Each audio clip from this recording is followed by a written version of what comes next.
and the Maloka. Well, which me do I want to be?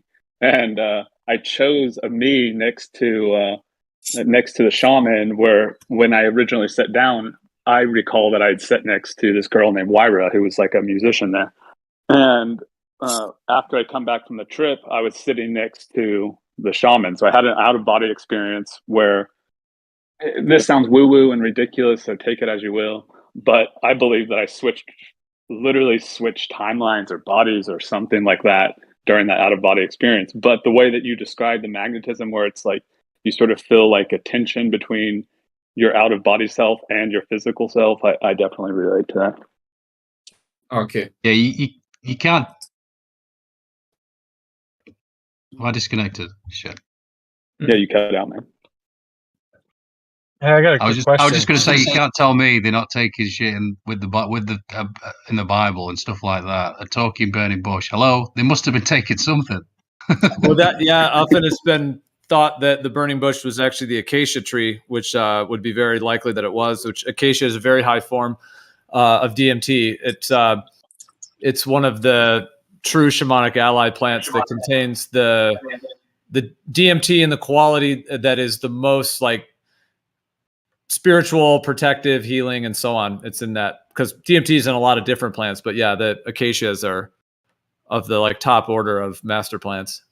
Oh, that's awesome. That's why I love to hear from you, Gio, because sometimes I'm thinking of the thing and you just articulate it perfectly, and I think, damn, that was good. So yeah, I'm with you, Gio. That's super interesting, and it kind of reminds me of something else that I saw and watching other people take these. Is that like generally, like you get out of it what you kind of already are. So if someone comes in from a Christian perspective or Hebrew perspective, or an Islam perspective or Buddhist perspective, the visions that they have tend to correlate to what they already believe. So like a Christian will see Jesus, a Buddhist will see Buddha, like a Hindu will have a Kundalini awakening.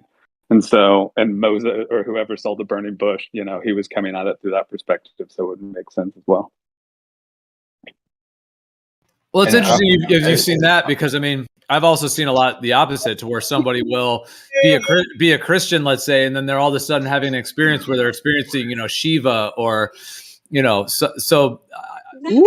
seen there's a lot in these experiences. It's always a good time. Actually reconnect with someone's hot micing. I'm a little dirty. Lion, you're hot micing. I got him. No, I was just saying, there are a lot of experiences people have had with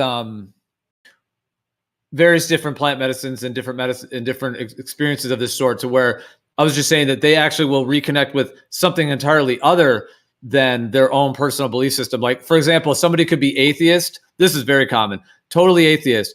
And if they have like a very strong dose experience with like peyote or ayahuasca or one of these, at that level, at that plant medicine level, they're no longer atheists. Like literally that one experience, atheism is gone. Which is interesting for them, because they were like rigid atheists their whole life. So like there's that can happen.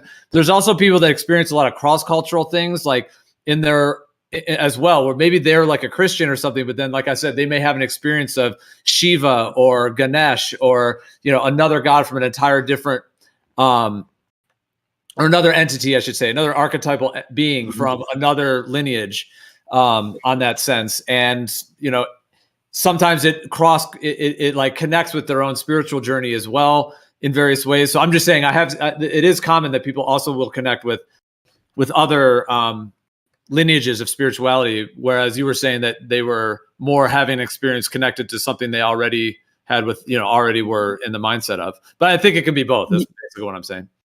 Yeah, no, I agree, man. I think that there is like sort of some crossover, and the way I rationalize it, I don't know if this is a good rationalization or not, is that like if someone's going to drink ayahuasca or something like that, they're going down to Peru or, whatever they're doing, like they're probably open-minded enough that they've like sort of explored and have the seeds of these ideas within them. But also I have this idea, like, are you familiar with like the Buddhist term, like I think it's called tulpas or something like that, like created gods? Do you know what that is?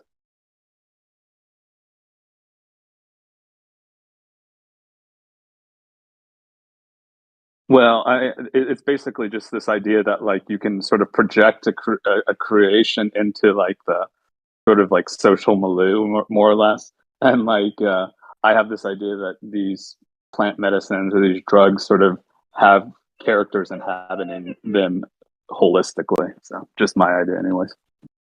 Yeah, I keep hearing these stories. I've never taken it myself. I'm definitely interested. They talk about they see a female or something. It's like usually a female that talks to them or something. The ayahuasca spirit is generally Yeah. a feminine. Yeah, they refer to it as the mother, the grandmother. So yeah, it definitely does have a feminine.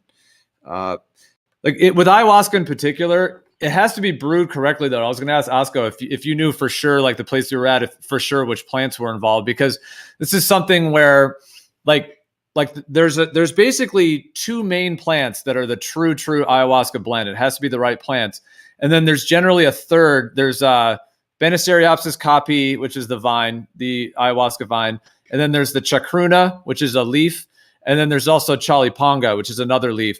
And the chacruna is the one that is the quintessential with the vine. And those have to be there for it to be quintessential ayahuasca. But then there's a lot of like other blends that these different, groups will be doing that are not necessarily fully ayahuasca. Like they'll blend like datura species in with it. There's a lot of other things that they're doing, especially in some negative ways. There's some places that are like, it's more like sorcery rather than shamanism. So I was wondering if you knew for sure what, if you were doing what brew it was in that sense, or whether it was the real medicine on that level. But I guess just to finish the point about the female spirit, if it's the correct blend, then yeah, there does seem to be like the specific, in a way, ayahuasca spirit, which seems to have like this incredible intelligence and knowledge and wisdom and experience and ways of supporting and guiding and assisting the whole journey. And so, yeah. And so, that does seem to be a feminine spirit, which is interesting, and like a grandmother or mother spirit. Do you guys know the effect of like beer and the hops and how it plays on your hormones? Well, hold on. Before jumping to something totally different, let's let Oscar actually respond to that, because I know I said a lot there, but let's let him respond. Sorry, let's try to stay on topic. We can jump to that though if we wanted after. Yeah, I'm with you. It definitely does seem to be a female spirit, 100%. And like a lot of times you're sort of interacting or feeling like you're engaged with a female spirit with ayahuasca. So I agree with you on that. And as far as the brew goes, the way that sort of the folks that I work with made it was just chacruna and ayahuasca and nothing else. And I know that because I assisted them in making it on a number of occasions. So nice. Anything ever like dangerous or bad come out of it, or everyone pretty much had good experiences? Or well, that's interesting. I was going to say this as a warning. I think, it sounds interesting to a lot of people, but I would say, generally speaking, be careful taking this because it is very intense. And more important than that is make sure that you're going to or drinking it from a legit place, because like Gio sort of mentioned, there can be like these weird, like sort of ayahuasca correlates that aren't really ayahuasca. There's a lot of sort of negative people masquerading in these circles, and like you're opening up your soul or your spirit to a large degree. So I would just make sure that you're careful in where you go and how you drink it if you do choose to do that. But yeah, I mean, it affected a lot of people. I would say generally people had positive experiences, but like it can mess with you for sure for a while. Well, see, that's what doesn't resonate with. I mean, I've worked with this medicine for over 30 years. I mean, that's the part that doesn't resonate with what, because that's not anything like when doing the real medicine work like that. There's never any dangers whatsoever. Now, I'm talking about as long as it's guided properly. Like generally, like that term shaman. I mean, but they call them curanderos. There's a lot of different terms they use, but like the true curanderos, like they're like blessed by the ayahuasca spirit to work with the ayahuasca medicine. So it's like the actual ayahuasca spirit, like essentially like becomes an ally with that particular facilitator to then facilitate. And if the brew is the right plants for like the correct plants themselves and administered in the correct way, like in alignment, the whole space is protected and there's a full container that's created there. And within that container, it's a healing container, and people may be going through challenging experiences, but those are healing. And like you mentioned, freaking out before, like, I mean, all ceremonies I've done, like that concept would never be happening. Like that would be if there were other plants involved, like Datura or something. But like the medicine holds the person in that space of sort of that meditative space of going within. And yeah, sometimes people do need like maybe just they're going to go to the bathroom or whatever, so they need help getting to the bathroom or whatever it may be. But other than that, like there's not like any like chaos. There's no harms or dangers when the ceremony is run properly, and where there's like the full guidance and the full kind of container that's held. So like there's nobody's coming out of it worse off in that sense. I agree with that completely. When my warning is that there are a bunch of charlatans sort of masquerading as ayahuasca shamans. A lot of times it's not real ayahuasca. A lot of times they have negative intentions, so on and so forth.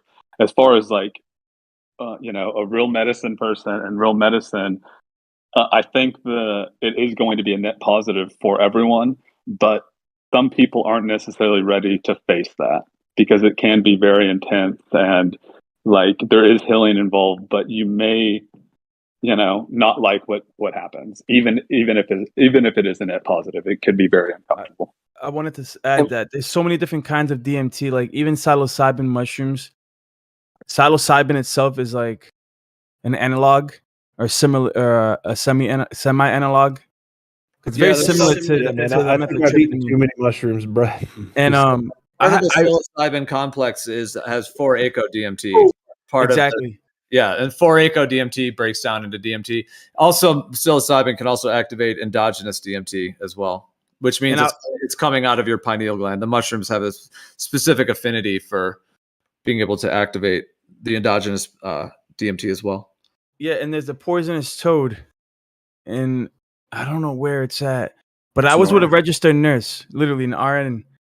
She was she worked in the ER, and she's my girlfriend for a little bit, but she had a pet toad that that it would excrete DMT onto a glass pane, and then she would let the glass pane dry up and then scrape it off. It was a powder. And I know people that done DMT. I'm terrified of my salvia experience, so I'm terrified of doing DMT. I've tried mushrooms. I've done like 8 of mushrooms, but I never had any out of body experiences. Like, yeah, you see little like weird effects with the lights and waves and trails, but like I didn't really experience like what I experienced on salvia.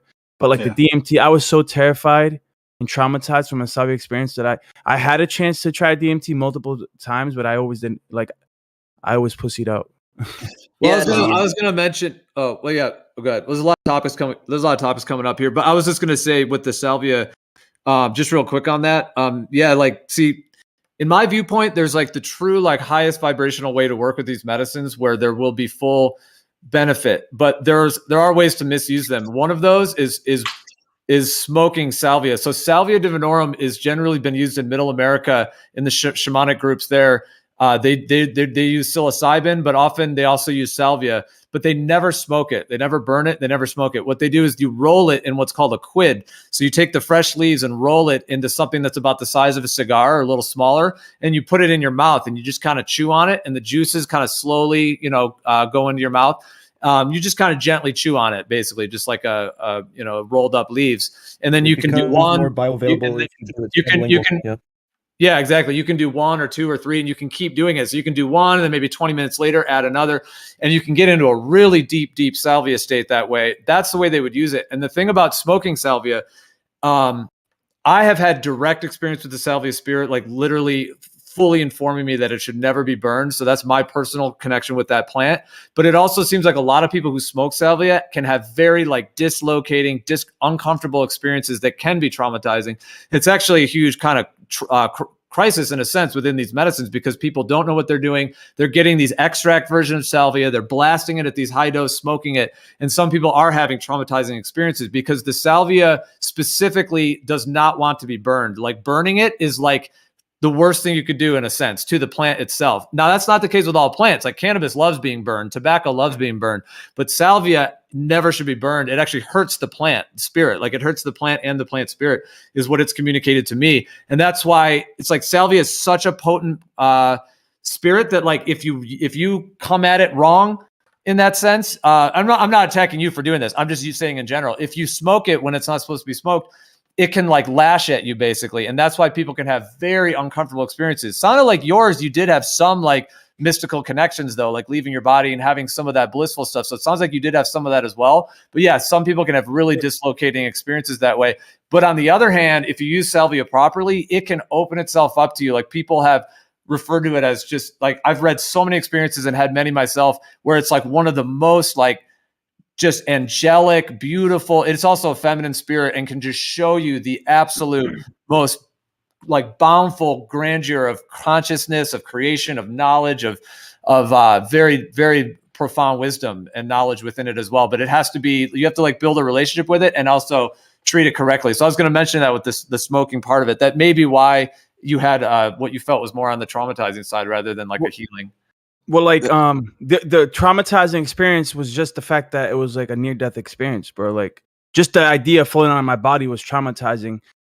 That's about it. I mean, besides that, it was really like enjoyable, right? Like the beginning stages, I was laughing, I was euphoric.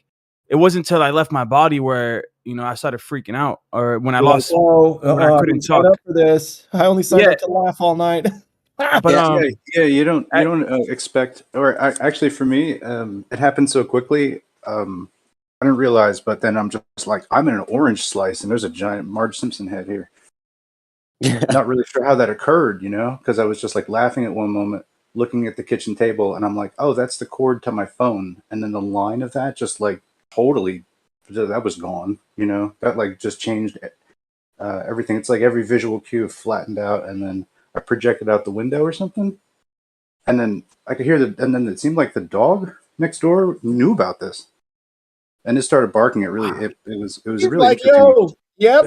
You're like, what? 5 seconds, bro? I don't know. Maybe it was 10 seconds. I don't know. It felt like a long time that I'm just like in this kind of harmonic, weird trance in a orange slice, like looking at this giant, like, I don't know, some kind of very tall-headed kind of just floating head in this giant orange slice cross section. It's very strange, but that's so powerful. And then I was just back in my body, like snapped like a rubber band, and I was like, what just happened right then? That was so strange. That dog was fucking trolling you, bro. No, I'm just kidding. Yeah.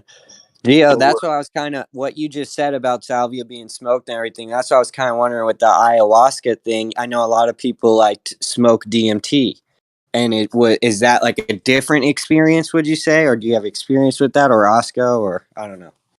Well, yeah. So like with ayahuasca, like DMT it is within the chacruna, the leaves, the chacruna leaves contain a high amount of DMT. They're actually in the same family as the coffee family, but it doesn't have any caffeine. It's not coffee-like at all, although it is in the same family, the chacruna leaves. But the chacruna are very high in DMT.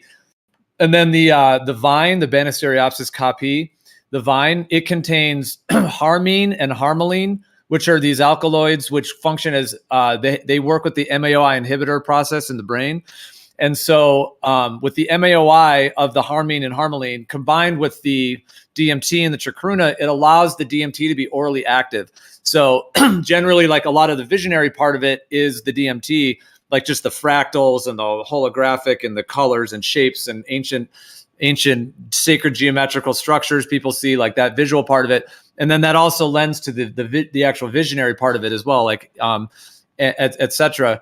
But in that form, like you're getting like 3 or 4 hours of DMT. And if you do a high dose of it, you're getting a very nice saturation for many hours where you can just be in like a meditative state. And in that sense, and the DMT in that form, like is blended in that way with the right plants and with, especially if you have a real, supportive environment and you're using it properly under all those contexts, then yeah, you're getting like this organic, experience with DMT in that sense. Whereas like on the other side, like you were mentioning, yeah, like smoking DMT is quite different because usually those are extracted. There are natural ways to smoke it as well in certain natural plants, but in the ways that maybe you're thinking about in modern day that people do it, yeah, they're like extracting DMT into a powder, and usually the plant that they're extracting it from is a whole different plant, which is going to have a whole different spirit world connection to it, because these plants are actually connected to spirit world. So anyway, so extracting it from some other plant like that, there can be problematic components with that. And then smoking it in that dose like that is definitely very different. Yeah, it's I mean, they both have DMT, but very different routes of, in a lot of different ways. Yeah, there's a lot of different components as to why they're very different. Like in a way, I wouldn't really even make them equivalent. They're like so different, but there is a similarity in the molecular component of the actual DMT itself. Like that. I got you. Have you ever read the book by Dr. Rick Strassman, DMT, the Spirit Molecule? The Spirit Molecule, yeah. Yeah, I read it years ago when it came out, yeah. Yeah, like 10 years ago I read it, and it's a fascinating read. You know, Dr. Rick Strassman, he became a Buddhist, and then he turned to Christianity because of his psychedelic research and his own experience. So he went from Buddhism to Christianity ultimately. But I read, do you remember in that book how his patients, all from different backgrounds, you had firefighters, lawyers, police officers, people from all walks of life that volunteered for his studies, and he would literally inject them with dimethyltryptamine intravenously, and he would record them. He would have a tape recorder going. Like, he would instantly, when they came back, he would interview them, and like almost more than 60% of his volunteers all experienced entities on the other side, and some even experienced what they believe was God himself. You ever seen the back of a $20 bill on weed? You know, Gio, I have a quick question for you. Hearing you talk about the ayahuasca experience and stuff like that, I tend to totally agree. You know, I only smoked DMT one time, and it seemed similar, but just so short that it was very difficult to navigate. But the thing I really wanted to ask you about is, how important do you think the ceremony is to ayahuasca? Because I've only taken it in a ceremonial setting, and to me that seems to be integral, but I could just be biased because, as I'm sure you know, there's sacred songs called Icaros that sort of guide the trip or guide the journey and so on and so forth. And to me, they seem like extremely linked to the actual ayahuasca experience, but I only have that one sort of variety experience. So I'm interested in your input. Yeah, well, I mean, as a plant, I'm certainly not like outwardly sort of recommending anything to anyone, because you would always have to know kind of what you're doing and what you're doing. But I mean, these are plants in the world, obviously, so they grow in nature. So just from that perspective, I mean, it can be brewed and consumed on its own. Not like, again, I'm not outwardly recommending that, because you really do have to know what you're doing in those sense and be aware of things, of what's going on, but and what you're doing. But I mean, it can be taken outside of the ceremony setting, is what I'm saying. And the shamans generally, I mean, they work with it deeply on personal levels, you know, to connect, to gain further knowledge and assistance and understanding how to continue supporting in their role as the medicine provider in the community, and getting insights and various different healing skills and capacities and more knowledge and wisdom in terms of being able to help, you know, their additional healing process. So I mean, shamans will take it on their own as well. And then it also can be done like where a shaman is just guiding, you know, or supporting,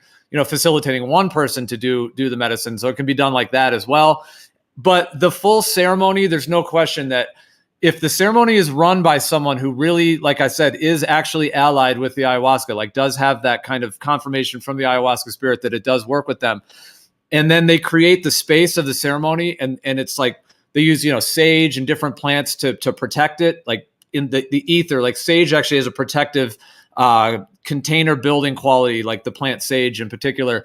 So they'll use the sage to create the space. It's like creating an actual container in the ether for this experience to occur, and then facilitating the whole journey from there. And then, yeah, like the music, the Icaros, the different songs, and the group energy becomes incredibly powerful and potent in many ways. And in a sense, yeah, like it is in its peak expression in that ceremonial setting, the way the ayahuasca spirit works and with everybody. And there's certain like synchronicities that are being activated. There's like different healings that are occurring. And so, yeah, the ceremony in that sense does seem to have like even a more powerful, like medicinal and a depth to it in terms of the human synergy of being in ceremony like that, and the different energies and dynamics that are occurring can be, especially if it's done in South America in the particular, because like the thing with the ether, like it can be drank in like Hawaii, you can do it in America or in Hawaii, or you can do it in other areas, but there's something about doing ayahuasca in the ether regions of where it actually grows. So in ceremony and in those regions, and with someone who really is going to be able to guide and support the experience in the optimal way in alliance with the ayahuasca spirit, that's really the ultimate in that sense in terms of working with it. It kind of combines all of those factors. It's like the peak vibrational format to work with it. One of the trippiest things that I heard about ayahuasca, besides shared hallucinations, right? Because there's people going down there all the time from suburban America. You got women, who bring their kids to soccer practice, going down to South America to just experience these psychedelic experiences, and they're coming back with shared hallucinations. Like, how are two people simultaneously seeing the same thing, right? When conventionally they're telling us that these are all products of our imaginations, of our subconscious, that's not possible, but yeah, it is possible, and it can't be explained.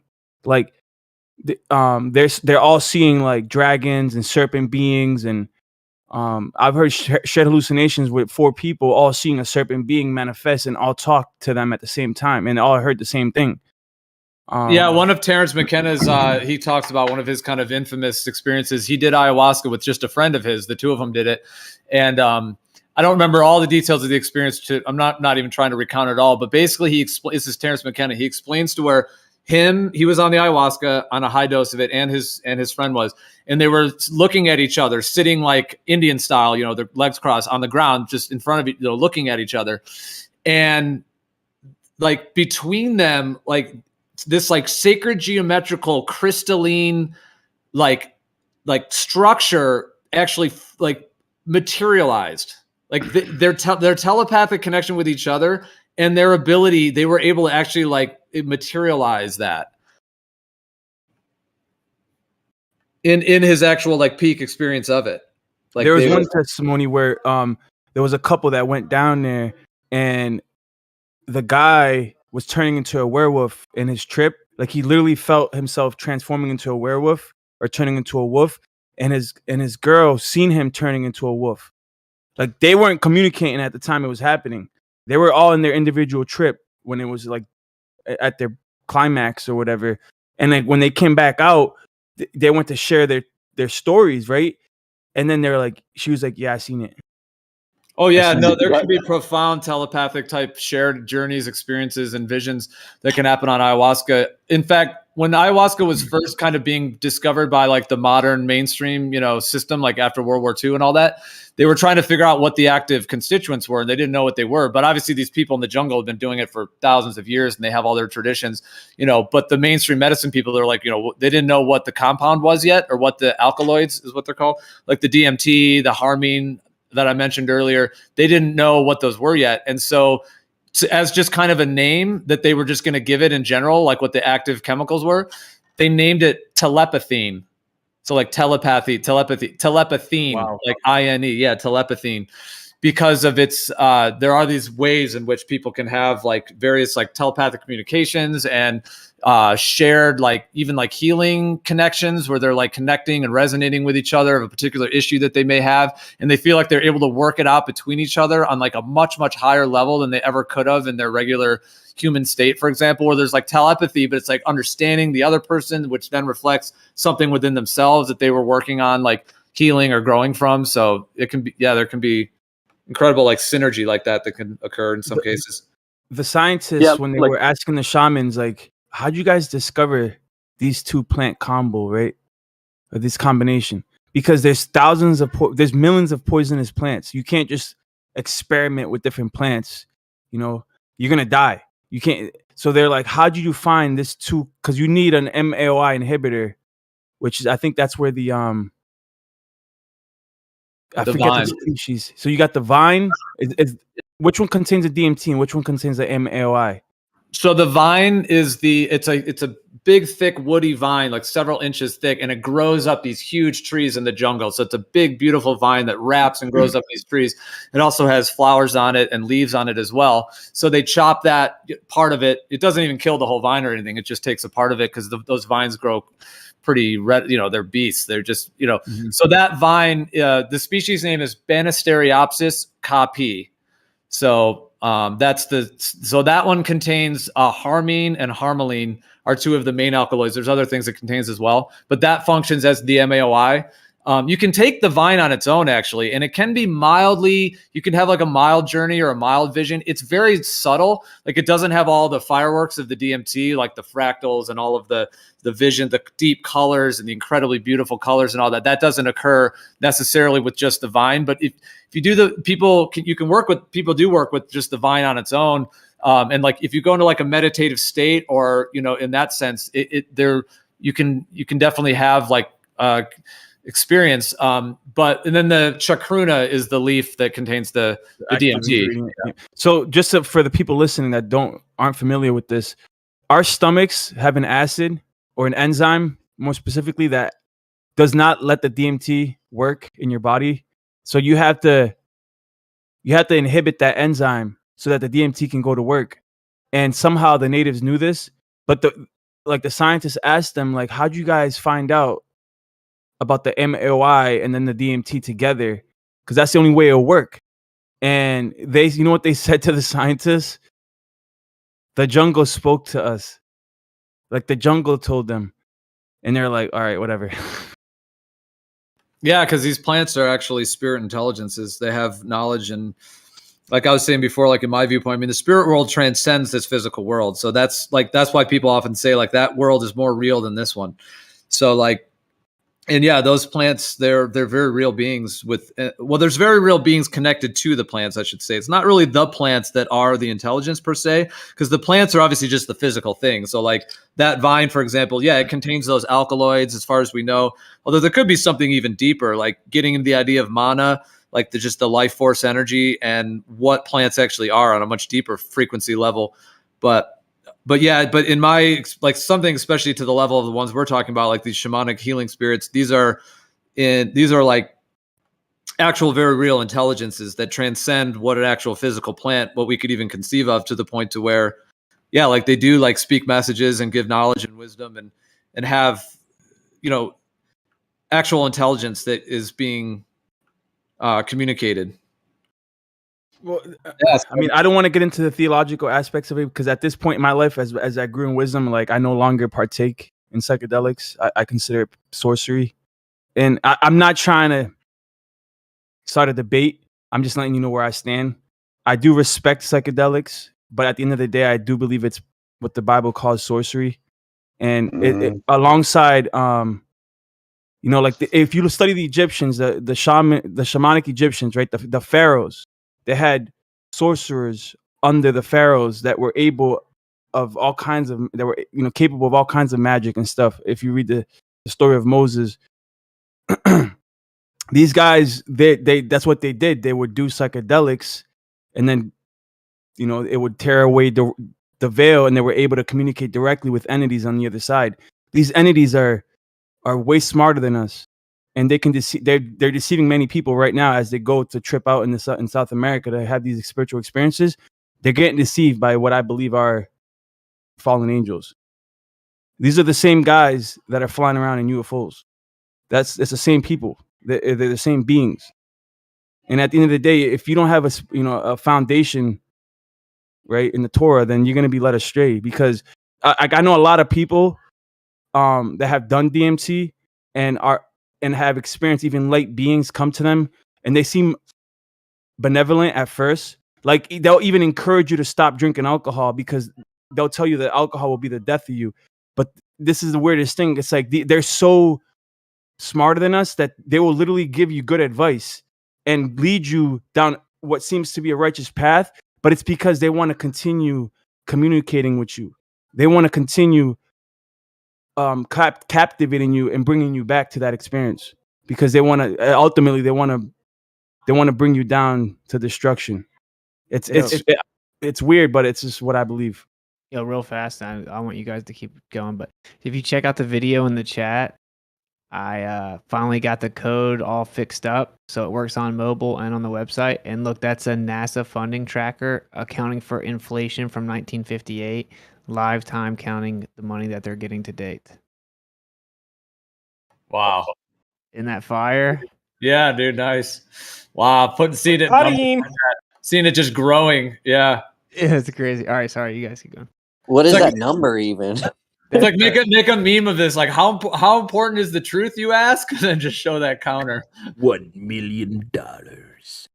Well, that's a trillion. That's 1,884 billion? billion. Yeah. Oh, okay. So check that out. If we're right about this, Globers, that's that much money wasted, and that much less food in people's mouths, right? Check it out. Check out that number. Look at all that food that could have gone to somebody. That's an accurate number too. He's like, what are these numbers based on? It's like they're publicly, released funding per year since 58, and then accounting for inflation for each year from 58. No big deal though. Nothing to see here. Yeah. All right. Anyway, you guys are go ahead. You're talking about crazy stuff.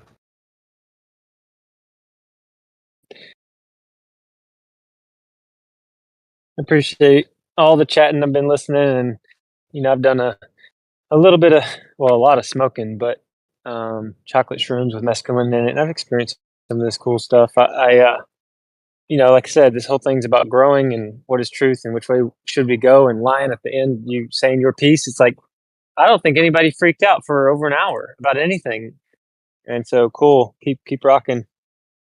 Yeah, that's what I always wondered. I know they call it a trip. Is there a time that the trip tells you this is the last trip? Well, I think it's just unique to everyone, is what I've seen. I mean, I think everyone's unique and decides what they feel called to or not called to in terms of just life in general. And I think it is the way with various different experiential type, whether if we're talking like plants in this sense, or like whether someone feels called or not called.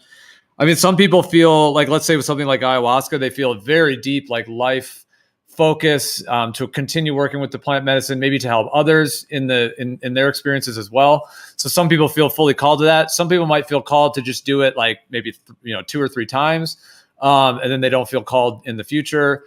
Some people feel like they do it like let's say once or twice, and they get so much. There's so much that they want to then work on. Because like in the positive expression of working with medicines like these, like it's not necessarily just going to just get all the answers to your life. Like there's usually like some kind of insights that come, but then you have to actually put the work in yourself. Like there's the process of integration, which is really, in my viewpoint, like in terms of working with these in a high level way, to where it's not about just having the experience and expecting just to get all the answers from it. It's more about getting certain like support or assistance by the plant, but then ultimately integrating those things into your life, like actually making the changes in your life to either improve upon whatever it may be. So there's that part of it too. Like I don't think it does the work for us necessarily, but it can I think they can give a huge like support in that sense. But so there's also that concept. So I guess I was just kind of responding to, that some people, choose to continue working with them. Some people never feel called, for example, like someone may never want to work with any of these, in this sense. So everyone's just, I think it's just unique. And I don't think there's any right or wrong way either. I think, these nature nature gives us these plants, and then they do seem to have the various effects they do. And then how we use them and, how we choose to engage, I think is a big factor too, like our intentions. Yeah, well said. I think is awesome too. Like, we're not glorifying a plant. We're not glorifying an experience. It's all just experience. But the human body has the capacity or ability to experience this. So, like, the body is amazing, because I know, like THC, we have receptors in our brain for that to even coincide. So, the whole thing's just amazing. I learned a lot. Yeah, I put more emphasis on that than any book or anything. And that, again, I respect everyone. I'm an old-fashioned liberal, me, so I don't, I don't want to disrespect anybody. I just don't think it can be captured in a book, because essentially it's then dead. It's this, what we're talking about right there. That's the living moment to me. That's the divine spark to me. That's how I see it. And any words, with all due respect, will always fall short. If you see my Right. point. I do see your point, and the only thing, this isn't about bashing you or anything like that, but the trip and that whole experience could be the shortcut to receiving enlightenment or whatever. And the Bible, I believe, is living and breathing and well alive, but it's much more humble and quiet. Like, it takes meditation and focus and time and trust to extract from the word what's in there. So, I'm definitely not bashing you, but 14 years of walking, believing the word has produced much fruit in my life that is unexplainable. I can't even tell you how much has grown. So the whole thing is, don't bash a Christian and see there are Christians that Certainly are not. not doing the right thing. You know what I'm saying? There are Certainly Christians that not. are whack and evil, and it's like, who are you? But if you find somebody that's surrendered to Yah and the Messiah, and they also bring kindness and goodness and no judgment and love, then you can be like, hey, bro, you probably have something figured out. These other people are hypocritical and they're believing dead words. You seem to have figured it out. You know what I'm saying? Let me give you a testimony, Andy. No, well, let me just say this, right? I'm go ahead. talking about this with Tim about Gem Pandas, because I went and sat in there, and it was painful to say the least. But yeah, I wouldn't trust any of those people as far as I could throw them. You guys with this, whatever you're following with scripture, yeah, I mean, ultimately, I only trust myself, of course. But if it came to a choice between trusting you and trusting them, oh God, it's not even close. It's not even close.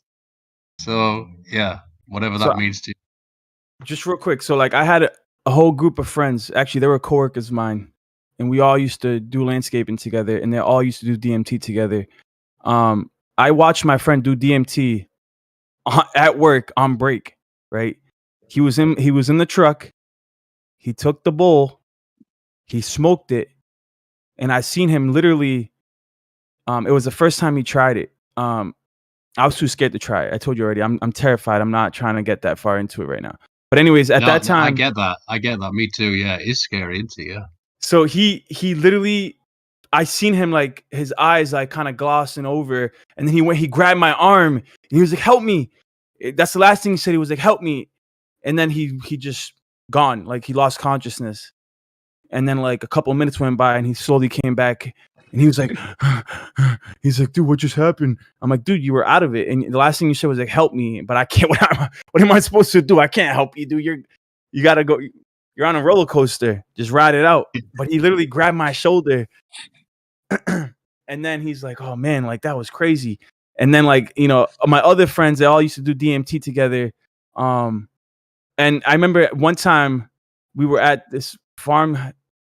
One of my friends was a farmer, and we were at the farm, and they were all about to do DMT together, like back to back. They had all the DMT prepared, ready to go. And I tried an experiment just to see if it would help, right? And I prayed silently. I prayed.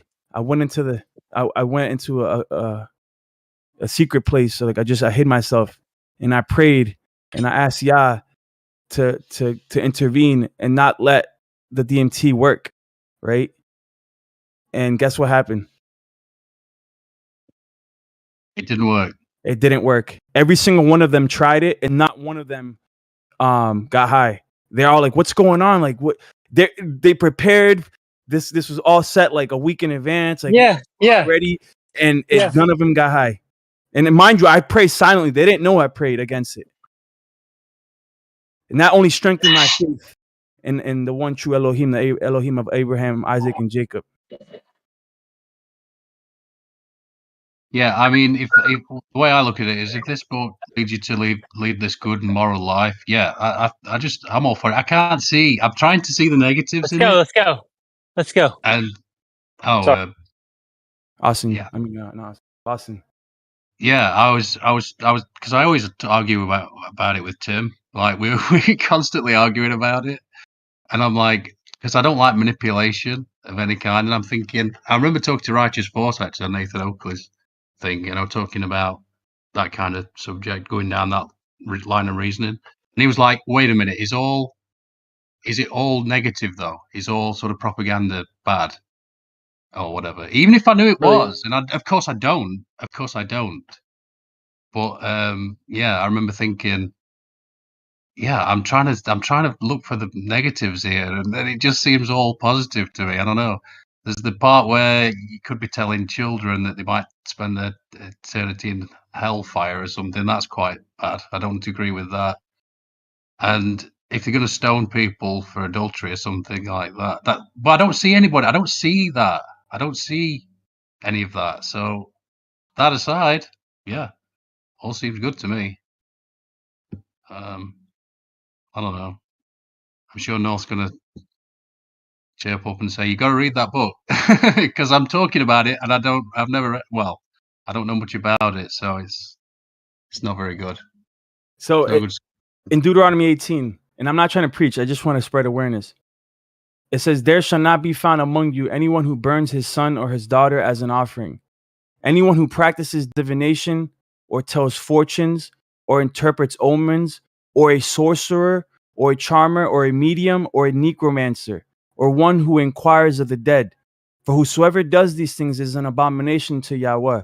And because of these abominations, Yahweh your Elohim is driving them out before you. You shall be blameless before Yahweh your Elohim. For these nations which you are about to dispossess, listen to the fortune tellers and the diviners. But as for you, Yahweh your Elohim has not allowed you to do this." Right? And the Egyptians, if you study what psychedelics they used the blue lotus flower, also referred to as the water lily. And that's also a profound trip from what I'm hearing. Like, that's what their sorcerers would do, because what sorcery is basically using plants to be able to break down the veil so you can actually have a better communication with the entities that give you power and knowledge and wisdom. It's not wisdom from the Most High Yah, it's wisdom from the fallen watchers. And this might sound controversial, but when you go to South America and you do this, a lot of, like 90% of the time, you're gonna encounter serpent beings. Like, for whatever reason, it's serpent beings and dragons, and you might see, in the spirit realm, you might see some tigers, some this and that, but a lot of times it's just serpent beings. And in Dr. Rick Strassman's testimony, or in his work, the 365-page book, he documents all the trip reports that he had with his patients. There was a lot of negative trips that, it's not all like good, because this one girl, she was raped by reptilians in one of her trips. She literally was raped on the other side. Like, they gang raped her. Awesome. This is great. So probably not the topic.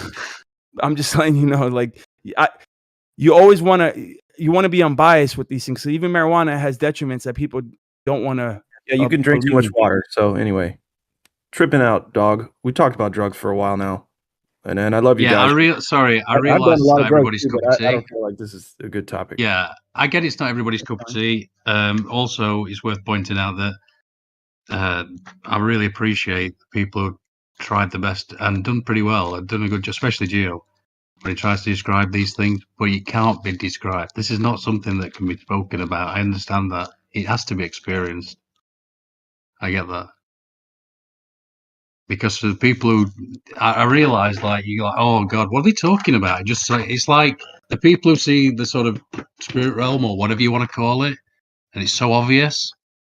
And then there's a lot of people, and I hate this, because there's a part of me that's like, you got to be very careful, as Owen Benjamin likes to say, that you might end up falling into that trap of the special boy, the secret king. It's so right, and it's not a case of, oh, we can see you can't. No, I don't know. It's like, maybe the sky clock turns, and I don't know. Some people see that, and then some people are born, and some people, they just can't. They can't see it. And it's like they don't understand it. And you start talking to them, they're like, you might as well be talking a different language. They're like, what? What are you talking about? It's the same with the plants. I just love listening to Gio talking about it in that sense. I find it fascinating. And I like to switch it up here and there. I mean, there's nothing wrong with talking about the curvature and parallax and this and that, but, it's good to switch up a little bit, But yeah, I'm good.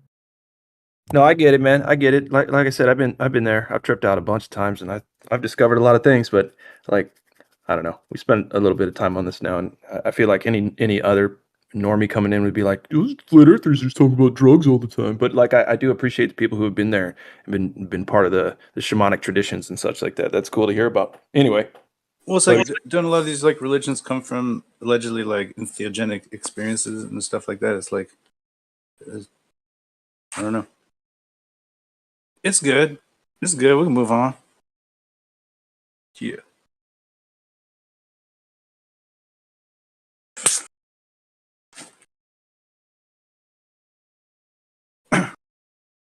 Although I would like to say one thing. No, just no, because like y'all were talking about MAOI. Let me try to bring it back. Kind of the inhibitors. It's just interesting. I think I caught an accidental a trip, I guess you could say, because I was on something that was MAOI, and then I took probably a larger dose than needed amount of cough syrup.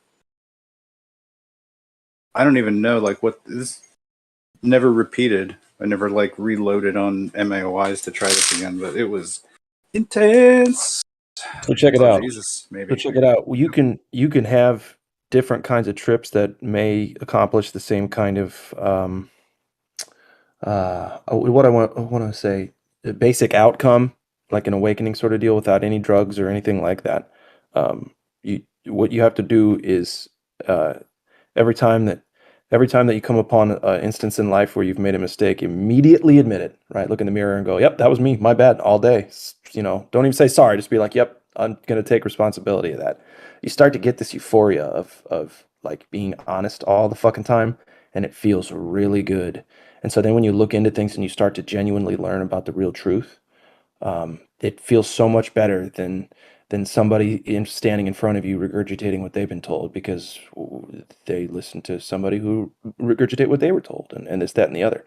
So it's a trip in itself to come upon genuine, gosh, there's not a word for it, right? I'd say righteous, but that sounds high horsey. So I don't know, but it's yeah. Anyway. I mean, I get, you can try and chase experiences. Sometimes they just happen.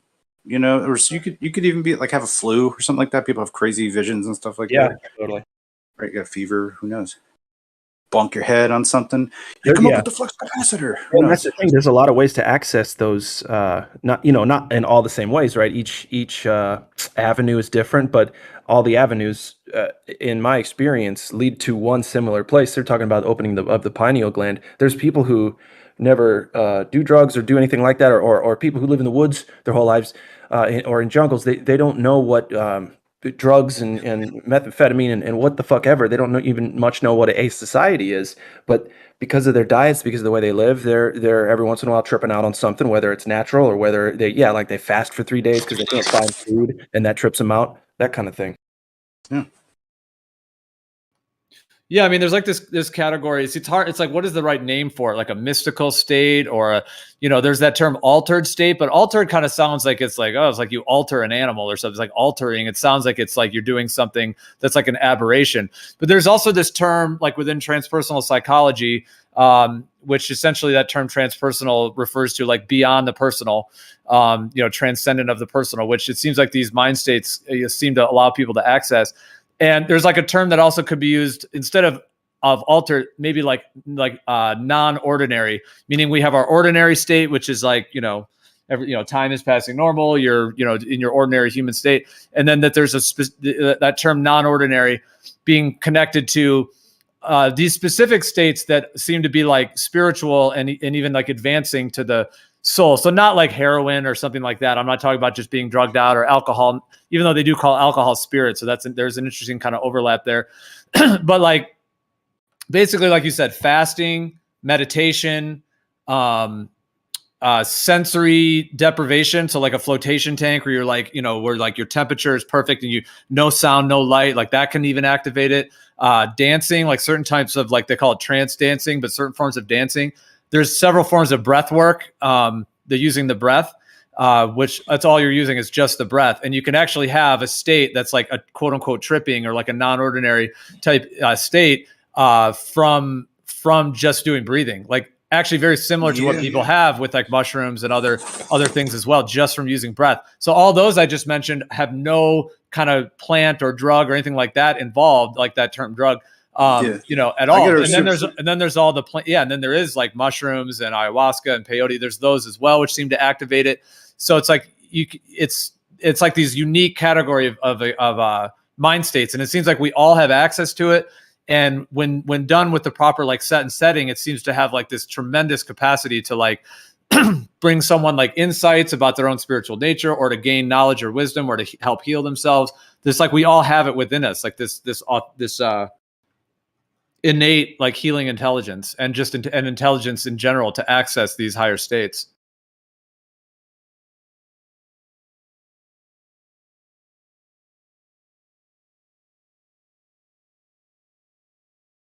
Yeah, this kind of off topic, but what was the alignment called between Uranus and Jupiter coming up? I was trying to say right. Oh, that is definitely a topic change. Although I could speak on it though, because yeah, we're getting a Jupiter Uranus alignment, which is coming in. Yeah, it is a totally different topic, but it is pretty amazing though, because yeah, it's like of the upcoming transits, yeah, Jupiter and Uranus, which is it's coming in like middle to the end of this year, and then it's going to be going through all next year. So yeah, I'm really excited for it because it's a very potent energy that is. Well, like, did you get that basically alignment? like just the term big breakthrough. I was about to say big breakthroughs are on the horizon. Well, Jupiter is the principle of big, and Uranus is the principle of breakthroughs. So like that combination, big breakthroughs, just gives you a sense of what's coming. And it's like the main alignment. So we're not, sometimes that is happening with other alignments that can have more like challenging effects, and there can be a combination. But with this Jupiter Uranus, it's like the coast is clear in terms of these major alignments. So we're going to have this huge Jupiter Uranus alignment. And for roughly the next about 14 months, it's not within 20 degrees yet. When it gets within 20 is generally when these things activate. And then when it gets within 15 degrees, it really starts to activate. And then it gets all the way to where, just like in the new moon cycle, like they conjoin with each other, where they're right on top of each other. So 15 degrees, 14, 13, 12, 11, it gets tighter and tighter. So what I'm saying is that generally about 20 degrees, we start to see the phenomenon. At 15, it really gets activated, and then 15 all the way to 0, and then 15 degrees on the other side of it too, because it's a conjunction. So it comes together just like the new moon, and then the new moon cycle. It approaches the sun, disappears, and then it comes out, the new phases of the moon. So in that same way, like it's 15 degrees on either side. Hide your kids, hide your wives. No, I'm just kidding. NASA Odyssey, you hear that? Huge breakthrough coming. That's right. Yep, and I think for the resurgence of, like Witsit was saying before, like that 2015 moment, and yeah, and that was actually 7 years ago, and Jupiter Uranus is a 7-year cycle. I mean, once the pot starts boiling, you can put a lid on that pot for, only so much amount of time before it's going to boil out of that motherfucker.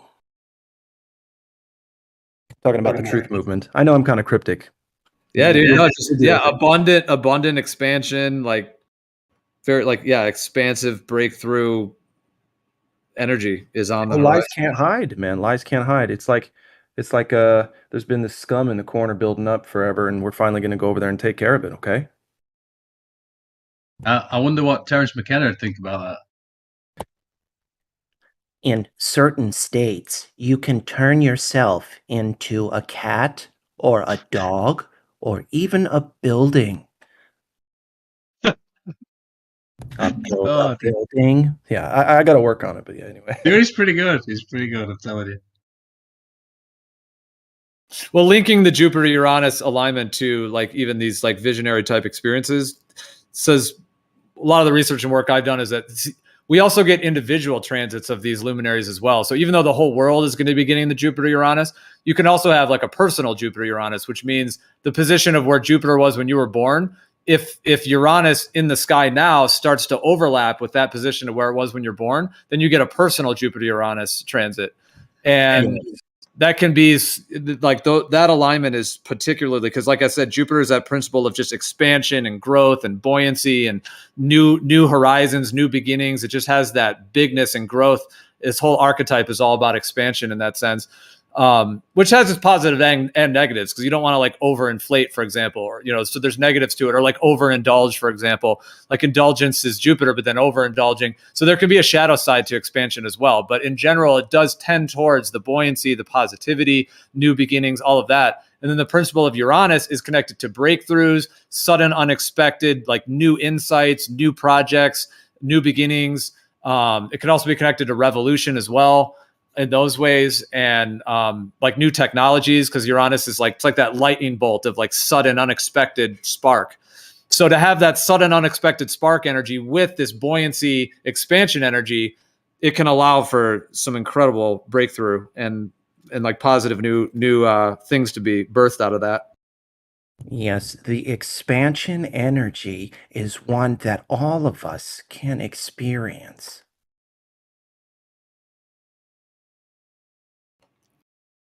It's a lot different than like Saturn, Jupiter, for example, because Saturn is the principle of contraction and limitation. So now you have this expansion with, limitation. So there's a whole different, I'm just saying it's a very different energy, for example. It's like the opposite in a way. They all have polarities. Like Saturn is the status quo, whereas Uranus is the rebel and the breakthrough. Saturn is the contraction and limitation, whereas like Jupiter is the expansion. So they have their like polarities. And do they align Like perpendicular breathing, right? to the sun and moon? Was that the type of alignment you were talking about? Could you say that again? I couldn't quite hear you. I was saying they align perpendicular to the sun and moon, or is it a different alignment altogether that I'm just misunderstanding it? Okay, so like all of these luminaries are moving at their different cycles. You know, they call them orbits in the heliocentric model, but they're all moving at like different paces, basically. And so in this case, like what we have, like if we view the plane as the Earth as a planar surface, and we have the sky clock above, and if we view it as a circle, like the circle of the zodiac, essentially you just have all the 12 signs. Within those 12 signs, which are sections of the sky, these luminaries are the wandering stars, as it were, the planets as they call them, are in a position. So, for example, Jupiter right now is at 27 degrees of Aries, whereas Uranus is at 18 degrees of Taurus. So Aries and Taurus are right next to each other. So they're about 30 degrees. No, they're about 28 degrees from each other right now. 20, because there's 30 degrees in each sign. So Jupiter is at the end of Aries. It's at 27 degrees of Aries. Then Uranus is in Taurus, which is further ahead in the zodiac, at 18 degrees Taurus. So they're basically starting to come into what's called a conjunction.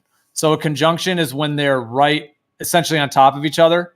Sort of like 12 noon, the hour hand and the minute hand are right on top of each other. It's that part of the cycle. That's also like the new moon. With the sun and moon cycle, it's a new moon when they're, right in the same part of the sky.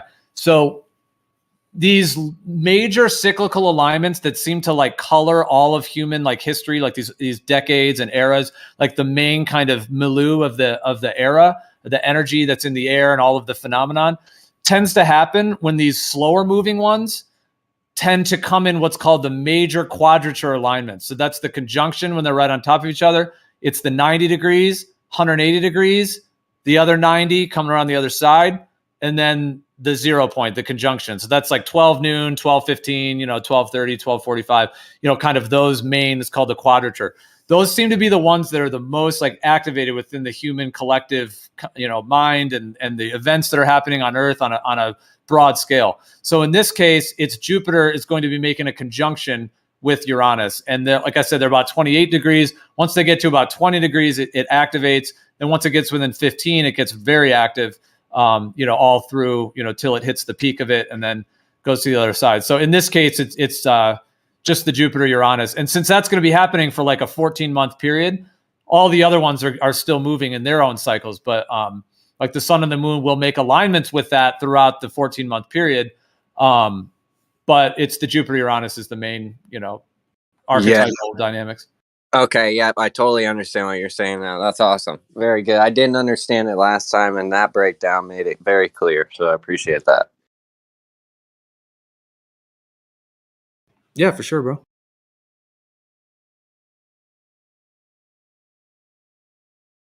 Yeah, it's definitely a launch pad kind of energy. So it's in terms of like launching a new business, a new project, like things, it's a perfect time for basically, expansion and launching something new, or even continuing something that was in the past that was building up and then finally having it come to some sort of a crescendo or expression in that sense. Because we're coming out of the Saturn Pluto. See, the whole pandemic thing was Saturn Pluto. So that's totally different principles. Those were the main ones that were active for the whole scamdemic, plandemic thing. So a totally different energy. Like Saturn is the principle of contraction, limitation, isolation, 6 feet apart. I mean, all of the factors of lockdown is Saturn all the way. And then Pluto intensifies and impels things with more potency. Pluto is like, it's like the nature of energy, just impelling it like a lion, roaring, etc. So Pluto just intensifies everything that it seems to come in contact with. So right when the Saturn Pluto came into alignment within 15 degrees, the pandemic started, and that alignment was present through the entire pandemic. And literally when the Saturn Pluto started to separate in its last phase beyond 15 degrees is when the main kind of pandemic thing ended, like right in that time period. So it was like directly connected to that Saturn Pluto, which totally fits the contraction, lockdown, isolation, limitation, limiting our rights and freedoms. And because it's like that Pluto principle was just, intensifying. And then in this case, the principle of the Saturn of the lockdown. See, these people in power, they know about these things, and they purposely roll out these events to align with these alignments so that they can activate a response that they want out of us. But in reality, we don't have to react that way. Like it doesn't have to be that way, but they're using the potentials of those alignments to then try to inhibit a response and to try to play into people's psyches. It's one way that I think we could kind of set ourselves free. If we know about these things, we don't have to get wound up in their narrative of it. But yeah, the whole scamdemic, plandemic thing was totally aligned with that Saturn Pluto. So very different energies than what's coming up with this Jupiter. Like that's over now. That Saturn Pluto is over. And then we're into this Jupiter Uranus cycle, which is going to be a whole different phase. So it's something to look forward to at this moment, I would say. Is it like the climax of climaxes? Yeah, Jupiter Uranus, that would fit that. Yeah. Yeah, definitely have to say that last little part about they know it and they use this to their advantage. I feel like that's so important. That's so powerful right there. Right, and nobody wants to agree with that, right? That's why there's so much pushback from the anti-flat earthers. They don't want to agree with that truth. It's an honest truth. Yeah, I mean, if they can inhibit or initiate a response. See, my viewpoint on all of these like archetypal structures like Saturn, Pluto, etc., that seem to be represented by those luminaries, but the actual structure of it, they all have their positive expression and they have their negative expression. And then it comes down to like the free will choice. Like, see, that's why I don't think like the concept of astrology or these things aligning, I don't think that they're not deterministic. It's not just because an alignment's coming, it doesn't mean it had to be expressed that way. And it gives us the free will. However, it is like knowing the weather. Like if you're going to go out sailing and you know that there's going to be 30-mile-an-hour wind, that's good to know rather than 2-mile-an-hour wind. You're not going to get very far if it's 2-mile-an-hour wind versus 30, things like that. So it's like knowing the weather, and then I think we still have free will within it to kind of dance with these energies. But those energies do seem to be like activated in a way that they're coming to the surface. And then I think it even gives more free will that we could have the ability to express it either in a positive way that's like life enhancing and positive, or in a negative way. Like just to take one, for example, like Saturn is the principle of like discipline. So something very positive about some, discipline or structure in a positive way. But then there's the other sides of Saturn, like depression or blockage or limitation. So there's these different ways that they can come through. And I think we ultimately, there can be a process of like, working with oneself or choosing how we're expressing them. Like, are we expressing them in the more life enhancing or positive ways? or in a more negative way. And some people even use it as a spiritual practice where they'll figure out what part of their life where they're expressing their own Saturn in a negative way and then work to change that. And then they'll get the benefits, or they'll be on the positive side of it. So a lot of people use it as it's like a spiritual process of balancing these energies in one's life. Yeah, I like that. Like predicting the weather. It's like that. It's another mechanism. I know they use fear as one of their control tactics, and this is a perfect other. It's another mechanism of how they could predictively figure out what is the behavior, how will they react to this. Well, if this alignment is going on, it'll be a much better scenario for us. Now, I remember last time we talked about I think the moon landings were the last time. So the people were like, yeah, big breakthroughs, so it makes perfect sense. Jupiter, yeah, exactly. So there was a Uranus-Pluto alignment through the entire 1960s. So you have that Pluto of intensifying the rebellious revolution of Uranus. So there was a Uranus-Pluto that whole decade, which it totally fits. Like there were more riots and rebellions across the entire world in 1965, which is at the peak of the Uranus-Pluto alignment, than any other time in the 20th century, like statistically. And that was the only time it was a conjunction, and it was because the conjunctions are the most potent. They're by far the most powerful. It's like that new moon cycle part of it. They tend to be the most potent. So yeah, that was in 1965. But then in 68, 69, Jupiter came into the Uranus-Pluto. So there already was the Uranus-Pluto through that whole decade. And then Jupiter came in and made a triple conjunction. And so now we have that Jupiter-Uranus energy. So like the summer of love, and I don't think they really went to the moon, but they used that as they were activating the Jupiter-Uranus of new heights and new technological breakthroughs. Like they were activating that through the moon landing deception. So that was what locked in the deception even more, because people were already in that energy of like new beginnings and new horizons and new expansions, going to a new planet, or a new celestial body for the first time. That's all that Jupiter Uranus, and also that summer of love energy too. But yeah, they used it in the moon landing as a form of deception, but they were trying to captivate that, that within people, that concept of that Jupiter Uranus energy where everyone was like, whoa, wow, just breathtaken by it in a sense. Yep.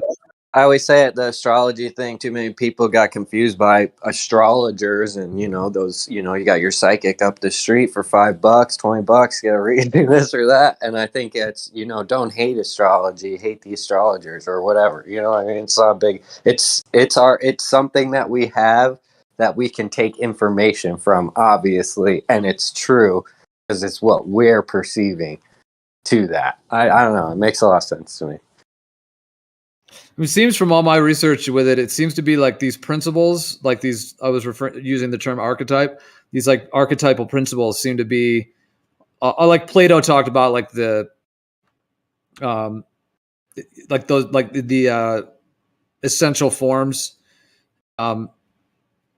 as well. No, I'm not saying it's Plato, who even knows if he was even a real character, but there are some of those concepts. I think they've really pulled those concepts from ancient concepts as well. But anyways, these foundational, like essential, like elements, essentially. So like Mars, like that energy of like aggression, assertiveness, athleticism, taking action, taking initiative, even like anger, things like that. But it's like ultimately that principle of like activation, initiation, starts of things. Like it's just that start energy, like running off the line when you're going to do a race or something, etc. And it's also can be connected to like, driving, like fast driving, like going like 150 miles an hour, like just that like Mars energy.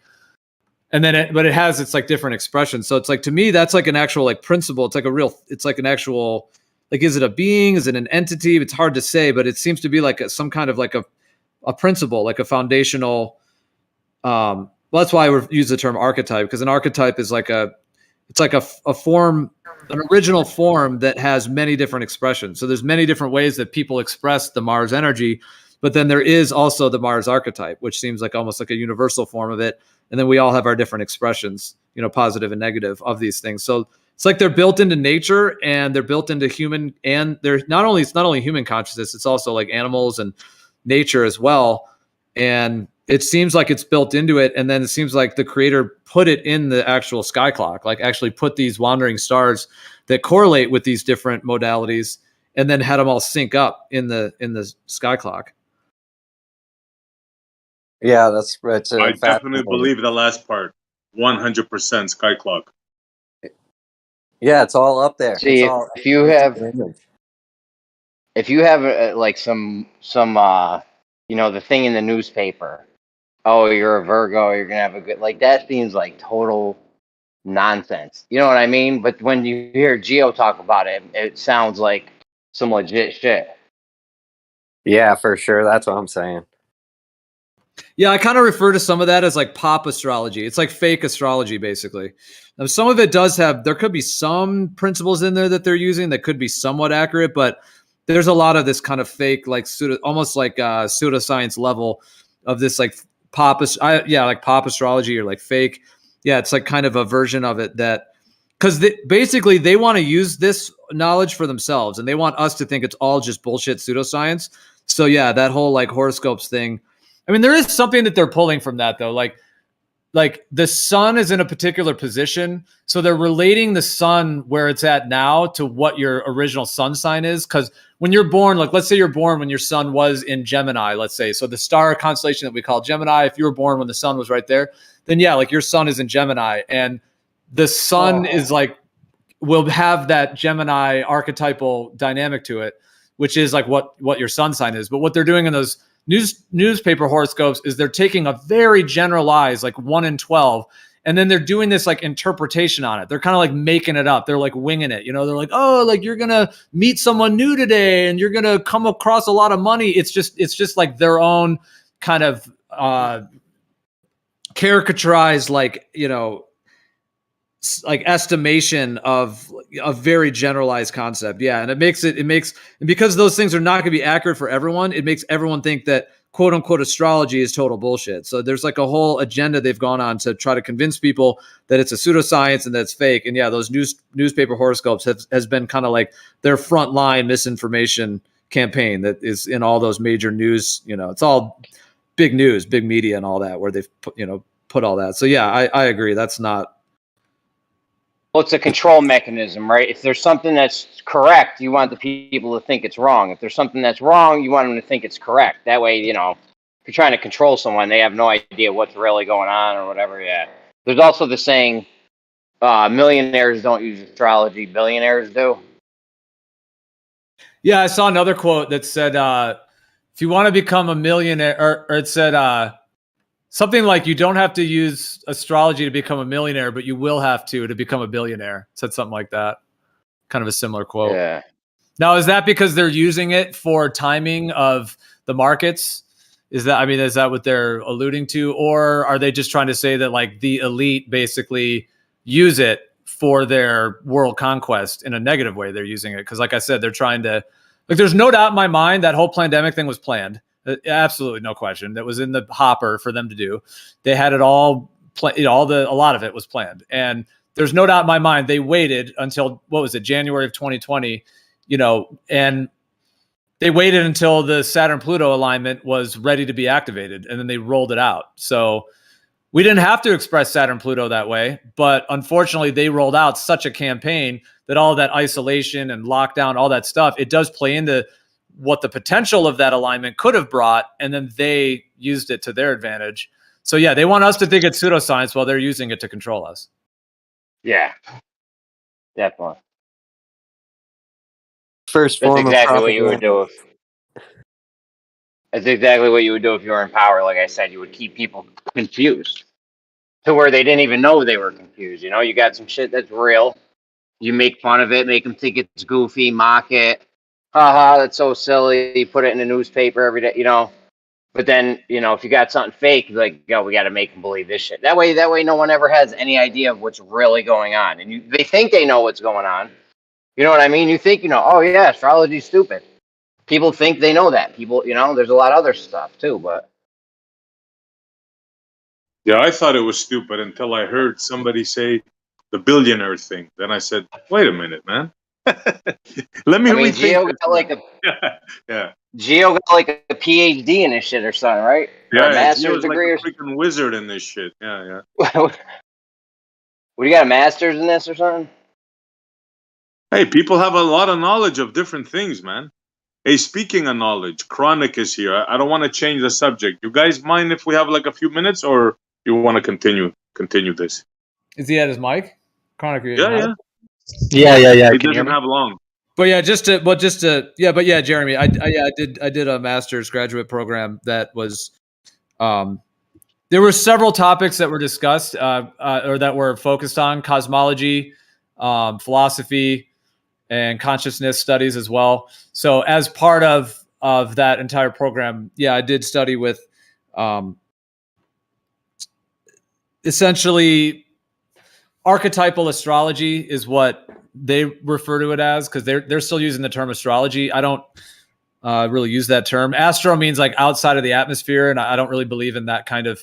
The astro part is kind of that's why it's like astrophysics and all of that. So the astrology terminology I don't necessarily resonate with, but yeah. So we studied a lot of the historical cycles and the actual statistical correlations between historical cycles and human events, human behavior. So in a very rigorous scientific way, like not just kind of flighty, horoscope readings or anything like that, but more looking at the actual cyclical alignments of these and studying them through history and statistically, looking at, famous people's charts and their life cycles and, when they launched their major life's work or, were at the peak of their field, things like that, and looking at all of their alignments and actually looking at the statistical correlations and connections with all of these cycles. But yeah, go ahead, Chronic. You can definitely tell you're not just throwing stuff around. And the ayahuasca stuff too.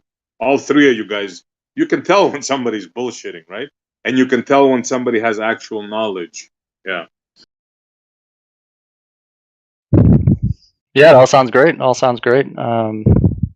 think what Essie and I might talk about is going to be a bit more boring than that, but I would argue it's still scientific. So If worth these guys discussing. want to yield the floor, I don't want to push anything because they're on to like Yeah, I a don't good want to either. combo show, Well, I mean, okay, so I'll say this. I'll preface it with this, but yeah, for sure, if we could switch it up a bit. But so we were talking about what's modernly referred to as astrology, as it were. Essentially the meaningful positions and the sky clock, the correlations of those positions and how they relate to human life and nature and so on.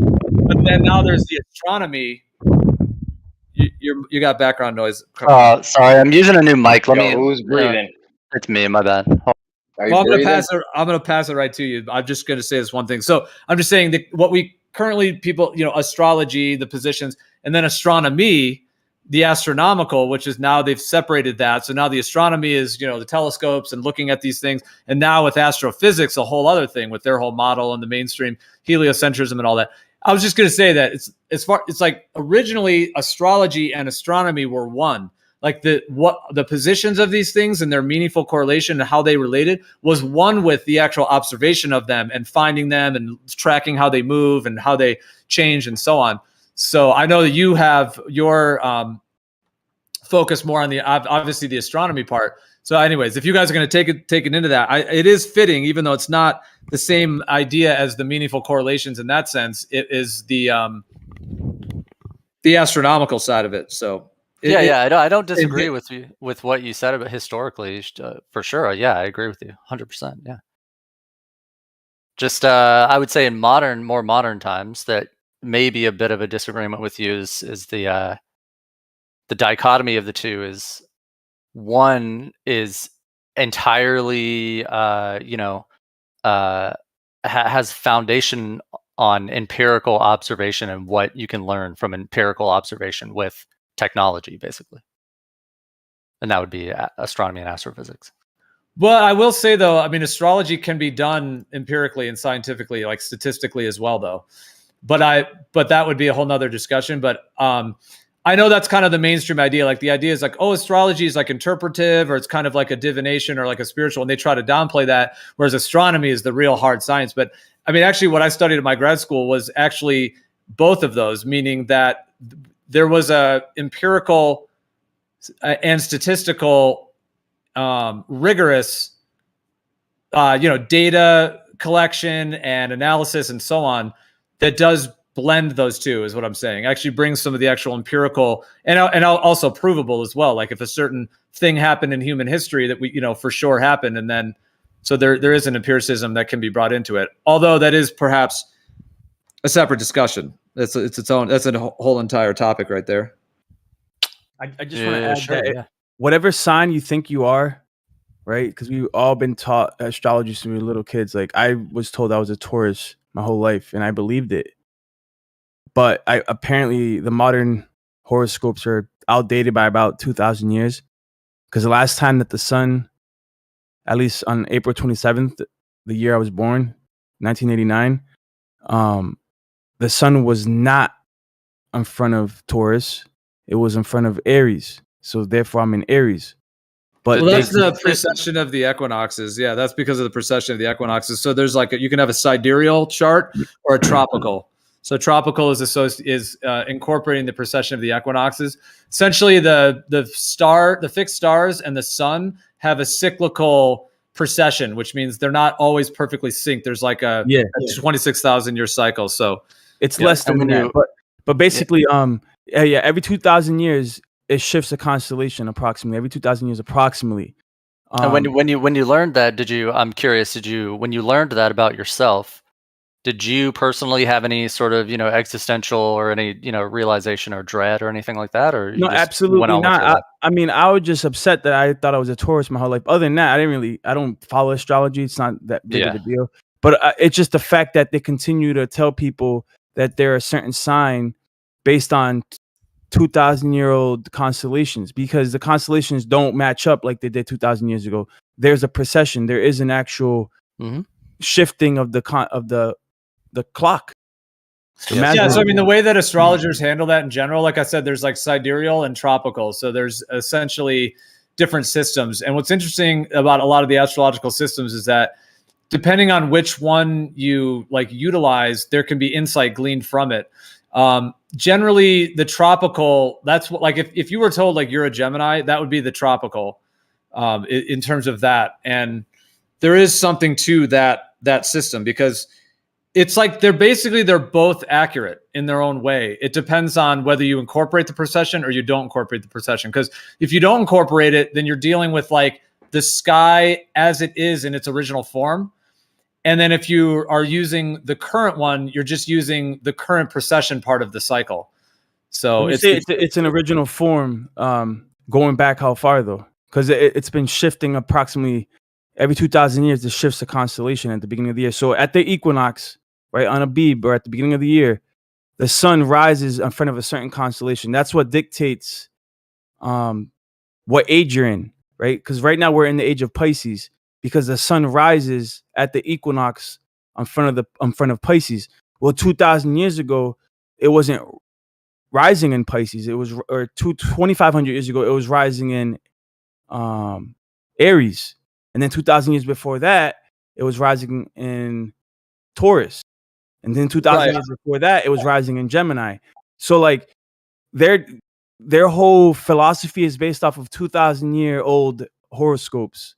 But it's not 2,000. Okay, right. No, I hear you. Go on. Well, okay, so Aries is like the first sign of the zodiac. It's like the ram. It's also ruled by Mars, like that forward-moving, initiative, activating energy. It's also the first day of spring, the equinox in that sense, the spring equinox. So it's Aries is that first sign. So like that, the whole 26,000 year cycle is connected on Aries being the first, and then all the way back, all the way around to Pisces. The Pisces is the 12th.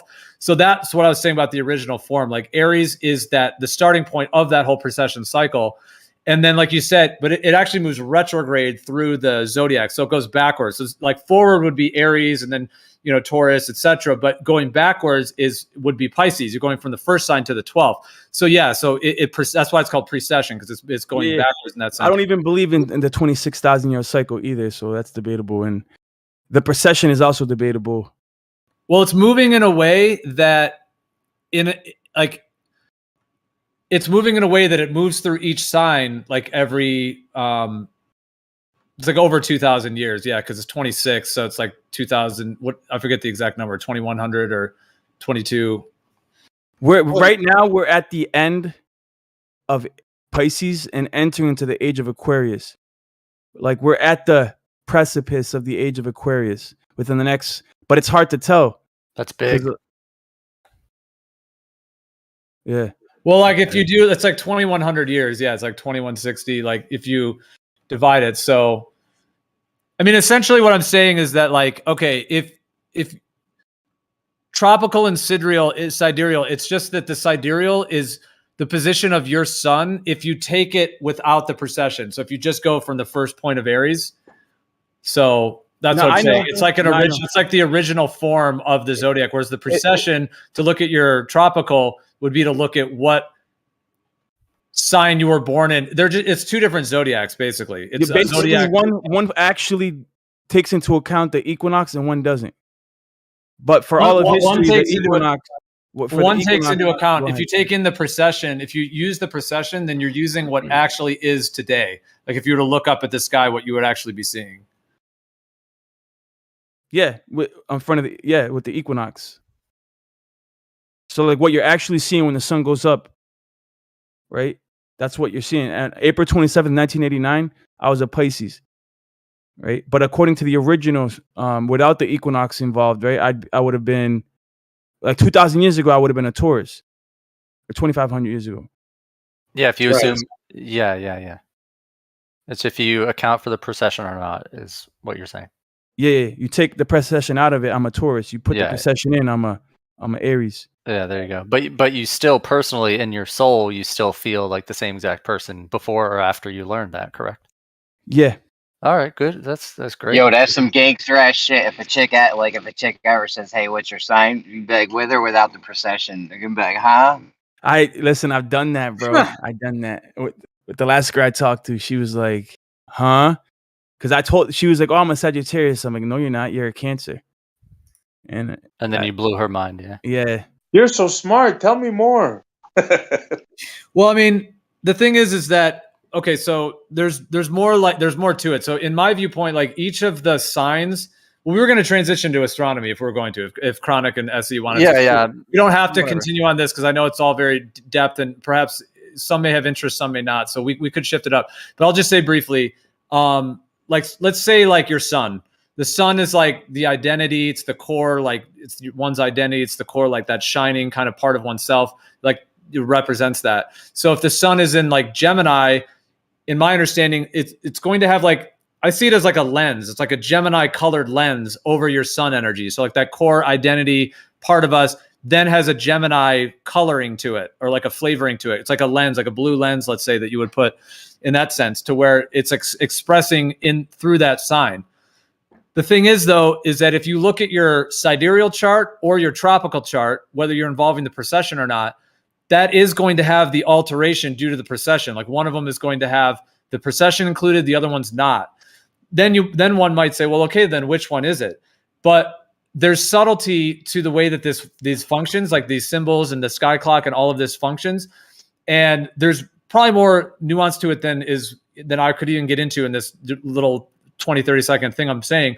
But it isn't as simple just to write it off and say, oh, well, if it's one, it's the other. Oh, it must not be either. That would be, in my view, kind of a inadequate full analysis of what is actually going on in terms of the different charts that can come out of things. Because you can make like a heliocentric chart, you can make a geocentric chart, you can do what's called progression charts, which you progress it forward in time, you progress it back in time, and there's nuance and subtleties to all of these different ways of seeing these dynamics and understanding how they're instilled and manifested. I'm ready to get into it with SE if he's ready. I'm done. Oh, I'm here, bro. I just, like I said, I don't want to feel bad that because these guys are really into it. Like,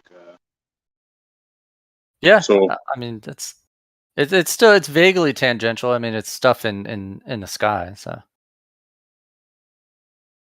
I was gonna start by asking you to give a quick recap on your baby galaxy paradox, if you would, just in like 2 sentences. Well, is everybody cool with this, guys? Are you guys done? Is everybody, Gio, you're cool with this? Yeah, go, man. I can't wait to hear this. I'm I all mean, done with that. I'm this whole stoked, topic for me. I mean, as Jeremy mentioned, I did a graduate program connected to this whole topic. So obviously, it's a deep passion, interest of mine, and it's awesome when others want to discuss it because I don't always want to just like try to make it a center topic or anything. So I love it, but I mean, yeah, there's no like we've been on it for a while. So yeah, we can definitely shift it up. Let's do future billionaires astrology classes. We'll set out times. No, to me, I could go either way. I mean, yeah, but either way with me. Baby galaxies. If billions All are right. coming into it, then Chronic is all of a sudden his interest is peaked. I'll attend that class.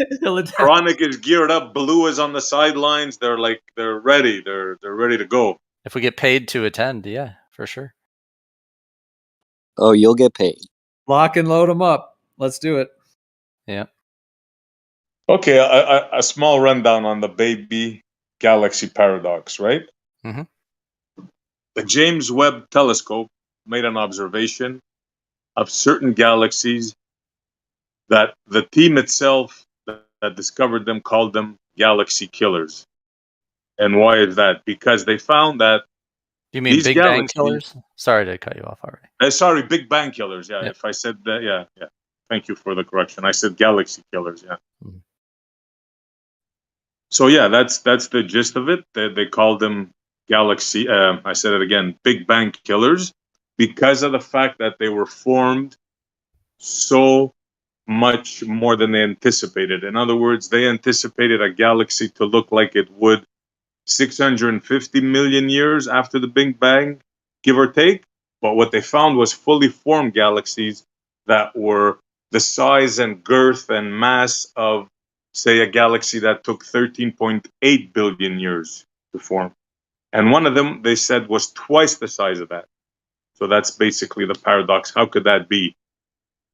That's a pretty good recap. I'd give you a B on that.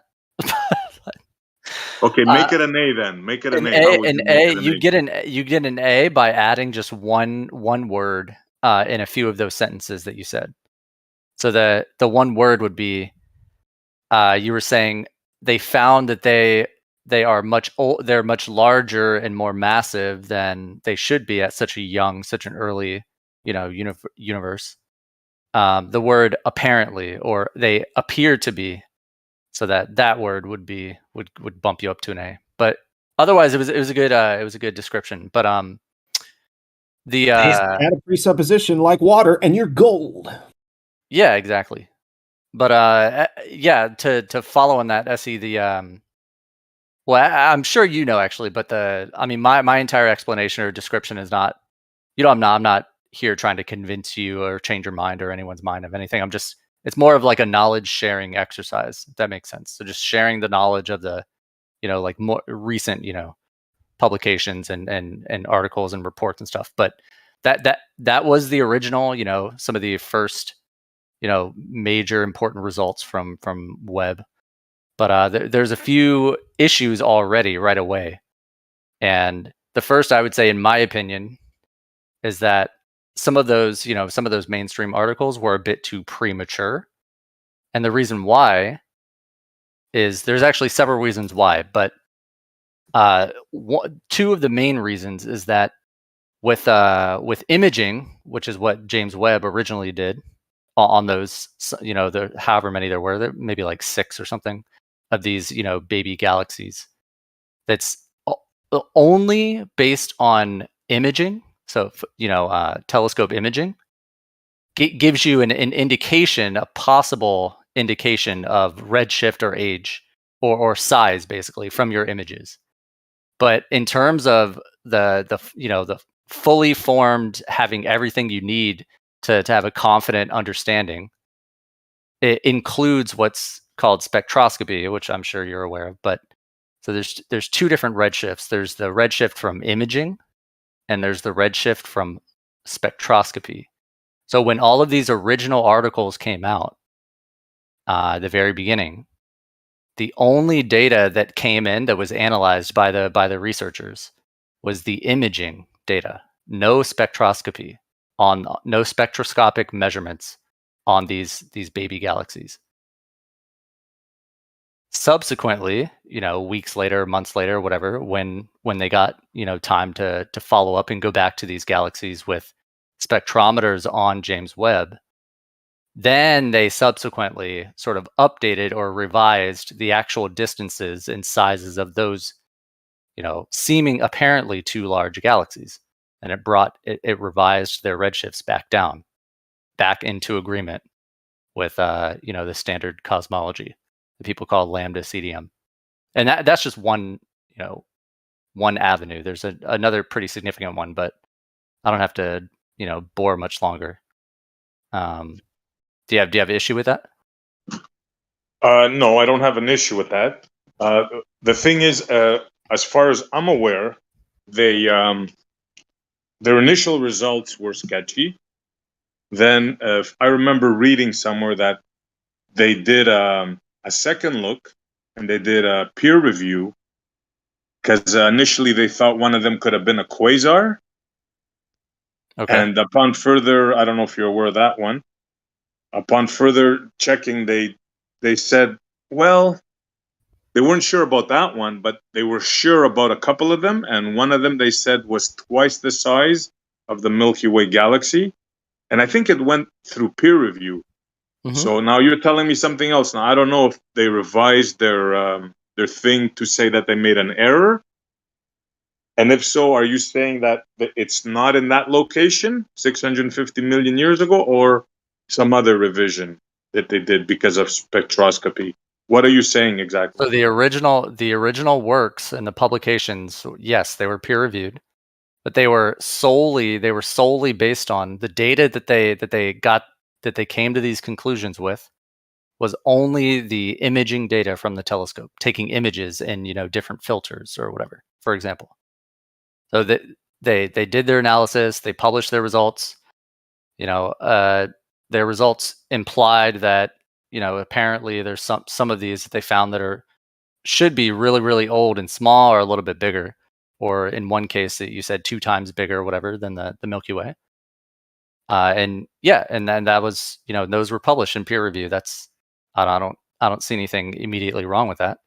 Now this is not the first time this has ever happened where it's a two-pronged approach. You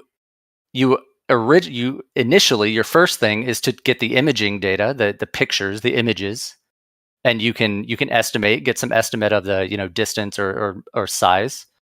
But that I'll repeat, that's not the whole picture. That doesn't give you everything, possibly everything. You could be wrong with just the imaging data. So what's usually done is you will follow up and use a spectrometer to get spectroscopic measurements and break the light into the different. Most of the audience already with all this. No one's listening anymore. Sorry. Well, yeah, I expected that to happen. I'm listening. All right, keep going though. Yeah. Yeah. I hear you, Carl. I expected that to happen. Anyways, it's a two-pronged approach, SC. So those first original papers only published imaging data, not spectroscopic data. I get that, bro. And let's not bore the people, right? I get that, spectroscopy and all that. But are you saying now, with this new data, with this revised data, are you saying now that they're saying that they're not as young, they are older, Correct. They're not in the right location? Like, just be a little bit more They're still in the same location on the sky. They're not as old as just the imaging data would imply. They're not as old or massive. So you mean they made a 13.3 billion year error in the amount of mass and the size of the galaxy? No.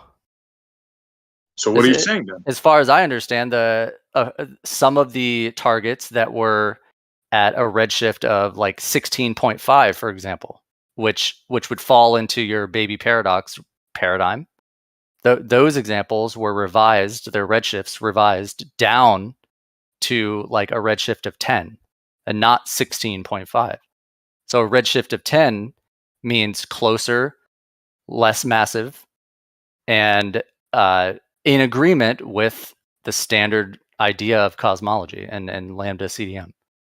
Yeah, but hold on. That's why I'm Before you saying. said they didn't change locations. Now you're saying They did change on the location. sky, like where you find them on the sky didn't change, but their distance, yes.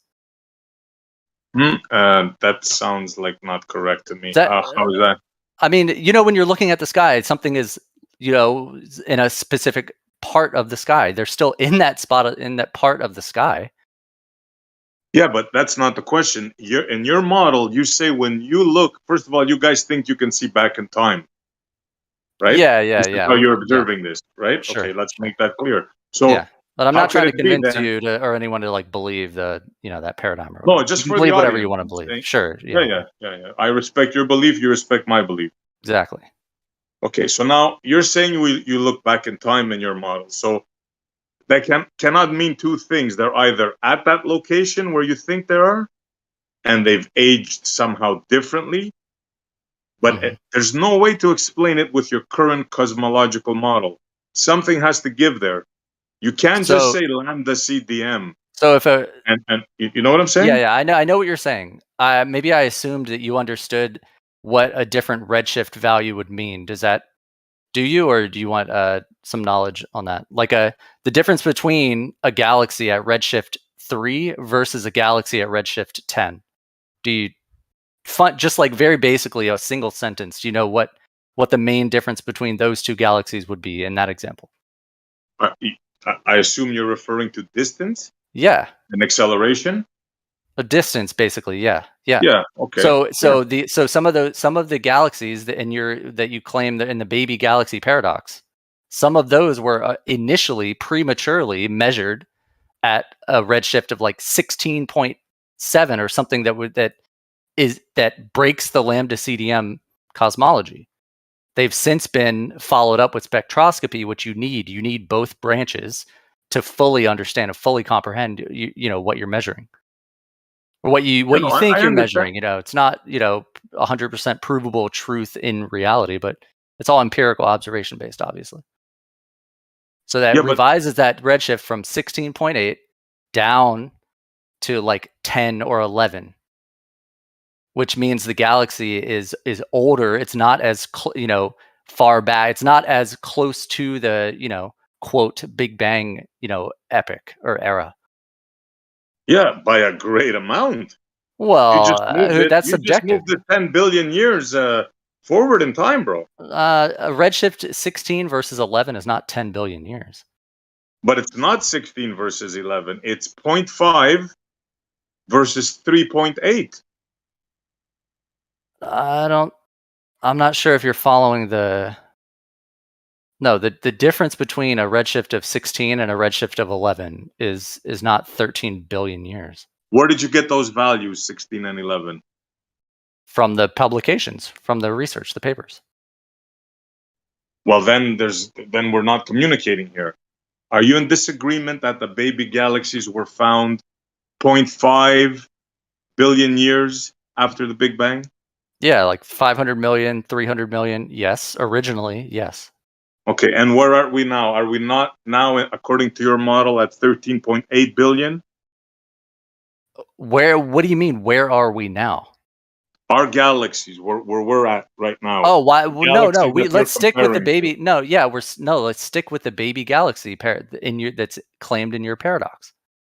So yeah, how are we going to compare it to then? What are we going to compare it to?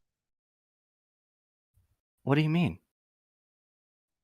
I don't think we're communicating here. Okay. Let me just. Okay. Some of the galaxies in your baby galaxy paradox, they are originally based on the first papers, the first publications, were claimed to be 300 million or 500 million years after the Big Bang. Are we on the same page? In that time frame, we can agree on that, right? 500 million. That's the time frame that they claimed them in, correct? Yeah, from the original papers. Yes. Yeah. Okay. Now let's move forward. Did they say that they were too big to be in that time frame? Yes or no? Yeah, of course. You're gonna believe it, right? Yeah. Okay. So. Okay, but that's not where the story ends, though. More work. A ton of work has been done since. You gotta explain how they were looking for a baby and they found a teenager. You gotta explain that is exactly what I'm explaining. He did, SC. That's Just exactly what I'm How? explaining. How? Because I'm just repeating myself. Sorry. The original conclusions, the very first papers, they only utilized imaging redshift measurements through imaging only, which is not sufficient. That is not good enough. They were premature to publish, in my opinion, if you ask me.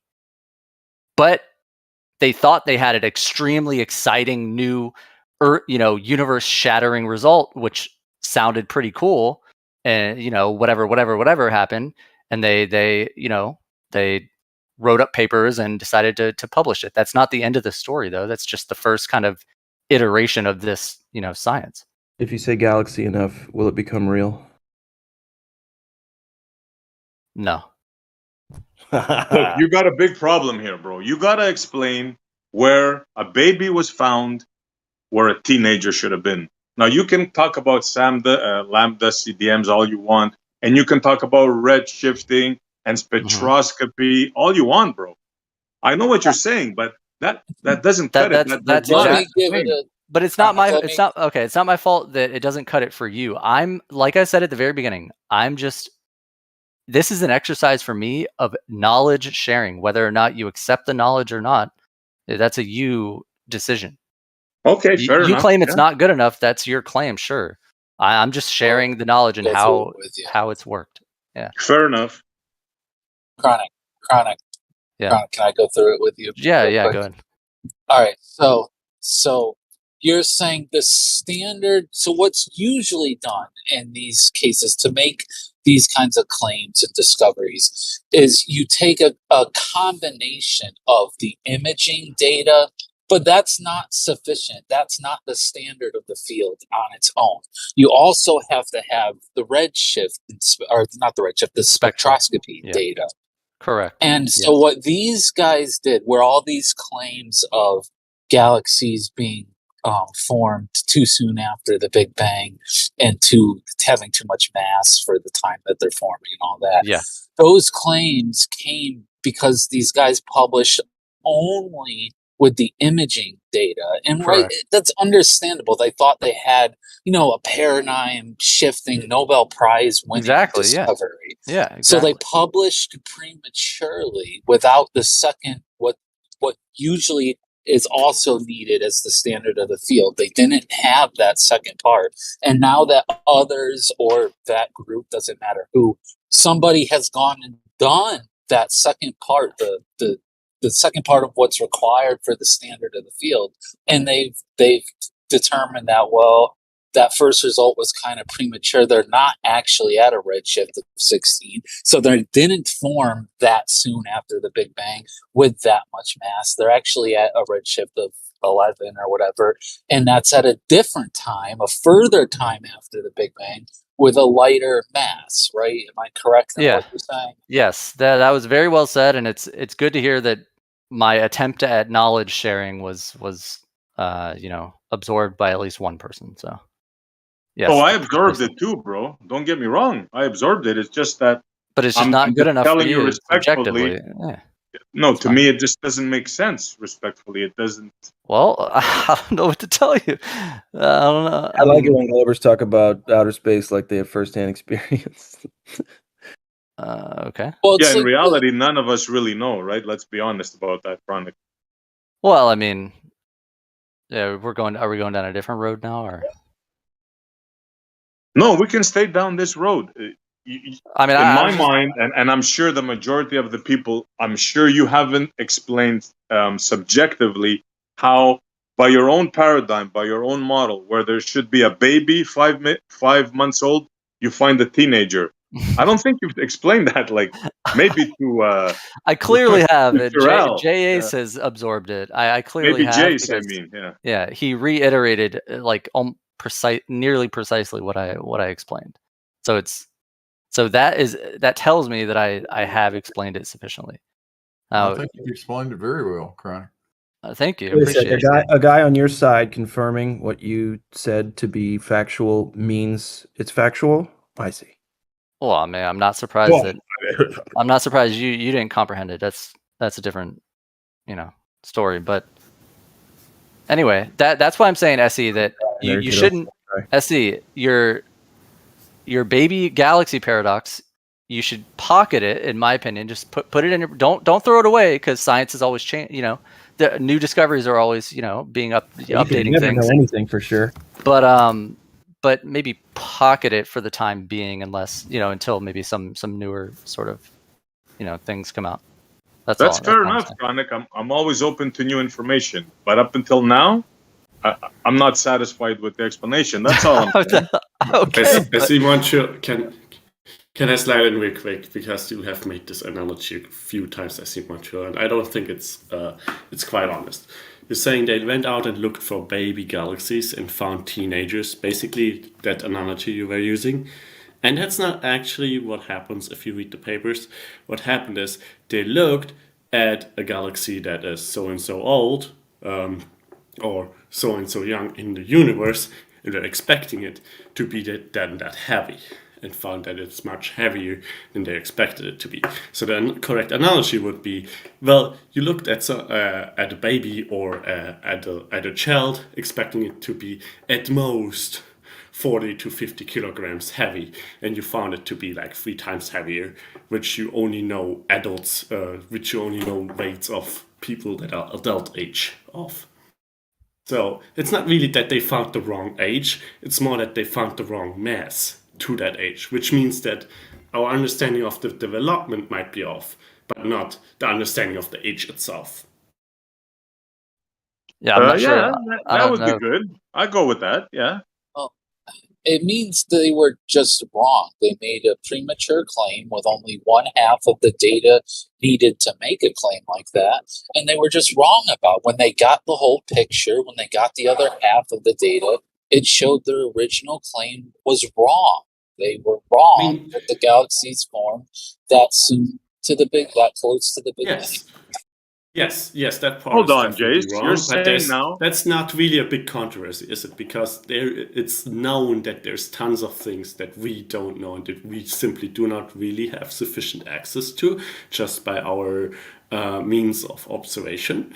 So we know that there's tons of room for us, for the understanding that we've built so far, to topple over in those regions. That's not really a big reveal or anything like that. That's never communicated as absolute knowledge. That's not what I'm saying. I'm not knocking them for being wrong. I brought that up because SC is trying to use their original wrong claim to now claim that the whole Lambda CDM cosmology is incorrect. But the claim that he's using to say that is wrong in itself. So, you can't claim it's incorrect while you're using a wrong claim. What are you talking about? Hold on here. Hold on. Are you disputing too big? You're disputing That's what Chronic was explaining to you. That's not the case. Yeah, but hold on. He didn't show any proof. He just posted me something that showed that they made models, Jace, in computers, Jace. No, this is all based on empirical observations with Webb. Empirical observations of what? Of spectroscopy? Of the and redshift. of your baby galaxies that you refer to. Okay, so now you're saying that the scientists are wrong, and those galaxies are not larger than they initially. They're exactly at 500 million years old. That's exactly their formation. That's what you're saying? The redshift values and the distance and the masses that they originally published in their first papers was incorrect. Yes, that was incorrect. So you're saying they're exactly 500 million years old. They got the mass wrong. They got the amount of stuff wrong. They got everything wrong. That's what you're saying. And I'm going to look into this. I'm going to look into this.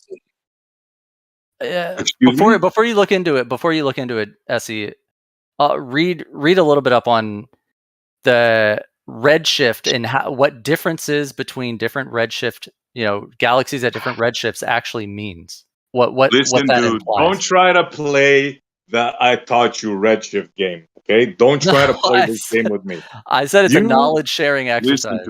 Listen to me, knowledge boy. Listen to me. I've looked into this, and so far you haven't provided anything that shows that what they found is not correct. You can laugh. You can try to get away with that. Show me something that says Excuse me. Why are you interrupting? I said he's chronically in denial. Sorry, I said Yeah. Zinger. Yeah. All right, so Show you me something okay, so that you want okay. says, "Holy shit!" All right. You're not So gonna. you want Yeah. no, but you want the research studies. I will do a little bit of You can homework. have that with Zinger get 'em too. back You to can have that, man. It's all yours. Yeah. Do a little homework and show me where it says that now they're claiming that those galaxies are in fact the age that they should be, the size that they should be. Because far as I know, that's not the case, and you're just talking. Yes. While I'm doing a little bit of homework, I sent you that link again. That's more of a mainstream article that. No offense, it's for kind of laymen to read and comprehend, but I'll get the scientific publications for you in the meantime. Yo, Yeah. real While quick, you're this trying to lambda. do like this soft, this like mild mannered like insult, I looked at your thing, and all it says is that they did simulations. So nice try. That's incorrect. What does it say? What's the This proof? The thing that you posted right there. What's the proof of the baby galaxies that they are the exact size that they say they should be? Tell me. Go ahead. A quick question in your image. Why does it look like as if when you look at the top left corner, why does it look like these two lights are identically the same when it comes to their glare? And as if someone just copy and pasted the things and made them bigger and smaller at some other positions in the image. What in the world? I didn't follow that. I'm sorry. Clay, Yeah, it's not I too hard to bet. make that image, that's for sure. Not too He's hard to talking make about that. copy paste. Okay. Why is it, okay, I'm going to talk slowly now. Why is it that when you look at the left-hand corner of the image, you see like two What image? lights Which image? glaring in the link you posted? Okay. There's probably like There's a dozen or more images. The top one, the first one. Yeah, the thumbnail, man, the first image. Okay. So you see there's two lights that make a glare. Why is it that the two lights look identical? They're stars, and that's the point spread function from James Webb. That's the shape of the PSF for a bright star. So would you agree that this image is also easy to be made inside of a CG program? I have no that's the most subjective type of like, I don't know the fallacy, but it's some weird fallacy that just by posing that question. So you don't know the fallacy, but you're inserting. Yeah, I'm not interested. I don't practice all the fallacies. You don't have to do that. Well, don't you realize the fallacy within that fallacy of you assuming a fallacy? But you said there's. Hold on, I got two things. Hold on, but wait, Go ahead. wait, Jeremy. You say that there's two stars and they kind of look similar, so you can copy paste them in Photoshop. What? Well, the last question, okay, would But be I explained in reality why they look similar. The shape and the diffraction when light hits the James Webb Space Telescope detectors for bright stars gives that six pronged shape for a point source. Well, but all of okay. that went over your head. Okay, no offense, but Well, anyway. okay, no offense. Is it possible to create such an image as a computer-generated image? Sure. Okay. All right. Back to the Okay. science, maybe with Jeremy. Go ahead, Jeremy. I got two things. One, just a side note. When the Hubble was released, the Hubble shares the same anniversary as Adobe Photoshop. That aside, this Lambda CDM model, that's the one that has something moving away from us, or we're getting farther away from an object at double the speed of light. I'm not following. The Lambda CDM model. That's the model that has an object moving away from us faster than double the speed of light, right?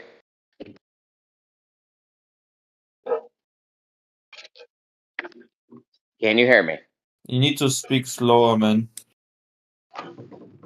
Oh, he hears you. He just knows where you're going. The Lambda CDM, that model that you guys were just talking about, that's the model that has a galaxy or a star. There's something moving. I think it's a galaxy moving away from us at double the speed of light. Jeremy, 1 second, man. You're yelling and I'm doing something.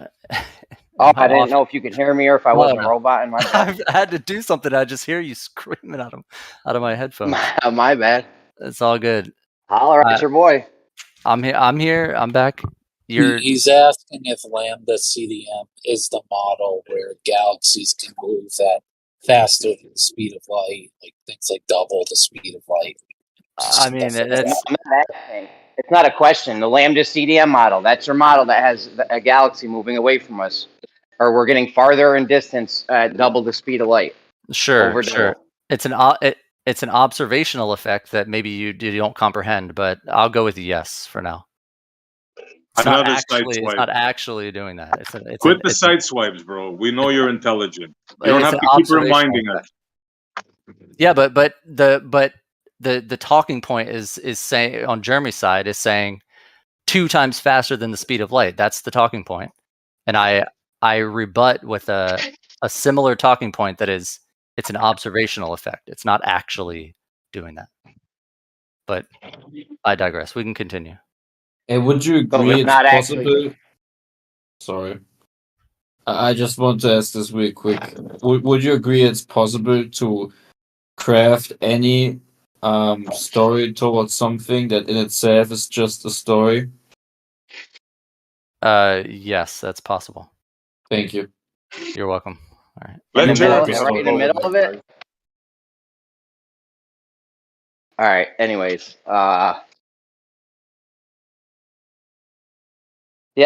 So if it's not really doing that, then why do they have that as what it's doing?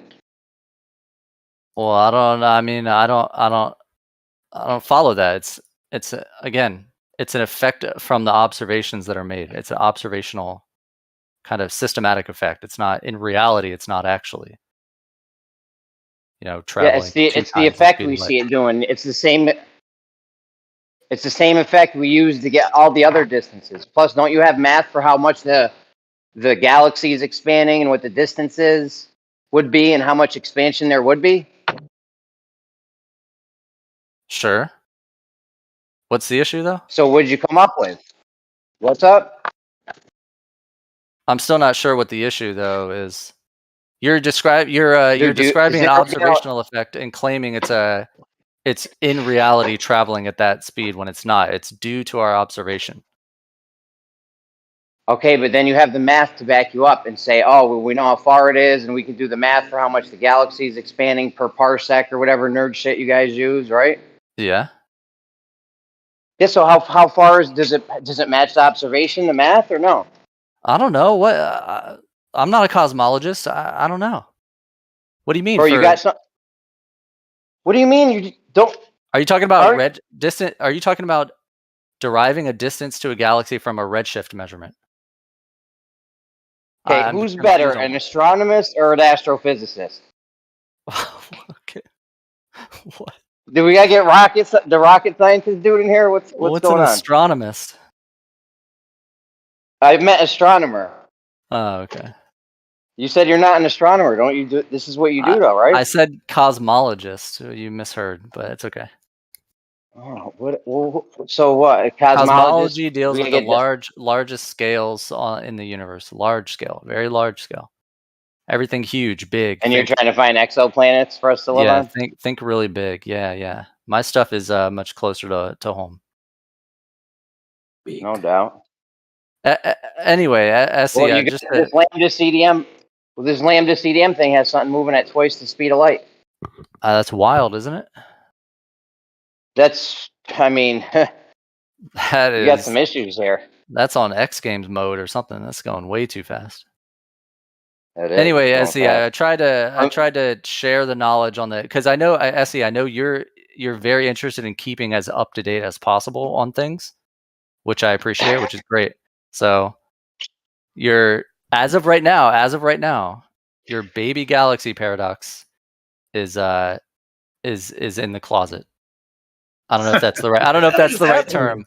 That's not the right term. We'll put it in the shelf on the shelf. You know what I mean? On the shelf. That's what I mean. Put it in the closet with right next to Coach. Listen. Next to Blue's I'm not done with you. Hold on, Sonic. Hold on, man. You know what I meant. I gotta go, Jeremy, but go hit me with one Come last on, one. bro. Hit me with one last Come one. on, I'll I hear had it. I'll hear it. I'll hear it. Go ahead. He needs to No, feed because his it's a whole dog. big thing. We'll do it another time. I got a whole big thing. Oh, all right. I'm looking forward to it. All right. I'll catch you guys later. See ya. Yeah. Later, man. Thanks.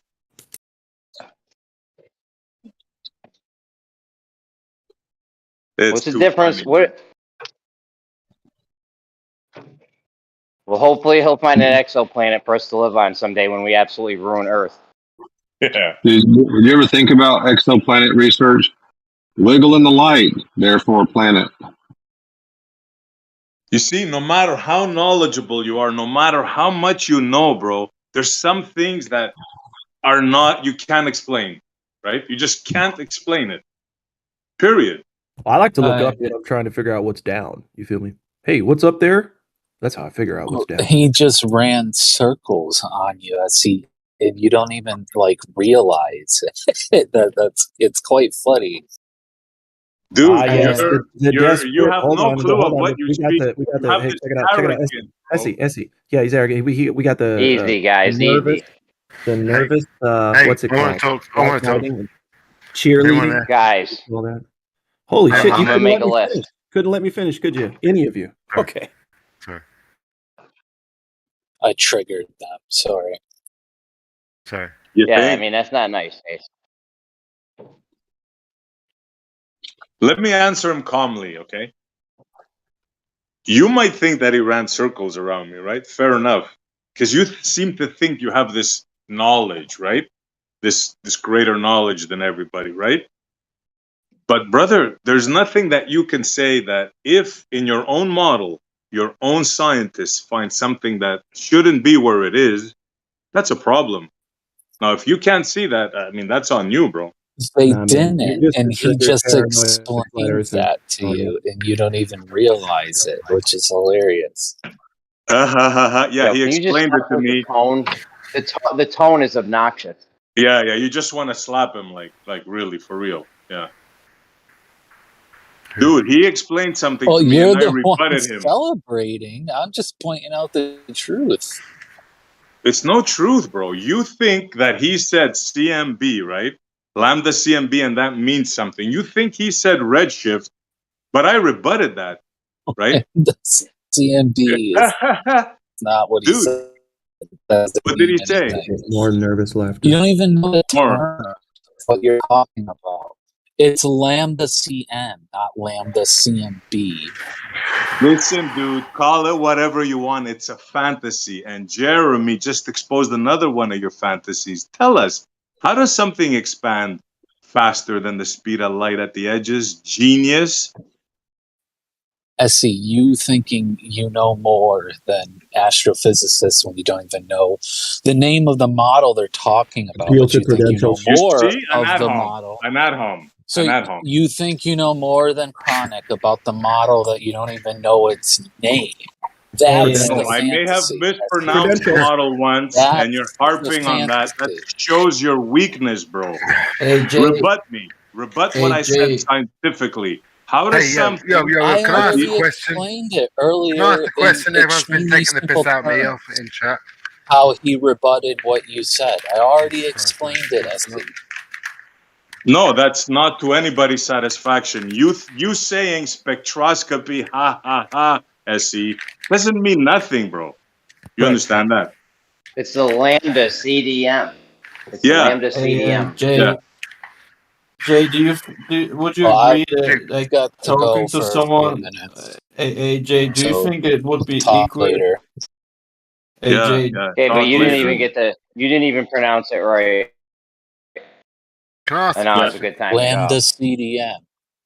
Yeah, Can I ask a Jay. question? So are you Find going to any make... spot where I did not say Lambda CDM and play it for us. I'd love for you to who do that. cares? We mispronounced the name. Hey, genius, you want to explain to us by what mechanism this happens? And in detail, please. Explain to us how this discrepancy has been solved. And don't just say, ha, ha, ha, spectroscopy. Explain to us in detail. Go ahead. I already did. I explained No, you exactly didn't. what he said, just in a more clear way. No, you Can we didn't. Yeah, I just get All the did. you name of said this Essie, was do you model not straight? exactly What do do what you you you think not it said. is, Jace? remember? Do you not remember the part where Jace, what like do you? the all right, you're gonna interrupt me again. Just let me get through this real quick because I have to go in a second. So, right, you don't remember the part where I was like, okay, right, Chronic, tell me if this is right. Your field has two requirements of making claims like this. You have to have the image data and the spectral data. These guys got the image data and they made a calculation from that data and they published it prematurely because they thought they had a massive discovery that would change the paradigm and possibly win them a Nobel Prize. That's perfectly fine that they did that. But now that either themselves or another group has gotten what's usually required for these type of claims, the second aspect that's needed to make a claim like that, the spectral data, the result has changed because now they have not just half the picture, they have the full picture and they see that they were wrong in their original claim. Do you not remember Right. me And saying I all that? understood that. And I asked you, show me this data where they revised Okay. the galaxies. That's what I asked you. Do No, you you have asked this that of data? Chronic because he was making that claim. I was just summarizing in a more clarified way what he Yeah, was you saying. thought But you'd he come said in and he's fight going night. to Do go you get have the data? the publications for you. Do you have the He's data of which going to you go get the speak? publications for you. I will look for them myself later as well, or I'll just get them from him and I'll post them for you.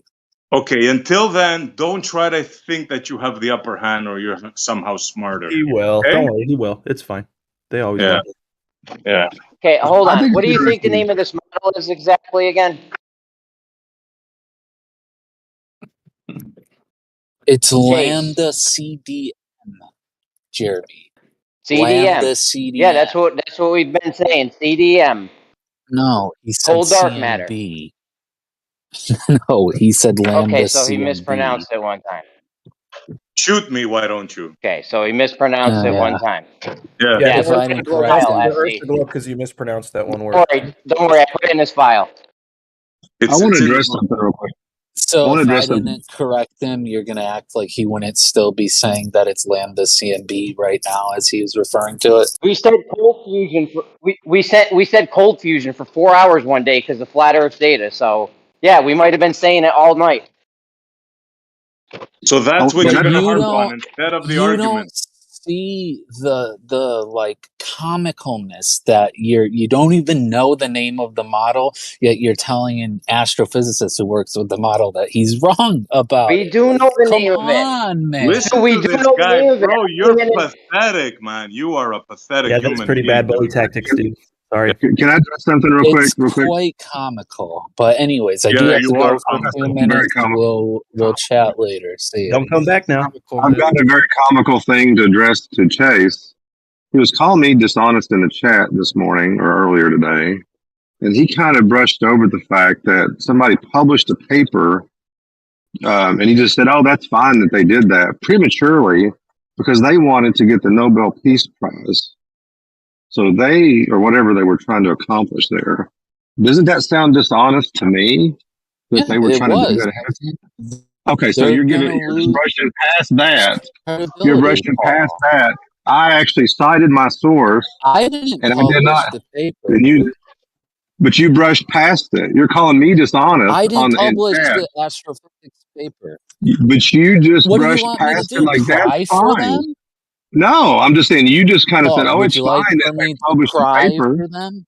No, I'm trying to point out Would you hypocrisy want in me your to own cry standard. for them or Holy something? fuck, No, Mike! I'm They're You calling your going fucking to have hypocrisy beep, out. man. they're Holy fuck! going to Alright, lose guys. credibility in their hold field. on, Like that's Jace. not Yo, my hold on a problem. I second. didn't publish the paper.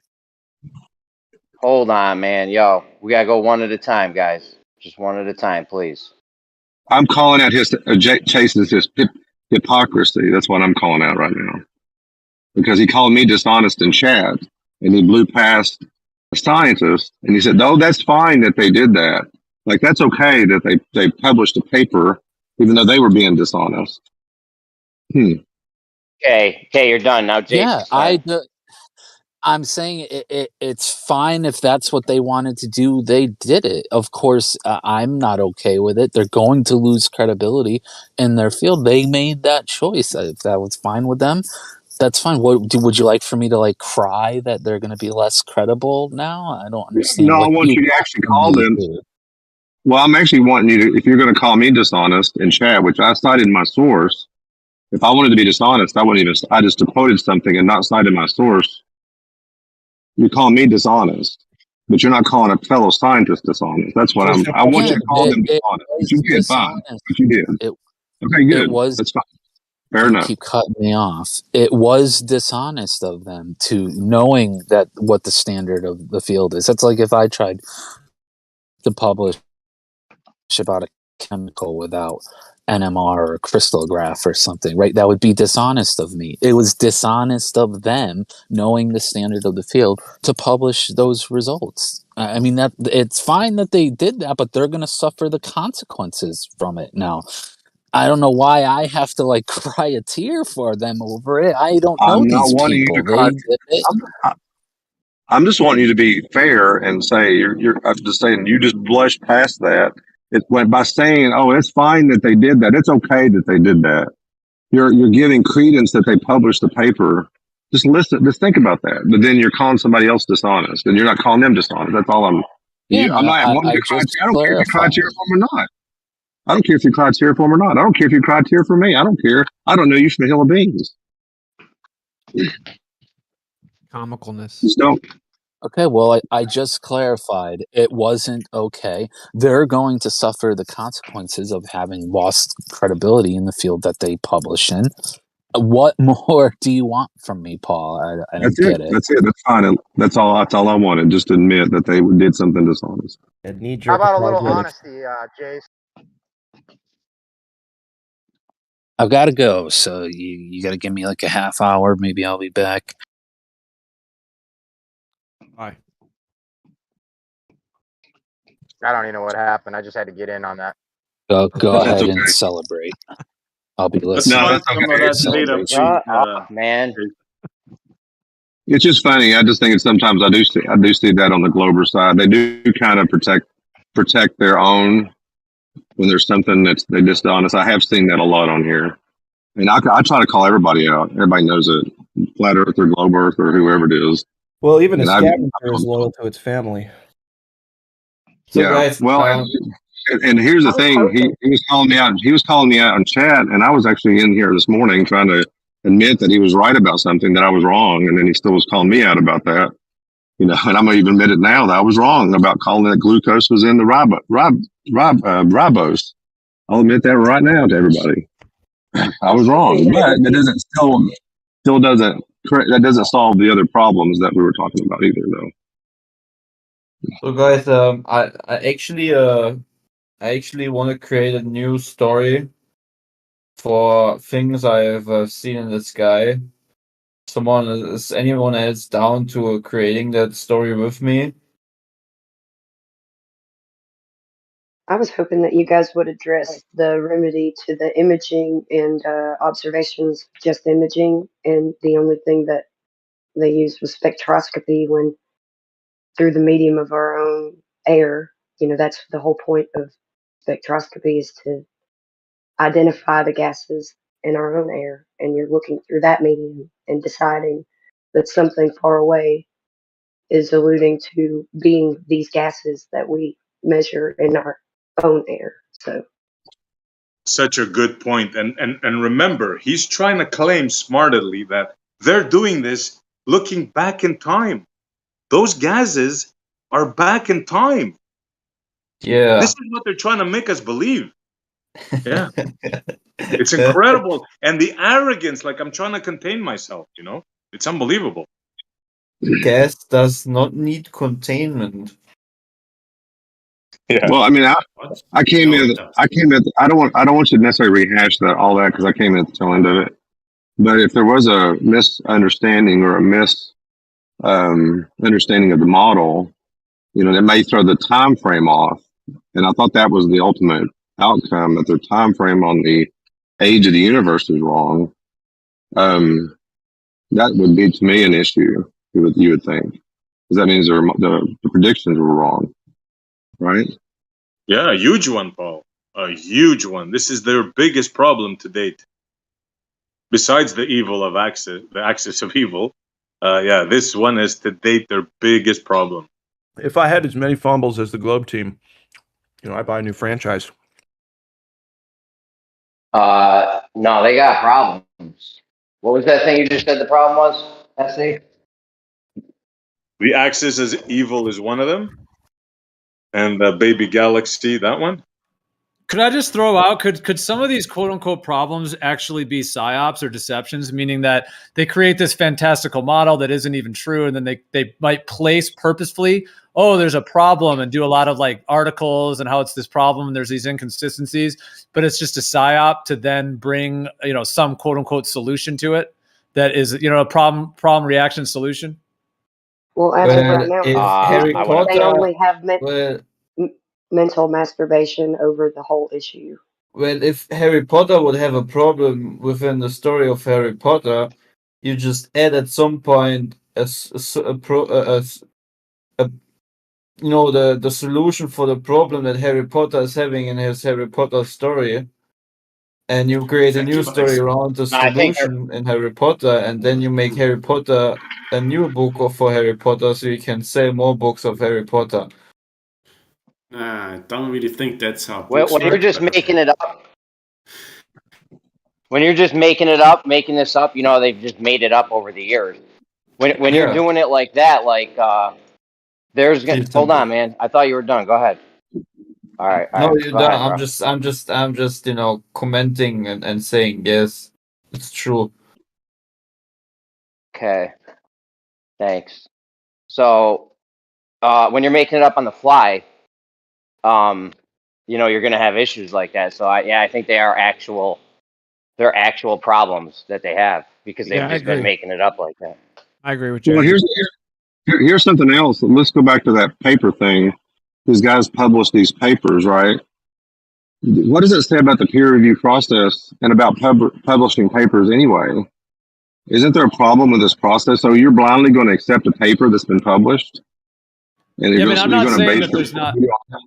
Yeah, well, there's that whole question too of the veracity of some of the pre-review process and some of these papers and claims and their claim results. I'm not, by the way, just to comment on what I was saying before, I'm not saying all these problems are made up, because no, I think they absolutely do have very real problems because they have the wrong cosmology. It's not heliocentrism. So there are real problems in their model, but I'm also just suggesting the possibility that some of these could also be planted problems, like fake problems. I think that it's just such a big world of pseudoscience that people they get really enveloped in this whole we get to make up a story about the sky, and they like to come up with fantastical stories, and they want to be the first one to point out that something's wrong with the story, as long as it's within an acceptable limit. So I think it's just a product of this big fairy tale. You got a bunch of people looking at the fairy tale. Well, it's also philosophy just being countered back and forth. It's like a game to them. Because for what you're saying to be the truth, right? It would be 1933, they planted dark matter, but no one even knew about it, and then they ignored it till 55, and then this other person's like, look, there has to be something like dark matter. This also doesn't work. And then they still kind of ignored it and taught everyone as if that wasn't a big deal, or they don't know what it is. And I don't know. You would think it'd be Well, did you? My bad. What's it? Did you hear what Jay said when I said, "Yo, you got this thing moving at double the speed of light"? He said, "Oh, that's just an observational. That's just an observation. All you have is observational stuff." All right, you try to say it was an observational effect. Like when it matches their model, it's fine, but if not, it's some kind of observational effect or something. Yeah. And I mispronounced the word once. But the great thing is, right? I didn't say that. I didn't say that. Chronic said that, not me. I said Jeremy. chronic. I You agree said with chronic. No, you said me. I meant chronic. So how is something going twice the speed of light, Jason?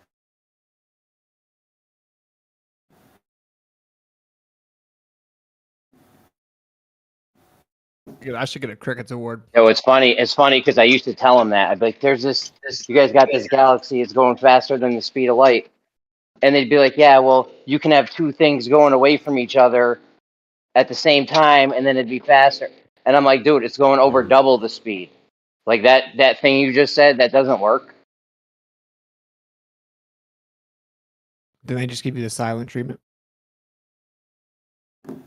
Well, they're No, never going to no. be able to fit a square peg into a round hole. Like they have the wrong cosmology, so it's just always going to have problems. It's never Well, going with it, yeah. So never you're going to familiar be with that. complete.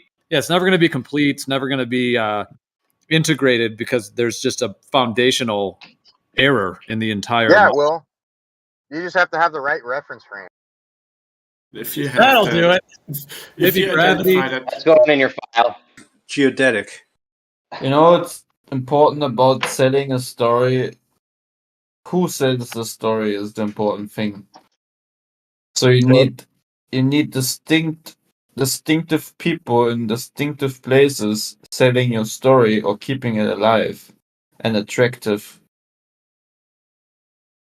I mean, it's kind of like, you know, there's like this experiment where you have like a chef cook, like a Michelin star cook, and there's like a bunch of people on the table, and they know today is a Michelin star cook that is going to cook for them the best food they've ever eaten in their life. But funny enough, they actually get convenience food that is completely trash and bullshit. But because they have been sold the story that it's made by this Michelin star excellence chef cook, they're gonna always say, oh wow, this convenient food is so nice, even though it's just pure bullshit mixed up together. So yeah, it's a lot about who sells the story, you know. That makes it believable. it's an appeal to popularity, though. It does not They do substantiate this anything, thing. and it does not reason anything soundly.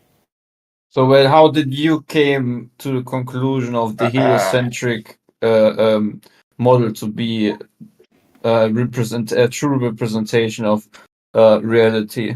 Through whom? Said I came to that conclusion. Through whom? What are you talking about? Who introduced the story to you? I think it was my How is that kindergarten relevant? teacher. Yeah. Because you just tried to say that it's just something about consensus, but last time I talked to you, you were like, "No, this isn't even a debate because everyone knows exactly what it is. Some things are just definitive." Then I asked you for the book, Correct. and you said you did. You said you didn't know. You haven't done any of it. You trust other people that have done it. Incorrect. That's word for word. You're completely strawmanning me. No, that's what I said is that this is not a debate question because this is something that can be falsified or verified at the very least in concept. So okay. Are you going to answer his question? Please, like, Answer his question. To answer. There is no question please. asked. I'm just Yes. rectifying the straw man about what I No, was saying. then I asked you, wait, Which was okay. claiming what I was saying. I said, if there's no And- debate, then how is it that you know? If you're claiming there's no debate to be I had, did you again. know. That's the next thing. I did not Are you sure state you interrupted me? Because that I every time know you're up here, already. you- I Okay, look, stated that it can. Hey, buddy, look, here's the deal, okay? Usually when you come in here, what you do is you talk really slow and you interrupt people, and it becomes very frustrating. So if you can do me a solid and, like, try to make your point and not just talk right through people like they're just beneath you or something, that would be really cool. Yeah, and it is I understandable. could get Like, to my point if I didn't get constantly overtalked. That's much easier to let me finish. So. But hold on, but Second thing that what he he's said saying is though, that I hold on a claimed second, man. that the second thing that he's Hold on claimed a second, I- man. Hold on. I'm just gonna mute you for a second, dude. Just keep in mind what he said though. See, he said you go on very, very long. I would agree. It tends towards the monologue category. So maybe that's why perhaps people want to jump in. So if you could just try to keep it concise, pass the mic. We'll give you your chance to respond so you don't have to worry about not being responded to. But instead of just having to interrupt every time, just let them finish, you can finish, and it's all good. So yeah, go ahead. It's difficult to be concise and have what I'm saying literally be strawmanned in the next sentence when I get interrupted. So he claimed I knew that I stated I knew what it was. I knew what the result was of those tests that you can undeniably do, but I did not state that. I said that I did not draw a conclusion yet because I did not personally verify or falsify which understanding of reality turns out to be true or turns out to be closer to what we can actually observe in reality.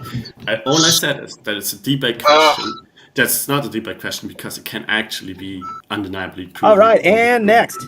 Yeah, I know, Jesus. You just got warned for monologue, and then you and. So Yeah, it's just so me, right? what actually was happened not was, even a me and minute. Crypto- what actually happened was me and Crypto were talking, and he wasn't involved in the conversation at all. We were talking about, like, why do these people just believe this story, come in here within the debate all the time, but they never want to actually address, like, the logical parameters or the requirement for evidence or any of the critique. They just drag you through the mud. And then he jumped in to say that it wasn't a debate because some things can be definitively shown to be true. Therefore, there is no debate, obviously implying that there is no debate about the shape of the earth because it can be definitively shown to be true, where in which I responded and said, okay, well, what is this definitive evidence? And then you responded with, I'm not the one that does the experiments. Other people do that. Correct. Can Again, I, strongly. can I get stated in here? that it's not a debate question for the exact reason that it can be evidence. And when you asked me what that evidence is, then I told you that I did not produce that evidence for myself, personally verify that evidence myself yet. You can't even make the claim if you can't articulate what the supposed tests can be done to support your claim that there's no debate to be had because it can be experimentally shown to be true. If you can't articulate what experiment or evidence we does can- that, we then you're can go making a into baseless that. claim, and that's why Wow, you haven't dude. heard me because I'm exposing you. Yeah. Can we I move got on? a Like, AK, you're interrupting. I'm just going to mute you for a few minutes here to let someone else do it. Go ahead, Rakia. well, I was trying to get in. I'm we're told we live on an Earth that's 70% of liquid, and then 30%. That leaves 30% of being some type of solid, and we can measure that solid, the distances, the elevation change from mean sea level. We can measure that pretty accurately. Why can't we measure the liquid part to curve? Like, we don't have to talk about if it curves or how we would measure it. I'm just saying, why isn't that done more often? Like, it should be everywhere. I agree. If the water was curving, it should have been already very easily verifiable and verified. Yeah. Yeah, we're given all the methods and tools used to measure the altitude change, the elevation change of every landmass, right, to the millimeter. But we're not shown how to do that over a large lake or any type of body of water that seems to not follow the Earth curve, parameter, which is around 8 inches per mile. But it's definitely not horizontal. You know what I'm saying? Not flat, not horizontal. It's definitely takes a shape of some type of sphere.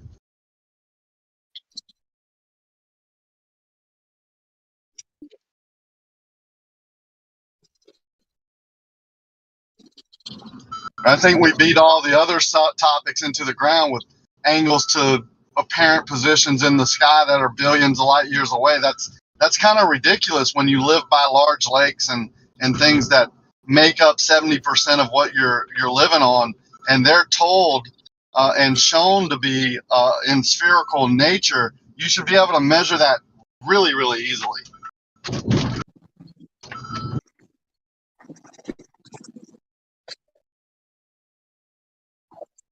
How dare you? I got another Yeah, no, topic. they have if the somebody- claim of boats over the horizon in some way that they try to claim as some definitive, or some try to indicate that has some kind of meaning, but that isn't matched with actual measurements of pure water at all. Yeah, that's an optical phenomena, even if it's showing a sphere, right? That's still optical phenomena. That's not a measurement. That's how a boat would appear if you didn't have atmosphere over a sphere. I agree with that, right? Things disappear bottom up over spheres or hills. I don't disagree with that, but what I'm saying is the same boat going out into the distance, knowing how we see through the atmosphere, would appear to do the same thing under certain conditions, but measurement is totally different. How would you measure it? So you agree things would appear bottom up over a sphere? That's the hump. That would be a hump, right?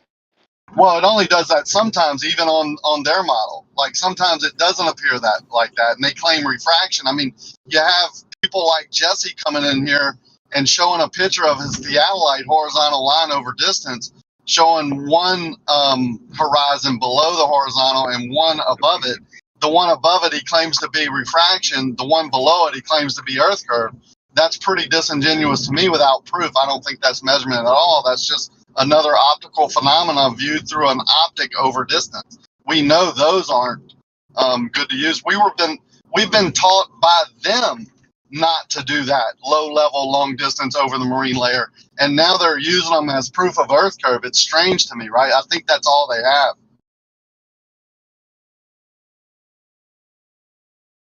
Yeah, but when it does happen on a ball, that would be like the hump thing, right? Well, yeah, you can call it a hump. I mean, some even the ballers call it a hump. You know, you can reference it as a hump because it's higher. You know, you can draw what they would call a chord line from beach to beach, and you would have a hump of water in the middle. You know, but you can call it other things too. Yeah. But that Some should be don't like the equally hump. That's a measured. very bad. Sorry about that. No, it's all good. Yeah, no, some don't like the phrase the hump, and they'll fight you to the death on it. But yeah, there would be a hump there. Yeah. Well, they Lots can of call things. it Juliana for as all I care, but it's definitely higher than the shoreline.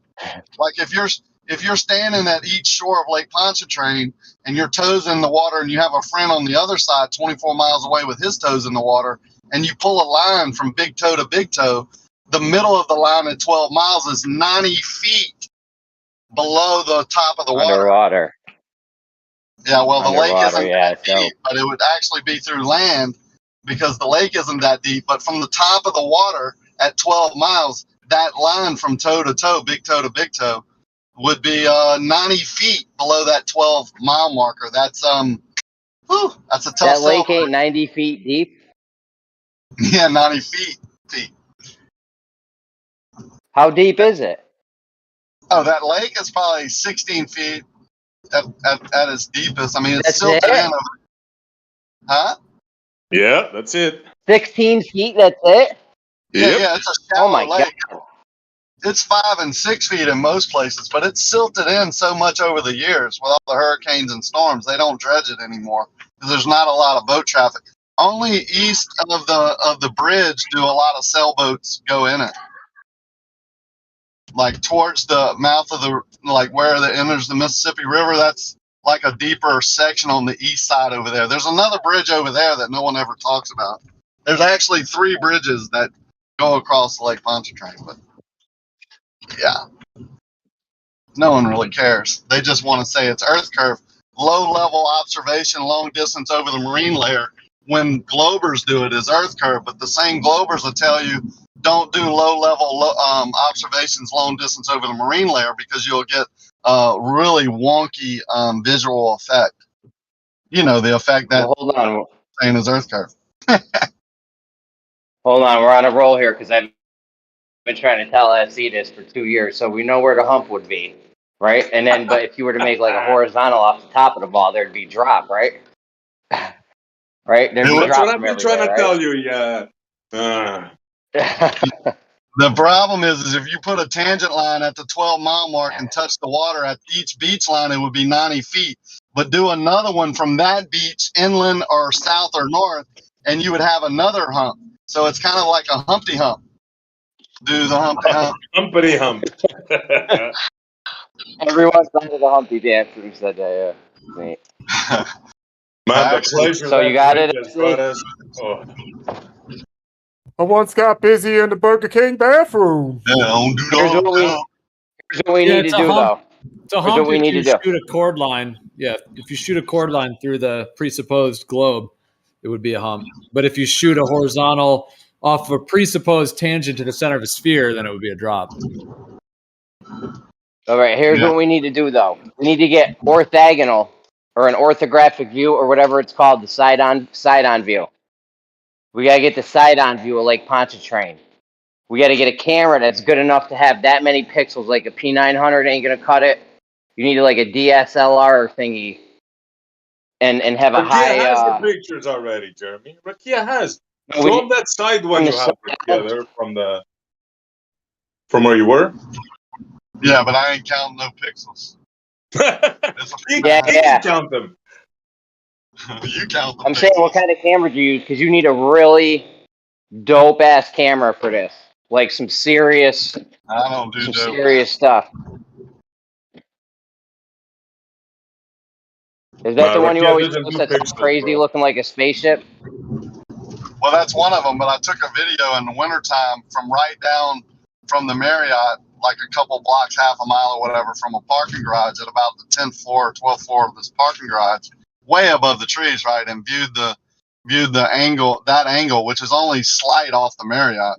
And it gets away from the soundly angle is what I call it. Because if you get into a certain angle, you get those optical phenomena, which cause the illusion of an upward vector, like it goes up and then down, which creates the apparent curve. I mean, I don't know how something goes up from your line of sight on a sphere, but they say it does.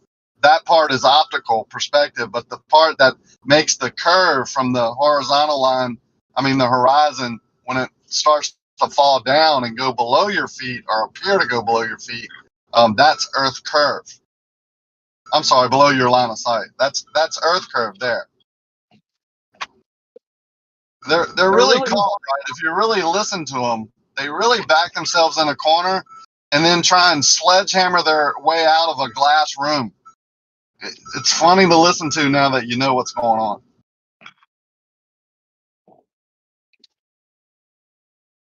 Wait until So Rumpus. you're saying getting a side on view. You're saying getting a side on view would be no good because it's all wonky, anyways. I just don't. I'm not a big believer, or don't know as much about counting pixels on a picture that you take through the atmosphere. I'm not a big. I'm just not one that's going to back that for 100% proof. Yeah, just No, think no, of how I'm much just saying, things change does it look? when you put a lens in front of something, like how much your vision changes. So the atmosphere functioning as a lens, there could be all kinds of distortion. Oh yeah, it's definitely acting as a lens. You can prove that to yourself almost every day because you can go see it change. Right. When you just like when you change the filters on your lens that you have in your camera, the view changes. You can do the same thing in the atmosphere. When the conditions change, that's just like the lens changing, your focal length changing. Sometimes it magnifies things and brings them closer and makes them bigger. Sometimes it makes them smaller, different colors. Everything. The sun is actually Well, that white. brings It me to only the appears yellow. Well, that brings me to the next thing I wanted to do. That night when you saw Jesse's blue tape magnified through the salt water, right? If it's some kind of salt thing magnifying it, a salt aerosol is the most abundant aerosol in the atmosphere. So I say we get a fish tank, put a whole bunch of salt aerosol in it, and see if it magnifies shit. That would be that'd be pretty definitive to me. I don't know. What about a mixture of things? You're saying just salt does it. Yeah, I agree. I think salt water is a big key to our cycles, how we view things, everything. Because salt and fresh water definitely reacts different to our environment and our cycles that we have.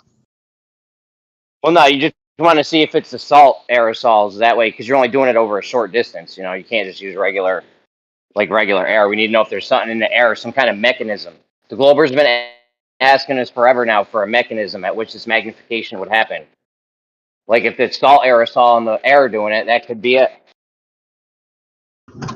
Well, you're talking to people that show us lensing in the atmosphere and then deny that lensing in the atmosphere happened. If getting a horizon above the horizontal that you created with a tool that creates horizontals is so difficult, then why does every Glober now show that they get it within, a few shots? How many times has Jesse shot that shot and he just happened to get a horizon above the horizontal line? He just got lucky that day, right? They have to stick to the narrative. Concave Earth. Yeah, concave. Way to go. Let's go. Measure it. Let's go concave. I can tell you this, from what I've seen and know and measured, it's concave way before it's a sphere at the given radius they give. It could be more like a dinner plate where most of the region in the center is flat, like that you can actually measure and get to, where we live. And then maybe on the outside edges getting towards the border, for whatever reason, whatever phenomena is causing it, it might turn up like a dinner plate. But I don't even believe that. I think it's, when undisturbed, it just finds its equilibrium and becomes flat, horizontal. And it's bounded by some type of landmass. People say the ice wall, but I don't say that. I think it's some of it's ice wall, some of it's land, some of it's a mountainous region. I just don't think we see the parts that we see. That they bring people to, or during most of the year, is really cold and icy and snowy and all that. So there's a lot of glaciers, but there's land underneath there. Don't forget, if you melt all that, that's the highest landmass average on Earth is Antarctica. Yes, sir. Ain't no Sounds way like a ice is boundary gonna to me. contain water. Yeah. Yeah, it sounds like if I was a creator and I was going to create the outside boundary of all the waters of the earth, just you can't even fathom how many. What number do you put on it, right? They might try and measure it, but I would create a landmass that's higher than average height to be higher than anywhere else. Like, Keep does all the that take a water. rocket scientist to think of that? You have water, Keep there all has the to be water land in, higher yeah. to contain it, right? Like, I mean, it's not difficult. Yeah. No, it's just a coincidence. Antarctica's highest elevation is just a coincidence. All the trouble trying to navigate in the south, just a coincidence. People navigating for months and months and months, going thousands of miles, just a coincidence. Every time they go to the south doesn't work, just a coincidence. The animal and plant life doesn't match in the south, just a coincidence.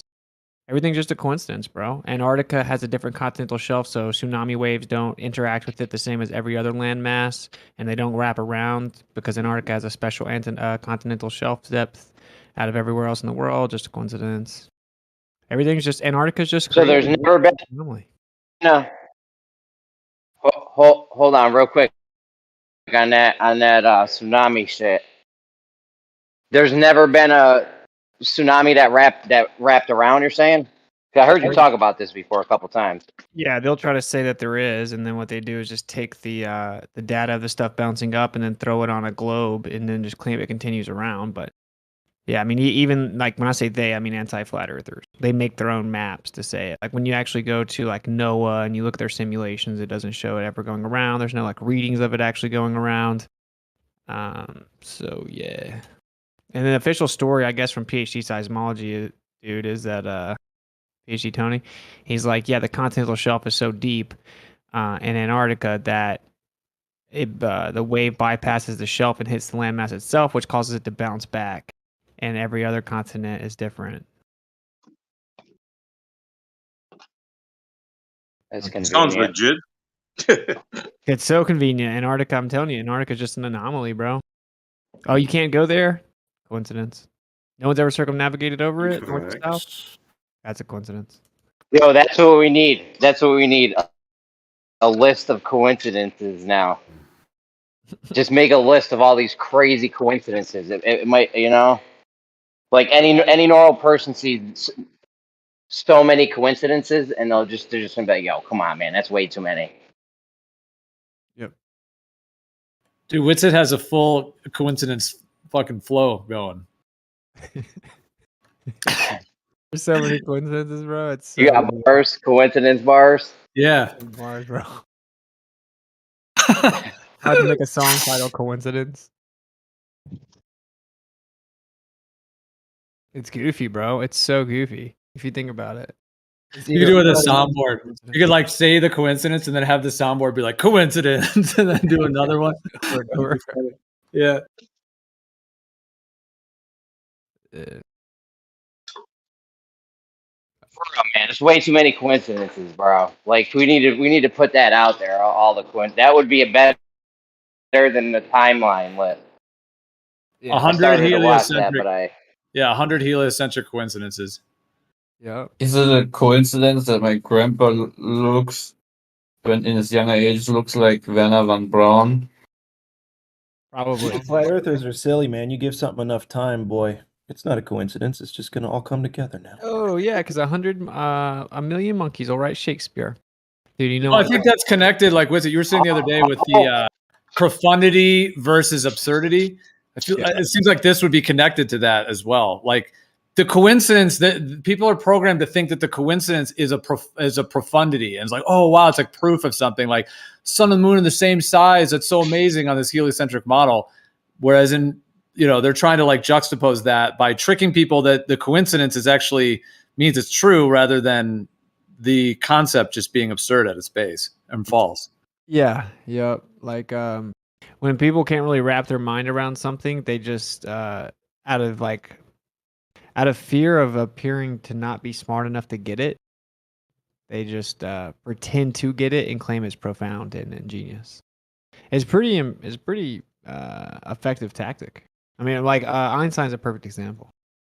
They're like, well, you want to talk about relativity? They look for a reason not to. But the truth is, like, no one alive has ever understood relativity because it's not understandable. Right? It's not stupid. profound. It's stupid. Includes you then? Yeah, we need a coincidence list with them. I'm telling you, man. Peer pressure. This is the next one, bro. Okay, well, we'll see. Put it on your Right next put to it on the your list. paradox box. Number 400. Coincidence box and the paradox box right next to it. No, I'm telling you, man, that would be super helpful, bro. A coincidence. I think that would turn a lot of people, because if they see all the coincidences just all at once being ripped off, it's like, wow. Yeah, Jeremy, I like that coincidence you mentioned earlier about Photoshop and the Hubble telescope. Yeah, we could call it how Same here. How far will your Coincidence. naivety stretch? Right? How far will someone's naivety stretch? All the way around the globe if the conditions are right. Sorry, Jeremy, but I knew someone was going to get that. I think we should call it the Coinky Dink of the Helio Stink. Well, this is what's funny. Like, if you claim this many repetitive coincidences with astronomical odds, then you're basically invoking the need for a creator anyway. That's the funniest part. No, I want to have my coincidences and not a creator.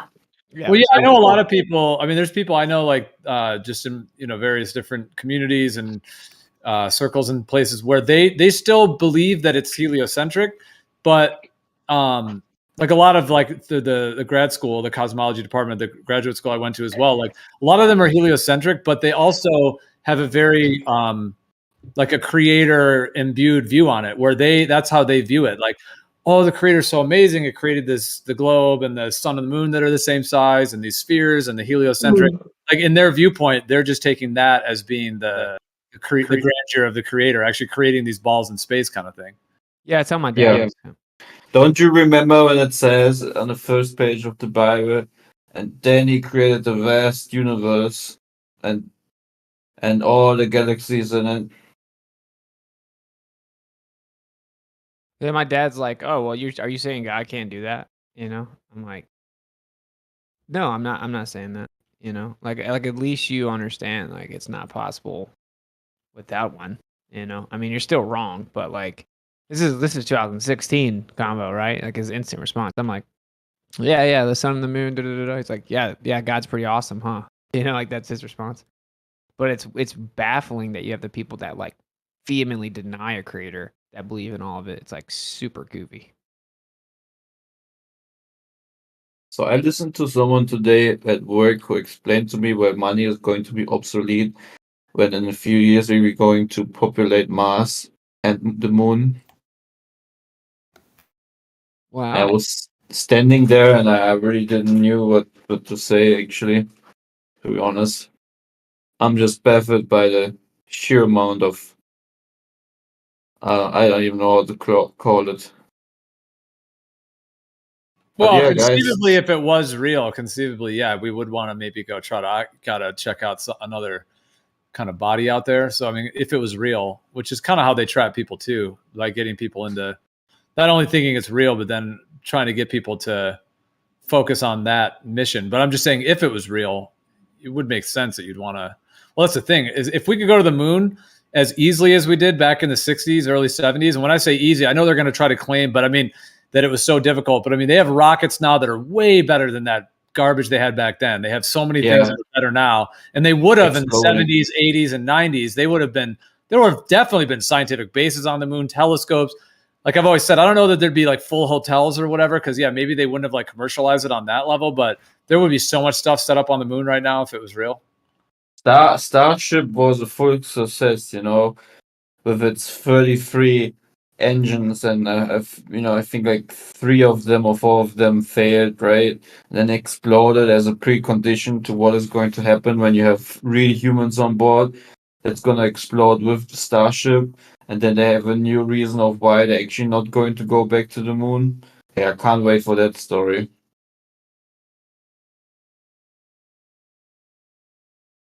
It's just gonna be a few more years, guys. Just gonna be a few more billions of dollars of your tax money.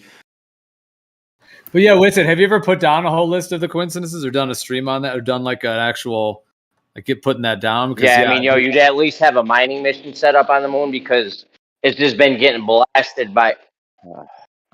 Dude, you're like 10 seconds behind, man. Yeah, You're coincidence list. super delayed, bro. But just go ahead though, Jeremy. You're super delayed. Just go say your thing, but you're like 5 whole seconds delayed. But go ahead.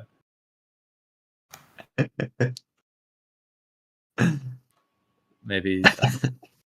I'm telling you, it's 10 seconds, dude. 10. I know. At least 10. How is that even possible? It's like a Discord eternity, bro. You should like sue them. These freaking New York telephone systems. What's Man, going on, man? He must be on the ISS trying to fake that, time. Yeah, Jeremy, are you trolling us from Mars? Yeah. I got to make sure there's a delay. Remember one time they forgot to put the delay in one time Yeah. when they were doing like a live interview. Yo, Or to mute coincidence the list. mic. I'm telling you guys. Yeah, to answer you, I've never put a list together. I just like usually riff it. I just like freestyle the coincidences and the illusions. Illusion, because it's so easy. It's just like every claim is basically an illusion, So. Well, and I've heard you go through them though. It's like it really does. It's like it flows one after the other, and it's like whoa. Like every time I hear one, it's like ding, ding. It's like it's like the light bulb going off like every one. So yeah, it's good when you link them together like that. And there's when it's that many of them, it also kind of just shows like it reveals, it like exposes that there's something going on there with it. Yep, I agree. Like same with the timeline. When you hear the whole timeline, you hear all the coincidences, you hear all the illusion. When you hear them all together, you're like, logic necessitates you be like, wait, how can these all coexist? All these coincidences, Well, I think that the Antarctic stations are just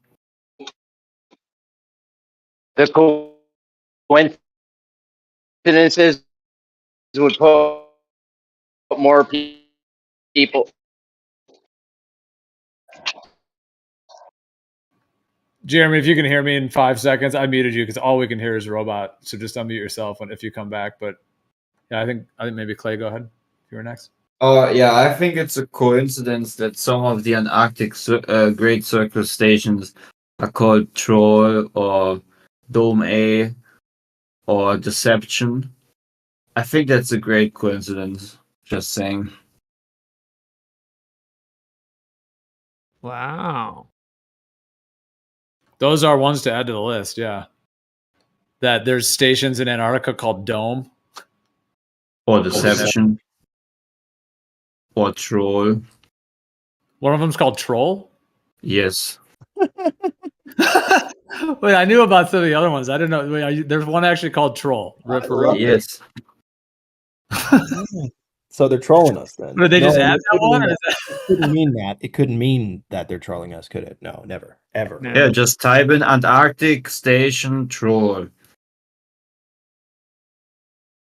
Wow. Wow. Yeah, And I they posted wanna it on believe it. Wikipedia. They'll come up with an excuse. They'll be like, they just the person who built it loved that movie Troll 2, right? Everybody know about Troll 2? There it is. Yep. It's on the eastern part of the Princess Martha Coast and Queen Maud Land, Antarctica. Troll Station, dude. And also the red painting, right? Doesn't stand for masonry at all. That's just a coincidence. Yeah. Well, they do There's a their trick black to it. magic thing through the coincidence. That's part of how they do it. So, and it's like part of the trick. That's why I think it's potent to hear them all together, because there's a way in which they use that as like a reversal. When I said black magic, I'm referring to, I mean, there's a whole concept with that about how they do that, but it's a way to like manipulate and see people through. It's kind of like the truth in plain sight, telling people the opposite and then making it more real through telling them it's the opposite. There's like a whole, it goes back to like some of the more, like evil roots of like the certain lineages of Hermeticism. It's like these are like Hermetic principles through the occult that are the wisdom of the ages, manipulative manipulative version of it. Is that just Western magic? There's like lots of dudes like in the 1900s that are like, oh yeah, we have like the total book on Hermeticism, but is it? I don't know.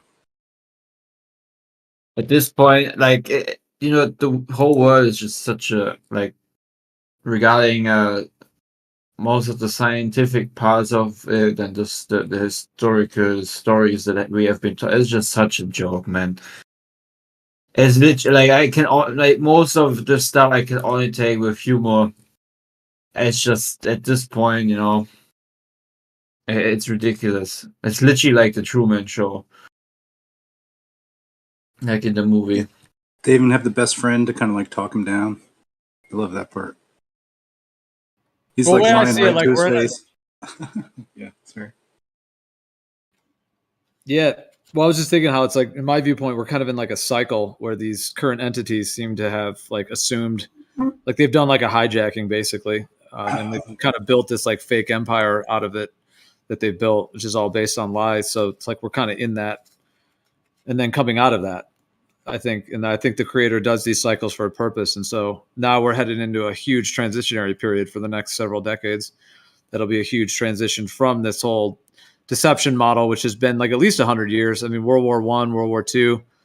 It's like they established the Federal Reserve right before World War I through the sinking of the Titanic. And then right into World War II, the 1920s, they did the Great Depression, which was a major event. And then, of course, World War II. Did I say World War? Anyway, World War I, then World War II. And then like the whole timeline that Witsit was showing as well. And then looking at the 50s. I've talked about the timeline. It's so incredible. Like there's it really does reveal like that it's a purposeful plan that they've been rolling out.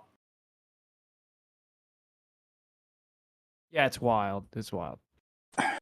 Right, but like rolling it out to like marshal a bunch of people, sort of, or like push a bunch of people through university or try to build these industries or something like that. Other people, maybe they wouldn't do it because they would just been content in their understandings. I'm not really sure why do all that, but I guess it also like it makes it so all the technology that's developed isn't since it's kind of like Vatican sanctioned, if you will. If it's like that, science is like some sort of like inside out version of what they're.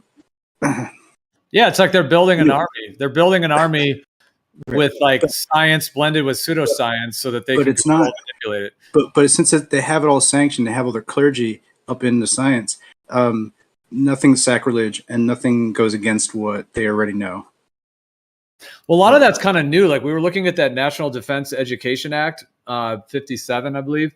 And that was when like they started using all these like military funds and government funding to try to create this like new era of humanity where you like went to college and there was a lot more like personnel, in all these like institutions. So they kind of built this whole system where now all of a sudden, like, being a scientist is like a thing and you get the degrees, and they put a ton of money into like college education. So they did a huge amount to like sway people to build now this kind of army of, that this era that we're in. When I say army, I just mean this whole like quote unquote scientists and trust the science. And so, yeah, it's like they built an army to push their agenda.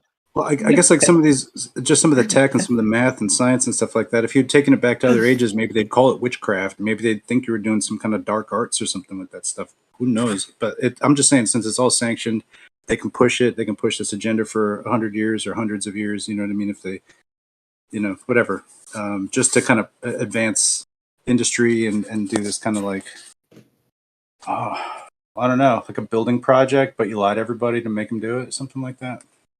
There's even an airfield called Troll Airfield in Antarctica. Wow. Yes. I mean, I wonder if they're kind of trying to claim that, like the idea of like a troll on a bridge that like doesn't let you past or whatever.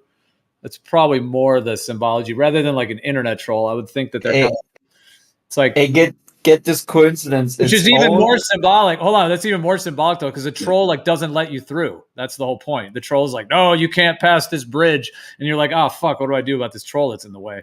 So that's even more so that like they're in this. It's like they're calling these Antarctic regions that we can't access. Like, yeah, that's the troll you can't get past. Okay, get this, okay? Just the next coincidence. It is owned and operated by the Norwegian Polar Institute and consists of 3.300 by 100 meter by 330 feet runway on glacier blue ice. So you have That's 2 a good amount of times feet. 33. Huh? That's a good amount of feet, bro. 33, yeah. 330. 330 feet. Yeah, but well, you gotta have the 33, right? Can't be 335 feet or 331 feet. No, it's gonna be 330. Yeah. On Troll Airfield. I don't mind the number 33. It's a good number. I think it's got good energy. It's one of my favorite numbers. Is it cool? Because I see it so much, I don't want to be bugged out by it. I think it's. It's also one of my favorite numbers because it's my birthday. But I don't like that they use the number for their perverted stuff, right? There's a lot of stuff that has been perverted, unfortunately, right? For example, with the swastika, I think the swastika is one of the greatest examples regarding this. And I think in the truth movement, there's also this false, perspective of on these things. Like when I put like 33 on my license plate, I don't do it because I am a Freemason and worship Lucifer or whatever, right? It's just because it's, first of all, it's my birthday, and second of all, it's supposedly the age the Messiah has been crucified, So anyways, I'm just saying that they have used many positive things and made it their own, and I don't want to give it to them, if that makes sense. Yeah, I mean, Same with the it's almost like swastika. some things I think are just naturally happening 33s. Like, it's a third. It's not a big deal. A third out of 100, it kind of happened, right? But them putting 330 feet on the runway is like that's just letting you know that's who runs that runway. Well, I think they're trying to co-opt it in a lot of ways. Like in my viewpoint, 33 is like a very positive number, and is connected to like certain angelic energies, like very positive energies. And then 666 is like the kind of protagonist to 33. There's a way in which 33, like 3 plus 3 is 6, but there's a way in which 666 is like sort of like almost like an oppositional, and that's why obviously 666 is connected to various other those components as well. So I think that they use both, but they're trying to like co-opt 33 as being part of their like Luciferian realm, even though it's not. So it's like they're trying to kind of coerce it and co-opt it. Yeah, I find it. Like sometimes I talk about the Fibonacci shit that I do, and it's like out of that 60, which I think is this basic number set of Fibonacci. It's got 4 parts, right? The first one starts at 11. The second one is like 77, 99, 33. But those numbers basically need to be there in order to continue, this chain of numbers. I just think it's interesting. 33 is one of those. 11, that's a pretty good one too. I don't know. Oh man, numbers. Do they have a color? That's weird. No, right. Orange. Is it orange? Is that the thing too? What's advice for your favorite number? It's just one of my favorite numbers. Really triple threes, but multiple threes. I don't know. I just have like all kinds of stuff happen. I can actually take like threes popping up in my life as like a sign. 3s and 7s. So I don't really care what they do with it. No, it's the same for me, man. Nice. Yeah, I see 33s like, oh, it's like they're all. It's like they follow me. I'm not looking for them. I don't know. When I was in like playing like little league baseball, you know, in like elementary school, middle school, etc. Like when I played baseball, one of my first numbers on my jersey, which was obviously kind of it's seemingly random that you just get a number or whatever, but mine was 33, and it always has resonated with me. Like not just because of that, but yeah, partly that was like one of my first numbers. Well, this is like so Same amazing. here, dude. That was my first baseball number, or first high school baseball number. Like, what are the odds? Nice. Oh my goodness. This is so 33 to 33s. It's because I was in 8th grade, and so I was on the high school team, so I tried to take whatever number they gave me, you know, and they gave me 33. Yeah, I think that was in Little League when I first got it. I was just given it, but then after that, I always tried to request it. And then I would get it like later. Yeah, when I played in another like later, so I played in high school as well. Yeah. Like when I got to pick my number, I picked 5, but no, like I like honestly 3 is even geometrically regarding energy is like an important number. So it's like who cares that they try to taint it, right? I mean, it's actually the same with the 6, 3, 6, and 9. I don't really care what they think. I mean, my 2 numbers are 3 and 7. If I see triple 3 or 7, like I literally interpret it as a sign to help guide a decision that I'm making. Yo, I do that too. It's crazy. Well, not with those numbers, but for 33, I'm like, yep. Same. I also sometimes get like 3, 3, 3, or 4, 4, 4. Or 44 is also one. Check this out. I get 444 the most, and apparently it means like you're being protected. Someone's helping out. You're being guided, but it's protection. I keep finding the word protection. So, and that's the one I see the most is 444. That's a number that's associated, I think, with Knights of Columbus. Okay. And I do feel that they run like parallel systems like that, you know? That's interesting because you can't be in one and the other. Well, funny thing is when I don't know. I once drove to Italy with my family and But hold on, I'm not done. huh? Sorry. 4 plus 4 plus 4 is 12. 2 plus 1 is 3. So 444 is actually 3. Anyway, keep going. When we drove to Italy, at some point, my dad was searching for a gas station, and then we parked next to like a street where there were houses, right? So we can play around with the navigation system. And when I looked out of the window, right next to me, the house number was 3. And because of the perspective of me looking outside of the window, there was also a 3 on the gate, you know, where you would go inside of the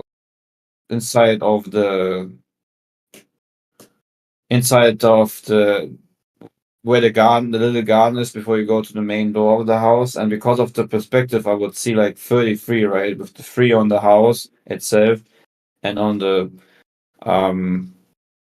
entrance. And like this kind of stuff is just weird. Yeah, it's quite a mercurial number, but not really mercurial. I mean, Geo, you probably thinking it like, are there entities behind these numbers? Is that their tags? They just dropping tags, visitations.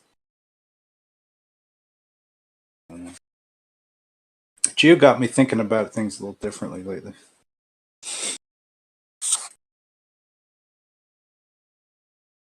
Well, how dare you think differently? Well, like differently about what I've already thought about, I guess. Like he's good for that. Like sometimes I just like just have a whole new frame for something I've already set, you know, myself. Like, oh, this is finite. No, it was this possible other dimension here. I don't know. It's interesting. It's very a lot of people do that. This is a great place. This has actually been a really good day, and it started from complete nonsense. That's so amazing.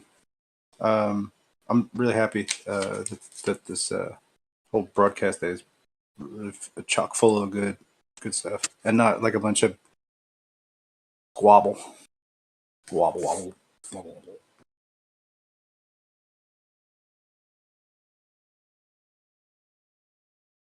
In a world.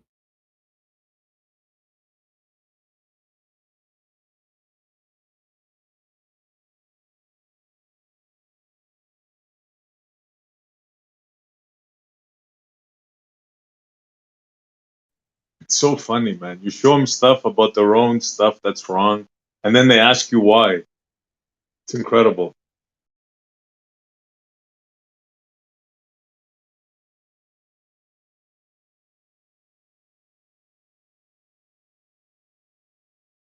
Hey, is it a coincidence that I'm drinking a clementine orange soda? Y'all talking about the orange is 33 and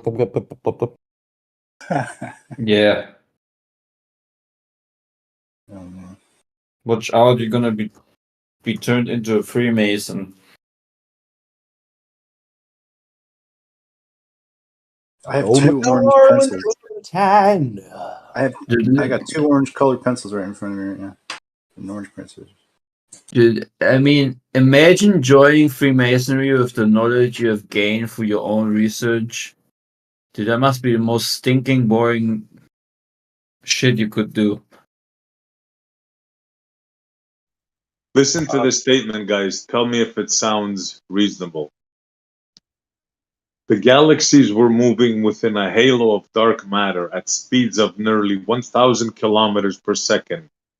But despite this, the spectral data from Webb allowed astronomers to model the map, the future development of the gathering group, all the way to our time today. Hey, so if we can see, okay, so this is weird because like, when do we start seeing into the past when we look up? Because like I know when I look up, I see like shit that's just happening now, I think. But then like, at what point am I looking at a 1,000 years ago and then a million, and you know what I mean? Like, how did y'all determine all that stuff?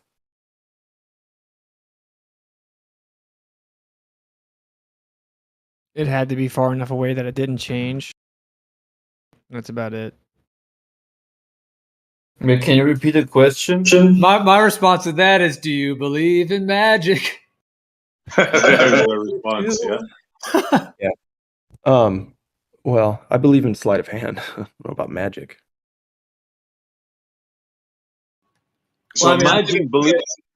Oh, I was just gonna say it's like a huge distraction. Like, I think the luminaries are very real. They're right now, twinkling, and I think they do represent a lot of deep things that could have like deeper timeline to it. But ultimately, yeah, I think we're looking at live entities that are right there in a sense, and so I think they're just trying to distract us from that as much as possible to try to put it into this detached kind of realm that they can then kind of use as their control mechanism.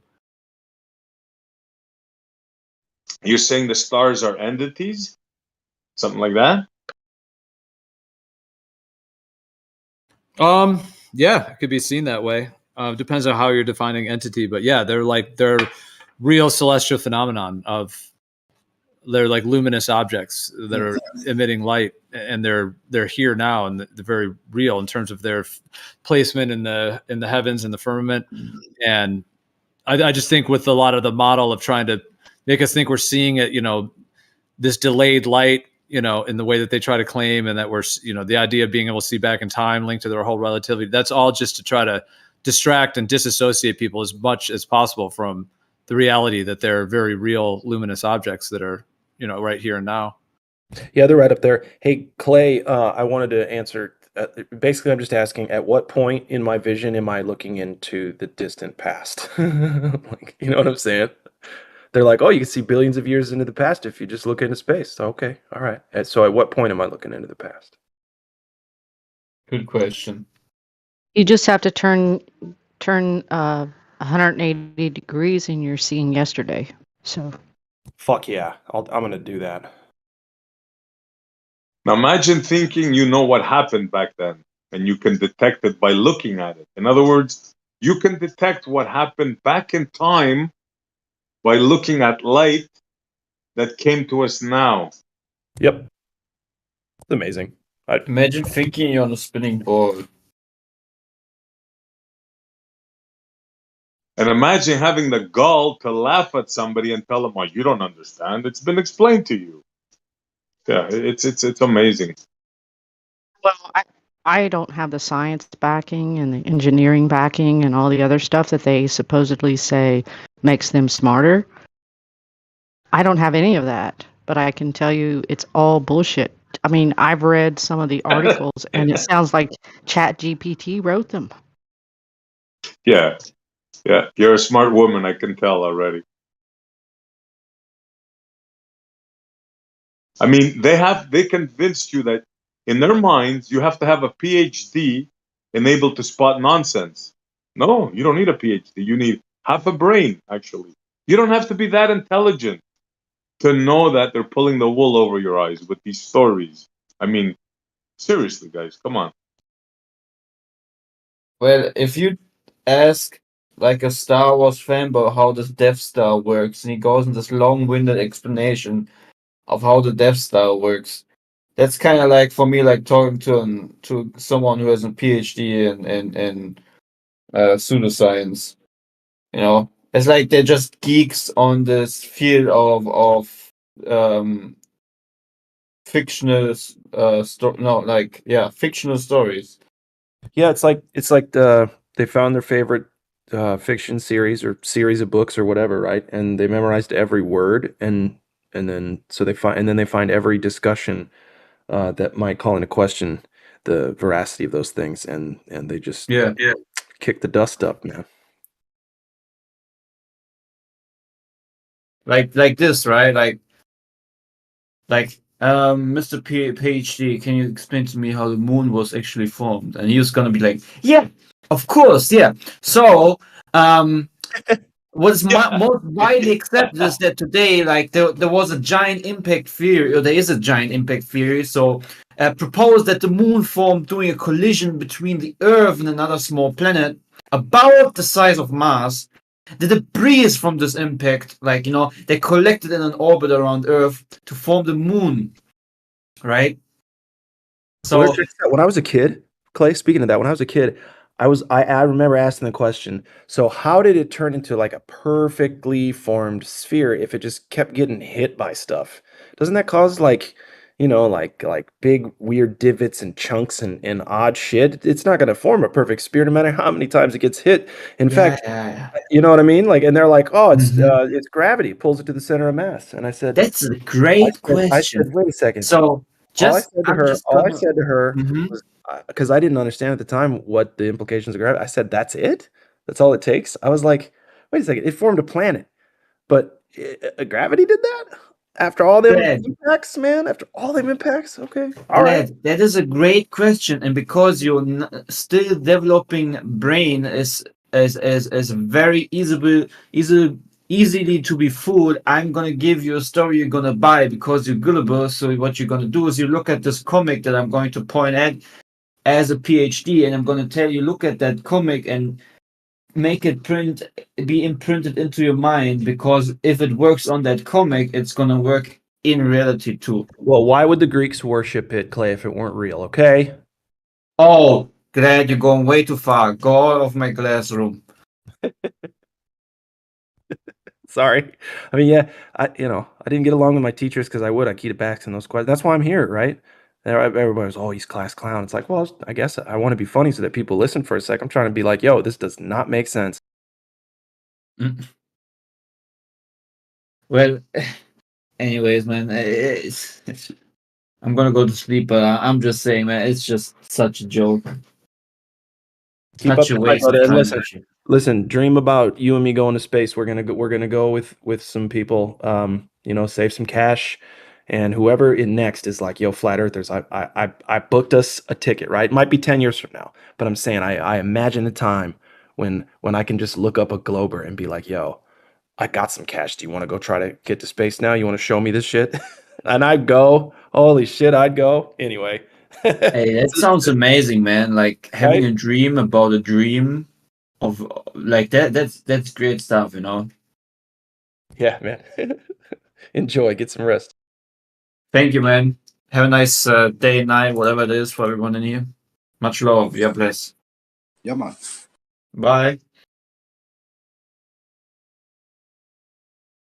Later, dude.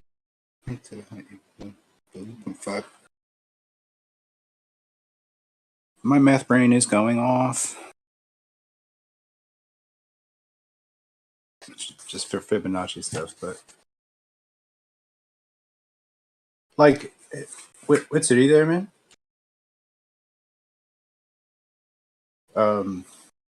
Just like this whole, like it's like electricity is supposed to climb holes. There's supposed to be holes that the like void spaces that the electrons climb up into, move around.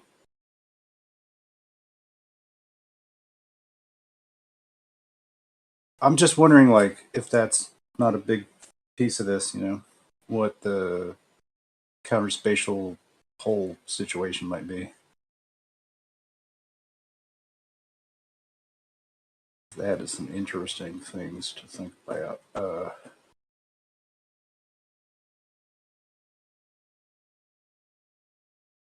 So yeah, the first Fibonacci 60 numbers, the 60th number is like, it's really big. That is 1,000, 1 million. So 1,548,000,000, 8,755,920 is the 60th number.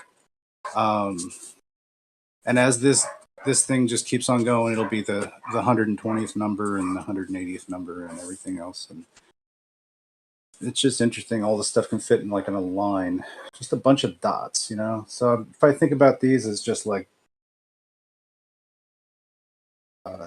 not unlike space, like can I imagine this Fibonacci number occurring in space? Because like if I just literally take one point of wherever I say, and I want to take the very next point to it, and I just keep continuing this process, right? I get like some kind of certain amount of distance. Like even if the points are like right next to each other, I almost try to have them touch each other, right? So if that's just like air molecules, let's say, right? And we've got like a line where these can all move in one vector. So it's like there are vectors to the void space in 3D space that allows everything to kind of ethereally sort of interflux. I don't know what the word is, but something. Anyway, yeah. Because Fibonacci loosely it kind of hits other sort of constants that we use as well. So yeah, I'm just figuring that like it's part of the picture here, man. I'm not really sure.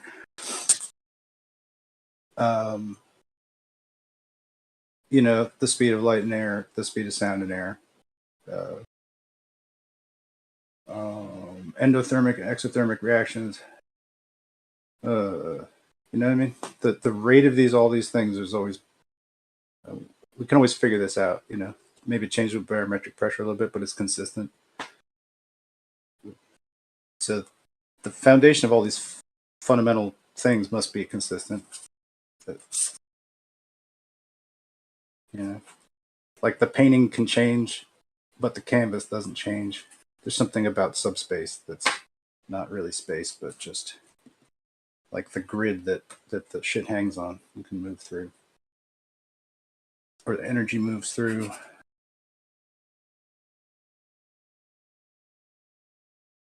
Because everything's active, really. If the world were just static and could freeze and just was a solid object, then that'd be one thing. But it can't really do that. It's like this big thing in motion. Just like us, we're just like this walking chemical reaction. Takes some time to resolve itself. But it doesn't. I mean, we're persistent. Nature's persistent. These cycles are just unending.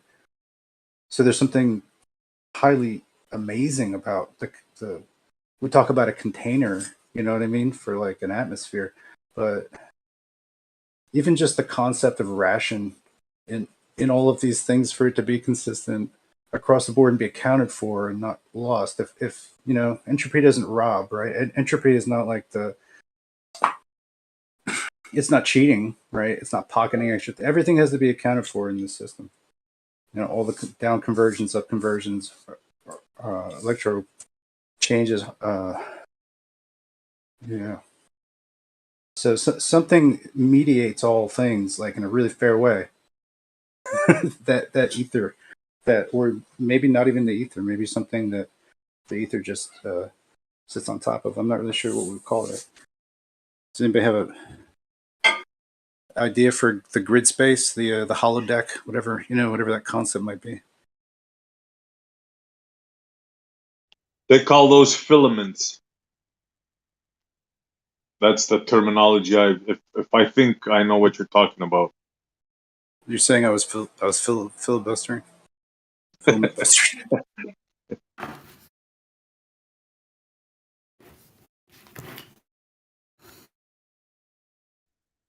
I'm curious what you guys think. Like before we were talking about, right? And like his explanation, their explanation was cold dark matter. They have a theory of a galaxy that involves cold dark matter, and they think they actually have something.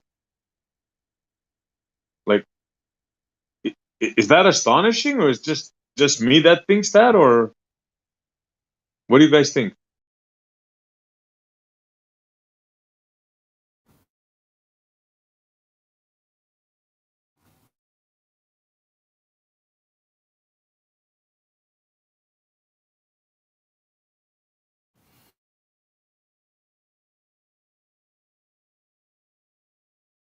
Could you repeat the question, sir? Well, yeah, they the lambda cold dark matter. You know that model that they say they have. That Jay I tried think to you're bring missing. in as the explanation for the baby galaxy thing. Yeah,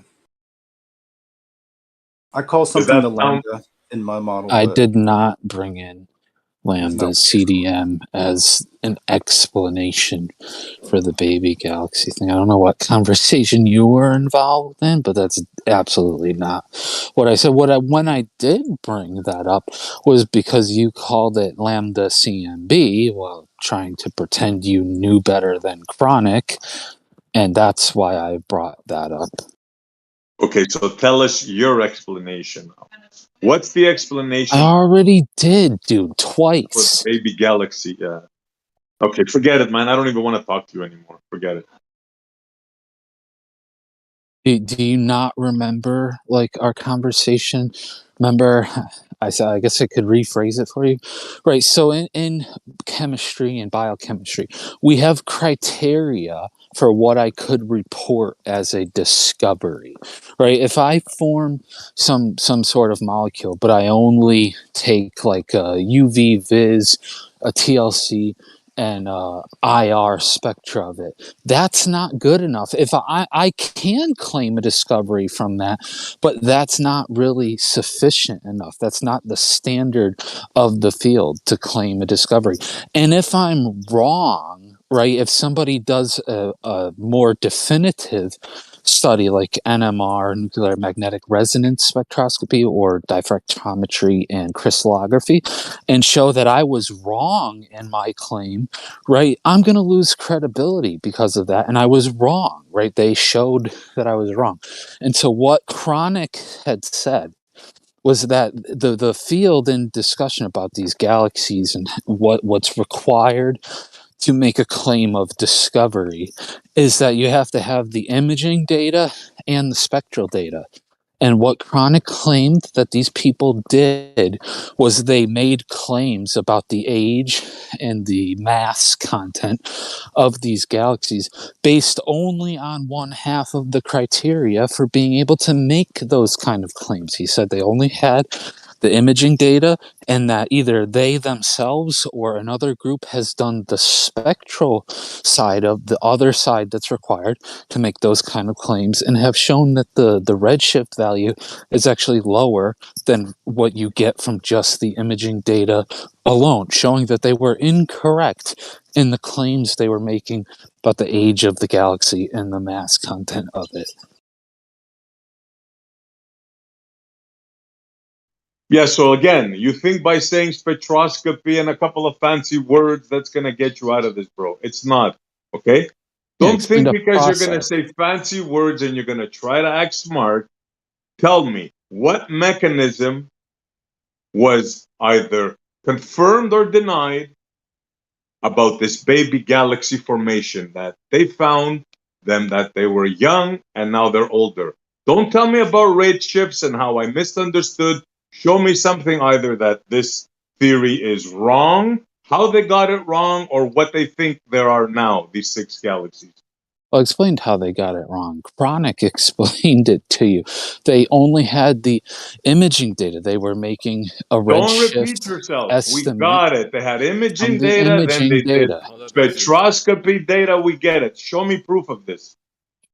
Yeah, Chronic told you he's going to go get those for you. Okay. Until then, don't take no high ground. You have nothing. You have nothing. You just came into White Knight for him with nothing. No, I was clarifying what he was saying because it was getting quite confusing. And so I went through it with him, not with you, just to make it more clear of exactly what he was saying. So you assumed I didn't understand and other people didn't understand, and you'd come in and clarify it. Gotcha. Yeah, you clearly weren't. And then he said, yes, that's exactly what I'm saying. I'm glad that my ability to share knowledge was actually picked up by someone. That's literally what he said. So clearly I was correct in what he was saying. What was it? Whoop-de-doo, but you assumed that I didn't understand what he was saying. Correct? Yeah, you were demonstrating you weren't understanding it. No, I wasn't demonstrating it at all, sir. At all. I'm just curious. What was he talking about? Right, so they were talking about the baby galaxy paradox silliness. Yeah, the baby galaxy paradox. Yeah. Yeah, and Chronic was explaining how there's 2 aspects typically that's required to make claims of the age of a galaxy and its mass content like that. And they were making those claims prematurely only from the imaging data. Yeah. Oh, okay. Whereas like redshift is a direct, the more direct measurement of it comes from the spectral data because you can go into the lab, get the spectrum of hydrogen, see exactly at what nanometers the lines are at, and see where they're shifted in the spectrum you're getting from the galaxy, right? It gives you a nanometer distance that the lines are shifted. Right. Even that though, like when they give you when they give you the margin of error, like that even has a margin of error because that's under the assumption that the redshift is the cosmological redshift when there could possibly be some redshift, due to its its velocity could actually be moving towards or away from you or whatever, like outside of the cosmological redshift. But that's not going to be very much. Like that's not going to contribute as much redshift, but it could, subtract or add to it. They got it wrong, dude. They got it wrong. I'm going to keep saying it. They were wrong. Well, can you explain to me? They were wrong. That's the thing. The people they're making still the claim, wrong.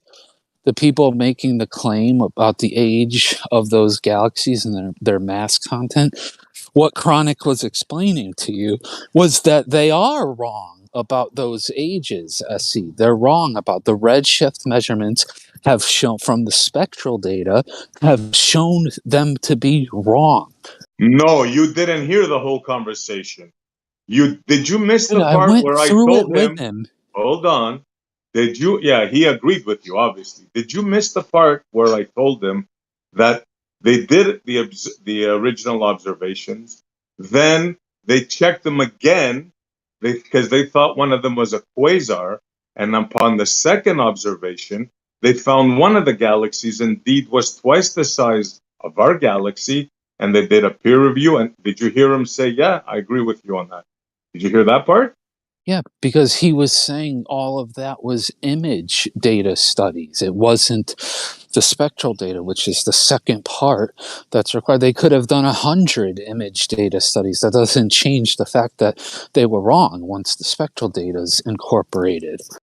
So this one is right now. This one, you're absolutely certain this is the correct one, right? Well, we got to be a little clear here. I didn't make these claims. Chronic did, and he did sound quite certain. Now, I'm not going to say he was 100% correct about that until he provides the papers for us so that I could read them and verify that they are indeed saying what he was saying, or I And can that's find them what I was myself. doing. And I That's what haven't I was had the doing until chance. you came in to white knight for him I and haven't make had the it sound like, chance. oh, you didn't understand Odysee what he was saying, so I had to clarify. Yeah. But you in no way expressed any understanding of that concept. You even now you just went back to, well, they did another study. It doesn't matter how many studies they did, man. The thing that he was saying is that none of that matters until the spectral data is incorporated. Listen, wise guy, I'm going by what the people that did the study said. You got that, wise guy, with that smirk on your face? The people that did the Oh, it's study big. called it a baby galaxy killer, sunshine. So The you big can say smirk. whatever you want with your smugness. It's not going to change that. Sweetie pants. Hey, Cup, Thank SE. God science doesn't work on what people say. No, I Even can't people who stand do their own smugness, bro. studies. We have criteria for how you can report discoveries. Every field has those. And if you're going to go outside of those, it doesn't matter what you say. You better be able to extremely substantiate what you're saying. And from Yes, what says the Chronic guy who was has no saying, idea, but he they came in aren't to able talk to about do. another guy. SE, come on, Admittedly, man. you just said that. Bro, you know what, man? I'm going to drop out because it's not going to be good for you if I continue. Oh, You can I'm continue shaking, talking, but SC. I'm so scared after of you and your ignorance. I'm terrified.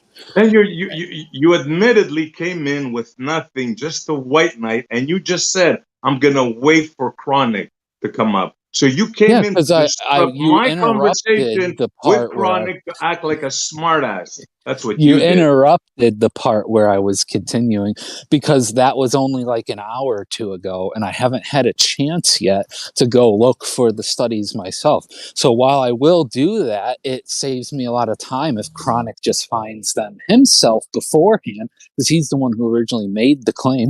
But if he doesn't do that, I'm gonna, when I have a chance later, go look for them. Or what You is hear the that, big deal everybody? with that? He admitted it himself right now. yeah, Yeah. I heard that. I heard that. I'm not at your He's just beck trying to be and convenient. call. No one is obligated to provide you with anything, Essie. I'm not at your beck and call. Reality and science don't change just because of research you're unaware of. Like, that's not Listen, how it dude. works.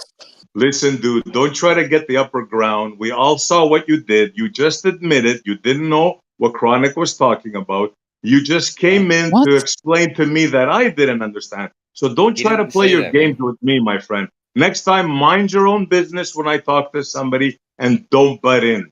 How So about that? Chronic seemed to verify I knew exactly what he was talking about. He even said so. He was happy that his attempt to share knowledge actually was gained by someone, that it sunk in. He was talking directly to me when he said that. So it does appear that you're actually incorrect, and that I did understand what he was saying.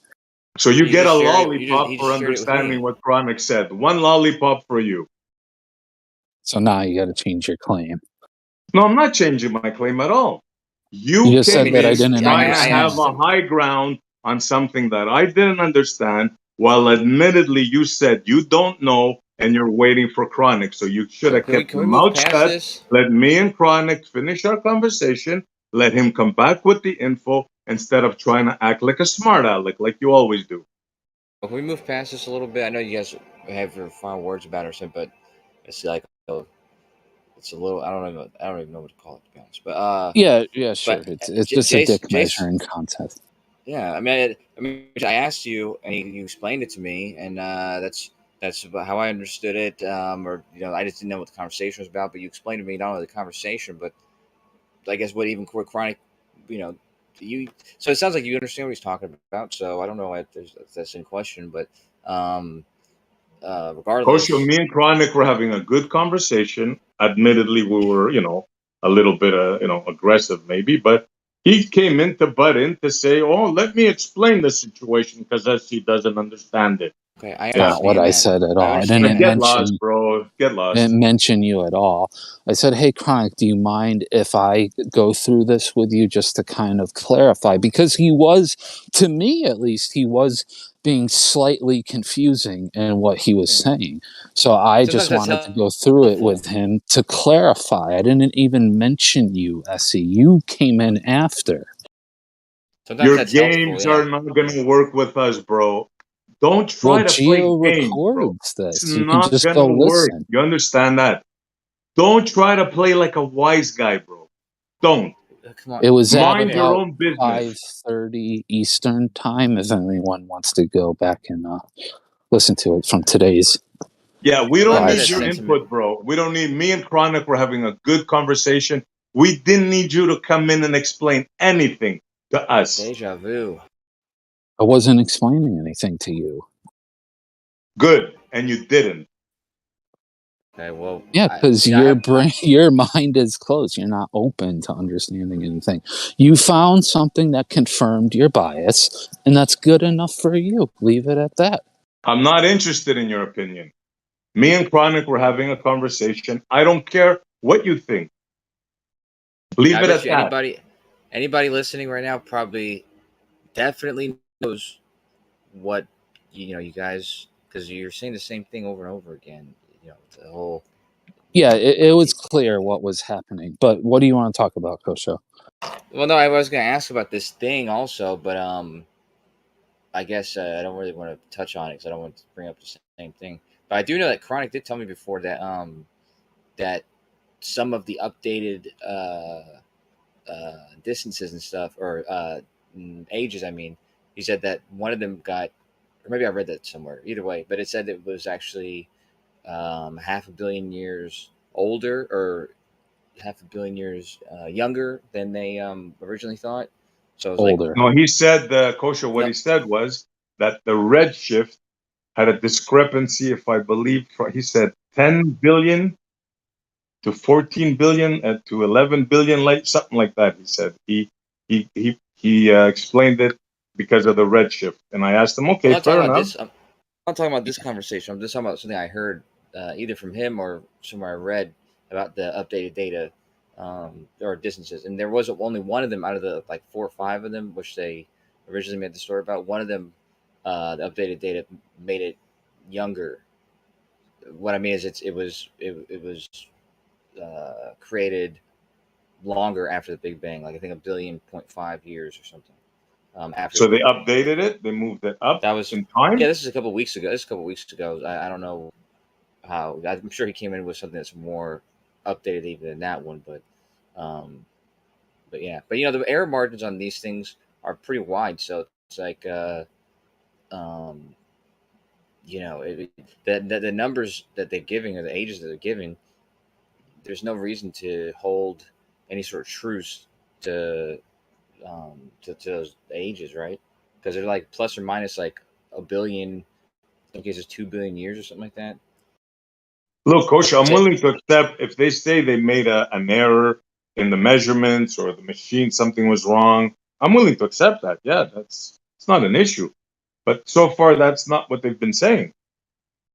and worst case scenario, because when you came in with this, like when this first came out, you came in saying this was a killer for our model, and you said a killer for the Big Bang, and all this type of stuff. But to be truthful, or to be accurate, it would only be a killer to some people's idea of the evolution um, of galaxies as it pertains to the Big Bang, right? Because it doesn't really speak on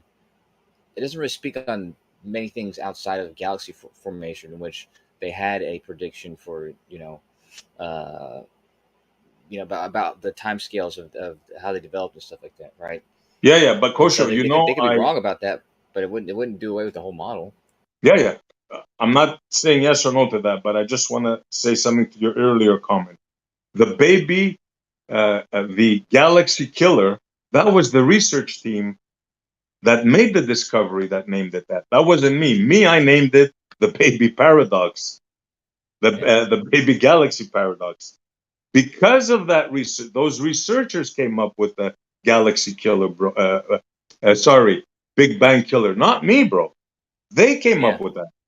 Well, of course, man. I mean, the number one people who is going to embellish on their findings is going to be probably the people who's publishing it. Not embellish. Embellish is the wrong word, but Hype. you know, They were going for trying to change the paradigm and win a Nobel Prize, so of course they're gonna hype it. Well, of course, you know their intentions, right? no, but That's They're I aware. mean, every time I've published a paper, that's been my intention is to change the paradigm, win a Nobel Prize, and gain credibility and status in my field. I don't know what other researchers are trying to do, but yeah. You mean I don't want to deceive blaze people? something out. You mean No, make a discovery and make an no. announcement and deceive people? Is that what you would have done, Jace? No, what are you talking about? No, make a discovery from my own research, my own honest research. I'm not deceiving people, dude. What the hell are you talking about? Yeah, like Well, I a said the powerful paper. scientist that made this discovery named it the galaxy killer. Of That was my course. comment. And Just you're like if saying, yeah, somebody well, of course, that anybody would want to do that to claim fame and that. You think we don't listen when you talk, man? No, listen. I said Yeah, the number they're one gonna people who, hype their research, SC. the biggest proponents of their work is going to be the people who wrote the paper. So, you know, their hopes is that their findings they're not lying, they're not being inaccurate. They're publishing what they, you know, probably honestly found, and they're hoping that it's as true as they think it is, because then, you know, they're making a name for themselves. That's Yeah, if you undid the Big exactly. Bang, or if you undid relativity, or you undid quantum mechanics, or something like that because of your research, you're gonna be a big name. Like, you're gonna be a big dude, right? Yeah, agreed. So look, if there's new research out there that in any way corrects this finding or whatever, I'm open to seeing it. I've been saying that all along. I've been waiting for months now, saying I can't wait to hear the explanation. Everybody hears me saying that. So I want to hear the explanation. So far, I haven't heard any. And spectroscopy ain't gonna cut it, bro. Ron gave you the explanation. This is hilarious. Yeah, you are hilarious, bro. You think you're the only one that understands what spectroscopy is. You think you're smarter than everybody When did else, I bro. say that? Yeah, I can just tell in your I squeaky never little said voice, anything bro. of the sort. Why don't I we never said anything of the sort. let's restart a little bit. Let's restart a tiny bit, okay? I know you guys are buddies. First of all, you guys are fighting right now. I don't know what's up with that, but Well, I mean, I don't want to like necessarily call Jace out, but Jace, you do seem to have like, are you trying to be the most condescending possible, or is it just how you talk? And if so, like, you could possibly do some like self awareness on that, because coming in with like the most condescending voice and tone possible, it's not really the way to come into a conversation in a fair and balanced way in terms of integrity.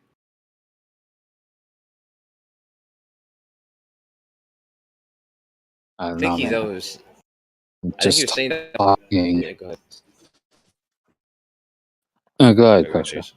I was going to say the thing that the sentiment that he expressed. Well, I wasn't here, but what he said, that like when he first spoke up and was clarifying or asking Chronic and clarifying questions, because he was perceiving that maybe Chronic wasn't what was, you know, in that situation, not aware that what he was expressing may not be getting through to other people, and Jace was kind of sensing that, so just asking questions to sort of uh, you know, try and bridge that gap or whatever. Because I mean, I see that happen all the time, and I don't think that in itself is condescending. It's possible that he got attacked for doing that, and then, you know, just like a back and forth where there's actually two people, you know. I wouldn't say it was just one person, you know, in that attacking sort of attitude. Anyway, why don't we just we'll move forward, okay? Because you know, I tried to do this a couple times. We're doing a real reset.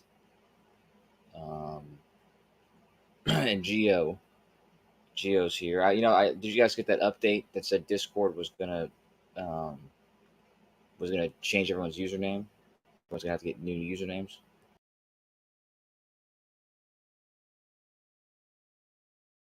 Nobody got that memo. I kind of feel sorry we went off the astrology thing. It's my fault, but we were gonna have a decent convo with Chronic, and I think we achieved that for the most part. There's a lot of good people in here. Chronic's one of them. Jace is another one. You're good too, I see. But let's what did you say? Astrology though. Were you talking about astrology before when Chronic came in? Yeah, they were having a good convo. Geo has vast knowledge, and they were talking about how the newspaper one is a joke, and the more scientific reading, one. Yeah. If you know basic cold reading, then that's what most astrology, like basic ones like that, are doing. Whereas what Geo, like what he expresses, I know is obviously it's more based in actual distinctions, whether it be true or not, like personality based or whatever. The distinctions that he's making between any given night and any given star map or sky map or whatever. So he's got wealth of knowledge. Whereas just like making a claim about somebody's birth month and like what their day is going to be like, that's just basic cold reading.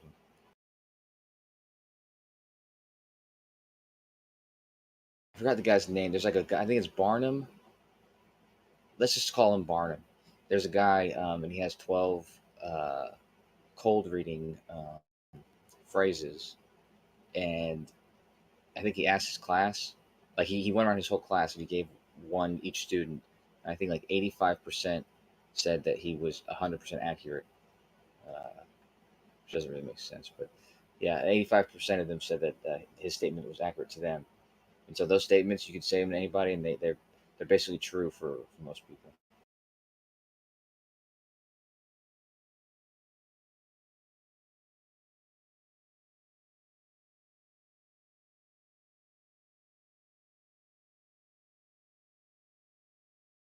Well, yeah, they're generally using just basic characteristics of the archetypes of the signs and then generalizing it. So some of that is coming from some of it is coming from the actual archetype of the signs, but other stuff is just basically made up that they're just adding to it, just adding, flair or whatever to it that's just not even accurate. Yeah, most of it actually is because, like I said, those basic, because the cold reading phrases, there's coincidentally 12 of them, and like I said, most of the basic astrology things don't even they're not specific for any, like they don't use the archetypes at all. They'll just use the cold reading thing and somehow apply it. But yeah, so I agree. Some people do like the basic personality thing, like how Tauruses are stubborn and whatever else.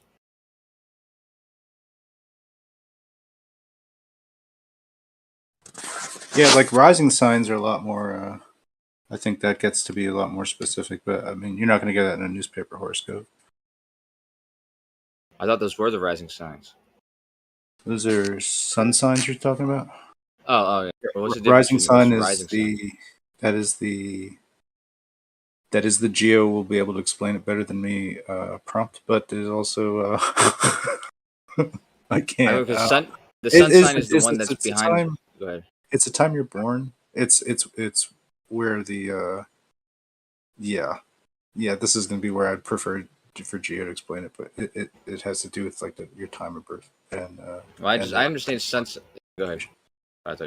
I'm good. Well, yeah, I mean, the rising is basically like if you were to look at Stellarium, you put an azimuthal grid on Stellarium. If you were to look east, the rising is precisely where the horizon meets the sky. So it's the rising point of the sky at that position at that moment. So if the rising point of the sky is, let's say, 23 degrees of Gemini, then you're at 23 degrees rising Gemini in that case. So it's just the rising point of the sky. Like if the sun were there, that's where the sun rises. It's where everything is rising right off the eastern horizon. Right. Okay, so if if your sun sign is when the sign is behind the sun, but the rising sign is when that sign was on the horizon at what point? At the moment you're pulling the chart for. Okay. So there's actually 4. So you have like your what's called the MC, which is the midheaven. So that's directly like when the sun is at its highest point in the sky. So you have the midheaven, you have the rising. Opposite the rising, you have the descendant. So you have the ascendant and the descendant. The ascendant is the rising where the sky is rising, but 180 degrees from that on the western horizon, you've got the descendant. And then you have the base of the chart, which is the IC. It's like a Greek word like Emium Coli, and then MC is Medium Coli. So that's what those MC and IC stand for. But it's the midheaven, the base of the chart, the rising, the descendant. So there's like the 4 main kind of parts of the chart, or those 4 points, basically: the rising, setting, midheaven, then opposite the midheaven. Pepsi coli. Hey, I got a question. In astrology, is there ever any considerations to the Jovian moons, the Jupiter's satellites? Oh, that's a good question. Yeah, I mean, many think that they kind of colors and flavors let's say the Jupiter archetype in that example, but yeah, there are people that work with those. Probably a bit more nuanced and refined to tune into that level of it, but yeah, because they are luminaries that are connected to Jupiter's like movement. I don't mean to be racist.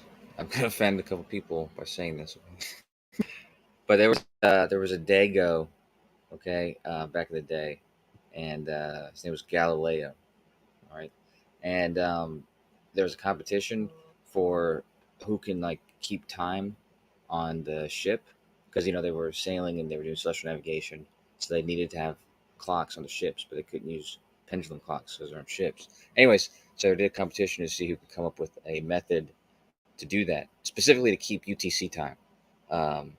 Anyway, and his way was clever, even though he didn't win. He was using, I think it was Io, but it was one of the moons in Jupiter, and basically, it's when Jupiter eclipses it is like a cyclical, consistent rate as for any given time. So that it does change over time, depending on how far we are from Jupiter, but for any given day or weeks or whatever, it's consistent.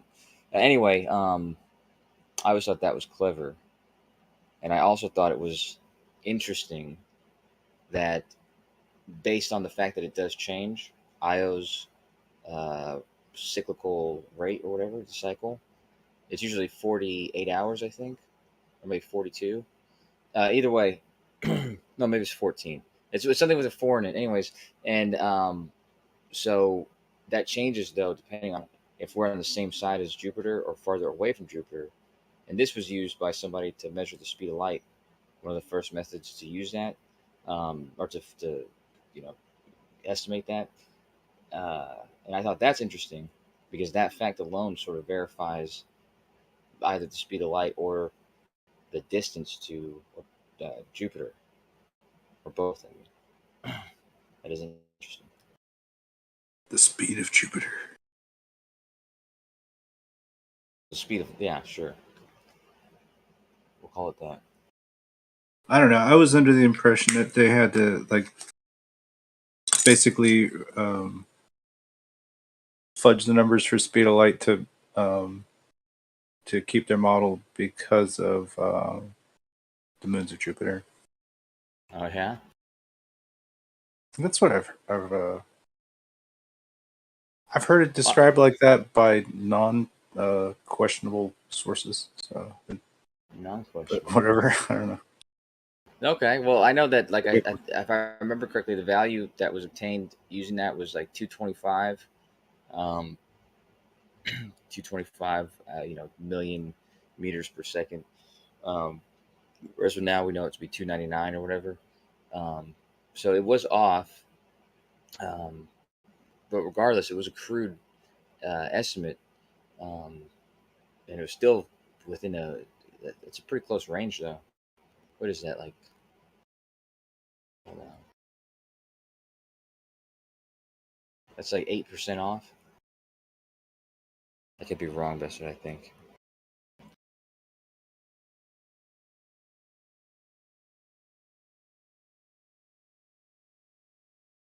That seems wrong. Hold on.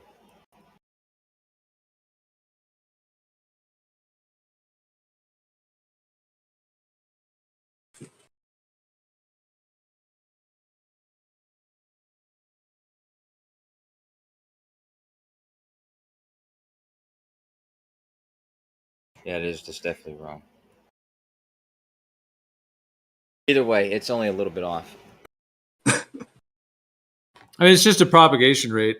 There is a way in which the medium often allows for a particular induction rate. It's all sacred geometry, the sacred geometrical process of light inducing through the environment. Sacred G. That's right.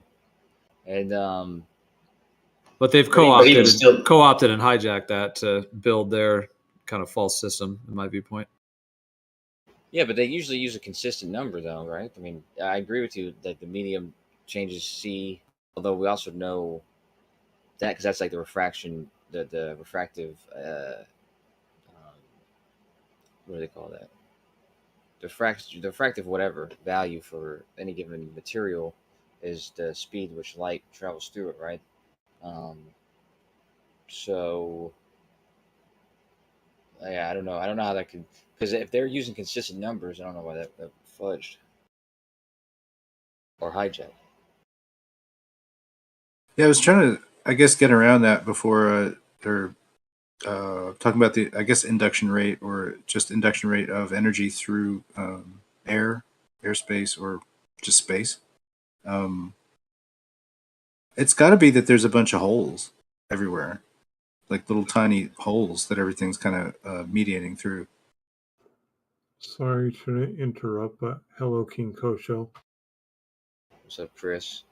I was gonna say about those holes. There's a lot of horny people out there who might be happy about that fact. If it's true. Oh golly. So Chris, we're just talking science and sex. Whoa, how are you doing, Chris?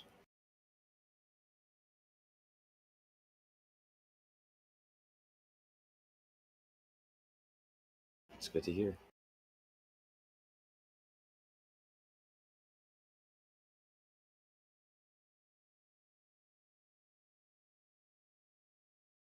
Is he deafened because we're talking about science and sex?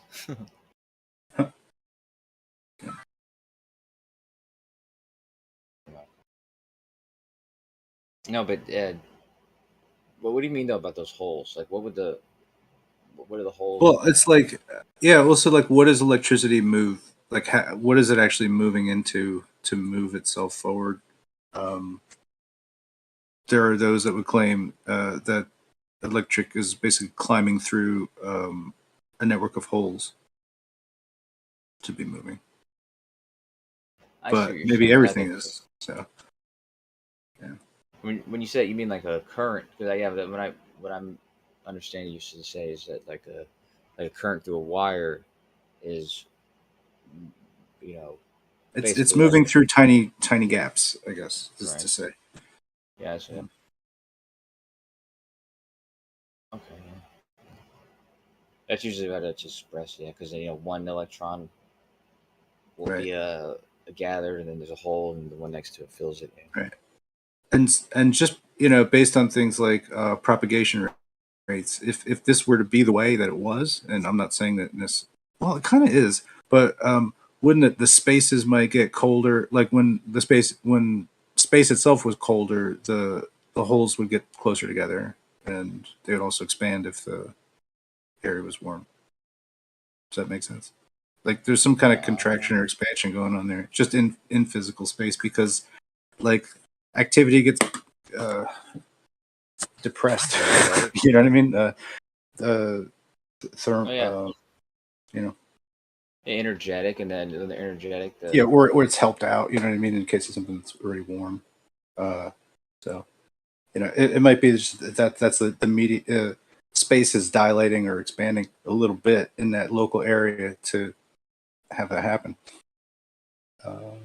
Since energy needs to always keep moving. Yeah.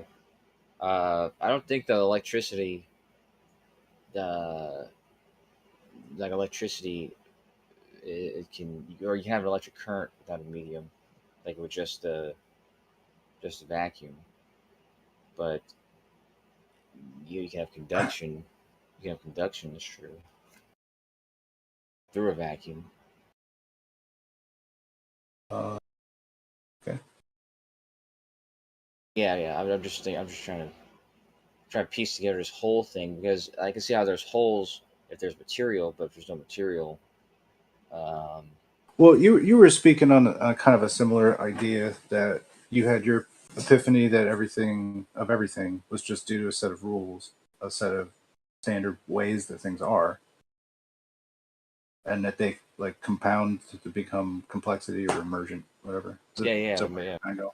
Okay, so I'm just saying, emergent upon all physical reality is the canvas that the painting's put onto, and so like I don't know, like there must be some inherent structure to even that which is inherently without any form. Yeah. Like in the way that all those cymatic patterns work, or Cialdini plates reveal void spaces or dead points, null points within a geometry, that this may also exist in our physical space, invisible to our perception. Yeah, well, so sometimes, because you're talking about something different than ether, but like especially the ether guys, sometimes when they talk ether, it just reminds me a lot of what is expressed in quantum field theory, and like I said, sort of what you expressed. I could see how it's got a lot of similarities with quantum field theory, and even that guy Wolfram, his physics is really interesting. Um, but it's it explains like each point in space. It's like the space itself that has the like there is not there like there's no like everything that you see is emergent, of course, but when you break everything down, there's no material there. It's just like an identity that this point in space has is one of these quantum objects, perturbation in this quantum field, and the way they interact with each other, gives rise to this emergent world that we live in. But fundamentally, there's no actual material there. It's just space communicating with itself, and there's different ways that it does. It's kind of interesting. Mm-hmm. Also interesting, like Space the most. communicates with itself. I mean, but that like means that I don't know, space could be anything. So like a void space that was the size of you could ultimately be you, and in a way you are that space also. All of the existence of what you are, all of the maths and biology maths and all that shit has got to be done in that space. It's do you get me conceptually, or at least Yeah, exactly. I mean, that's the crazy part. That's what that's the conclusion to where all this stuff leads, and that's crazy when you think about it like that. Is that like you just have the possibility to exist because there's an amount of container for you to be, right, and then everything else as well, and it's like the container isn't, oh man, it's so I get weird. what you're Like, saying. It's hard to express. it is really, I'm fucked up. No, but yesterday we were talking about God a lot, and religion and shit. Um, but a lot of religious people, they talk about how the majesty of the world seems to have to be created by somebody. But the way you're talking, the way I understand it, and the way quantum field theory explains it, and all, the Big Bang universe, or whatever, it really is just to me that's very majestic. That these very complex things are built up of these rules, the rules of how the space interacts with itself. Uh, Given enough time, it will start having a conversation with itself. You know what I mean? That's kind of crazy. Right. It's sort of like it's like the AI can develop itself in there, but it's just like natural, real, raw computational intelligence out of physical space without any. I mean, it's kind of hard to get your mind around, but it's the only way that I can imagine things like spirit and entity and deity, like those kind of concepts are ultimately physically bankrupt. If I can't imagine a physical container for them, if it exists in a big cloud nebula somewhere else, it's like just rotating around, like like I don't know, I don't know what the existence of that thing could be, right? Wait, But can you make that yeah. sound again? Thank you. No, but that's the same way, because somebody said yesterday, like, not everything can be physically proven or something, or not everything is natural. Like, there's some supernatural explanations for things or whatever, but that statement doesn't even make sense to me, because even things like we talk about natural and supernatural. Natural is just things that are real, and supernatural are basically things that don't exist in reality. So I think that if God is real, if there's anything that God, or everything that there is Mhm. all available to be natural. Like, Right. you Okay. can eventually, if you're clever enough, you can. So what if, let's say, it takes you a huge nebula of gas cloud to develop some kind of like just cloud intelligence? It's just cloud. It's in the cloud. It's cloud intelligence, and it can beam down because it's harmonically convergent. It can micro size itself and become part of anything that's underneath it, right? You know what I mean? I Like guess so. like a beam communication, basically, like that. It can radiatively or maybe not like somehow acoustically sort of create reverberations with underneath it. It's possible. I mean, just saying. So like an intelligence, if like let's say constellations are moving across, having a nature and applying that shit down to the ground and being like oh or whatever they do, and, you know what I'm saying, like that I can because it's imagine that more sound. as radio, but Well, yeah, I it see is what you're saying. radio. It is radio. Yeah. Like stars kick radio out, right? Yeah. It's kicking out radio, light. You know what I mean? All that shit. And I don't know. It's just a concept, but it's only. I mean, I wasn't thinking this like till maybe 3 days ago or something. It just started to germinate. But like, I don't know. It's something about Geo's expansive brain, kind of making me Well, reconsider some things. he brought something up like that. I guess I don't think about astrology and cosmic deity that way, I guess. But I think maybe I just haven't been allowing that, or I firewalled that off to think of other things. Sometimes I need to sort of, just cut something out of my thinking in order to kind of organize the rest of it. And then I can like bring it back in, you know what I mean? Be like, okay, but that's now's the time, like I might have not had enough of a foundation earlier if I tried to apply this.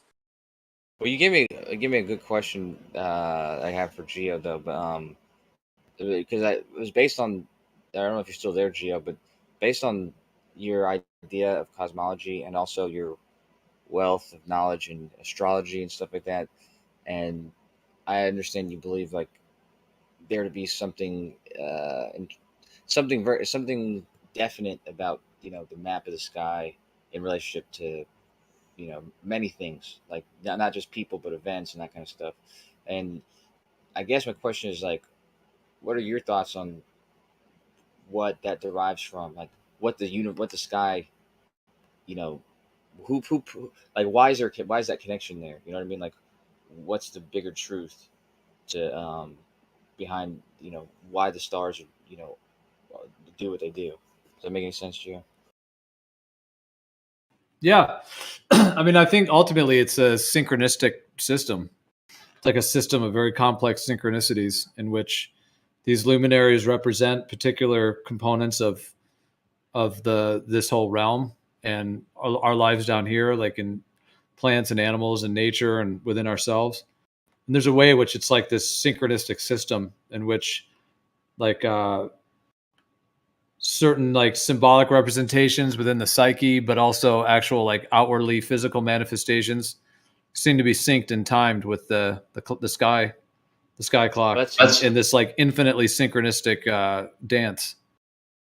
Yeah, that's kind of what I'm asking. Because I'm not trying to trap you or get you into gotcha. I'm really curious actually because I don't think I've ever asked you this, but like what I ask is, what do you think is, or do you have a description or explanation for what that mechanism is that ties those two things together? That creates that synchronicity, like a mechanism that maybe you don't have. Obviously, you're not going to have a definite answer, but I didn't know if you had an idea or a theory or something like that. But like of why the sky, why that was set into motion to match like events and things on Earth, like why the parallel is there built in there.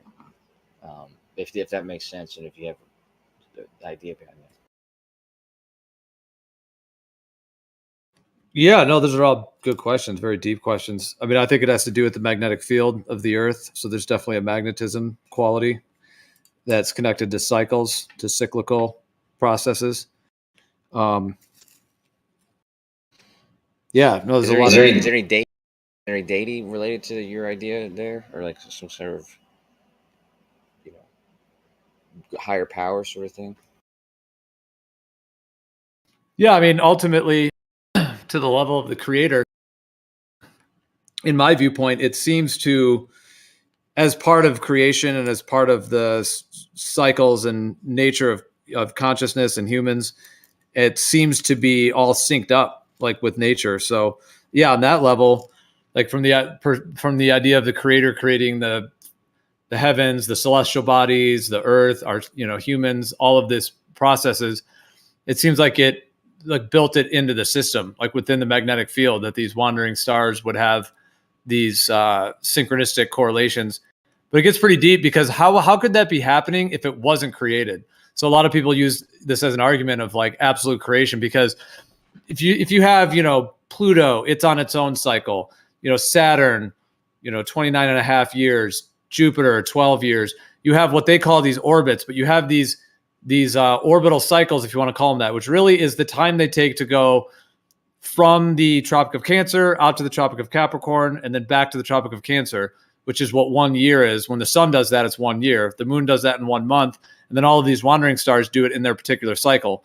Mercury is 88 days, Mars is 2 years, et cetera. So they all have their cyclical timing in which they do that. But also they're losing pace on the fixed stars. So they also have a process which it'll start at, let's say, 0 degrees of Aries.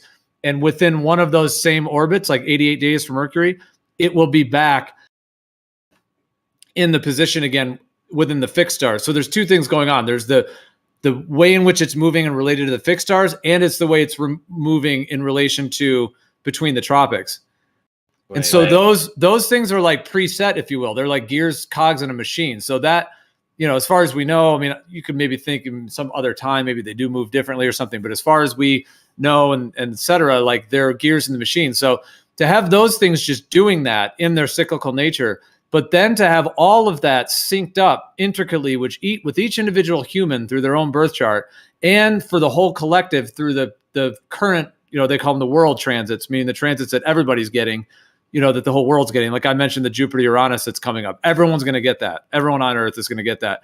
Whereas you could have individual transits where things are making alignments to your birth chart. But to have all of that synced up and lined up in a way that, with such perfection, like to the degree, in a sense, again, it doesn't mean it's all deterministic, because there's still free will that can be expressed within that. But nonetheless, like to have that whole system, what other than an incredibly high level creative power and intelligence would be able to sync all of that up? Like it would have to have knowledge, seemingly, in my view, like outside of time. Because like if you meet someone at a particular time and then you have the transits you have and they have the transits they have, and there's like activation of the events that are happening or specific events that happen and so on, it does seem to point to like some profound level of intelligence that could create that synchronistic system to be playing out like that. Yeah. Actually, I had two questions because I don't know the answer, but I'm sure you do. But based on what you said, two things. One was about the planets traveling through the tropics, because actually I'm not real clear on how that happens. So when you said that, let's just take a random planet. Let's say Jupiter, for instance. I forget how long its orbit is, but I don't know. What is it, like 20 years or I don't know what it is. Let's call it 20 years. How long is this? Do you have it on top of your head how long the cycle for Jupiter is? If you don't, it's fine. Yeah, Either way. I mentioned it before. 12 years, roughly. Yeah, it's a It's little 12 under, years, little okay. under 12, but yeah, it's like 11.7 technically, I think. But yeah, it's generally 12. Okay, because in a given year, let's say the sun goes from tropic to equator to tropic to equator, and this would be a full year. The whole sky will do this. The whole sky is moving like that. But you're saying that Jupiter, or you're saying like Jupiter, for instance, it doesn't move from tropic to tropic except for every 12 years, or does it? Is it? I'm trying to imagine. Is it maybe both, a little bit of both, or is it? I don't know. Maybe you can explain it better. I honestly don't know the answer. Yeah, so like let's say the sun is on the Tropic of Cancer when you start. If you were to count 1 year from that point, I mean, okay, let's just go with where we start the year. Tropic of Capricorn, roughly around January 1st. It's like, week and a half after the winter solstice or whatever. So let's just go from there. January 1st. Let's say the sun is, the Tropic of Capricorn. It then comes in, hits the equator at the equinox, comes all the way to the Tropic of Cancer when it's the summer for the north and winter for the south. And then it pauses the Tropic of Cancer there at the summer solstice. And then it starts going back out to the equator. And then it's going, when I say in and out, obviously I am kind of referring in a way to like an AE type layout map where you have that in and out.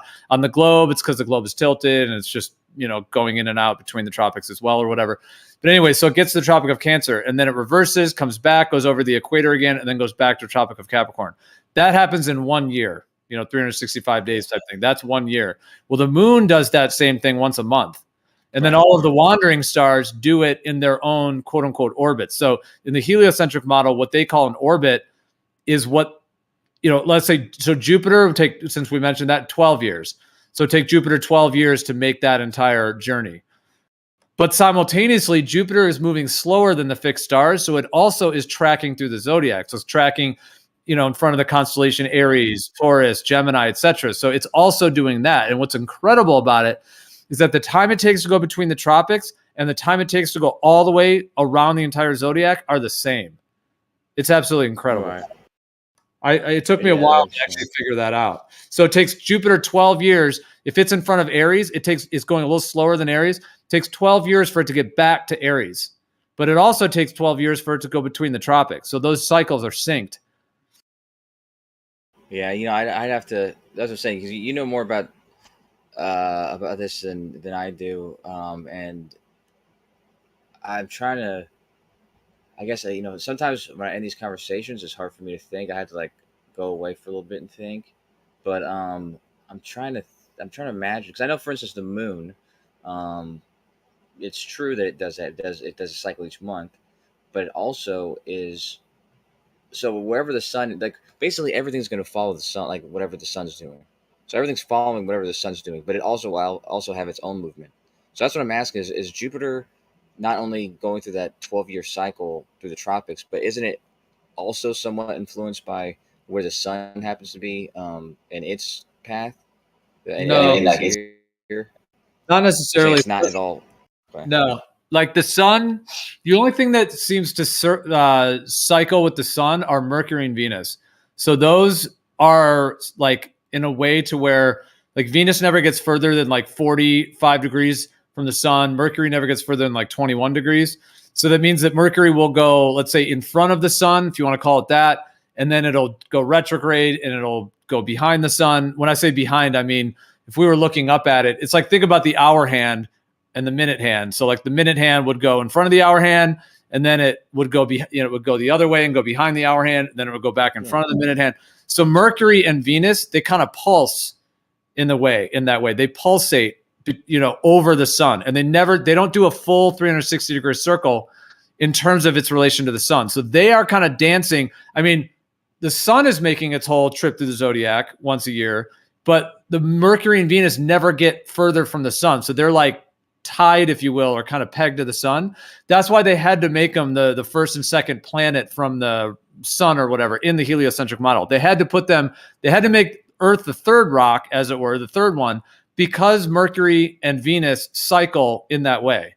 Now, I understand the heliocentric model. Someone might say, oh, it's proof of it. Or, I mean, I understand that, but I see it as reverse engineer, but that's why, so Mercury and Venus do that. However, the rest of them are on their own cycle. So Jupiter is doing its own thing, its own, cycle through the zodiac and so on that's technically in cycle wise separate from the sun. Yeah. It's not that I don't believe you or trust your judgment, because I'm going to concede to you in these, or defer to you in these situations, because I do think that you will have the right answer to where I'm seriously just trying to work it out in my head. But in my head, it doesn't make sense.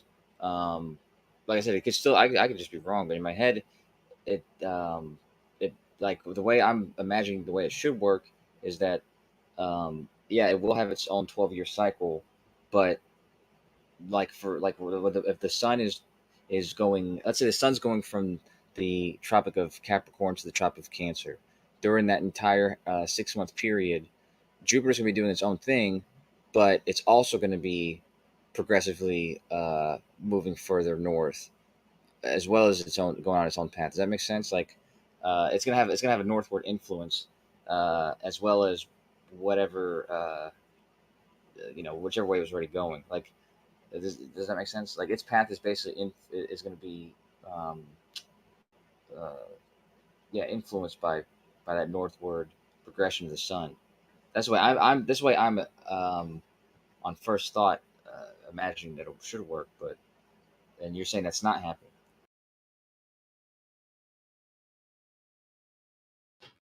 Well, Jupiter is on its own.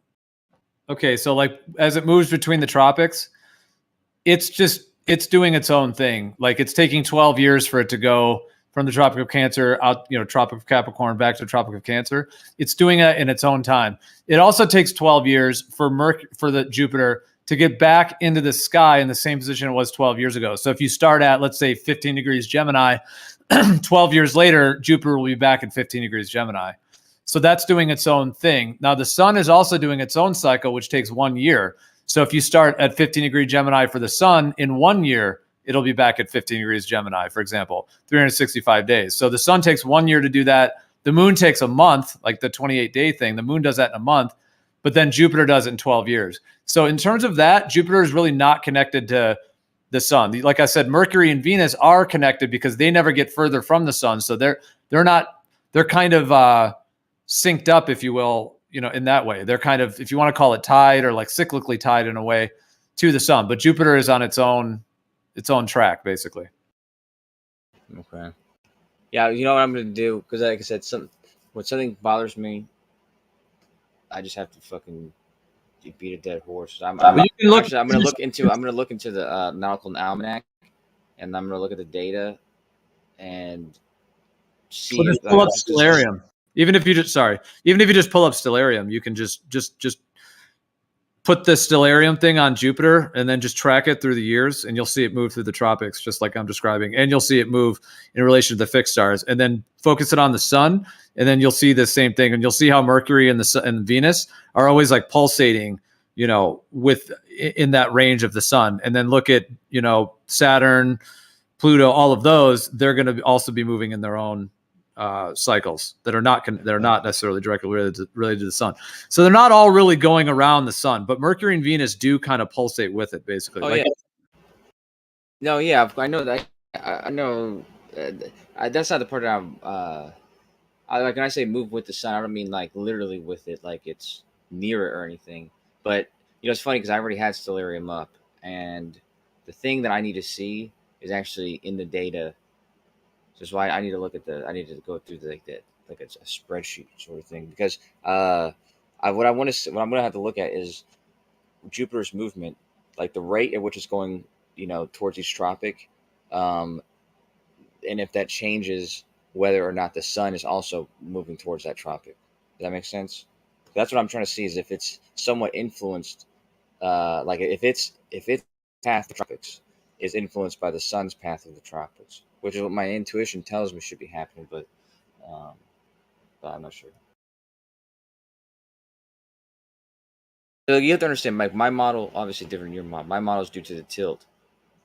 So even though Jupiter does have its 12-year cycle, the tilt will affect the entire sky. In my the way I'm thinking things will work.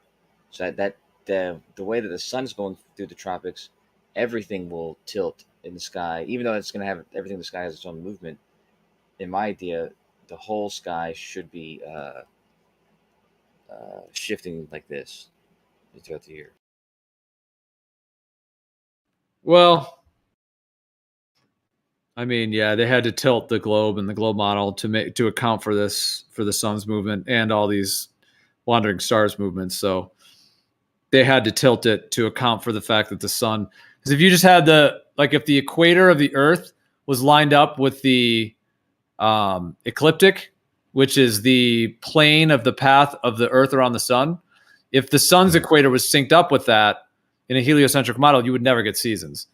So the fact that the sun moves between the tropics mean they had to tilt the globe at the same rate that is the distance between the equator and one of the tropics, like the equator and Tropic of Capricorn or the equator and Tropic of Cancer. They had to tilt it. And then in that model, they make the heliocentrism, all these balls out there in the solar system. So yeah, they try to make it sound like the plane of the solar system is correlative to the tilt of the globe. But that's just the reverse engineered component of the fact that they do move between the tropics in the way that I'm describing. Because the way I'm describing, it doesn't even have to be heliocentric or geocentric. I'm just describing what we actually see. Like you're on the ground looking up, there's the equator in the sky, and then there's these tropics. And the sun, when it's summertime in the north, when it's at the Tropic of Cancer, that's where the sun is. Of course, they're called Cancer and Capricorn because of the zodiac as well. Now, that's not including the precession of the equinoxes. That gets more complicated. But that's why they call them Cancer and Capricorn, is because of the position of the sun when it's at the Tropic of Cancer is when it's at the first degree of Cancer. And then Capricorn, same thing. Because Cancer and Capricorn are 180 degrees opposite each other. Hey Gio, does Cancer have like a lunar connotation also? Classically, it does. Yeah. I just think, I don't know, like, and because corn is like a loosely related to the word horn. We kind of get the crescent. Corn is a pointed, like a corner, cape of corner. I don't know. Like, is there something that's being because it's like a lunar node or something? Or I don't know what. I'm just fishing around for info here. Sorry. Yeah, I mean, Cancer is ruled by it's connect, like all of the signs have a connection to the luminaries. So Cancer is connected to the moon classically, but it also, why is that? Well, you mean why are they all linked? Yeah. Like what defines these connections? Like what defines the Cancer and Moon connection or whatever? What's the reasoning behind it, I guess? Well, there's a couple components. They're all related to an element, and then they're all related. There's a quadruplicity and triplicity, which are these other components of the sign. So this is what makes up all the signs. So basically, the quadruplicities are the four elements: earth, air, fire, and water.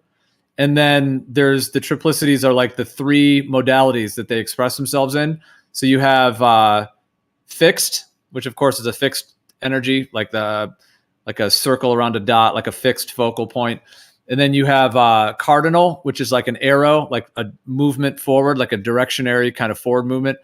And then the third one is mutable, which is kind of adaptable, blendable, etc. So each of the signs is a combination of, like, none of them overlap in terms of those, but they're all connected to that. So like Taurus is a fixed earth sign, for example, which is why people talk about being stubborn, like that energy. It's because it's the earth and it's fixed. etc. So there's each one contains that, and then the luminaries have their own qualities connected to that as well. So like Cancer is a water sign, for example. So there's connections with water and the moon, of course, the moon with the tides. So there's a lot of connections with the moon, and also emotions, which have a watery, emotions can have kind of a watery component, a kind of, the waves of emotions kind of thing. So the signs have, they have all of those. They're all a different combination of all of those I just mentioned. And then they do tend to have like they call it like a ruling planet, if you use the term planet, but they all have like a particular association with one of the luminaries. Like Leo is connected to the sun. So, there's all the components of Leo's, like the classic, like a Leo, like walks into a party, like, hey, everybody, I'm here. It's like the sun shining, like, hey, I'm here. It's daytime, so there's all these correlations in that way. Virgo is ruled by Mercury, which Mercury, Virgo is a very like meticulous, logic oriented, detail oriented, etc. So Mercury connected to the logos and the different conceptions of the way Mercury is connected to all of those factors, etc. So the kind of ruling planet, if you call it that, or the luminary that's connected to it, is connected to the elements that the sign's connected to, and then also connected to one of those modalities, the fixed, mutable, or cardinal. So Cancer is related to the moon astrologically, so is that the Tropic of Cancer where that is? Well, yeah. If you use like it just depends on whether you incorporate the precession of the equinoxes. If we remove the precession of the equinoxes, then the sun would be at Cancer. The sun would be in the sign of Cancer when it's on the Tropic of Cancer. So that's what it's all built from. Okay, and so that means that on Capricorn it's in the sign of Saturn then? If Saturn's a ruling planet of Capricorn? Well, it would be that the sun would be at like 0 degrees Capricorn when the sun is also at the Tropic of Capricorn, which is why it's referred to as that. So it's not real. I mean, Capricorn is connected to Saturn, but in terms of the Tropic of Capricorn, is just connected to the sun being in Capricorn, in the sign of Capricorn, when it's also positioned in that position. All right, thank you, Gio. Yeah, like that winter solstice time. Okay, I got news for you, Gio. First of all, this is just a. So I'm looking at the data. I'm not looking at the data. I'm looking at Stellarium, and the way I'm watching the declination change, or the latitude change. My feeling tells me it is changing its speed at the solstice, but I need to actually look at the data and verify that. But if that's correct, and that's what I meant, like when I said it's moving with the sun. So basically, let's say like the Jupiter has the between the tropics thing it does every 12 years. On the part of the year when it's moved, let's say during that whole 12 years or half that 12 years, 6 years, it's moving from Capricorn to Cancer. Jupiter is, and so during that 6 years, if the sun is moving from Capricorn to Cancer, my intuition tells me that Jupiter should be moving faster from Capricorn to Cancer. And if the sun's moving from Cancer to Capricorn, then Jupiter should appear to be moving slower from Capricorn to Cancer. Does that make sense? Like basically, that's what I mean when I'm saying like the sun's movement is influencing its movement. It may still appear to be going in that direction, but it's either slowing down or speeding up due to what the sun's doing, if that makes sense. Well, where are you getting that from? Because that's not what we observe. That's what my intuition tells me. I'm checking to see if this is what happens, and I'm like I said, I'm looking at Stellarium, and I'm gonna have to look and see the speed that it's moving, from one of the tropics to the other, and whether that speed changes during the solstice when the sun changes direction, because the sun changes direction on the solstice, and so that would indicate. So if my intuition is right, then Jupiter should change its speed at this time when the sun changes direction. But but I just want to make clear that this is what I meant before when I said moves with it or influenced by it. I just mean this would be an indication of that. Yeah, I mean, but I'm just saying that they don't. Jupiter doesn't change in relation to the sun in that way. Like Jupiter's on its own track; it's doing its own thing in terms of that. Like it's moving in its own pace. It does. They all do retrogrades as well. So Jupiter will be direct for a certain time of the year. It'll go retrograde for a certain time of the year, but it's moving in its own pace, essentially, its own tracking. Like the 12-year period, just like the moon does in 28 days, sun does it in 1 year, etc. It's doing it in its own cycle. Yeah. What is? When was the last time Jupiter retrograde? Do you remember? Just like the sun and the moon, are going on their own tracks, like Jupiter is going on its own track as well. Like I said, Mercury and Venus are the only ones that are kind of synced up with the sun, but they don't really change speed based on it. They just are cycling. Like I said, if you take the hour and the minute hand, if you put the minute hand in front of the hour hand and then you 15 degrees, then you put it behind it 15 degrees, then in front of it 15 degrees. That's what Mercury and Venus are doing in pacing with the sun. But something like Jupiter is just doing its own entire, cycle, seemingly not really related to the sun directly, but it is doing this, that same path that they all do in terms of between the tropics.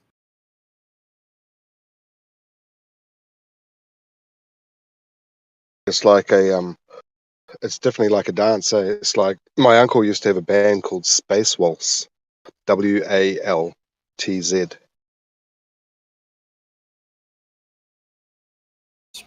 Spaceballs.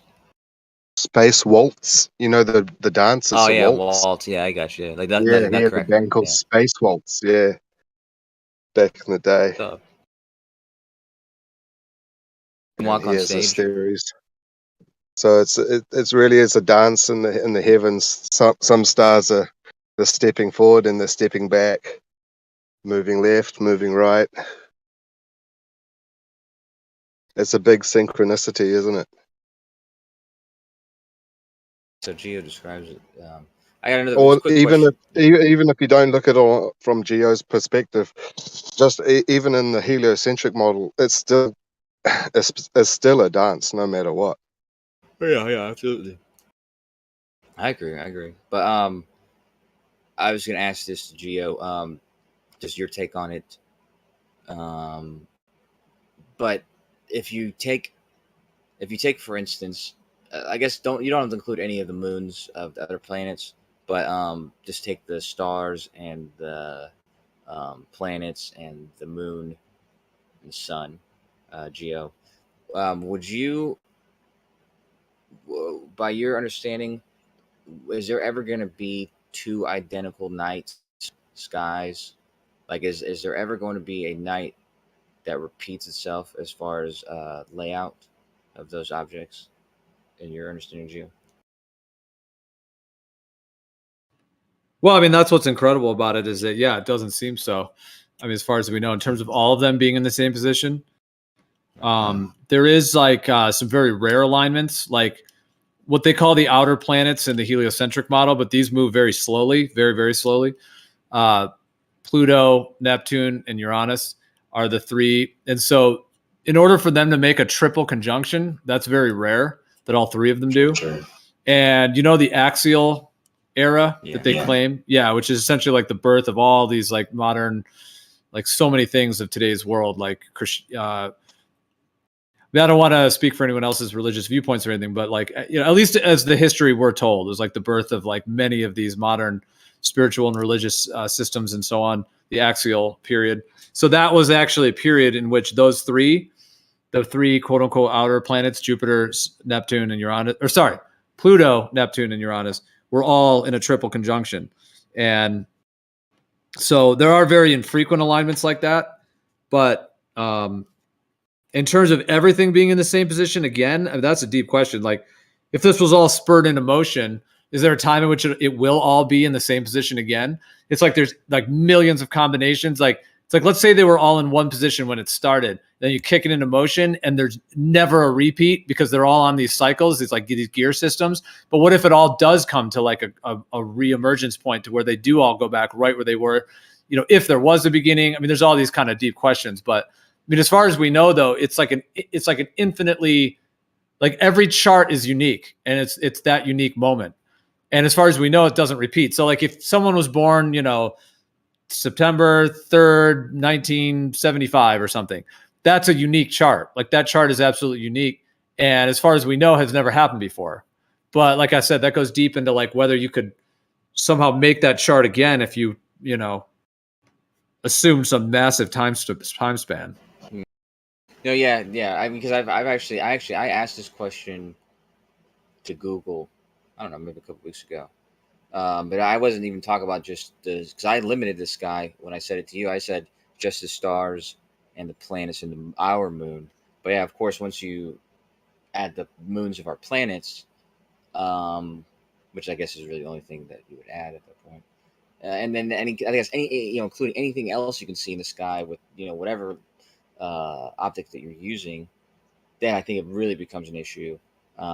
Just because the precision that astronomers are observing these things, they obviously it's claimed that there's what do you call that, the proper motion of any given star. So if those are moving slightly, however slightly, or whatever length of time, then truly, even if the rest of the sky came back to where it was, it would be very unlikely that this object that's also moving independently is also going to end up in that position again. So yeah, I do think each night is like a unique, it's fingerprint, or it's unique to every night basically. Like every night has its unique layout of the sky, which is pretty cool. I do think though there's a lot of people in this community that would not agree with that though, because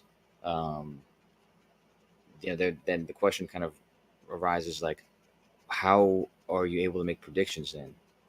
Like, how can we predict what the sky's going to be tomorrow if it's never repeated itself?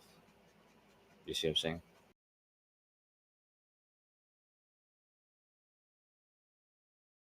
Well, because they're all in a cyclical, they're all in their own cycles and pacing. So like the ephemeris, like a basic ephemeris will show you where everything's going to be in that degree. So like Venus is tracking through the zodiac, like 1 degree Aries, 2 degree, 3 degree, 4 degree in its own pacing. And then and then there's the retrogrades as well. But so yeah, we can know what the alignments are going to be. Like this is something people do for their own personal transits. They will look in the future. So be like, oh, what transits am I going to get next month or next year, or what they're heading into on a personal level. Like I mentioned, the whole world, we're headed into this Jupiter-Uranus alignment for these next 14 months. It doesn't start until another month or two, but it's going to kick in, and then through 2024. So that's what everybody's getting. But like I said, everyone's also getting their own personal transits as well, related to where the luminaries are now and then where they were when you were born.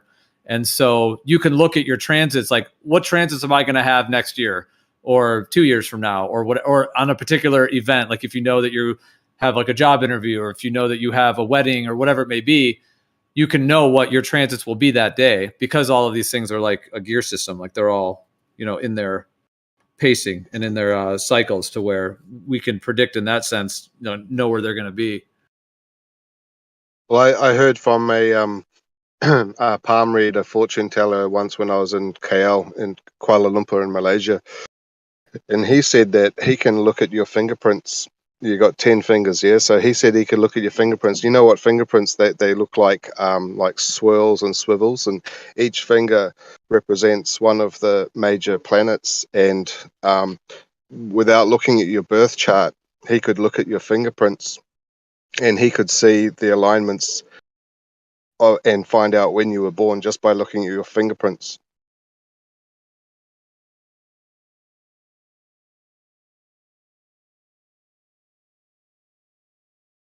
So if that's not fingerprints of the gods, I don't know what is. There's evidence everywhere. There's fingerprints and traces of everything that could be referred to as supernatural. But what is supernatural? It's still natural. That's what I'm saying. I think that guy was able to do that for Yeah. Everyone's fingerprints are different, right? And you have to think, why did the police take your thumbprint and your index finger? those are the two fingers they do. Those are the most, prominent ones. But just for palm reading itself, it is possible to see your birth date, your chart, and everything just by your fingerprints. If you get scars on your fingers, that's going to be signs of interruptions and changes in your path, etc.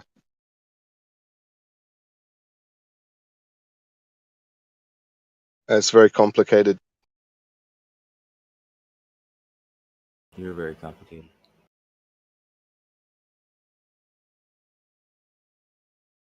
I don't know where that came from.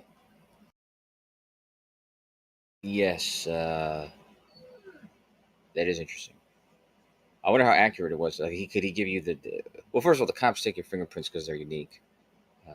But I wonder how accurate his birthday thing was. He could tell you exactly the day you were born. He could look at your face. He could read your face and your palm, and he'd look at your ears and your nose and your tongue and just everything about you. He can tell what language you speak, where you're from. You don't need to say anything. You just sit there, and he can read your face and your palms and tell you all about your birth chart. I'm somewhat of a magician, although I don't like to express myself that way. But regardless, I do. I have been accustomed to do tricks and magic and stuff, and I used to do palm readings, and the tool that I If you think that fingerprint reading is impressive, Kosho knows how to read dicks. yeah, that's true. Jeremy has a very little one, and it's been circumcised twice, actually. Chill, bro. We're still not cool, so chill. Hey, well, you chill, dude. You said I could read dick, so if we're not cool, then that's facts, fucked up.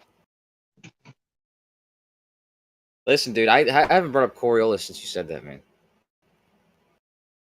I was thinking about making that model that you said. I was thinking about making it, and I was going to pretend it was convincing me, and all this other type of stuff. So, no one's brought up Coriolis actually since you said that. I think you kind of struck a nerve on several people, including me.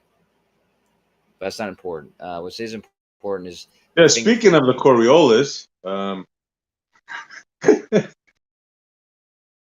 You guys want to do like 14 hours of Coriolis starting right now? Yeah. I mean, Jeremy and Kosho. we could just do 13 instead of 14 if that's what you prefer. But I agree with you, dudes. I mean, you guys aren't wrong. Dude, you should just admit Jeremy's right, and it's just game over. I understand that you guys have a different paradigm than I do, different model of the Earth than I do, and it's important for me to remember that. Of course, in that conversation, we were talking about my paradigm, but that's not important. In y'all's paradigm, the Earth is fixed; it's a fixed frame, it's universally fixed, and so you can use it as a universally fixed frame. And I can't stop you. So for that reason, that being said, you guys are correct in your statements about Coriolis. So, Kosho, I can't see how you don't understand 1 meter travel of a drone. Enough gas for it to go 1 meter, boop, and stop. let me ask you a question, not ask you a question. I'm going to give you a scenario because we're buddies. Jeremy may not be my buddy anymore, but me and you are buddies, and we go on cruises sometimes because we're buddies. And me and you and Gio are all on a cruise together. Okay, and there's a race. Okay, so there's a race on deck, and whoever wins the race gets a bunch of fucking pineapples or something. And so the race goes from the front of the ship to the back of the ship. All right. So And there's a finish line painted, right? There's a finish line somewhere? Yes. There's a finish line at the back. There's a whole track. This whole thing's set up to look professional. And the three of us are standing there. And then they have the gun. And they say, whoever gets there and gets there, whoever goes the fastest, and moves the furthest and the fastest, they win. Okay, we get how races work. Anyways, he shoots the gun. in the air, right? And me and Geo run towards the back of the ship, and SE, because he understands Coriolis reference frame and how reality works, he runs the opposite direction of where the finish line is. He runs towards further to the front of the ship. Runs with the ship, and me and Geo run the other direction. And of course, SE wins the race because the fixed frame, the one that where things are really happening, is not the direction that the finish line was. It was the opposite direction. I mean, this is y'all's idea of how the world works. And so I understand that SE would win the race because he went the wrong direction. Or at least what I thought was the wrong direction. But he went the direction the ship was going. So he was moving faster. He went the furthest. And me and Geo fucking went negative, direction. So we lost by a lot. But does that make sense to you, SE? Would that be how it would go down? Two guys went backwards and the other guy went forward during the race? I don't think so, bro. I mean, how would we, how does that make sense? Me and Geo went towards the finish line of the race. That's how I think races go. But you, being clever, more clever than me and Geo, well, I'll speak for myself, more clever than me, you went not to the direction of the finish line. You went the direction the ship was going, right? Because now your speed plus the speed of the ship is greater than my speed, which is going against the ship. And the distance you travel, being the distance and the fixed frame of the Earth, is now whatever distance the ship traveled plus whatever distance you ran while I was going against the ship's movement. So even though I ran towards the finish line where I thought was the important direction to go, you went in the direction that the fixed frame would be describing as the greater distance. So the way I'm understanding how y'all's idea of how reference frames work, this should make sense to you, right? But something tells me it's not making sense to you. That's not what Jeremy's talking about. He's talking about leading a target or following the whatever is turning. That's what. If I don't want to speak for Jeremy, but if that's how I understood his argument, that one leads the target and one goes with the curving object, and which one travels a shorter distance. Right. But okay, because there Jeremy, is is one that correct, fixed Jeremy? distance, right? I don't want to speak for Jeremy. It's all about distance. It's got nothing to do with speeds. It's all about Yeah, distance. I didn't say speed. Yeah, I didn't say speed. Kosho was talking about speeds earlier. They're always trying to make shit convoluted and shit. I mean, I tried to. My mistake, because I said both speed and distance. I shouldn't have uttered the word speed, but even still, I did describe a distance as well. Me and Geo, our distance is much less than SE's, because SE went with the ship. The ship's traveling however fast it's traveling, so it's gaining that much ground. Plus the ground that he ran, he could have walked. He could have walked the other direction and he won. Me and Geo ran the opposite direction of the ship towards the finish line, but the opposite direction of the ship. So our distance is tiny compared to what SE did, and all he did was walk the other direction. But since the Earth is the fixed frame and the only frame where distance matters, and the distance that exists in that frame is the only one that's important, no matter what the scenario is, I didn't think of that when I ran towards the finish line. Right, I ran towards the finish line because I thought that was the frame that was important, was the ship's frame. But yeah, I'm just learning these things in real time, and I'm trying to be on the same page as you guys with this whole thing now. So I won't run into that. I won't make that same mistake.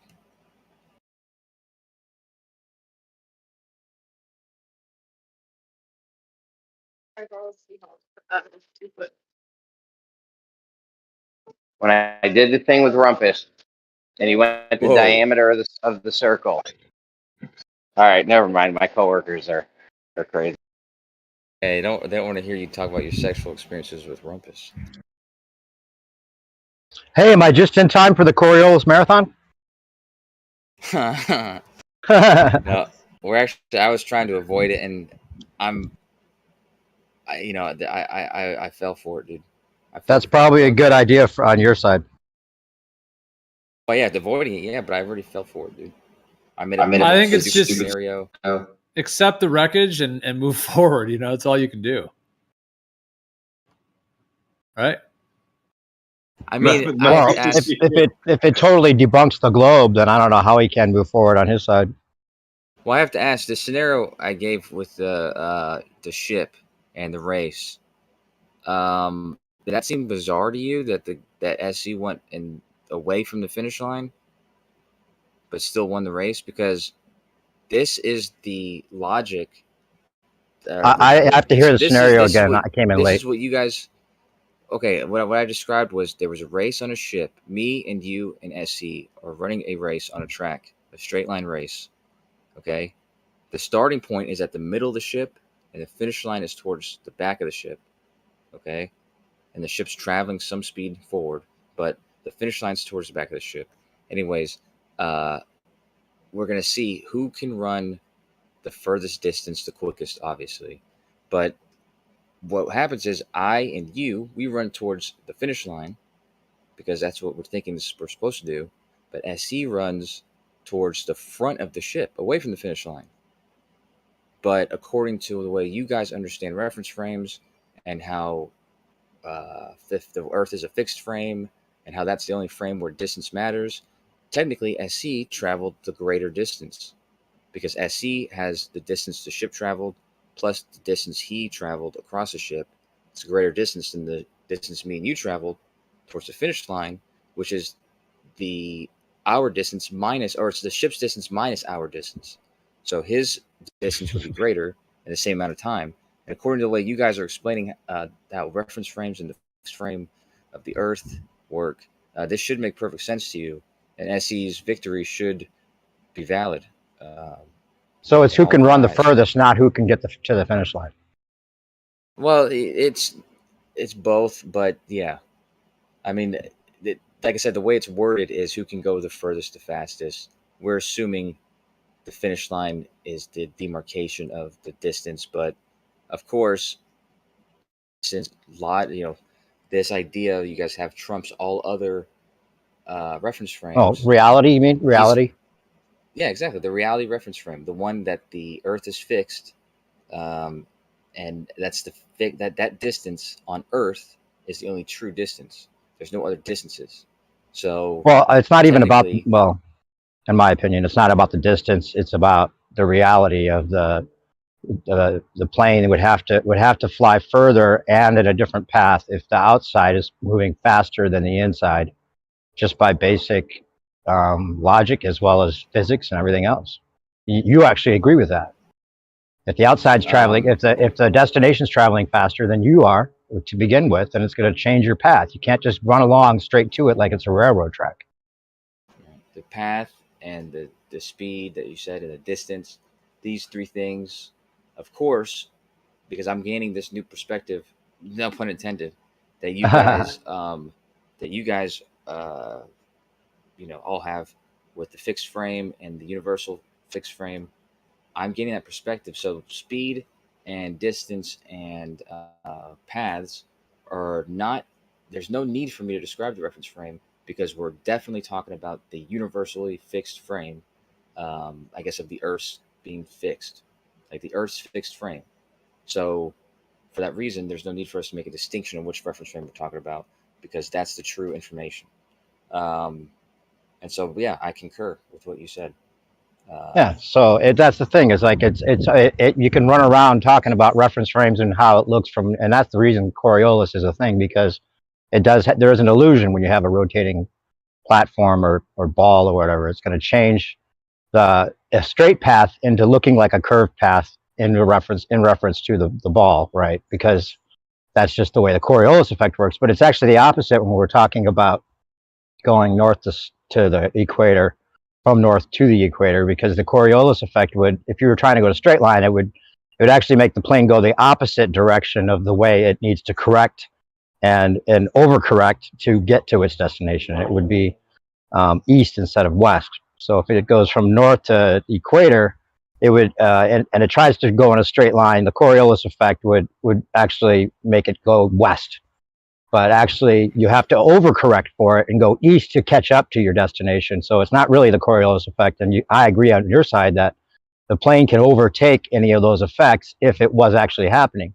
But the fact of the matter is, you can't just draw a straight line from one spot to another and expect that the plane would be able to fly straight there in that path even over the actual reference frame of the Earth, because it doesn't work that way. If the destination is traveling faster, as you agree, it would change the path and it would make the distance longer. And that doesn't happen. So we know that the planes can't treat the Earth as if it's stationary and have it be moving. That just debunks the globe. I do agree, and I just need to make sure. So let's say I'm not in race, or you're not in the race, but me and Zanuck and SE were in the race, and Zanuck's very fast, by the way. But me and Zanuck both reached the finish line at the exact same time. That's what his wife. So what'd you say? That's that's what his girl says. Yeah. Okay. Okay. Well, regardless, hey, Kosho, how many? Beat us both up. Kosho, Zanuck could probably beat us both up. I'm sure, but in this, I want to know, Kosho, how many licks does it take to read a dick? I don't know, dude. I can't tell you that right now because I just got. I need to make sure. I need to make sure you're tracking with the story. I'll give you the answer after I make sure you're tracking with the story. That me and Zanuck in scenario, you're the judge of the race. Me and Zanuck and SE are in the race. Me and Zanuck reached the finish line. Me and Zanuck reached the finish line exactly at the same time. SE during that same time, SE has run the other direction towards the front of the ship, and I don't know where he is over there. But me and Zanuck reached the finish line at the same time, and so by your judgment, because you're the judge of the race, in the same time that it took for me and Zanuck to get to the finish line, that same amount of time, SE ran a greater distance, and so you would certainly give SE, the prize. He won that race, right? Even though he ran the opposite direction. He ran a greater distance. It's all relative to so you're adding on to it. I understand. So because it's in the direction, you're adding on to that. No, well, but it has nothing to do with the scenario of the planes and flying over the Earth, though. It does. I mean, it does. Well, it does actually have something to do with it. Like in my scenario where I keep talking about, if it goes west, it's going to be taking away from its original conserved momentum. It's the same kind of thing, you're going to be taking away from the original 500 mile per hour conserved momentum just by the fact that you're flying west. But then if you go west southwest, you're going to actually need more eastward velocity and you're going to be losing it. So it doesn't work. I understand. I know, but I need to make sure that in my scenario, you as the ruling judge, this is going to be on ESPN, and you're the ref, you're the judge. I need to make sure that you're going to give the victory to SE in that scenario. Well, if it's more about the distance traveled, including the boat, then he would win. Yeah. I mean, he traveled the greater distance in the same amount of time. Yeah. That means Zanuck ran the finish. I agree with that. There's nothing wrong with that. Okay. I just need to make sure that you're being consistent because I see what you're saying. Yeah. That is absolutely. But why is that? Why is that a problem? Why is that a scenario that matters in this scenario, as far as the discussion goes? Well, okay. So the way I used to think about reality and Coriolis and stuff. If I were to see that take place, I would think I was in Bizarro World, and I would think that if other people thought that was normal, then I would take myself to the loony bin because I'd think that I'm in Bizarro World and the world's crazy.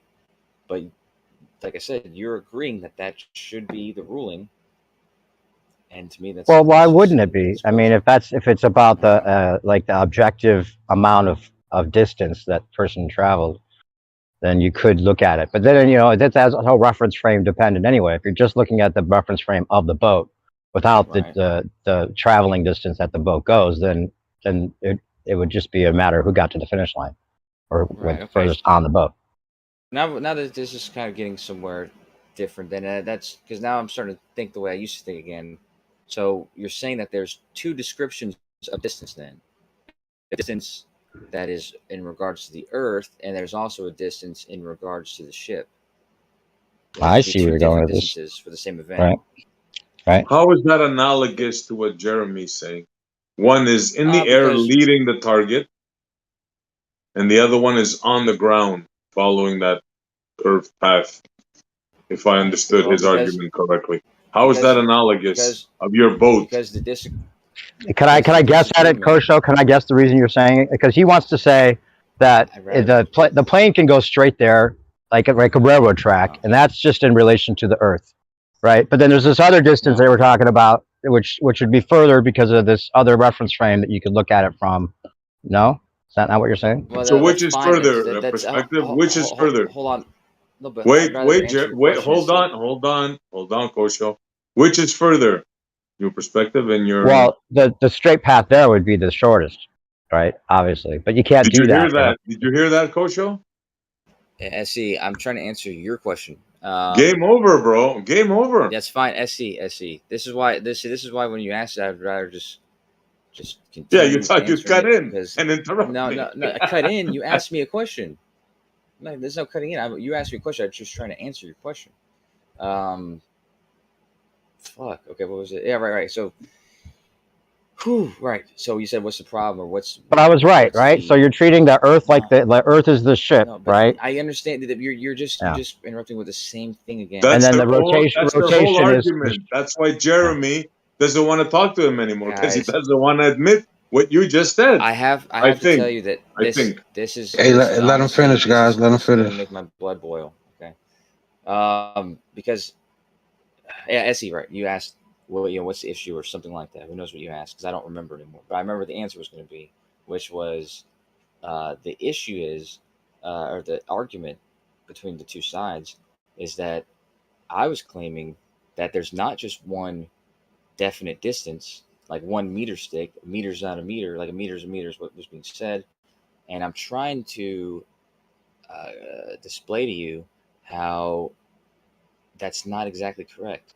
Depending on what you're referencing, what reference frame you're using, and what's the relevant reference frame, a distance, the same event can be happening at a different distance than it would be as described from a different reference frame. And like I said, that race is a perfect example because there's a distance that is irrelevant, that being the distance that you're traveling in reference to the surface of the Earth, which a judge would not base the winner off of that. But there's also the distance as traveled only in respect to the ship, which is relevant in that case. And so there's 2 different distances for the same exact event. And that's sort of that was what was being disagreed with in the case of Coriolis or the plane or the merry-go-round, that a meter is a meter, when it's not exactly true. There's 2 different distances depending on which reference frame you're going to be using. I'm sure that cleared it up for everybody. New perspective. You Oh got it yeah. now? Oh yeah, I got it. Can I ask Kosho something? Go ahead. So the meter stick, and you got a 360 view around it. Does any view change the meter? Does any of you change the meter? No, the stick, that stick is gonna be consistent size. That's true. That's it. That stick, That's how simple that it stick will is. be the same size. And Jeremy had asked something similar to this too. He said like if let's say there was a stick, let's say that same stick, if there was a ball traveling from one side of that stick to the other side of that stick, is that ball following? Is that ball staying with the stick? Yes. Is that stick always a straight, regardless if you're spinning or not spinning? Is that stick straight? The answer is yes. But the question is that path the ball takes straight. The answer is no. If the question is the path the ball travels in reference to the spinning frame always a meter if it's going across that meter stick? The answer is no. That may be confusing, but that's because the path is not. Even though you can see it going across the meter stick, that meter is only truly a meter in that reference frame. So if the ball traveling is going to be in reference to your surface, if you draw a point on the surface that tracks with the ball, that line is going to be bigger than a meter, even though it's All right, man, a listen. meter in the other reference frame. Listen, there's a circle on the ground. Nothing's spinning, nothing's happening. There's just a circle on the ground. and there's a drone in the middle of it, and the radius of the circle is 1 meter.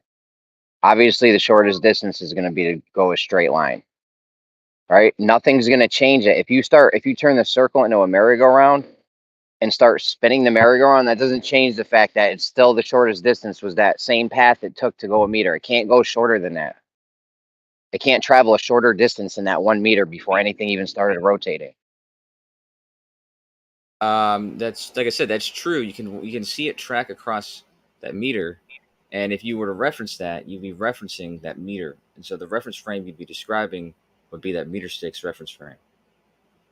If you're describing the path as 1 meter, but There's no way to take again, a shorter path. There's no shorter path the drone can possibly do than that meter. that's correct. That is correct, but that's not, like I said, that's That when you're talking debunks about a great reference circle frame. routes. If that's No, but correct, that debunks great circle routes being the shortest path planes can fly. when I say that's correct, I mean that in that reference frame, that's correct. The reference frame of the meter stick. That's the Nothing's problem, is spinning. that Nothing's spinning yet. It's the shortest distance. If something starts spinning underneath it, it doesn't change the fact that that's still the shortest distance. Just because you start spinning things near something, it doesn't change it. well, it might not be even spinning. It could just be moving. Like if there's a meter stick that's moving across the sky, and you're in a car moving with it. Bro, why are you changing the scenario? Because I'm just describing a random scenario where Why? it's We not already have a true. scenario. We already have a scenario.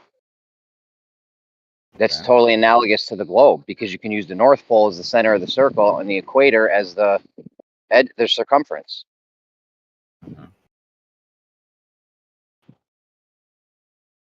And you can use it. The path that you're describing it from, though, is the one that the path is going to be in reference to whatever reference frame you're going to use. If you're not using the meter stick's reference frame, then it's going to be dictated by whatever the difference is between the movement of you and that reference frame. But if you're not moving and it's not moving, then I agree. It's moving on meter. That's because you guys are technically in the same frame of reference.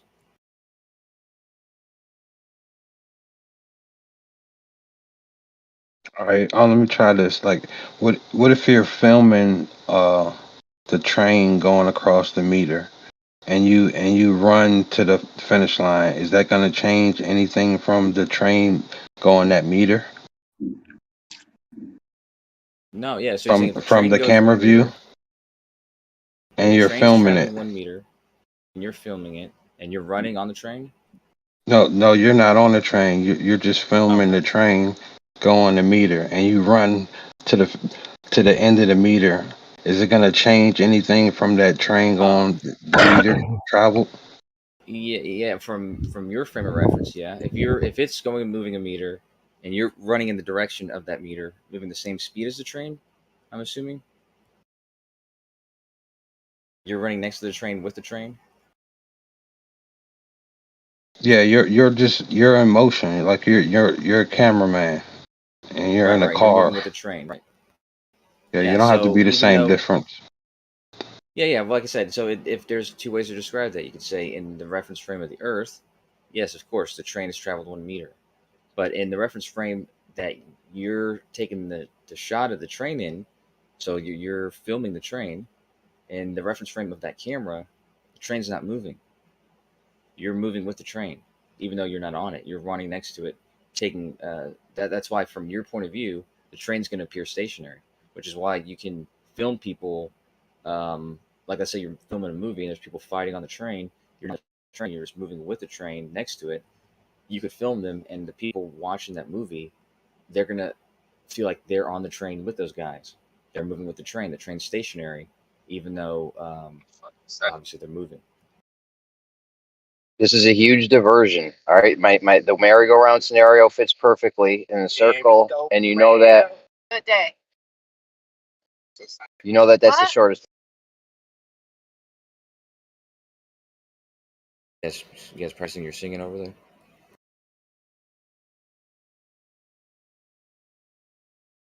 Interrupt band practice. Go ahead, Jeremy.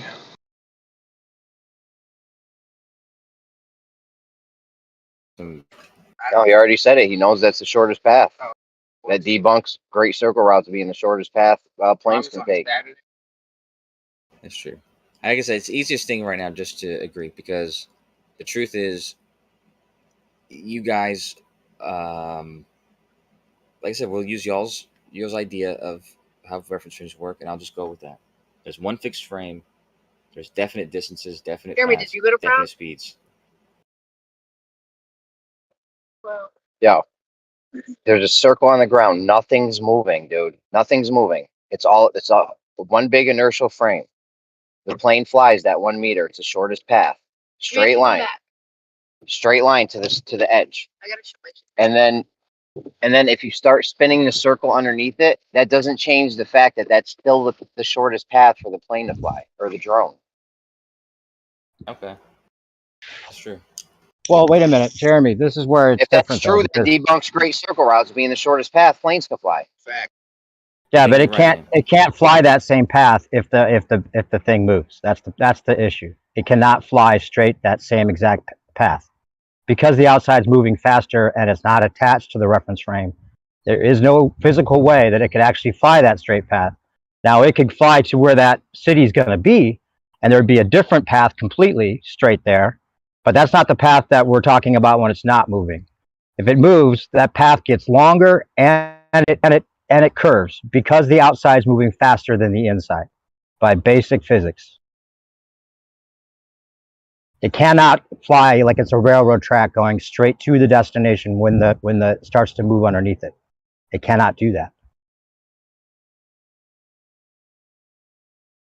I'm confused. I'm confused by what you're saying, because I can't tell if you're agreeing with me and disagreeing with him, or if you're disagreeing with him. Well, and also I think that there's a confusion about the straight path there, right? Being that it wouldn't matter if the thing's moving, it could still fly that straight path. No, it can't fly that straight path when the thing moves. It gets longer and it curves the path because the outside's moving faster than the inside. How But about if you could lead fly. the target? How about if you lead your target? Yeah, now if you lead the target, and that's what you'd have to do, you'd have to lead the target regardless just to get there because the outside's moving faster than the inside. But you wouldn't go south and then try to catch up to it. You could possibly go straight there from a different direction, which would be a different angle completely, and it wouldn't be the railroad track path either. That's where the confusion is. The plane cannot travel as if it's just going on a railroad track straight to its destination when that thing moves, period. It can fly a different straight path, like in the thing that I just posted, that explains it. I'll post it again real quick. It can't fly straight to the path because the plane can't just go straight there because if the outside's moving faster. It has to do with the speeds of the outside being faster than the inside, which changes everything up. No, you're not. You're not getting it, bro. You're not getting what Jeremy's trying to say. Well, no, I'm trying to clarify because I think Jeremy and I disagree as far as like the conception of what's going on here. Let me just post this here real quick. Let me try this, bro. If you're in a circle, look at the thing. Wait, look at the thing I'm just posting before everyone misses it real quick. So the thing I just posted, right? So the straight path there, if you actually open it up, you can see there's a lighter line. The straight path there would be the one that goes straight across to the red circle. That's the straight path that you would actually make the shortest distance with. The green line would be the path as if it weren't moving, right? So that path's not even possible when it starts to move. Now the curved blue line, in between the blue and the green, the other blue line and the green, that's the path that it would take. It would have to take if it leads it and goes south or whatever. But because it's a ball, you can't really cut through the earth to make that a straight path. And you could argue that that's not. I mean, it would be if you just went straight there and you knew that's where the destination is going to be. That would still be shorter, right? But I think that Jeremy's arguing that the straight path would still be possible with the green line, even if it's moving, but it's not. You would have to be at least the middle blue line, or the shortest distance would be straight there, and the second blue line that goes straight to it. Do you understand that, Jeremy? I cannot ever make the green line if the thing moves. The green line is not even possible. Okay, let me try this if I understand the argument correctly. You're starting in the middle of the circle, right? Correct? Yeah, sure. Well, as far as like the one I just posted, are you talking about that? Yeah, we'll start in the middle of the circle, right? Towards the middle, yeah, right. The starting point is in the middle, right? All right. Yeah. And the red dot is the destination, let's say, right? Yeah. Which the destination without it moving would be the red dot at the bottom. The destination with it moving would be the red dot to the right. New perspective. No, I'm talking about the distance to the destination in the circle, right? You have a radius, right? Right. Okay. Yeah. Now, if the circle is moving or not, does the radius change? No, the radius doesn't change, but the plane's ability to get to that destination in that straight line changes because Yeah, of the but if moving. you leave the target, from the center, does your radius distance change? No. That's a great question, Essie. That's a fantastic question. I love that question. It doesn't. Well, I think that settles your thing right there, Kosho. Are we getting it? Are we like I don't know? Am No, I I making feel any like you are. sense here? I don't want to spoil. I don't want to ruin anything that you guys are doing right now. So you guys see because I like Well, that question. Kosho, you acted like that helped your side by saying, "I like that question." So if you're at the center, right, and you go to the outside edge where that blue dot is, does it matter where that blue dot is? Does it matter if that blue dot was on one side, or the red dot, I'm sorry, was on one side, and then it was and that thing is rotating? So it's It gonna matters if impact it the other side? rotates. It matters if it rotates. Yes, it changes the plane. Okay, It okay. changes the plane's path, and it makes the path longer because the outside's Okay, moving faster than the inside. Jeremy, did I get your argument correctly? Is that what you're trying to say?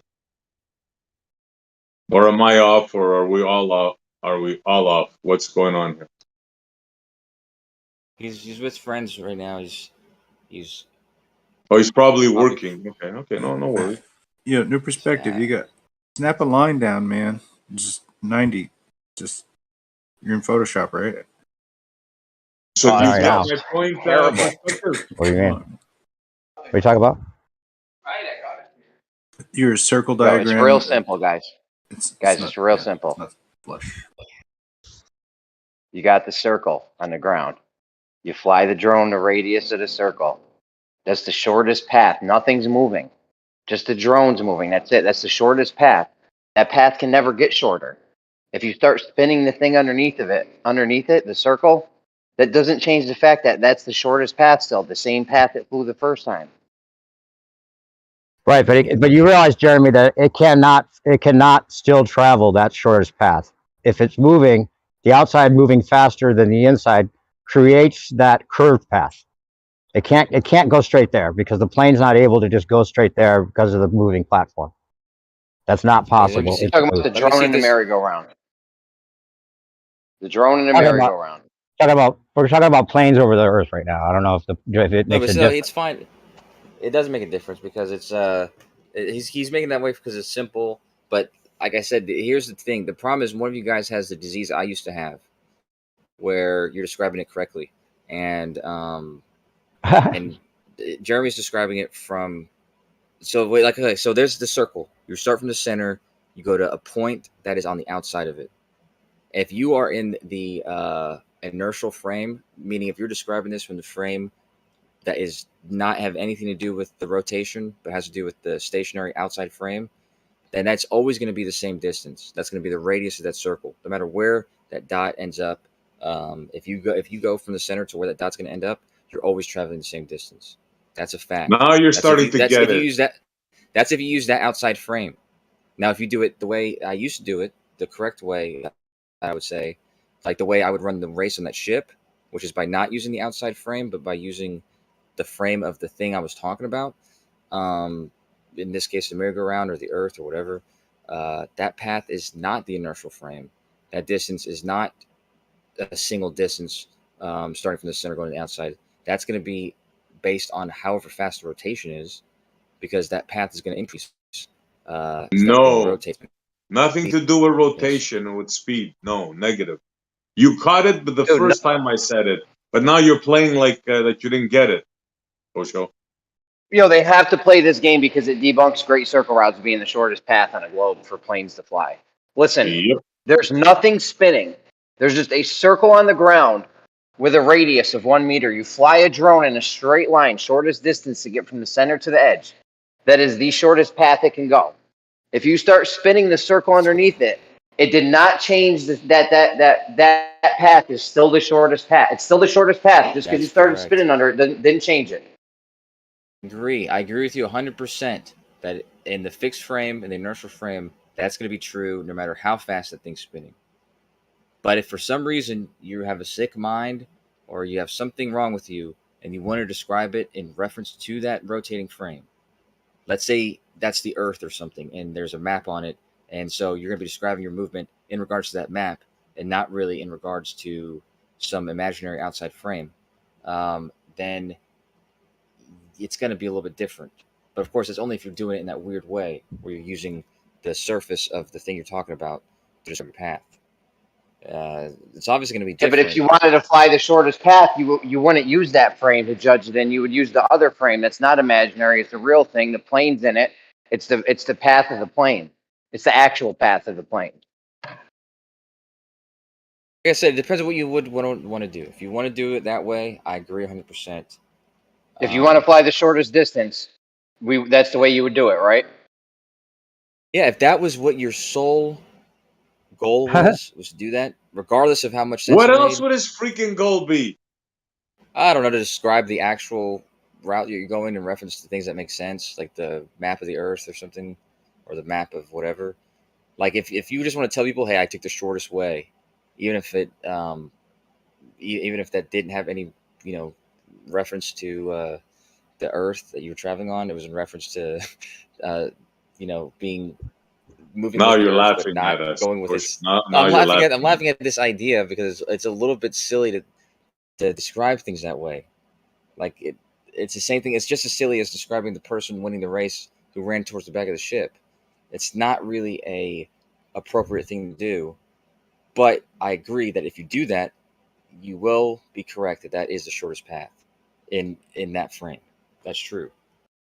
It's just not correct to use that. It's not appropriate to use that frame, I would think. But No, not in that frame. You can't fly in my drone example with the merry-go-round. You can't fly a shorter path than the straight 1 meter before anything even started spinning. That's always and forever going to be the shortest path. It doesn't matter which frame you start viewing it. If we start spinning the merry-go-round and you want to start viewing it from other frames, it's not going to change the fact that that path, that initial path before anything started spinning, is always going to be the shortest path.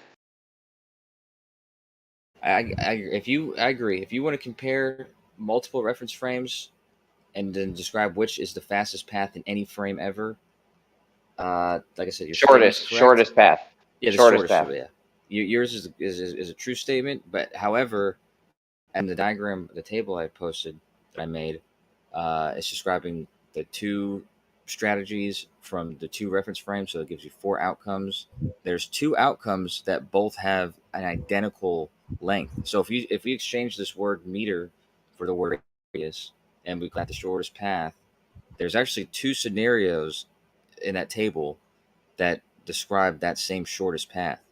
And it's one strategy in the inertial frame and then the other strategy in the non-inertial frame. They both give you that same the same shortest path, the same radius. Okay, if what I said is correct and you agreed with it, that debunks great circle routes being the shortest path you can fly.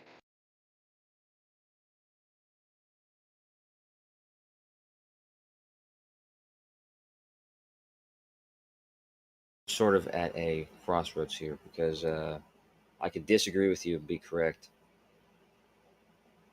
but I don't think it's going to get me anywhere. Dude, before you start spinning the merry-go-round and the drone flies that 1 meter from the center to the edge, there's nothing you could do that's going to change that from always being the shortest path. If you start spinning the circle or merry-go-round underneath it, that doesn't change it. I don't know why you say this is true. That translates directly to the North Pole and the equator. I'll tell you why I said that was true, because the way my brain works differently. Maybe it's not a good thing, but the way my brain works is when you say statements like that, I'm automatically like, it's hard for me to describe something from 2 reference frames and compare them. Kosho. Nothing's rotating. There's only 1 reference frame. The drone flies from the center to the edge 1 meter. That's the shortest path you can get. If you start spinning the merry-go-round underneath it, that doesn't change that is always going to be the shortest path. I don't know why you can't understand that.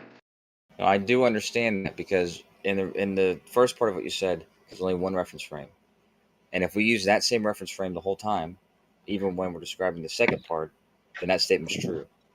But when you start do the spinning second it, part, you can choose between different reference frames at that point. And so when you do the second, hold on, when you do the second part, that doesn't change what happened in the first part of always being the shortest path.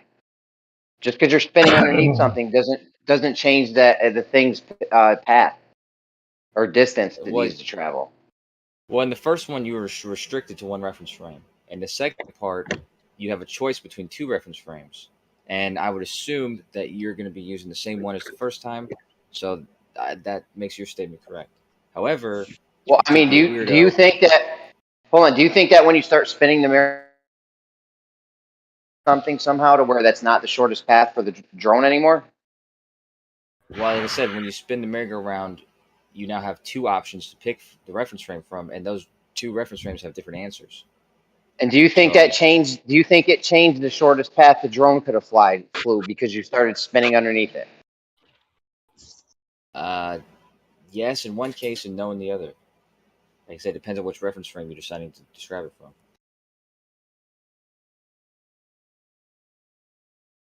That's the issue here, and at this point, I have to retire from this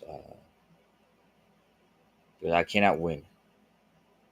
I've already lost, so maybe I need to think on this further. Excuse me. Thank you for your time, gentlemen.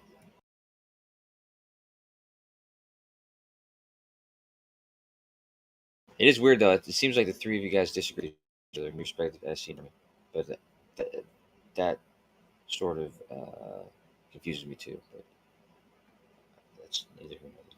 Well, it seems like we're disagreeing because the thing is Jeremy's right. The shortest path would still be straight there, like it wasn't moving, right? But the plane's not able to fly that path when it moves because the outside's moving faster than the inside. So it is impossible for the plane to actually do that. Even the drone, if it's a moving platform, it can't do that straight path because of the outside moving faster. It's going to change the actual path of the drone or the plane. But the shortest path would still be that way if it was able to fly that, but it's not. The shortest path would actually be straight to where it's going to be, but instead it curves towards that.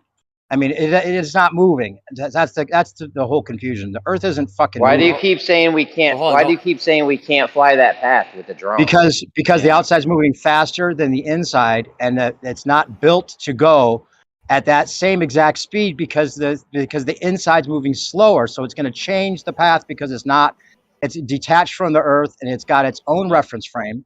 And because it's detached from the Earth, it's going to change the actual path no matter what. It's not going to be able to fly that straight path there, no matter what. You're not thinking about it correctly because the way Jeremy's describing it is how fast the merry-go-round's rotating.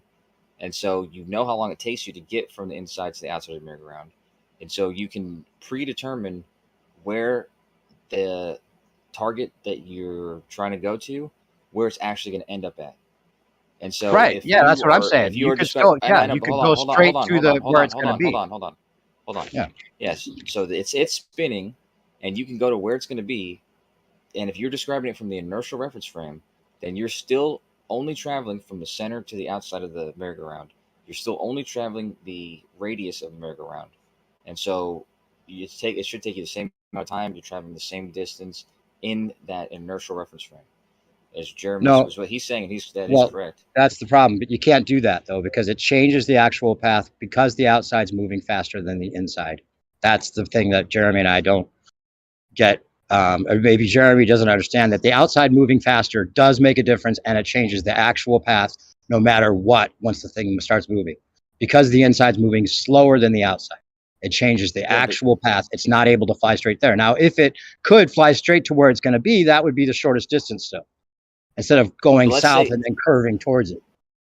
Let's say in the same amount of time as it takes you to get from the inside, the center to the outside, is the same exact amount of time it takes from the thing the target that's in front of you to go halfway around the circle, so it's going to be behind you, and you know So this you're saying, beforehand. So if you start from yeah, the center, and instead of going in front of you where the thing currently is, you just travel backwards, right. then if you're still traveling the same distance as you would have if it wasn't moving, and you're still going to end up at the target, right? Well, So no, in the not inertial no, frame, because well, not no way. Like if you look at the way I have the diagram that I put, it's starting from a position where it's on the inside of the circle, but not at the very center of the circle.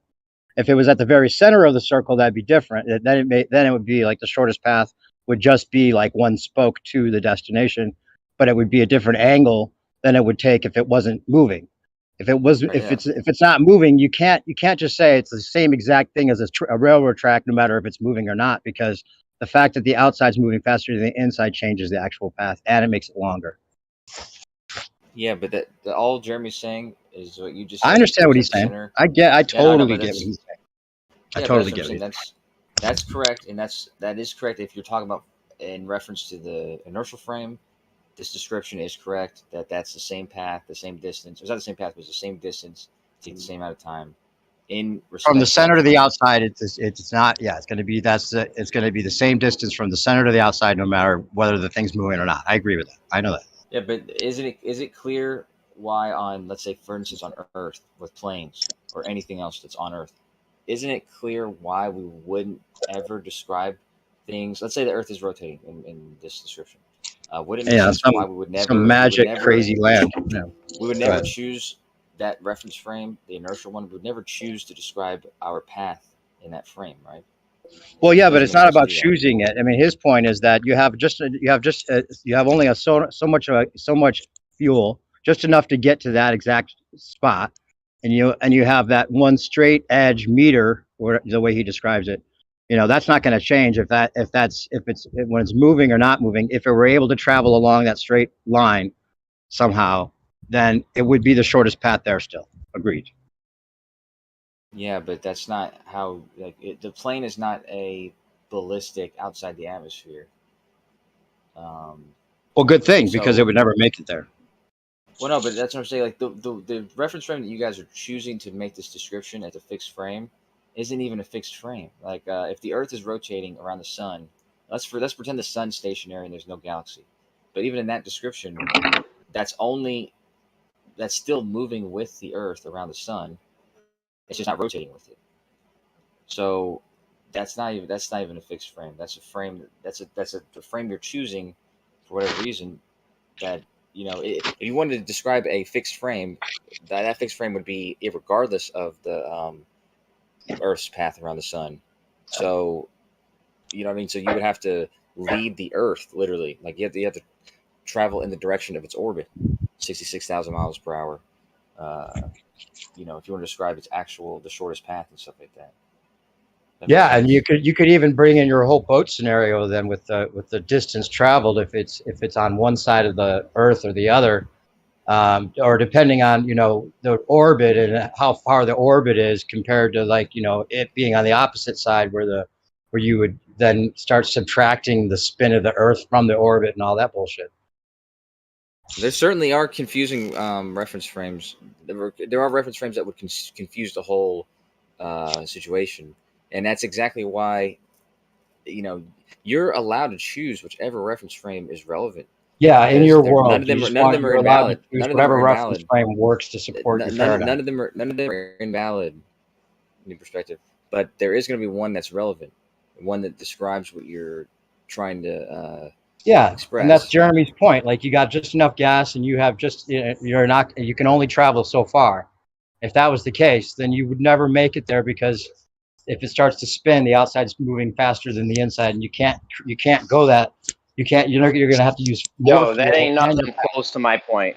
Hold on, that ain't nothing close to my point. Hold on, I gotta I don't fix know my what mic. you're saying with that, and I don't Yeah, you even know don't. what But you're saying. I have a whole graph that I've made to try to explain it to you, but I don't have it with me right now.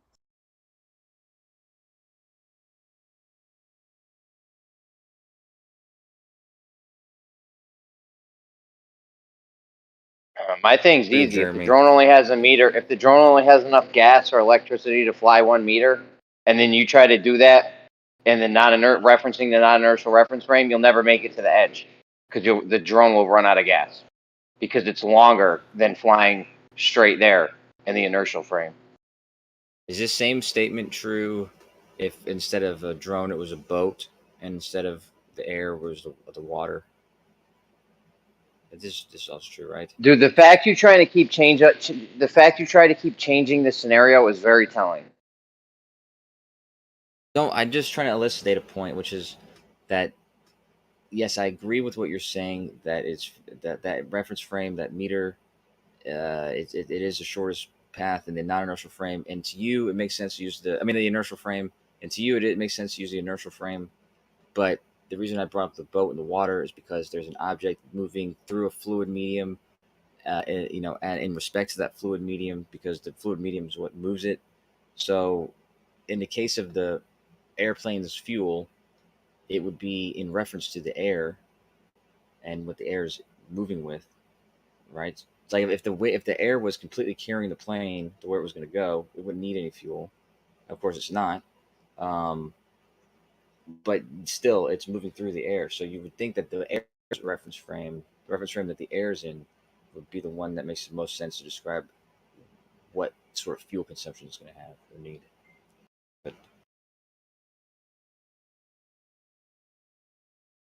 who knows? I'm wrong about most things, okay? And there's been many times where Jeremy's been correct and embarrassed me. I had egg in the face, pie in the face, a wedgie, all that kind of stuff. Dick to the It's probably one of face. those times. Maybe, but the point is, I'm willing to concede. I'm wrong, probably, in this instance. There it is.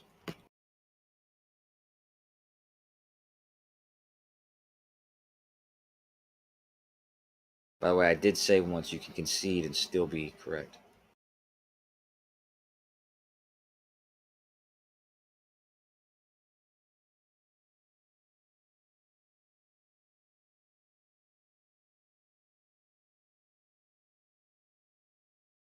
Yo, were you talking to me that whole time? I was vacuuming a rug. I was talking in regards to you, but specifically, to be most correct, I was talking to everyone else but you. He said you're right, Jeremy, and totally debunks the globe, and we're not spinning. I think pretty much what he said. Said was Jeremy is probably correct, which means I was talking to everyone but Jeremy.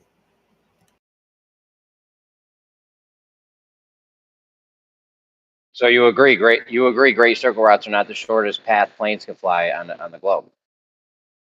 I agree, and I'm gonna have to really just I'm gonna have to go over this stuff again in my head because Let's start spreading the news.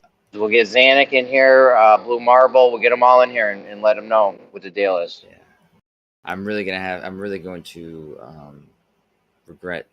I can't wait. I'm excited. If you do all that, Get excited.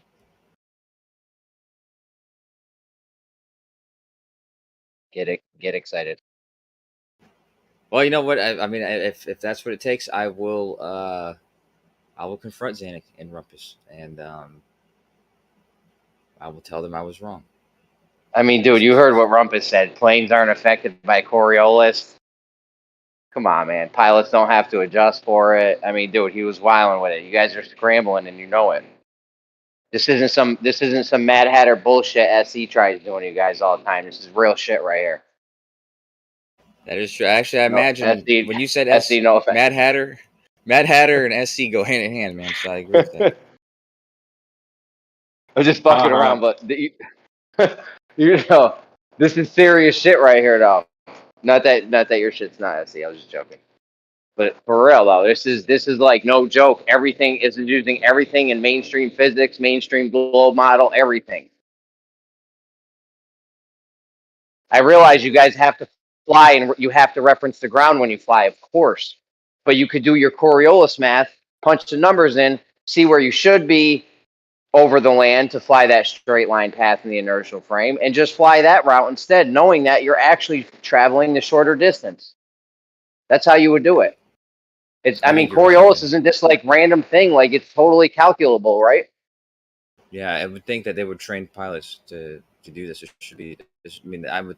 This should just. You don't have to train pilots to do that. That would just be your flight plan on where you stay Right. over land. Well, the planner, well, not the pilot, but whoever plans the flight, I would think that hopefully that they would do that.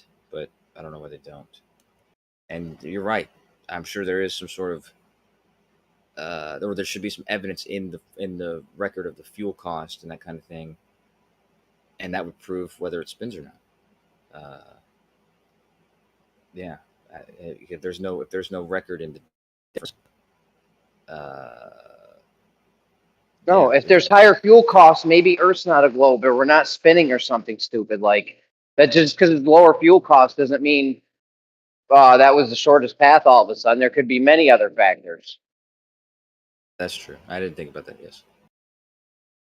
Now you're really flying. If we're not spinning and it's not a globe, now you're really flying the longest path by doing. You would actually be flying a longer path by doing this. Oh yeah. And that's guess right, what? yeah. It would come out to look like it was more fuel because you're flying a longer path. Well, yeah. You know what? I have to cope with this somehow, and so I have to look into the flight logs. I got to really look at this and wow. You either got to turn your mic up or say it with your chest because I got the volume on my phone all the way up. I don't know if I have you turned down. Let me check. I'm not gonna Are be you able to say it whispering? with my chest. I'm not whispering, but I'm not gonna be able to say this with my chest. You can't quite hear Kocho trolling you. Well, You better say it with your chest. Turn it up a little bit, or just get a little. When we get Dr. Bob, Zanuck, all them guys in here, Blue Marble, all them, you better say it with your chest then. Okay. We're going to war. You got your war face on? Oh, I mean, do I have to go to war? I mean, I could just go. I could just be there when you're announcing the war or something. I don't have to go to war. I'd be in the battlefield. Nah, you're gonna be right there with me. You're my right hand man. Well, then, so be it then. I'll go to war. With Zanuck and Rumpus and Blue Marble. Yeah. Dr. Bob. I mean, if I remind you, there was a time when we had this conversation 2 years ago. Those same three guys, all four of us disagree with each other at different times, and then me and Zanuck were the Because first you guys ones are to agree with nincompoops. each other. Sorry, say That's again? why. It's because you guys are nincompoops. Okay. Yeah. I think that could be the reason. Yeah. But me and Zanuck were the first to agree with each other, so I think, that says something there. But then, and then we got Rumpus to agree. Eventually, he disagreed at first. Dr. Bob, I think, persisted in his disagreement. I think for the longest. But this conversation, Someone has to care what they think, I guess, to make that relevant. Sure. Yeah. Well, I'm only saying that because I'm just trying to make clear that there was confusion amongst people, but then there was clarity. Clarity was slowly gained. Do you know why it was confusing? Because your peoples don't understand the Coriolis effect as good as I do. That's why. Yeah, I think so. That is because I mean, actually, I remember me and you did go into gyms.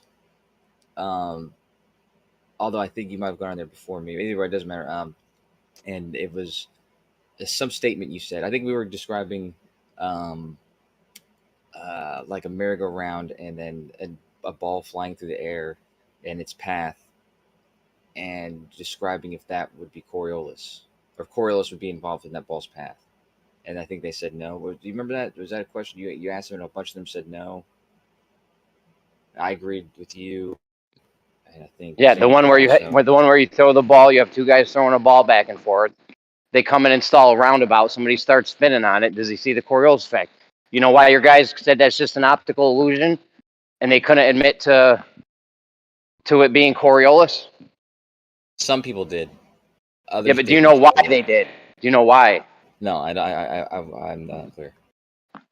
Because they told us it was conservation of angular momentum for years.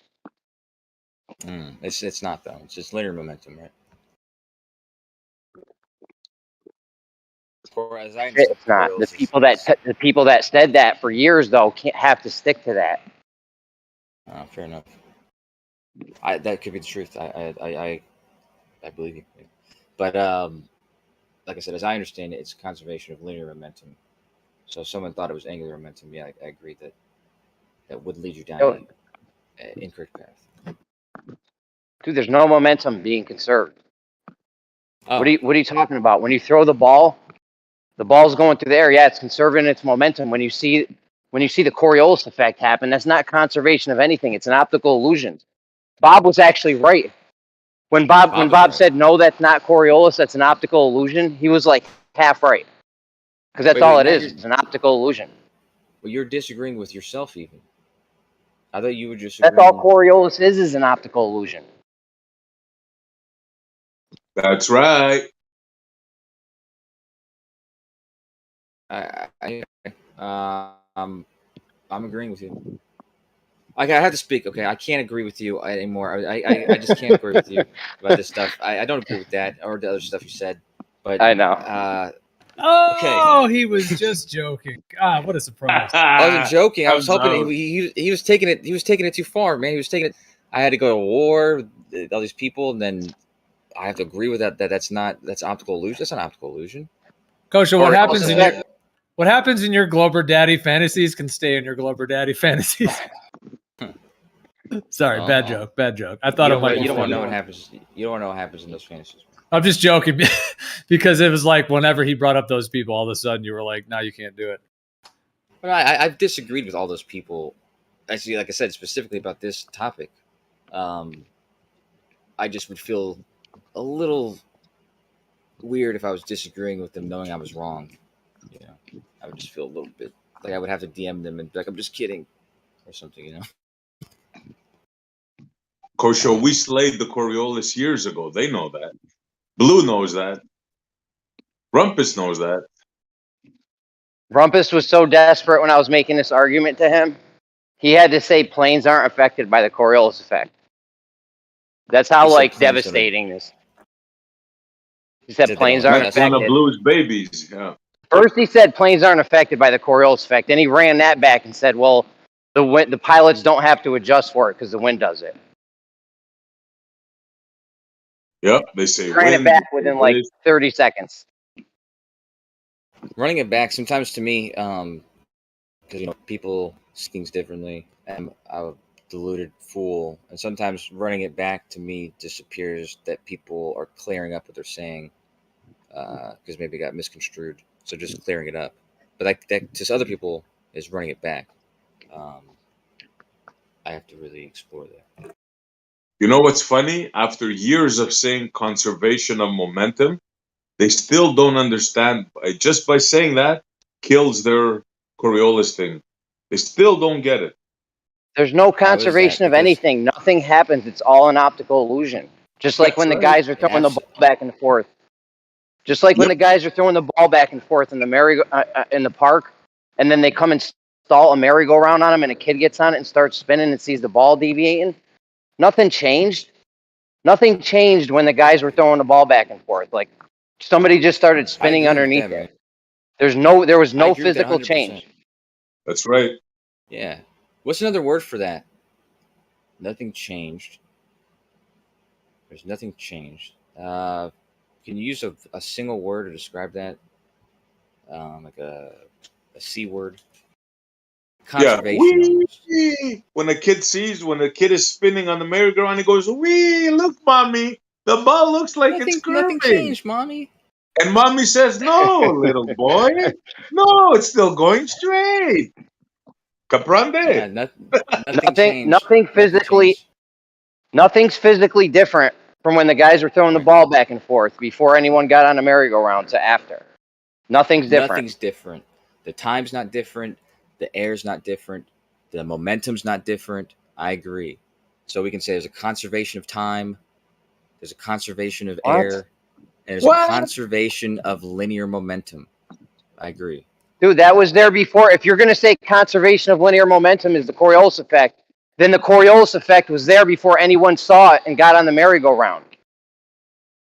So is that what you're saying now Coriolis was there before they even got on the merry-go-round. No, I'm It not was saying that. conserving I'm linear not saying momentum when the guy threw it.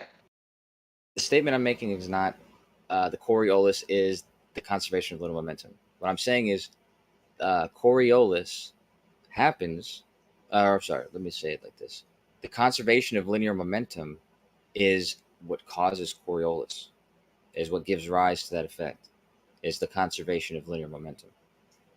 That's why Coriolis is. That's why you observe Coriolis, is because if you're observing something from in respect with of a rotating frame, as that object moves in reference to that rotating frame, then it's going to keep its linear momentum, and you're going to observe it doing something different because you're rotating.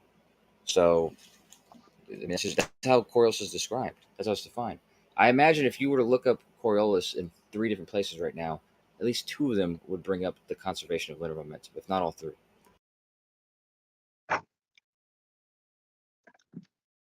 I'll bet you $5,000 actually. Just give it to me. I'll take it. Maybe 9,000. Hey, Kosho, Yes, sir. can I ask you a question? I mean, Senior. Yes. All right. Do you know what the Chandler wobble is? Yes, it's a dance move from back in the 90s. It was based on the show Friends. It's also Chandler Bing, that's right. The creator of Bing.com search engine. But it's also a fluctuation of the axle of rotation of the Earth. I think that's part of what you're referring to.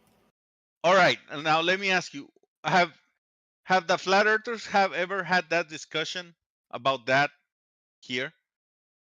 I mean, Whitsitt brought it up to me yesterday. Did he?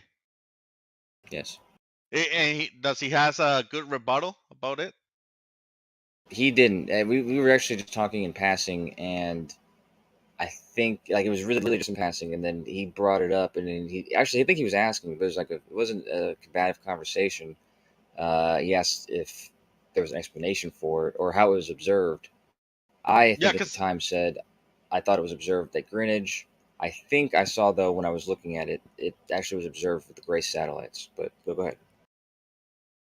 Yeah, because I'm trying to. Okay, the reason why I ask, because some of my friends are asking me about this, right? And I never heard of this. And right now I'm doing a little bit of research. But I cannot find. I find like when the guy said that this variation was happening, and then but it doesn't say how he figured out. And I'm trying to research this. It doesn't say how he figured out how, like, how he knew that that movement was happening, or what got him into researching this, right? I'm trying to research, and there's nothing, man. Well, that's okay. That I'm not sure where you're looking, but I actually learned something yesterday because I understood it differently than I understand it now, and so I did do a little bit of, I had to clarify what I thought, and what I read yesterday was okay. So if my assumption was, or what my memory was telling me before I had looked it up, was that Greenwich, that's where they look at the stars, and that's where they determine our rate of rotation. Like as they say, some days we're spinning faster, some days slower, whatever. It's because they're very carefully looking at the celestial sphere from Greenwich, and making these determinations. So I had thought that Chandler wobble was something that could be observed from the ground, looking at the stars there. What I found though was that the Grace satellites, the ones that were measuring they went around the Earth a whole bunch, and they were measuring the local gravity on the surface, and basically like the mass distribution and that kind of thing. It was observed through that data, the Grace, the GRACE satellites, and yeah. So like when they looked explicitly at that data, they could see that But the way it was rotating, that axis, it was shifting. So yeah, I read a little bit of that over here, but the problem that I'm having is that I'm dismissing all that because that's after the fact that this guy in 1891 came up with this, right? So what I'm trying to figure out is the first the person who first said it, that it was happening. I'm trying to figure out how that person found out and what brought him into researching that, right? I don't care so much about what the modern people is doing just so that to support the first claim. I don't know if I'm explaining myself. No, I no, that does make sense. That actually opens up new questions because I wasn't looking at it too much yesterday. I just looked into it a little bit, and I didn't even know that's when it was first observed. Now that I know that, I'm back to my original assumption or intuition is that it was probably observed at Greenwich, and then probably confirmed with the gray satellites. Because, like I said, and in Greenwich, this is where they can make the determination of how fast we're rotating, and so I would I understand it as like take Polaris for example. Polaris is going to be at a certain declination in the sky, like at the latitude, right? And so if you observe Polaris over a given day, that latitude should stay consistent, and it's going to be the center of that rotation is going to be where the axial tilt. Um, Wait a minute though. Wait, just give me a second. Give me a second. I need to make sure I'm thinking about this Sure. correctly because something else that I wasn't clear on yesterday before I looked into it was I was on the understanding that the Chandler wobble was in reference to the sky, but it's actually in reference to the surface of the Earth, right? So I'm trying to imagine how that would appear in the sky. So give me a second to think about that because the Chandler wobble is not just the change in the axial rotation, like in reference to the sky. It's a change of the axial rotation in reference to the surface of the Earth, which is kind of crazy, right? Because that means like the North Pole, that the geographic North Pole is shifting, not just Yeah, where it's pointing in the sky. they assume that it happens because of the temperature of all the deepest oceans and the salt, like how the salt changes the density on the water, so it makes it wobble. Um, that's that's what the Wikipedia says, right? That they figured out on 1910 that was causing that wobble. But before that, what I'm trying to figure out and find any information is um the first person. I cannot find anything about it, and that's why I came here to ask if any of the flat earthers ever contest this thing. But to be honest with you, it's interesting. This is much better than because Coriolis would beat that. We beat that's a dead horse that some people are still riding.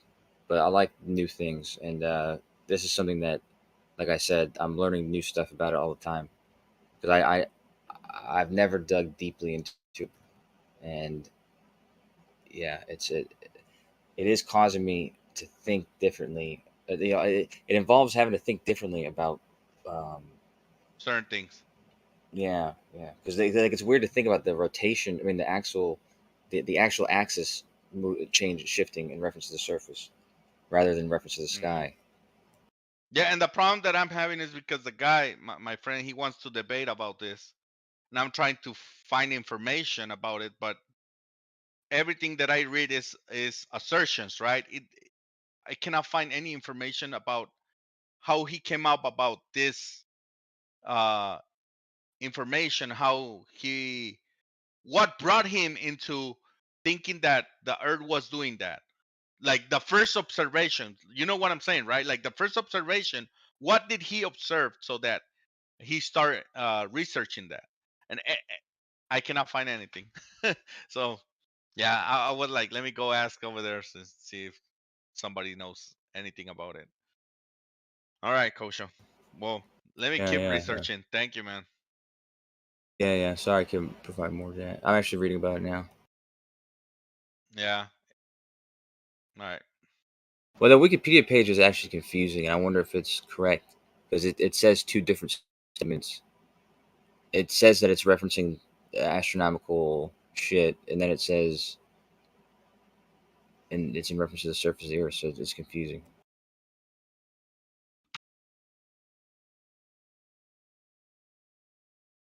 Hello. Hello. Hello. How you doing?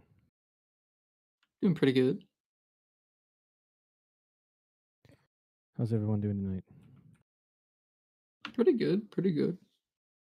Pretty bored.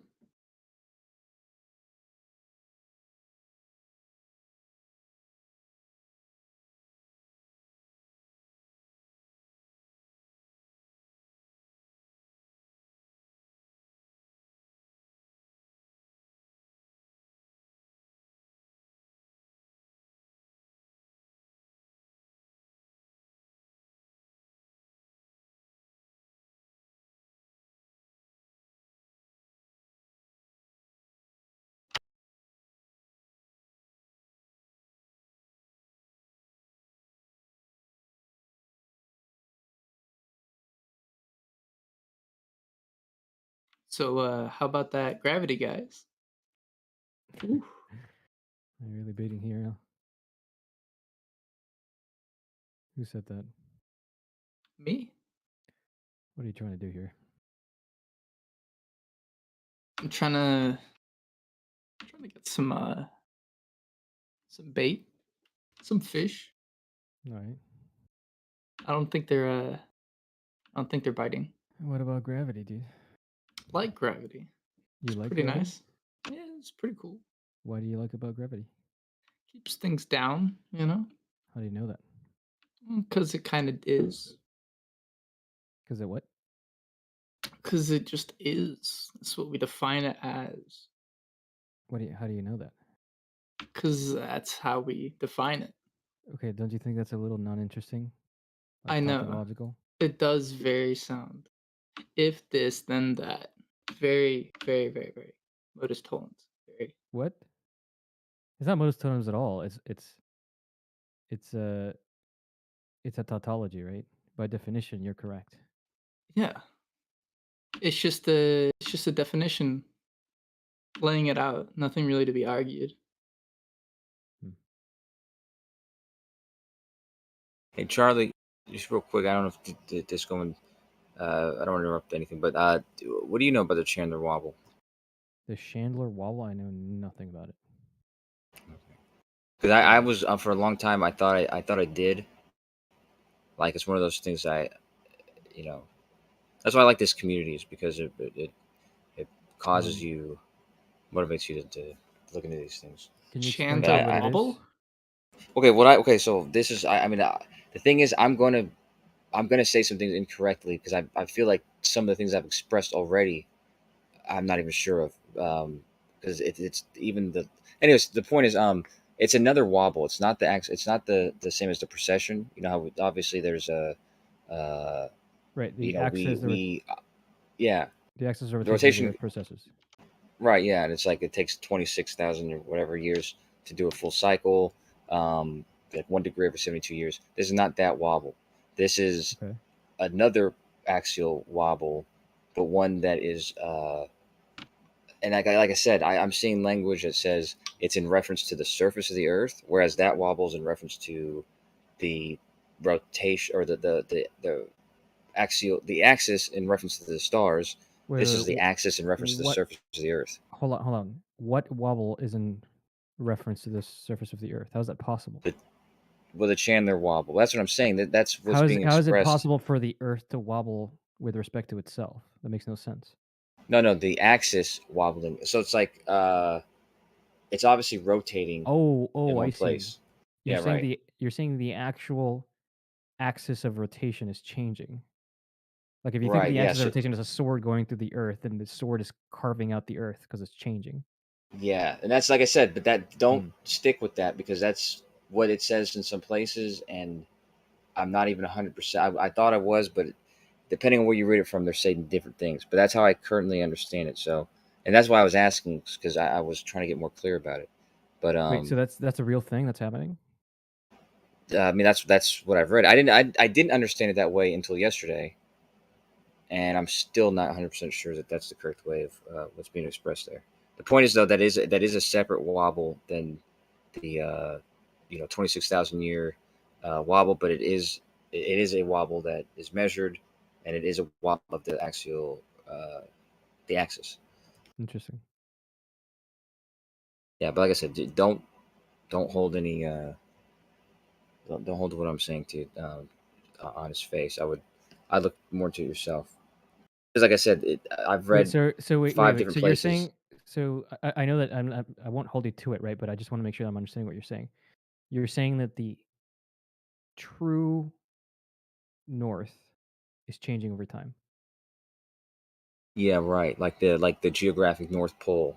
But that Right. even that statement doesn't make sense to me. But Why? also the movement is not very much. By the way, it's like something like 20 centimeters a year. I think at its current rate right now. So 20 centimeters a year is not that much, but that would be significant over some length of time. I mean, is it cyclical? It is, yeah. And that's the other thing. It's it is, but it's confusing of whether or not it's just confusing because it talks about a singular direct. It talks about 2 different directions.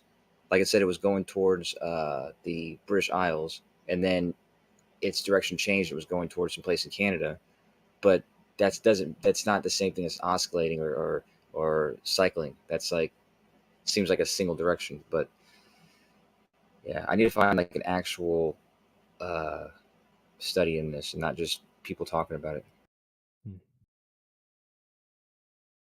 Interesting.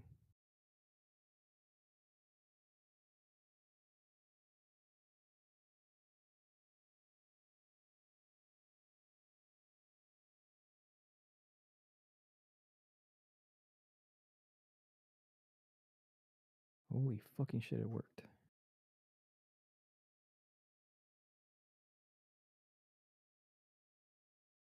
I'm doing Fibonacci backwards now. Yep. Backwards. Yeah, I'm trying to calculate it shorthand, going back to How? just calculate the units, column, digit. The first will be the last number in the whatever value it is, but I'm just trying to walk it back from 60 to back to 1. Fun stuff. What's going on, guys? If you wanted to cheat, you There's a closed just form used it. formula. Yep. It's weirder trying to do reductive methods because you kind of have to calculate for when, I don't know. I guess I'm looking at the same things, but I'm looking at them in reverse and in subtraction. Because it's like every 5 digits you hit a 5 or a 0. It's like Minesweeper. A lot of fun. You ever play that Minesweeper? Yeah. It's not that much fun, actually. That's pretty boring game, actually. I think it's a fun game.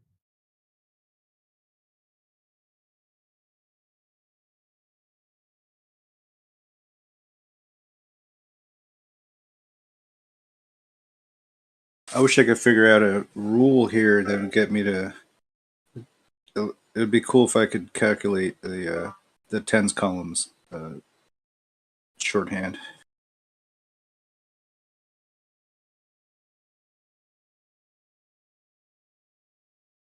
But I don't know how the fuck that goes.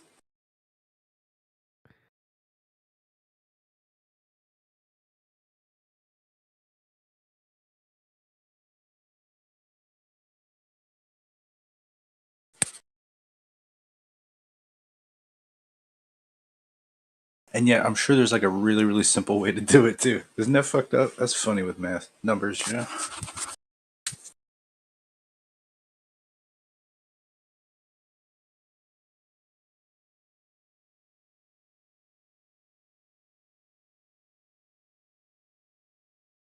This is so confusing. Wait, what you confused on there? I mean, there's just this is like a rabbit hole with the whole Chandler wobble thing. Can you link me? Is there something reputable? Wikipedia. Yeah, I mean, But doesn't Chandler wobble have something to do with the metonic cycle? The what, say again?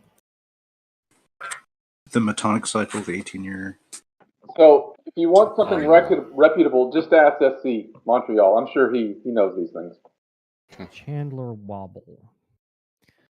Let's read about it. It's a small deviation Yeah. of the Earth's axis of rotation relative to the solid Earth. Okay. Yeah. Right. So yeah, that's what I'm saying. But then the thing I was just reading was saying that the dude who found it was an astronomer, and it's in reference to some astronomical observation, which I don't know. It just doesn't make sense if that's. Oh, it has Right. a period. It would have been so You much saying- better if they called it the chandelier wobble, right? That would make much more sense. What are you seeing? 400? You seeing 400 days or whatever, or something else? 433 days. Yeah. Wait. This wobble, which is an astronomical notation. Right. I know that word. Notation. Saying nutation, right? Yeah, that's what I see. That's what I saw. Yeah. N-A-U-T-A-T-I-O-N notation. I say NU. I think NUT. I saw it in the notation. Feynman lectures for the first time when they talk about precession of like a Yeah. of like a rotating object. Like the moon exhibits some kind of notation causing eccentricity. Right. So like there's like if you spin a spinning top, right, and it's slowing down, and let's say it's not perfectly straight, it'll precess around, right? But Right. along its precession, it'll also wobble up and down. That's Right. notation. Okay, so then that's this then, yeah, because that's Right. yeah. Okay, so it is a I think it's part of the. Yo, you know what? I'm gonna dig up the Feynman lecture on this. It'll probably explain it very well. Yeah, that's great. Let's see. If there is one, then yeah, that'd be great. Yeah. Notation. But what would make it wobble in the first place, right? Shouldn't these forces be pretty I guess they would be pretty stable, but Okay, so I mean they are pretty stable. Feynman lecture, volume 1, lecture 20. Feynman, young Feynman. It's free and available online. Okay. Oh man, I should reread this. Feynman, young cannibal. I think this is the lecture where he explains why it is that you can pick up a dumbbell or like a barbell with like a weight if you rotate it. Right. Yeah. And like the with the torque. Yeah. Like you spin. It's like what do? You spin a wheel. What is it?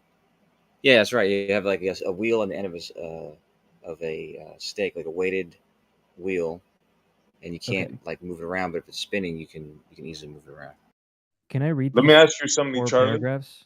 Well, I will answer whatever you want, but can I read these 4 paragraphs, please? Because I actually feel that there's Before you read them, it's important. No.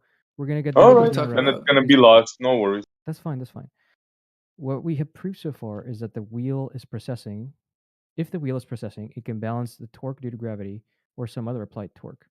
But all we have shown is that this is a solution of an equation. That is, if the torque is given, and if we get the spinning started right, then the wheel will precess smoothly and uniformly. But we have not proved that a uniform precession is the most general motion of a spinning body can undergo as a result of a given torque. The general motion involves a wobbling about the mean precession.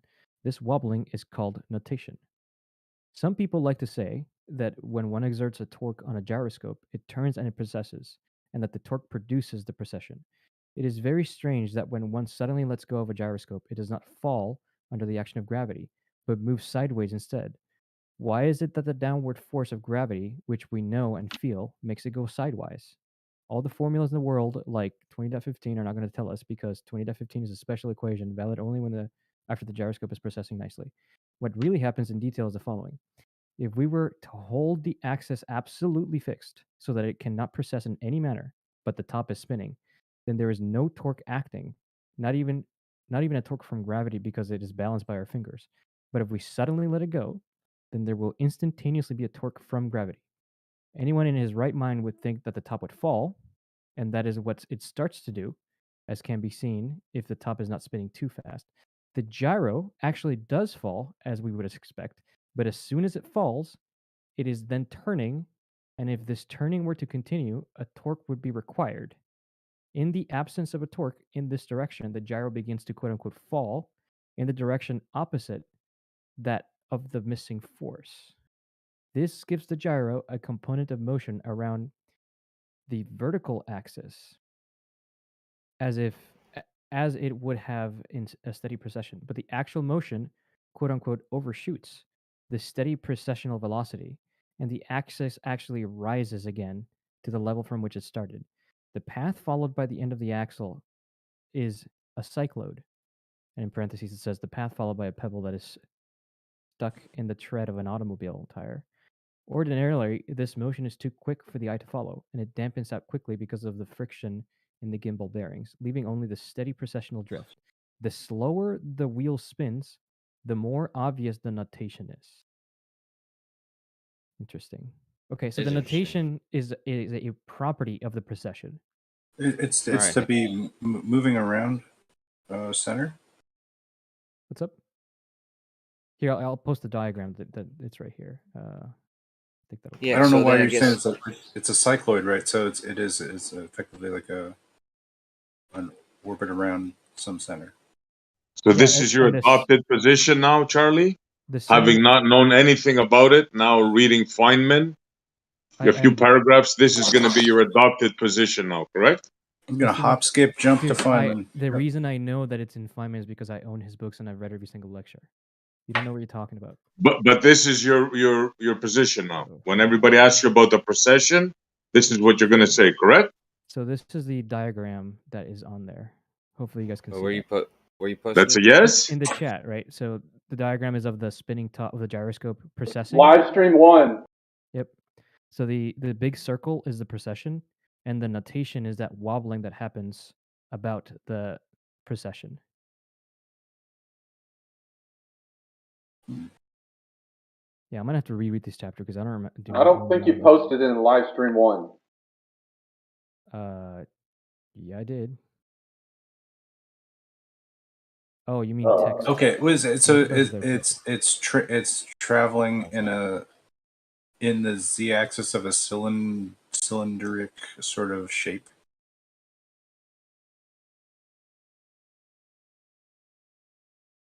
I think the easiest way to remember this is that torque is the time derivative of angular momentum.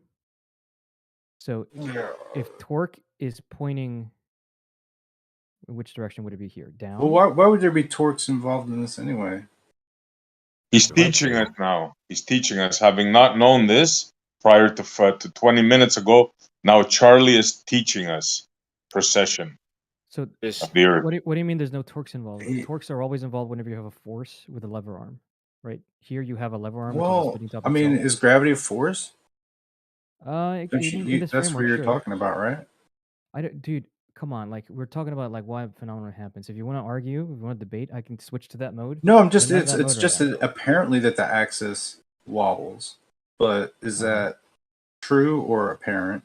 And if you No, it really wobbles. Yeah. if you feel like, well, apparently it does, because we're detecting that because of where the stars are not where they should be for a minute or something like that. Is that where it is? That's about the speed of this here. It's causing a mass to accelerate. We've so an I think explanation for an observation.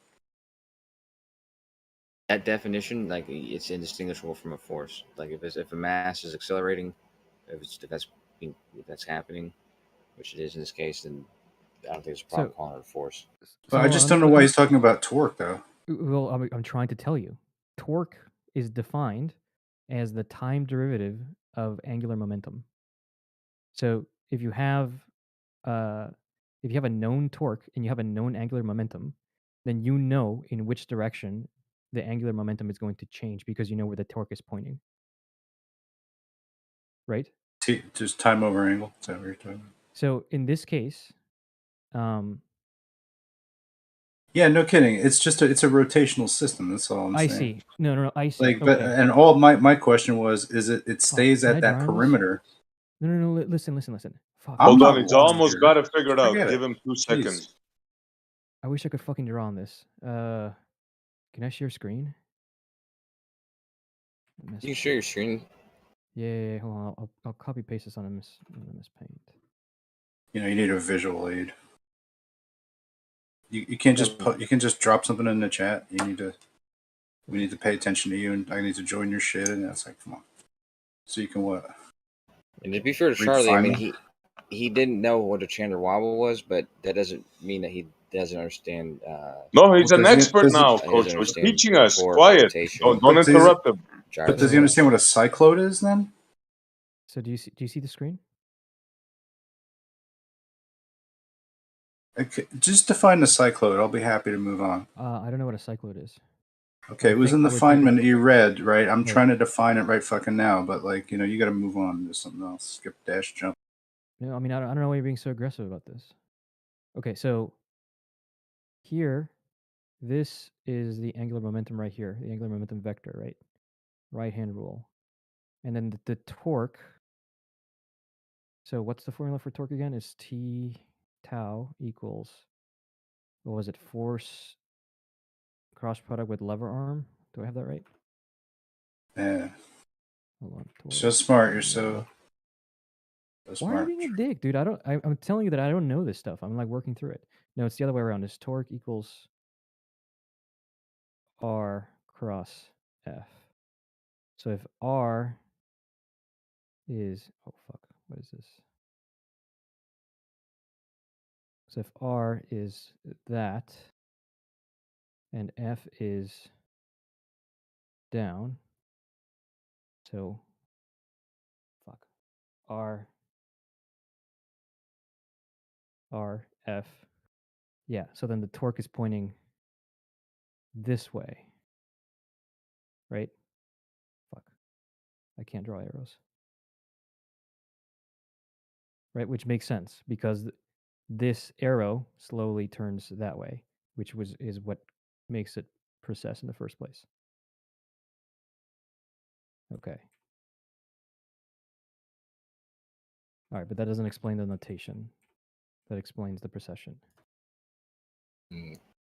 Right, and then what he was saying was like, what you read was as it was like making, as it was doing a precession, then it like overcorrects. I don't know. I don't understand this. I need to reread this more closely. Yeah. The That part notation thing I in particular. It was the first volume 1, lecture 20. Yeah. I mean, it only takes, it's probably only like a 30-minute read. And you can, if you already know your vector math, you can skip the entire first half.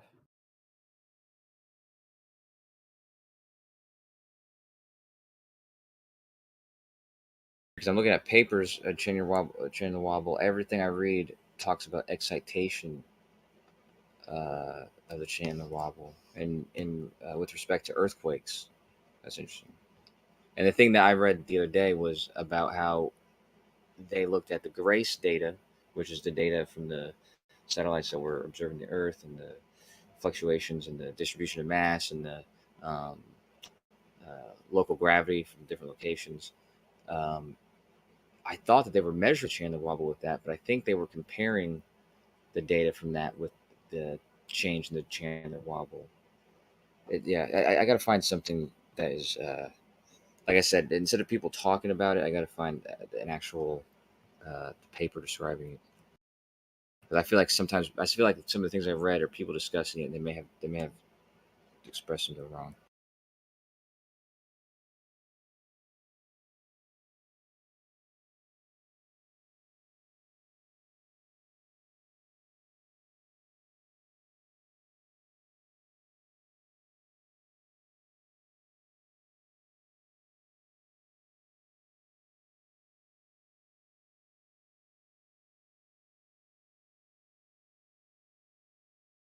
This paper is called Chandler Wobble and Geomagnetic Jerks. Wow. That'd also be a good dance. I think of the Chandler Wobble like a little bit like the Harlem Shake. Probably something around there. That's funny. Yeah, both the Chandler wobble and the geomagnetic jerks. They all seem like the two different dance moves. Or like some fucking rock bands from the Jetsons cartoon or something like that. Hanging out with Jet Screamer, fucking Judy Jetson. Hot bitch. On the Could've fucking double had a shot with peak. Judy Jetson. I could have had Judy Jetson in high school, you know. Judy Jetson? Jane. Daughter, oh, yeah, daughter Judy. That's right. Like, who's Judy Jetson? She's a hot piece of celluloid, bro. She was kind of hot for a cartoon. Or a short. Her reference frames were memorable. Right,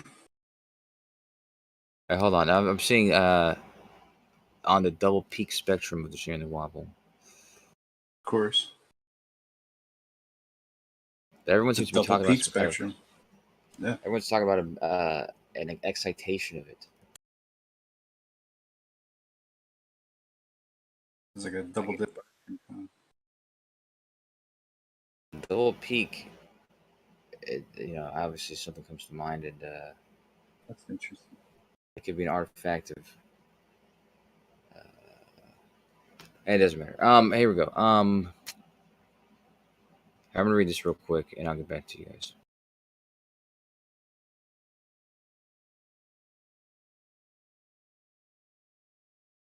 You can read it out loud? No, I did. Why don't you read it for the whole class, Kosho? Just I can't. I honestly, I can't think, and like some people can have conversation and learn things in real time, but actually, I have to go to a Yeah, I know. go to Not a lone everybody's place. Jeremy and this shit. I get you. Don't cut yourself on that edge.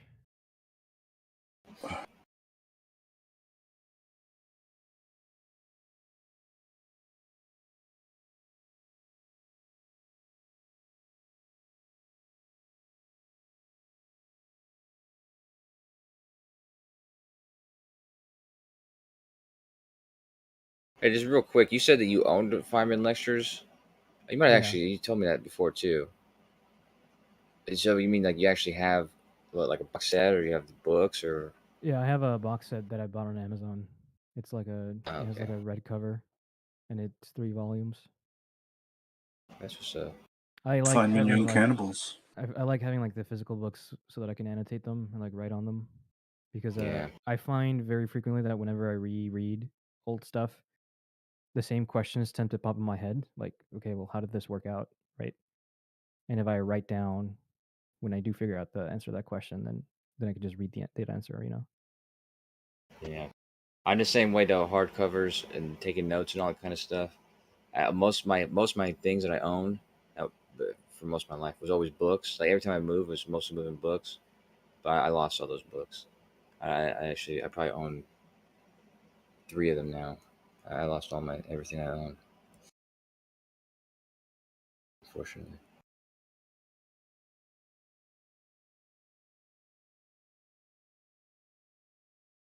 That's neither here nor there. Yeehaw. Chandler wobble. How often does this Chandler wobble go down? It can be observed all the time. All the I think time? on the daily, but it's like I said, or like Charlie said, it's cycle, which like, again is kind of confusing me because it says it's got a 433-day cycle, but then I also seen Okay. it. There's other cycles within that. Though. Did you say 433? Yeah. Nah. Another 33. There's a lot of them. Is that a Lotto. third of 13? That's a Lotto 33s. I see. Anyway. Interesting. 433 days. That's right. It's an interesting thing.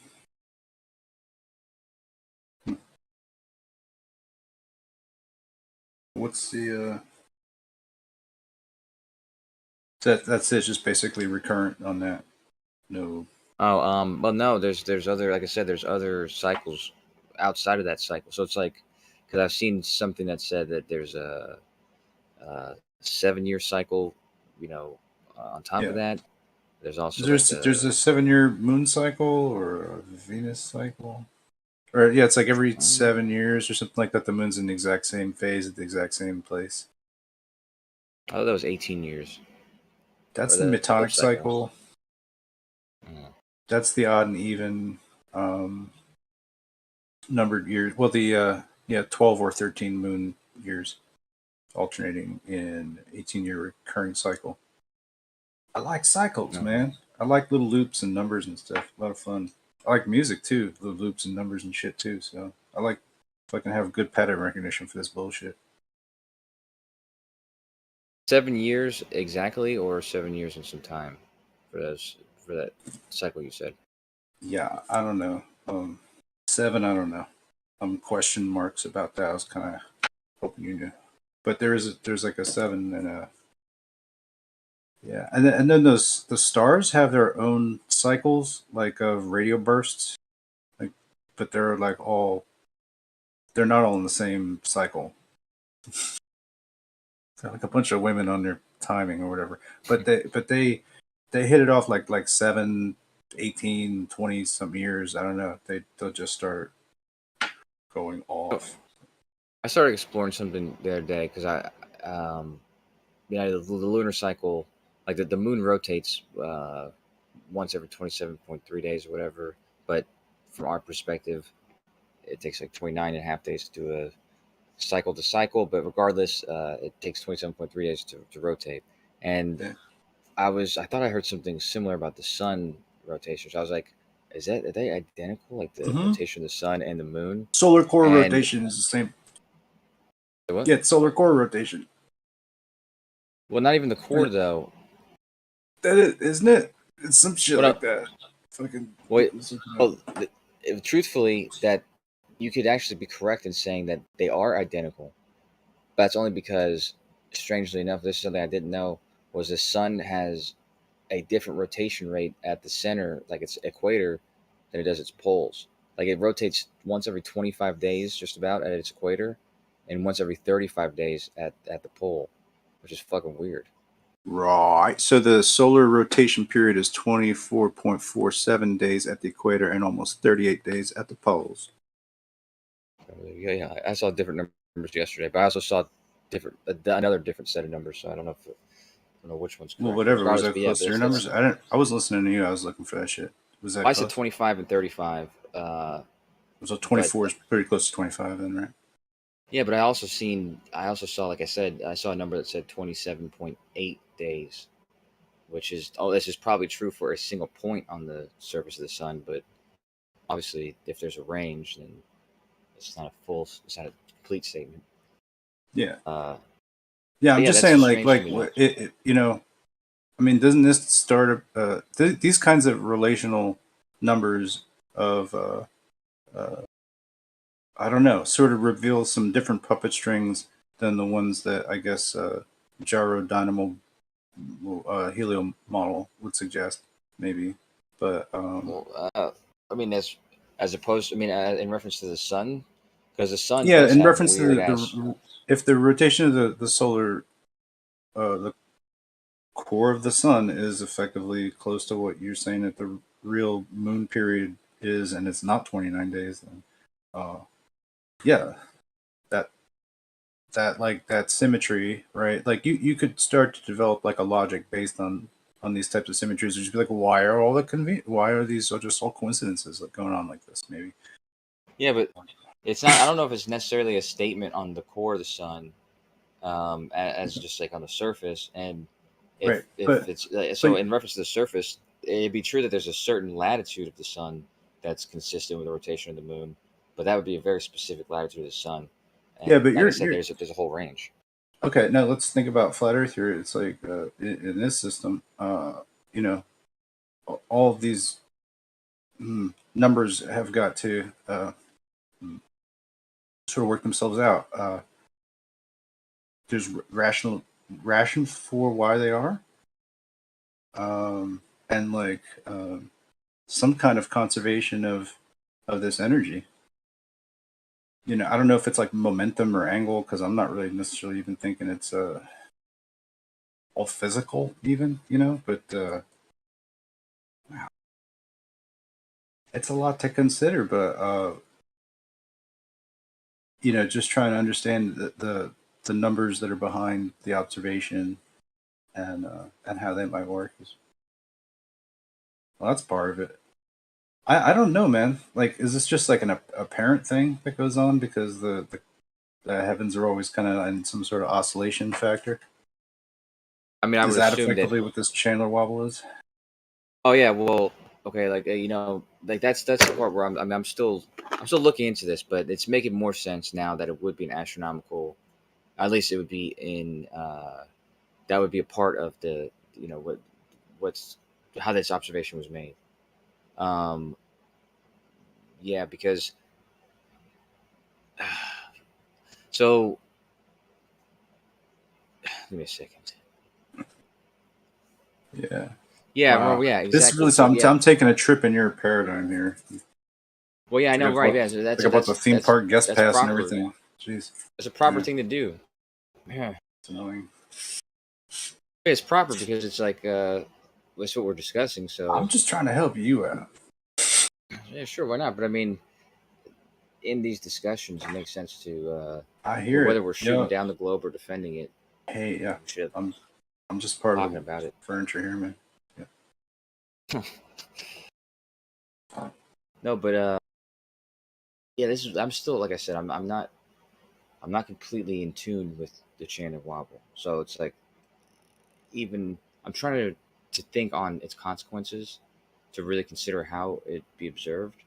Right? It seems like it would just be observed. Well, is it like It would be a apparent bending and warping of the observation of cosmos, or is it a geospatial phenomenon that is actually causing us to dislocate in some way, causing a different perception? well, I think the answer is yes to both those because That if sucks. I understand that correctly. Because, like I said, the axis in reference to the surface is what is claimed to be the cause or whatever, but the observation I think would be similar to the same observations that are made, you know, from Greenwich or from the Naval Observatory, looking at the celestial sphere. You know, so the axis in reference to the stars, like you would see it and you would see its effect in that observation, even though you'd be attributing it to the axis in reference to the surface. If that makes any sense. Okay, gotcha. Yeah. That's what I'm trying to square. That circles. I'm trying to really gain an intuition for how that observation. You know what I could never square in my mind is I had a bunch of pegboard in front of a window. The window faced the rising sun in the morning, faced the morning sun, right? So in the morning, pegboard lights up, got lots of holes. All the holes get filled with light. Light projects about 6 feet onto a wall surface, and so I get larger dots. The dots start out like little peg holes. I guess it's like a quarter inch. They get to about, I don't know, maybe an inch or something like that by the time they splay out from there. The interesting thing is I'd expect that over the way the path and direction of the sun would just cause all of these dots to move uniformly in one direction. Isn't that what you'd expect? As if like you had a flashlight and you were just moving the source of the flashlight. Sorry, what's the question again? You have a pegboard in front of a window and it's Mhm. taking morning light. There's a splaying out of the rays of light from the pegboard Mhm. of like a quarter inch to 1 inch maybe. What do you mean On the displaying out so we, the rays of light? I don't know what that means. it's like a little hole, and then the sun, Oh. the diameter of the of that orifice is not the whatever. It's not the same size as it when it's projected. So it I has see. Oh, I see. You're saying I like mean, if you had smoke in that room and you could see the light after it. it would be doing that, yeah. But you can just tell that because there's bigger light dots than the dots that are the pegboard's made out of. You can just tell that. I don't know if it's easy to right. So I mean, describe like, it. I'm sorry, but do you get the idea here? It's yeah, I just mean, projecting some. Okay. but if light is a wave, right? If it passes through a small hole, it's going to spread out. He's good at Sure. diffract. Yeah. Yeah. So this is what I'd expect to happen, right? Right. Okay. And then I would expect that, like, as the morning progressed, like, and this is only really visible for the time. Let's say sunrise is 6:30, and then I'm only really able to track it from here, from when my observation point was available, for about 45 minutes or something like that, and then I really wouldn't get anything. It wouldn't be direct enough to there. The sun would kind of move away. You get me? So I have like a little window where this is going on as the sun's going through the window. It's creating these little dots on the other side of the, so it's very, very simple situation, right? Now, the sun's moving. I'm going to expect that all of these dots just all start to drift uniformly to one direction, right? Which they do.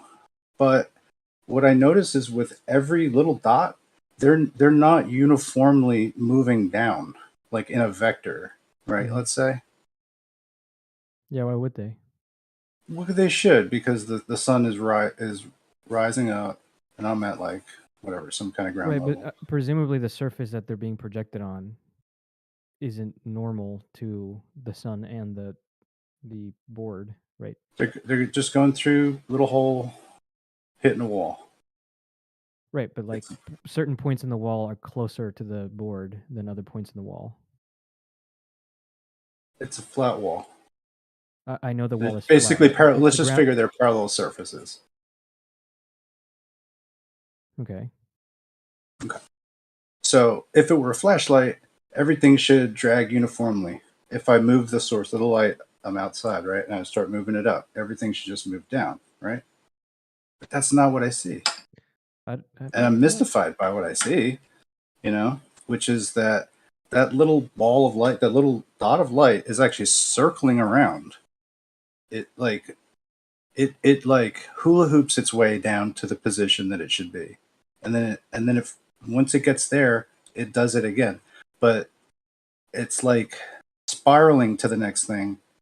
You wouldn't notice it if you didn't see this. I don't know what to say, but that's not like what a flashlight would do. So there's something about that wave, or that light is twisting, or that it's in this way, maybe just twisting because it's going through that orifice, or something like that. But sunlight acts differently than artificial light. It's like alive and some kind of wigglier. It's difficult to reproduce with lamps and shit like that. If you want to really get like photography that really emulates what sunlight does, I don't know, man. There's some kind of mystery to how this energy propagation goes on. Yeah. That's all I got. You make anything of that, or is that just a fucking bunch of word salad to you? I'm doing work, so I'm sure it wasn't a word salad. I just wasn't paying attention. Okay. Fair enough. Anybody else? Croutons?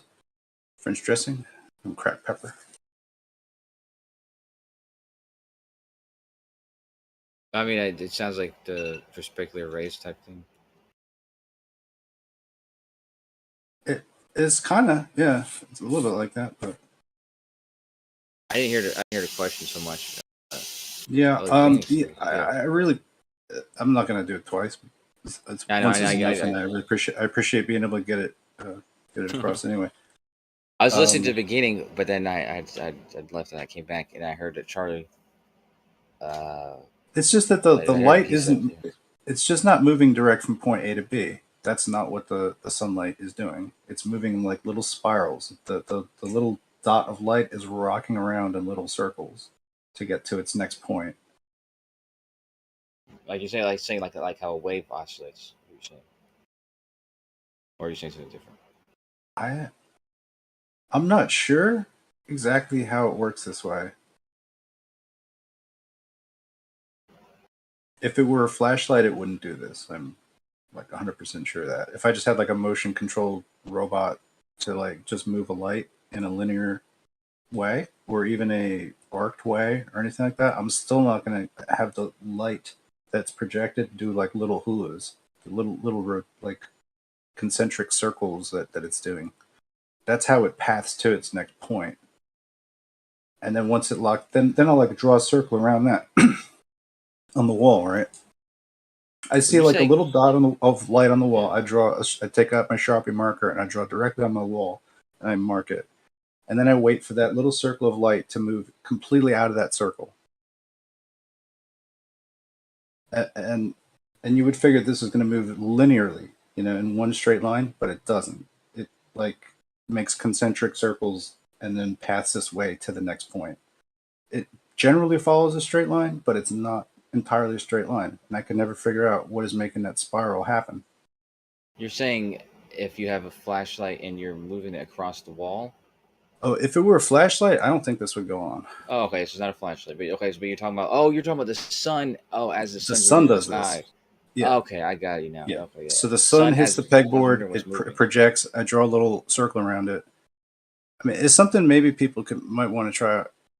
Is if you have a window that faces like morning sun or something like that, and a wall, or you just put like a little wall up, or like a You need poster one board or pinhole? something like that. You need like just one hole to have the light. It's a quarter-inch hole. Okay. Or if you happen to have like a peephole or something. But you pretty much want to be right in line with the sun. So this is like only a limited window of observation, but it's like going to be like about at sunrise that I could do this. Maybe there's another way to you could do it angling the.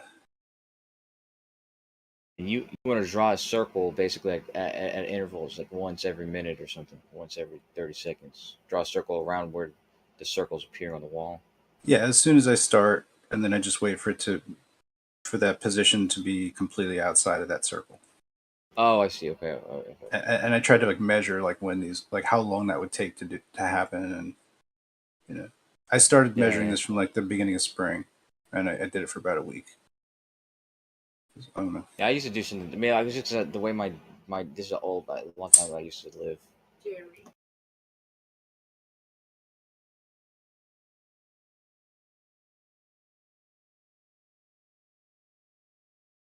Give me a second. I'm sorry.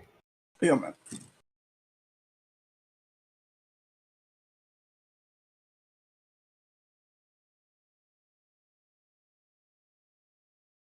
Yeah, I don't know. Sunlight's a little bit difficult to replicate, so I'm not really sure what the right lamp would be to even try to replicate what that's doing. But I shouldn't think that any kind of light is going to do that I can get.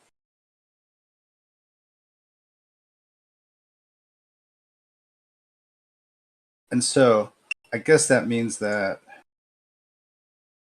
also I'm probably not going to get some kind of like lamp that I can power a solar panel with either.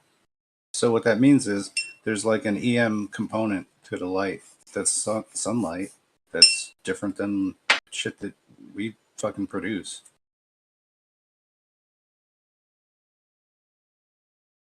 Sorry. All right. Sorry. In your scenario, somebody else talking about it, but in your scenario, you said something weird had happened. Oh, I was telling you that something similar. I like at sunset every day where my desk used to be. I had a prism and on my window, and the light would come in, and it would actually make a line on the wall. It would move across the wall, and I would note it. I think at one point I might have even marked it, but I guess I'm asking is what. So what did you notice that was significant about these circles that you were drawing? Oh, okay. No, I'm just saying I'm just really trying to measure the time it takes for it to move from the circle and to a new position. For one, but as I'm waiting for it to get to the next position, like to my eye, that light is oscillating around a center. It's not actually like laser focused to a fixed position. Yeah, makes sense. So if we take like the center point of point A and point B, right? If circle 1 and circle 2, right? Whatever, there's 3 minutes in between this or something like that. Yeah, about 2 minutes, yeah. Okay. And then my estimation, good. Something like that, whatever. It's not gonna stop watch. I was just like yeah, anyway. So from that point A to B should be a straight line that the whole dot is making. but that's not what happens. The whole thing doesn't move from A to B. It like does little circles to get from A to B. It like has little internal rotation happening. It's like twisting its way to the next position. It's not like it's not just like a linear movement, sweeping. Wait, can I? Like, do you know what I'm saying?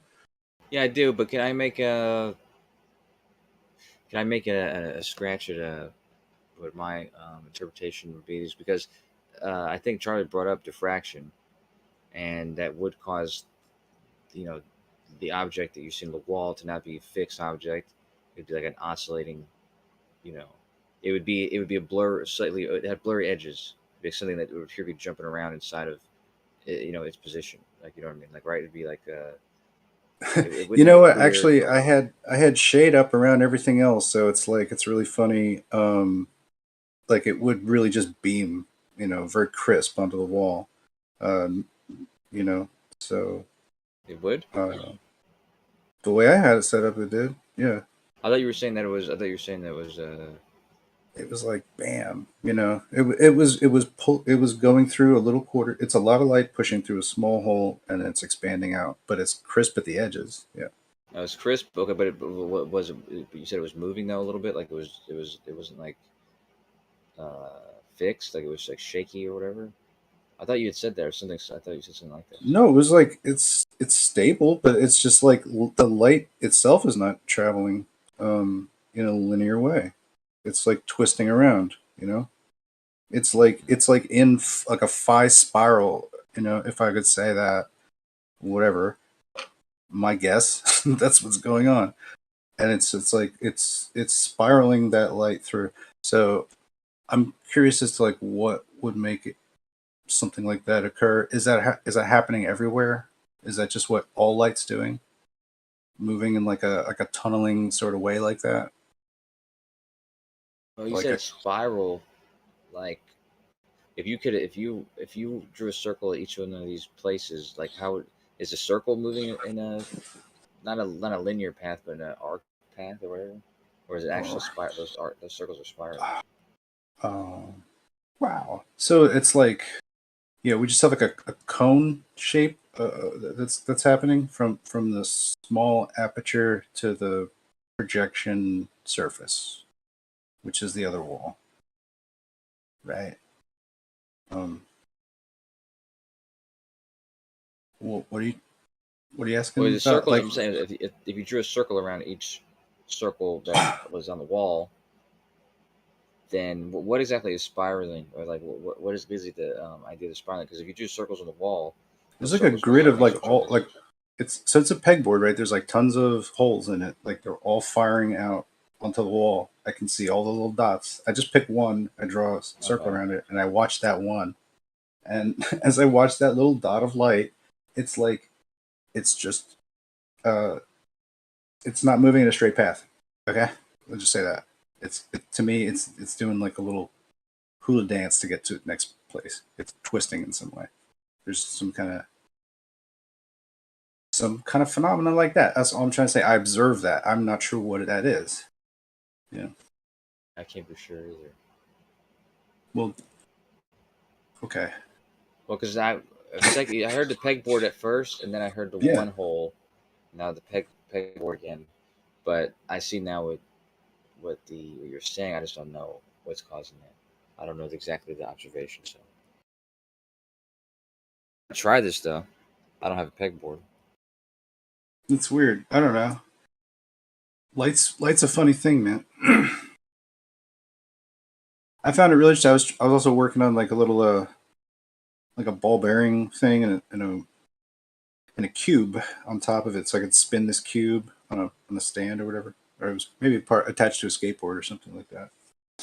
And I painted the different faces of it different colors. And when you spun the thing, you see other color. You see colors that aren't there.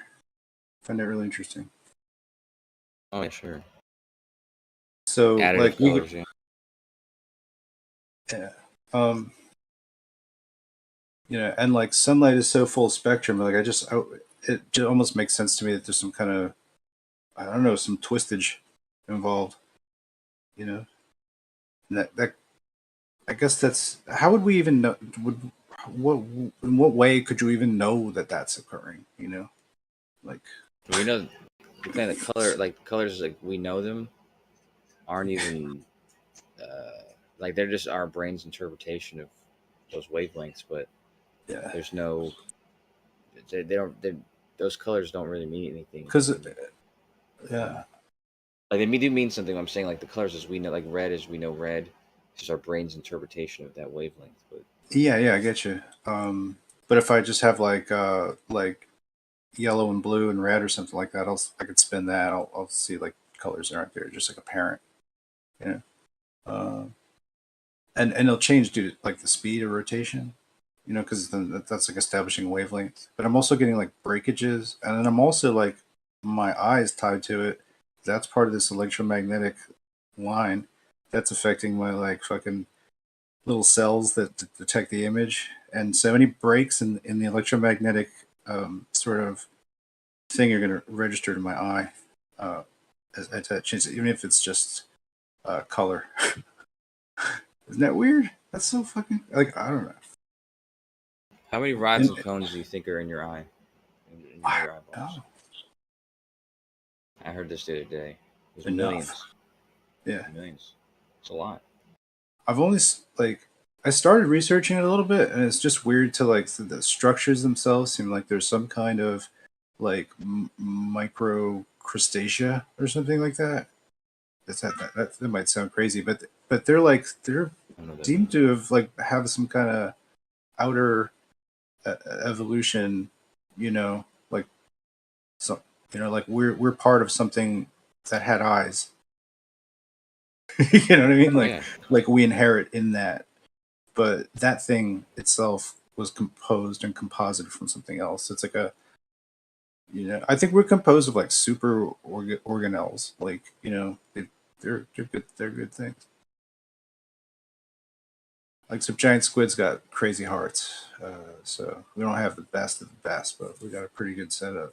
Nice and portable, Anyway, but the eyes have it. Whatever the hell it is that transmits that, just the sensation of color is due to these like sort of little organism structures that are just part of us. So they're just sensors, like CCD sensors in a camera. Right. Yeah. They see they just pick up the wavelength of light, and the computer registers it or whatever. It's like our brain registering the colors using that sensor. It is weird that we evolved. If you believe that we evolved with that ability, but it makes sense. I just mean they look like little creatures. It's weird. It's weird, Jerry. I feel like Kramer from fucking Seinfeld. It's weird, Jerry. But and that translates light for us, into that. Yeah, CCD sensors are pretty interesting, and other image sensors are interesting. Like a big part of this is just like something has to diffract accurately the light so that some other kind of cellular structure can actually pick it up. So like, I think we're getting a lot of the visual data even on the sides, because I think some of the image. I'm not an eye doctor. I don't want to go on too much about it. I do find it interesting that like human beings don't exhibit like a membrane to where we see like cats do or other animals do, like where their eyes like flash in the dark or whatever. Unless you're but the nocturnal eyes. Yeah. I mean, when our pupils dilate, their aperture increases or whatever. That's actually why pirates wear an eye patch. Even. I mean, I don't know why. I have my own theory on that. You want to hear it? Sure, yeah. The early pirates are using natural glass. Natural glass better than glass we can make. Natural glass would be fluorite, like crystal rock fluorite found out of Florence. Italy, right? Florentine Revolution, Renaissance, all that shit. The Medicis, the Pope, explorers. You got You know, all that shit. It's like glass was high tech. Good glass, glass like that has almost zero chromatic aberration, zero lens distortion. So if you knew how to make a lens, and if you made it out of crystal rock fluoride, you'd be in some business. But also that stuff is pretty harsh. I don't know if they knew how to make like lens coatings, so they would. I think these guys would actually go blind from like using the optics. Well, I heard two things. One is using the optics, and one is that's also for navigation, and the other is going below deck. But in both cases, they would need to be able to see, out of the fairly well, and so And they kept the eye patch so that it would, so they could yeah, adjust to the darkness quickly. I could get that. I mean, maybe for sometimes, but like, yeah, like if you were trying to like sight what land or something like that on the water, right, or through conditions, you would want something really, really low. Actually, they could have just used the eye patch as an aperture for glass. Just punch a little hole and just had perfect vision anyway. I don't. What do I know, man? But it's definitely before cameras and before advanced optics. But I think the best stuff that you could have got would have been fluorite, and it makes sense. A lot of the explorers, merchants, and all stuff like that seems to go through there. And there's a big deposit of fluorite near Florence, and even today, like that's some of the best glass that we can use. I'm sorry, But natural, yeah, whatever. Natural sources could also be like tainted by other things that will maybe put off a little radiation. Possibly could be eye damaging. Not 100% sure.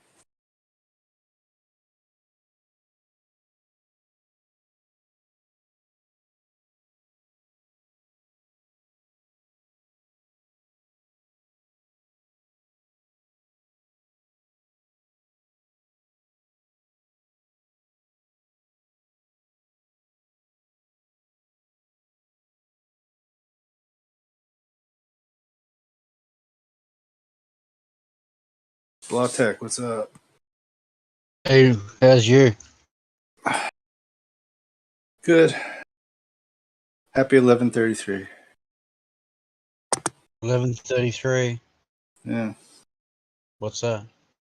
I don't know. It's the time I got. Oh, for you. You're on the East Coast.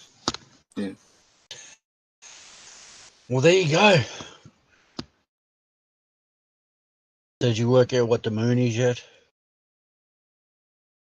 Some guy was telling me it's a lighthouse.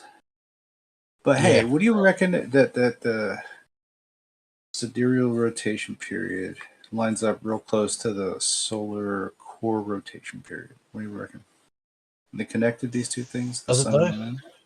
Is the sun powering the moon lighthouse, or as some people say, the night sun? Well, it could be absorbing the light from the sun somehow. But I just believe they're connected. They're connected to the same power source. Because you were saying like that you said that the moon is a thing, but it's also got a plasmoid or plasma. I never said plasma. There's a scientist who thinks it's plasma. Okay, I believe it's just made out of glass or some type of light material. I used to think it was plastics, but now I'm starting to believe it's more a transparent material. Someone made a suggestion about sometimes you can see the moon see-through, especially when the sun's behind it, and that's pretty evident now. And it explains why at nighttime, because the light's becoming internally, you can see through you can't the see moon through it, but when the daytime sun's you can behind see it? through it. Yeah, you can see through the moon during the daytime. Oh, you mean not during an eclipse, but other times. But the moon and the sun don't actually touch at those periods. It's just you can see them at the sky at the same time. Yeah, well, there's a lot of stuff that I don't understand, but it's definitely a very crude construction. Okay.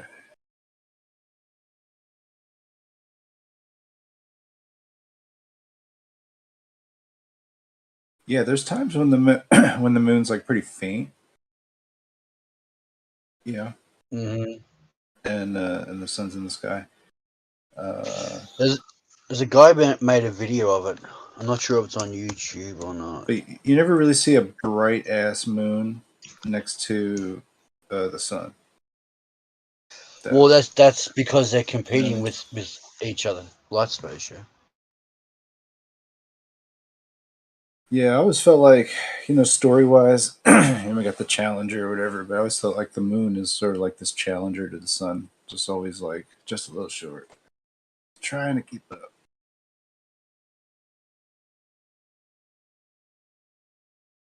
What causes the moon to slip an hour? Yeah. Well, it's just this out of sync. It's just out of sync an hour. It's only a fucking hour. You know what I mean? I'm complaining that they're not in line. That I can't go out and see the moon the same time every day. Well, then it would be just like the sun. You know what I mean? Yeah, you've got to you have to track the moon yourself. Oh yeah, I every recommend you day. try Like it. you've got to get out there every hour, take a Be photograph of about it, your and then personal document moon for sure. Yeah. it.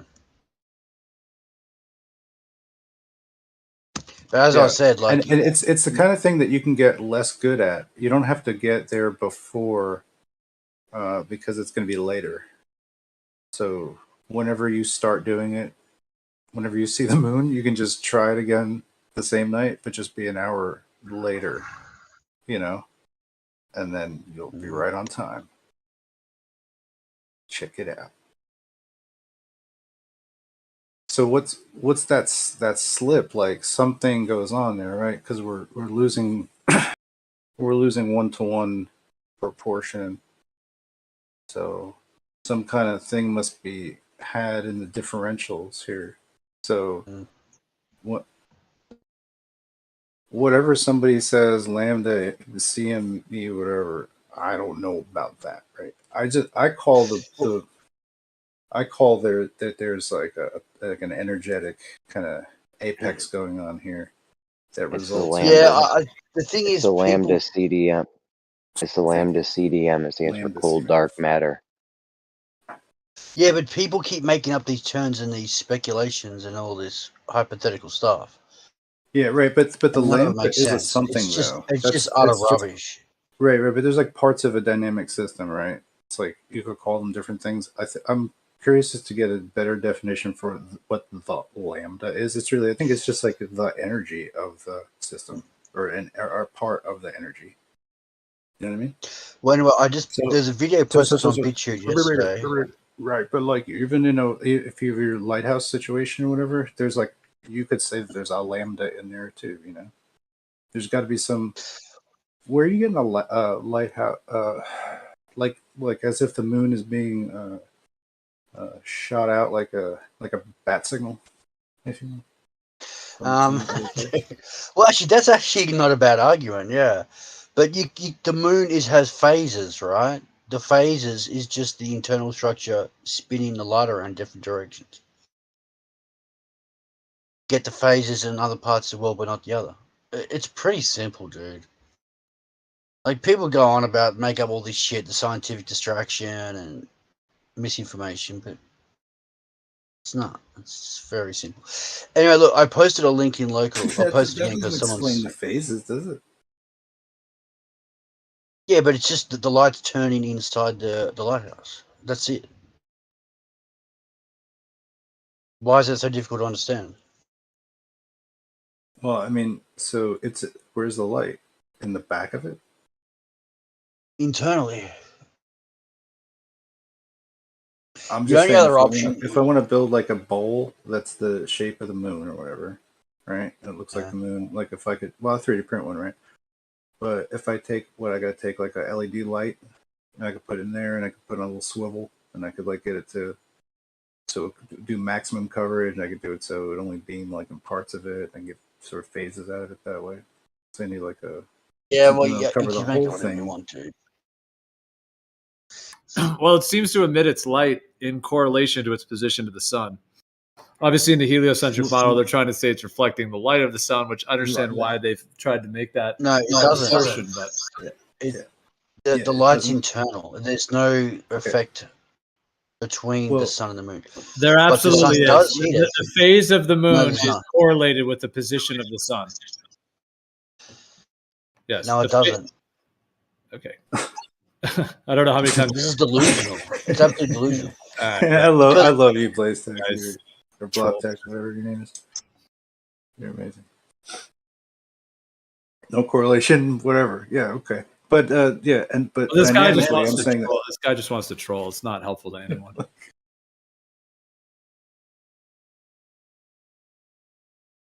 yeah, but I was trying to bring up like there's a brilliance difference, you know, like when they're kind of in the sky at the same time, you know. Yeah. Well, I mean, the phase of the moon is intricately and precisely correlated with its position in relation to the sun. Oh my god! But the sun's always up there, and so's the moon. So that doesn't make sense, does it? Yes, it absolutely Over does the make flat- sense. Do you know what the over phases the of flat the moon plane. are? Do you know what the phases of the moon are in relation how the sun and the moon, how the phases work? Hi, hey, Blatek, do you know who Geo is at all, or is you new here? You're new here. Well, it's like I'm aimless just trolling. saying, I mean, dude, you're just building a bad reputation for yourself with the trolling. If you want to have a real conversation, have a real conversation. I'm not trolling. If you want to troll, you can go to some other server or whatever you want to do. No, but I'm not trolling anybody. It's a lighthouse. Why would I make that up? I think that did you just watch some Mud Fossil University thing and then think you're informed on stuff? That's what it feels like. I don't know. You just take such shots from the hip and you back up nothing, man. But like, I'm happy to like try and hear you out for the few days. But like, you came up on here, said you were jumping off, and you came back on. Like, I don't know, but you know, I want to think you're all right. Can you help me out here? Whoa, what are Can you trying to out here with say? this? Like, well, for one, I'm just trying to understand the geometry white. But regardless of that, it's like you're discounting what Geo's saying about the moon and the sun and their correlation. No, I get it. And you should I've seen these understand- theories where you've I don't got think you now, the but sun now and the moon maybe turning around each other, right? Causing even the now phases. would be a good time to just let But me the, say the this. phases are not correlating with exactly what is going on. It's just it's like an It's not explanation. correlating exactly with what's going on. The phases are not. Is that Yeah, I what do. it is? So if you have like on the face of a clock, if you have the hour hand and the minute hand, just as an analogy, if the sun and the moon are like the hour hand and the minute hand, the phases are intricately correlated with that cycle. Meaning, when the sun and the moon are in the exact same place of the sky, it's the new moon. We see no phase of the moon. As the moon separates from the sun, just like the hour hand, minute hand, as the minute hand starts to separate from the hour hand, we get the first phase of the moon. There's the waxing and waning, the first quarter, second quarter, the half, it's a full moon, the third quarter, etc. There's all of the phases of the moon. So as the moon and the sun, like the hour hand and minute hand, move through their cyclical alignments, for example, when it's a 90 degree, you get the quarter moon. And when it's a full moon, that's when they're 180 degrees. You have the full moon. That's like when the hour hand and the minute hand would be opposite of each other. So the phases of the moon are absolutely, provably, and since the beginning of time have always been understood and can be tracked specifically that the phases are intricately correlated with the degree in position of the sun and the moon and their degree to each other. Okay, I'm happy to look this up, but I think you'll find that's incorrect because it's the sun's always up, right? On a flat plane, it's turning around us, and so is the moon. It's not going to do that. I mean, I understand all types of Australians. Yeah. On a round Earth, you could really argue do. that. You could argue the phases of the moon on a round Earth. On a flat Earth, it doesn't explain a thing. It actually throws a spanner into the works. But I'm happy to look into it. It's just natural for you, right? Yeah, I mean, you could But it's not. you could look into it, yeah, because I'm not saying that the moon's light is being reflected from the sun. I'm not saying that. Oh, that's good. What I'm telling you is that the position of the sun and the moon are intricately correlated with the moon, the phase of the moon. Whatever's causing is another story as to what's actually occurring, but that absolutely is what's happening. I think you'll find that belief is thousands of years old, and It's not a belief, dude. It's the absolute provable, verifiable. There's a position in the sky of the sun and the moon and a degree orientation between them, just like the hour hand and the minute hand. The moon's phase is, like I said, directly and intimately correlated with its position to the sun. It's not a theory. It's not an idea. It's not like a speculation. I'm going to get out of the oven 1 second.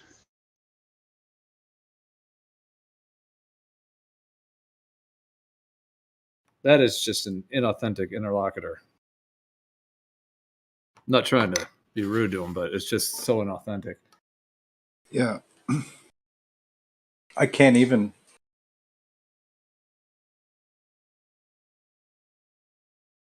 I mean, I first said that he said I was delusional, and it's just bizarre. I mean, like, whoa.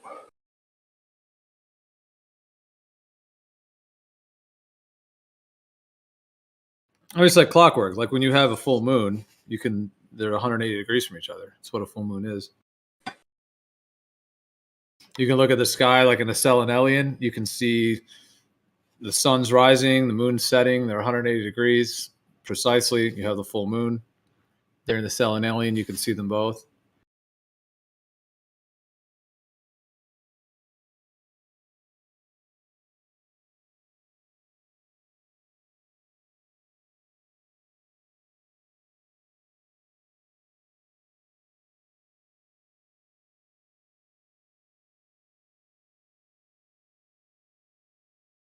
It's like I don't know what his goal is. Maybe he would rather talk about. He would rather be talking about what kind of plastic the moon was made out of than like understand it at that level.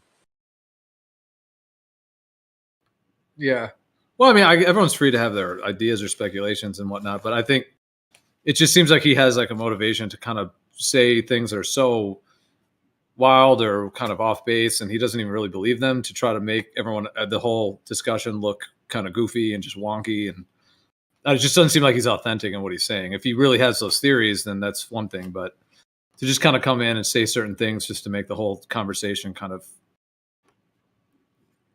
discredited or whatever it is. I don't know.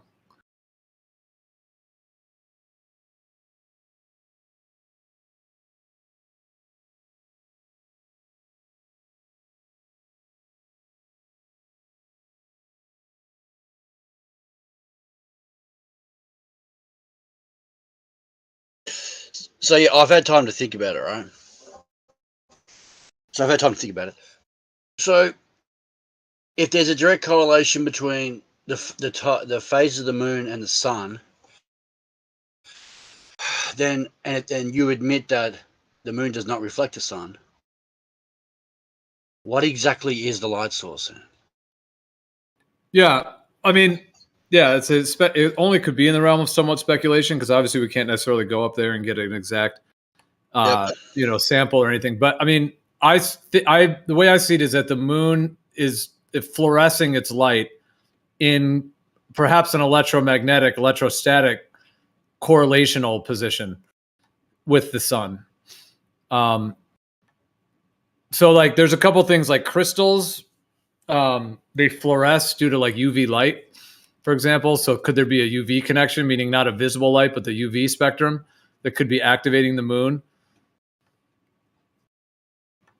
Something of that nature. Like it seems like the sun, not its physical light, what we think of as light, but the sun's energy, whether that's electromagnetic or something about the sun's energy that seems to be correlated with the moon. And it's like the moon is like fluorescing its light or kind of emitting its light in its positional correlation to the sun, although not necessarily reflecting the physical light. Okay, so I used to think that too. My theory was the moon's surface was irradiated or reflective or something. Yeah. But what I'm going to do, I'm going to research phases of the moon in different locations of the world. So I'll look up phases of the moon in California, Australia, and Europe at the same time. Now, then I might be able to get a better picture.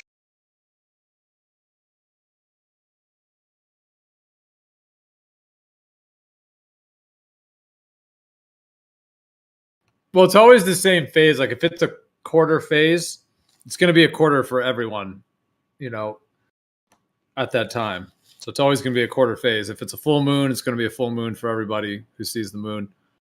So it's like the idea that, like, let's say the sun and the moon, like if you take like an AE map as a general layout, and then like a Gleason's map, have the North Pole in the center, the sun and the moon, which are moving between the tropics, you know, circling.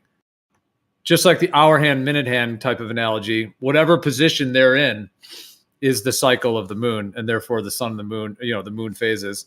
So if they're 180 degrees, it'll be a full moon. If it's a 90 degrees, it'll be either a first quarter or a third quarter, depending on which side it is on the 90. It's like the sun activates the moon to fluoresce its light, is what it seems like, but not through physical reflection, but through some other means, other channel.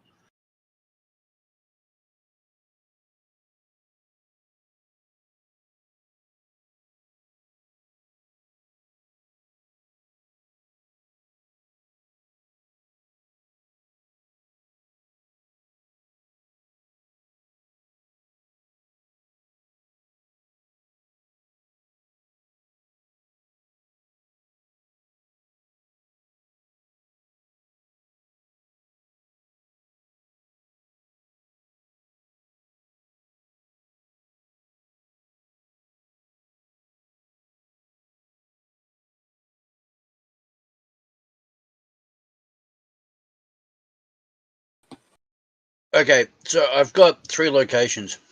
Los Angeles, California. So it's a full moon tonight. Germany, basically a full moon. And then in Perth, Geelong, Australia is full moon. Right, which is very interesting. Yeah, so these are all, like, in terms of the zodiac, there's 12 signs with 30 degrees each. So each one has 30 degrees. So right now the sun is at 14 degrees of Taurus and the moon is at 7 degrees of Scorpio. Taurus and Scorpio are opposite each other. So 14 to 7. So basically they're 7 degrees off of a full moon. So this is considered the full moon phase because 7 degrees is pretty close. Now, if it was 14, it would be exact, but it's 14 and 7. So it's 7 degrees. So yeah, it's a full moon for everyone right now for tonight is kind of the peak of it. Hey, can I read this real quick thing?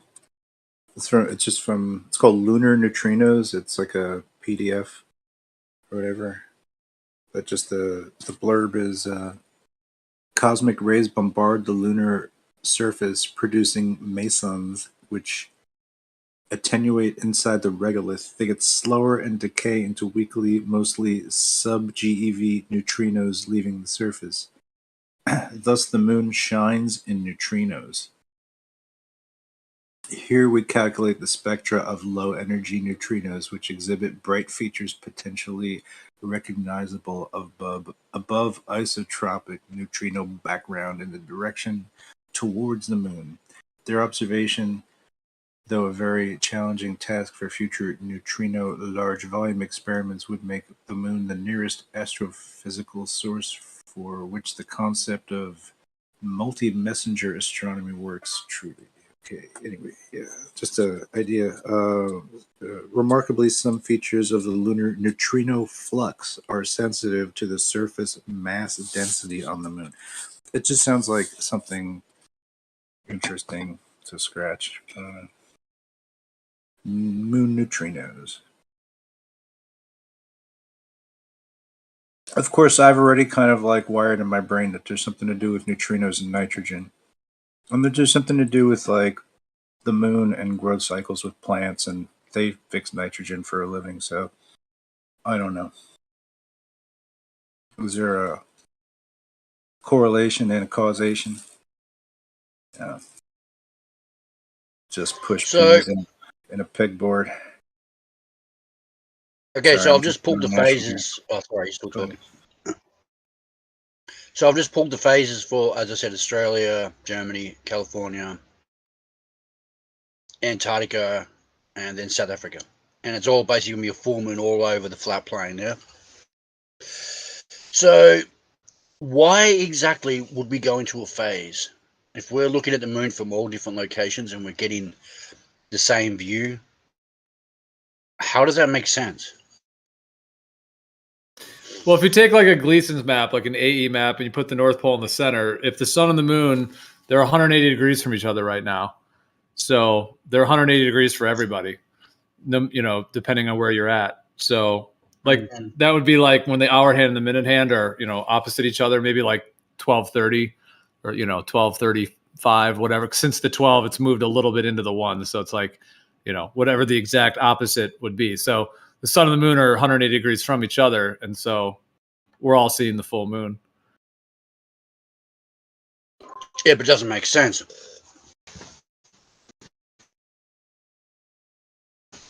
Does it?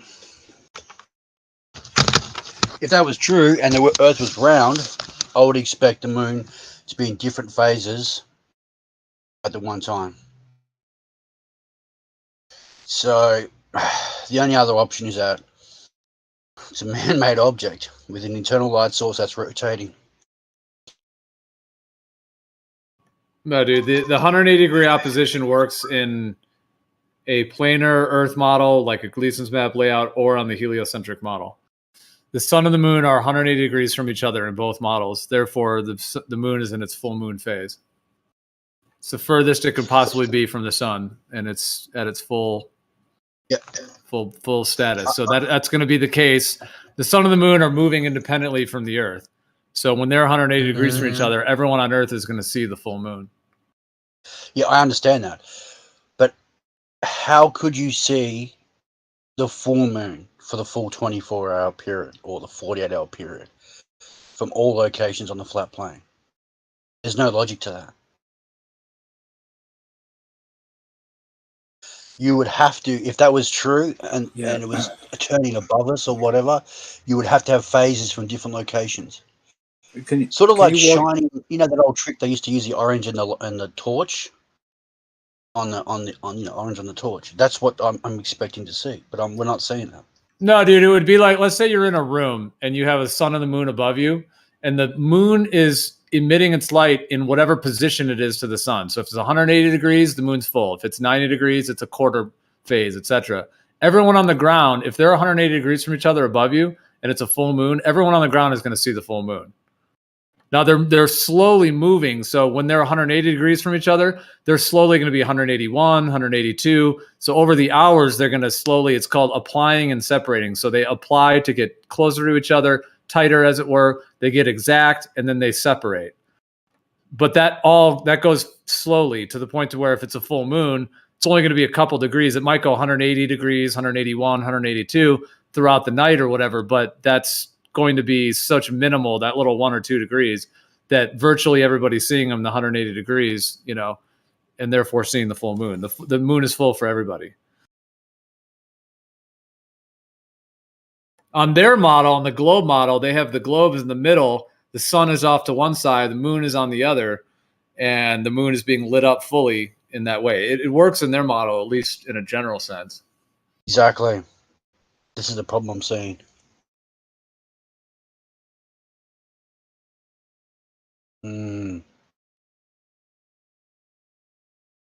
It works in both. It's actually unexplainable. It's like they've got like an idea or a concept, but it really doesn't work. Does it? Yeah, I think the moon phases work fine in their model. I mean, you have to believe that the sunlight, due to the inverse square law, is able to travel all the way through space, reflect off a rock, and then travel all the way to the Earth. There's problems with that part of it, but in terms of the position of it, it works fine in their model, like the phases. You can understand why I would view it as more of a lighthouse than a rock that's reflecting. There's no logic to that. So Yeah, I'm not it's trolling. I honestly believe it's a man-made structure, bubble texture, right? And it's got an internal light that's rotating.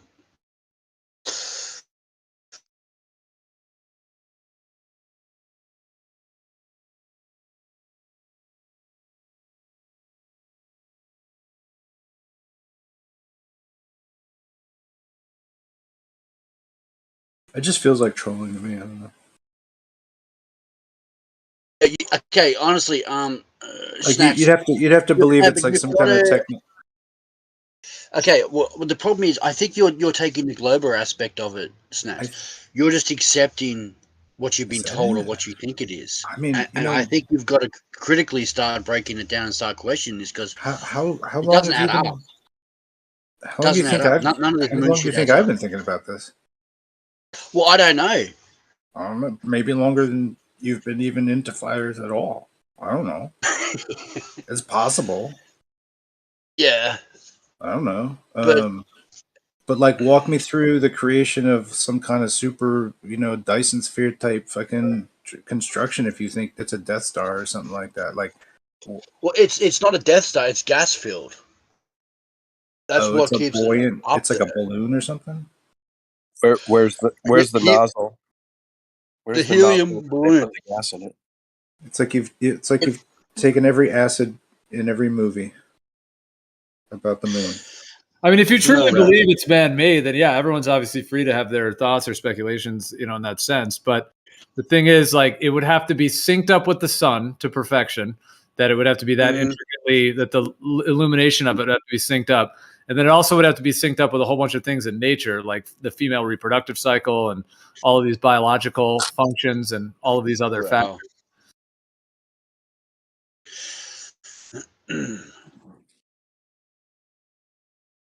Prior to the creation of prior to the creation of the moon, the human females ovulated every day.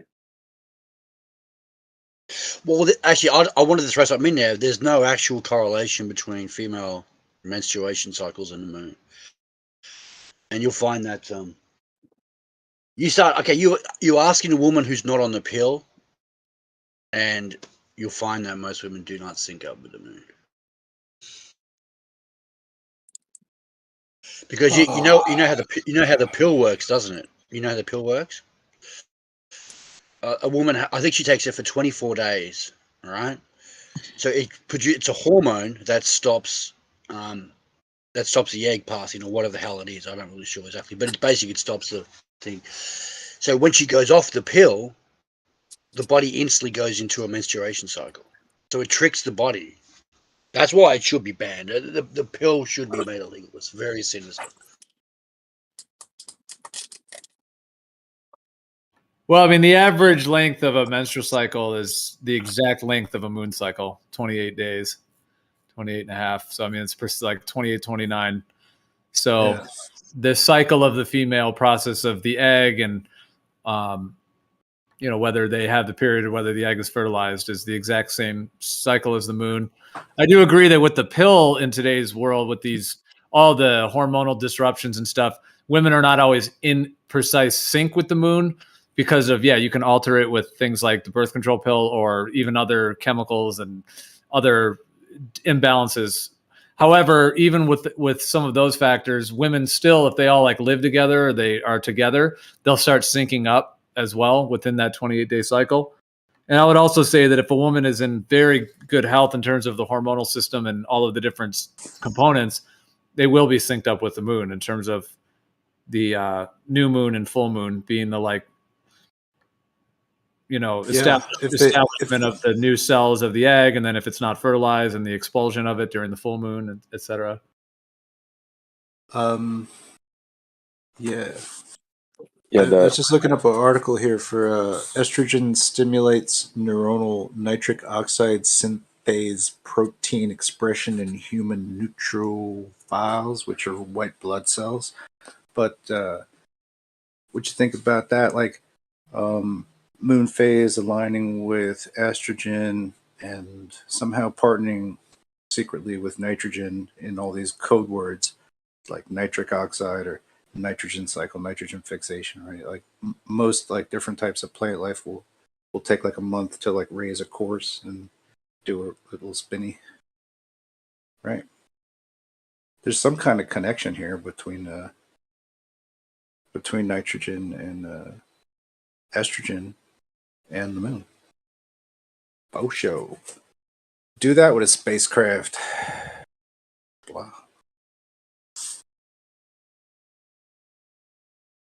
Work it out.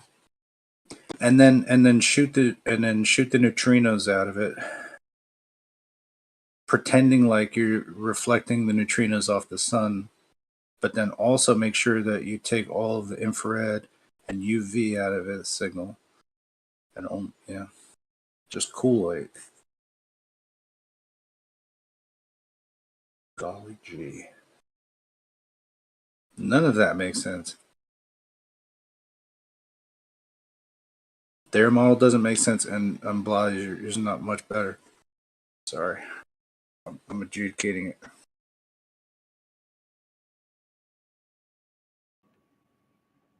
Well, if the sun is illuminating its light in correlation to its position to the sun, even if it's not like reflecting the light we see from the sun off of it, but if it's emitting its light by some other means, either you like I said, what's interesting is that the moon does have a crystalline kind of look to it. Some, I know they try to say it's a rock or whatever, but it does sort of have a crystalline.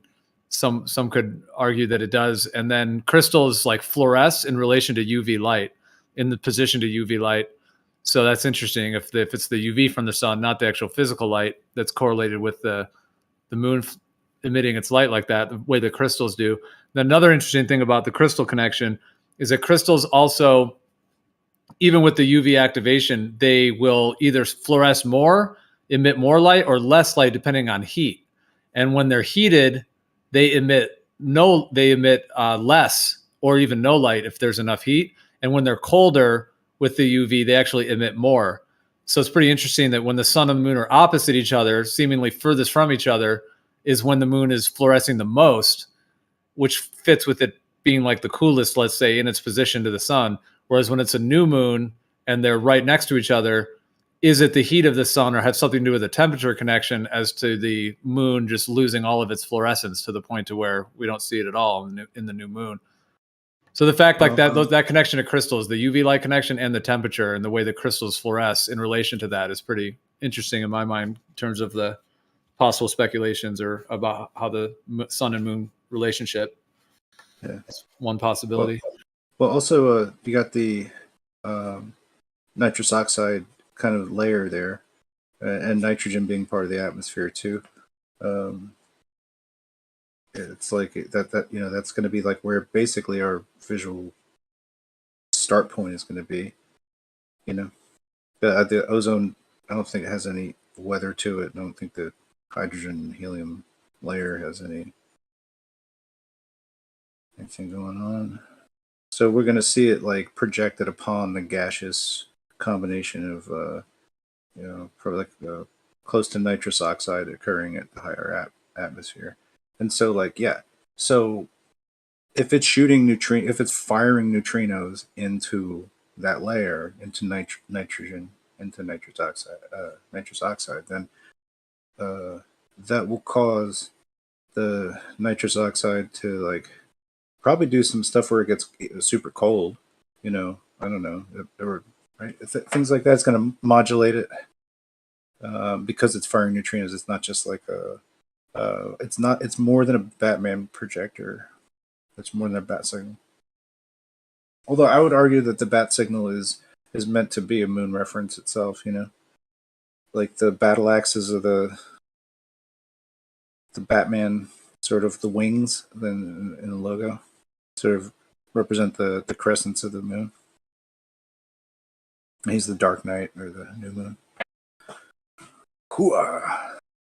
Anyway. Neither Batman nor there. It's just it's just something in this system is absorbing out the, or is all of like the infrared and IR, is that just a process? Is that a process of our atmosphere creating those radiative bands, those bandwidths? Are they like a result of that, or is the sun hot? I don't know. Is the sun hot, or that's such a mystery, right? It's not warming any higher atmosphere stuff up too well.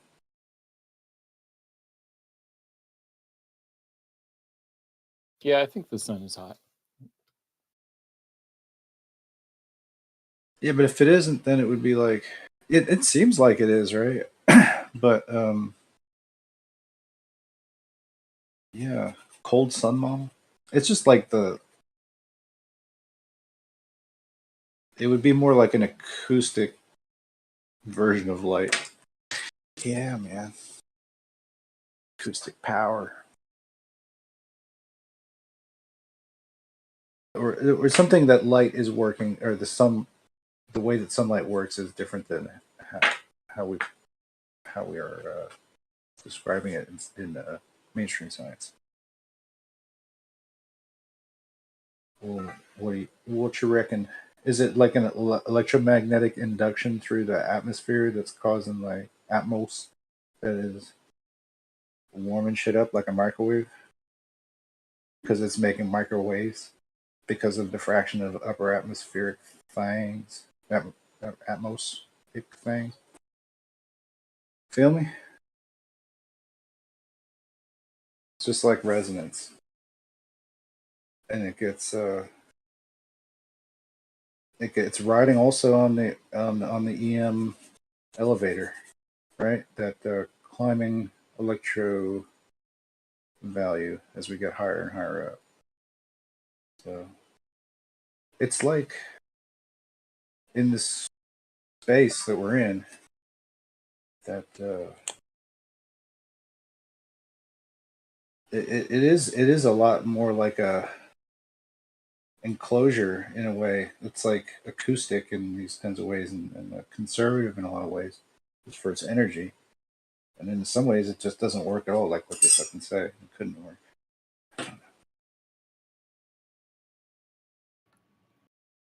What's up, Matthew?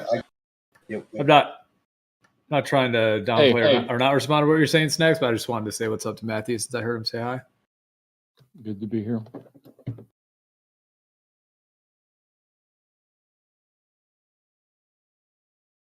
I think I followed parts of that, Snacks, but I don't know if you wanted to try to rephrase it. I wasn't able to fully follow it.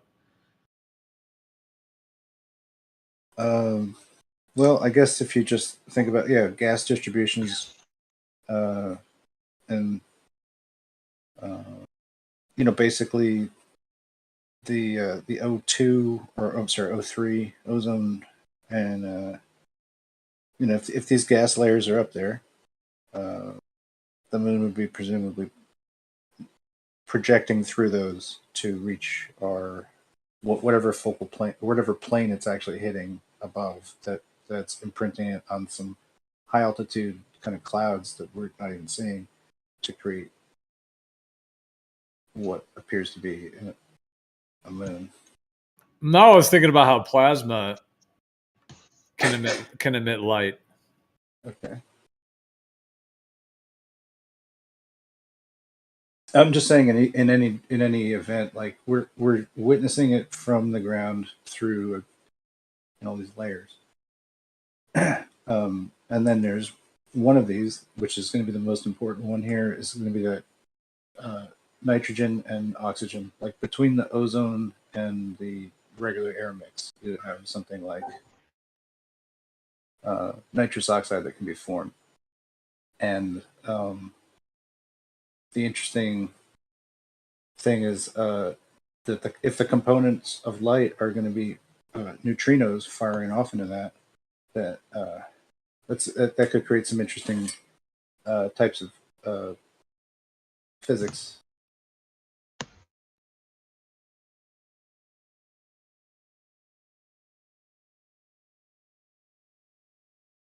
I guess I'll try and work on that in a different scenario. Maybe it'd be easier to explain. I like when you spoke about Batman signals. I thought that was cool. Yeah, try to reach everybody somehow. Okay, Yeah. great. Thanks, man. Appreciate it.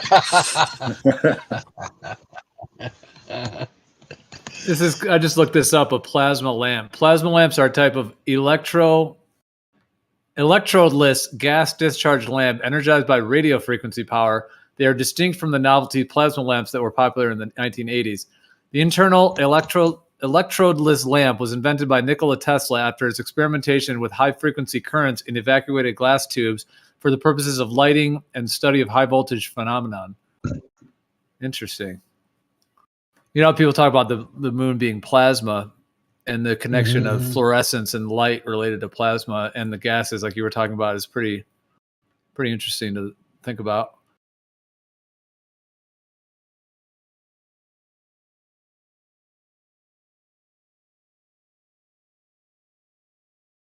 So it's quite interesting.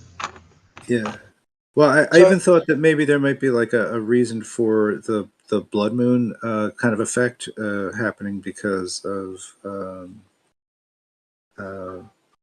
and then Chirality pops in because he was the last. I remember I successfully debated him to where he was like, "Oh yeah, I guess it could go like that if you say so," and it was an interesting thing, like because the nitric acid nitric acid in the nitrogen area, right, can create spontaneous like depositions of a type of chemical that's going to make it red. I'm not able to call it up all in my brain right now, but it's pretty interesting. Well, that's another point. Do you see the blood moon across the whole flat plane, or for one select area, or one localized area? Local, I think. Interesting, isn't it? Why would that be? I mean, it's like an eclipse is somewhat local anyway. I think. Don't see it for so far. Yeah, you're never going to see the moon from everywhere on Earth in the same time, of course, because it's only going to be seen by people that are within range of it. But I mean, everyone sees the blood moon. Anyone who can see the moon sees it as the blood moon, meaning it's not necessarily only local. Like if it's a blood moon eclipse, for example, it'll be happening for everyone who sees the eclipse. Well, I'm starting to lean towards it's a highly developed time measuring cycle, like everything else. Well, you can certainly use it to measure time very accurately. So obviously we developed our calendars based on the cycles of the sun and moon, yeah?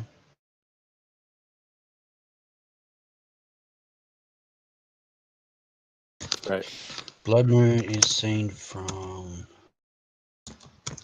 But then, like, if all the light source is fluorescing, then like, what's cutting it off? Is something cutting it off from the, on new moon to make it invisible? Like,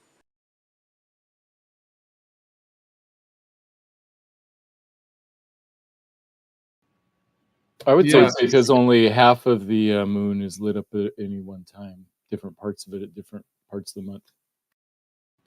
Well, like I was saying, with crystals fluorescing due to UV light, the thing is you can have you can activate a crystal with UV light and it'll fluoresce, but if you heat it, it stops fluorescing, even though the UV light's still hitting it. So, in that perspective, if it is connected to more either the UV or even electric kind of activation, then when the new moon, like when the moon's getting closer to the sun, if it is related to heat, then it's like stops illuminating, even to the point of not illuminating at all during a new moon. I think we should punch all this data into the chat GTP and see if it starts spitting something out. Like, I don't trust all these chat logs, but it could start punching out new ideas or new concepts, yeah? I mean, in the heliocentric model, they just say the moon's not lit in a new moon because it's being lit from the other side. Like the dark side of the moon's being lit up, and then you don't see that part from the Earth. That doesn't make sense at all. Because, as we discovered, the moon phases are equally across the whole flat plane. So how could you have the dark side of the moon? Wait, can we get like it a has live to be shot seen from somewhere. Can we get like a live shot from NASA where we see it transition from the new moon and it move over, and live time we get to see it happening in real life? I know, dude. Totally. You would think that would so exist at this point in the game. No. You'd be able to see the sun, the moon. You'd see the moon being lit up, like the dark side being lit up from the other. Yeah, exactly. There should be all those shots. Dude, you'd be able to follow it live time. You'd be like, oh, it's new moon. Look at NASA taping live from the other side. And now look, it's from the outside and it's moving over. We're about to see it. We're about to see it. There it is. Nah. Oh, Right, like since we can't see, we can't see the new moon at all from here. You would think that NASA could catch it, or some space agency could catch it. You know, there it is. Even though we can't see it from Earth, they could catch it from out there. We're giving them ideas for their next CGI project.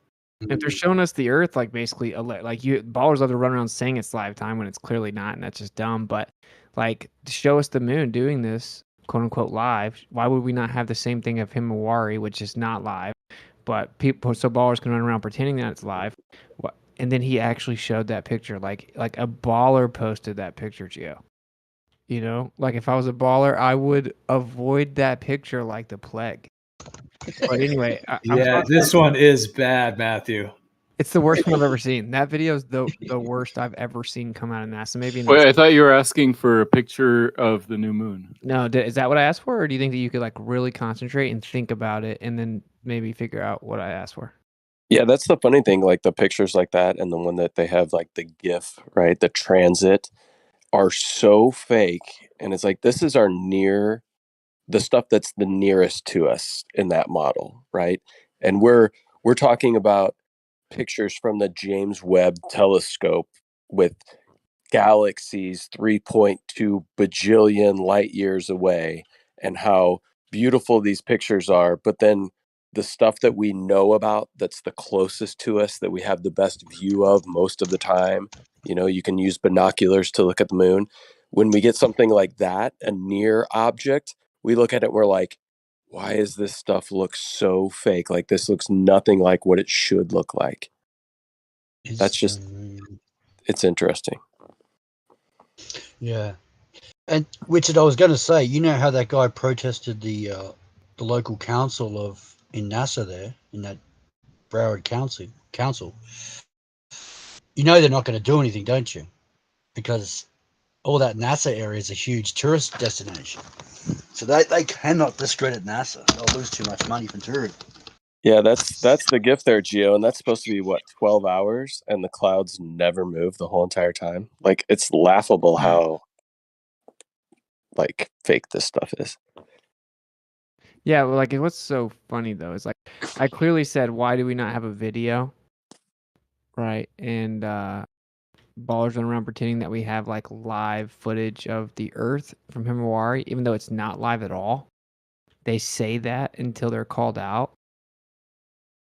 Like one's itching right now to jump in and say it's basically live. But anyway, why would we not have that of the moon? That's what I actually asked. Like a video of the moon so we can see it transition from the new moon over live and be like, oh, we're about to see it. Boom, there it is. We can see eclipses like that. Why would we be going into the depths of this vacuum when they can't show us the basic celestial phenomena we see on the Earth from close to us? It's not a priority for them. How could that not be a priority? That would be the most profound. That would be a cool video, man. Come on. Yeah. I mean, just for science, for everything. I mean, it's like they claim they're sending rovers to Mars and rolling around on Mars, but we don't even have footage of eclipses or any of the moon phases or during the new moon. We don't have any of that. You would think it would be super easy to do too, right?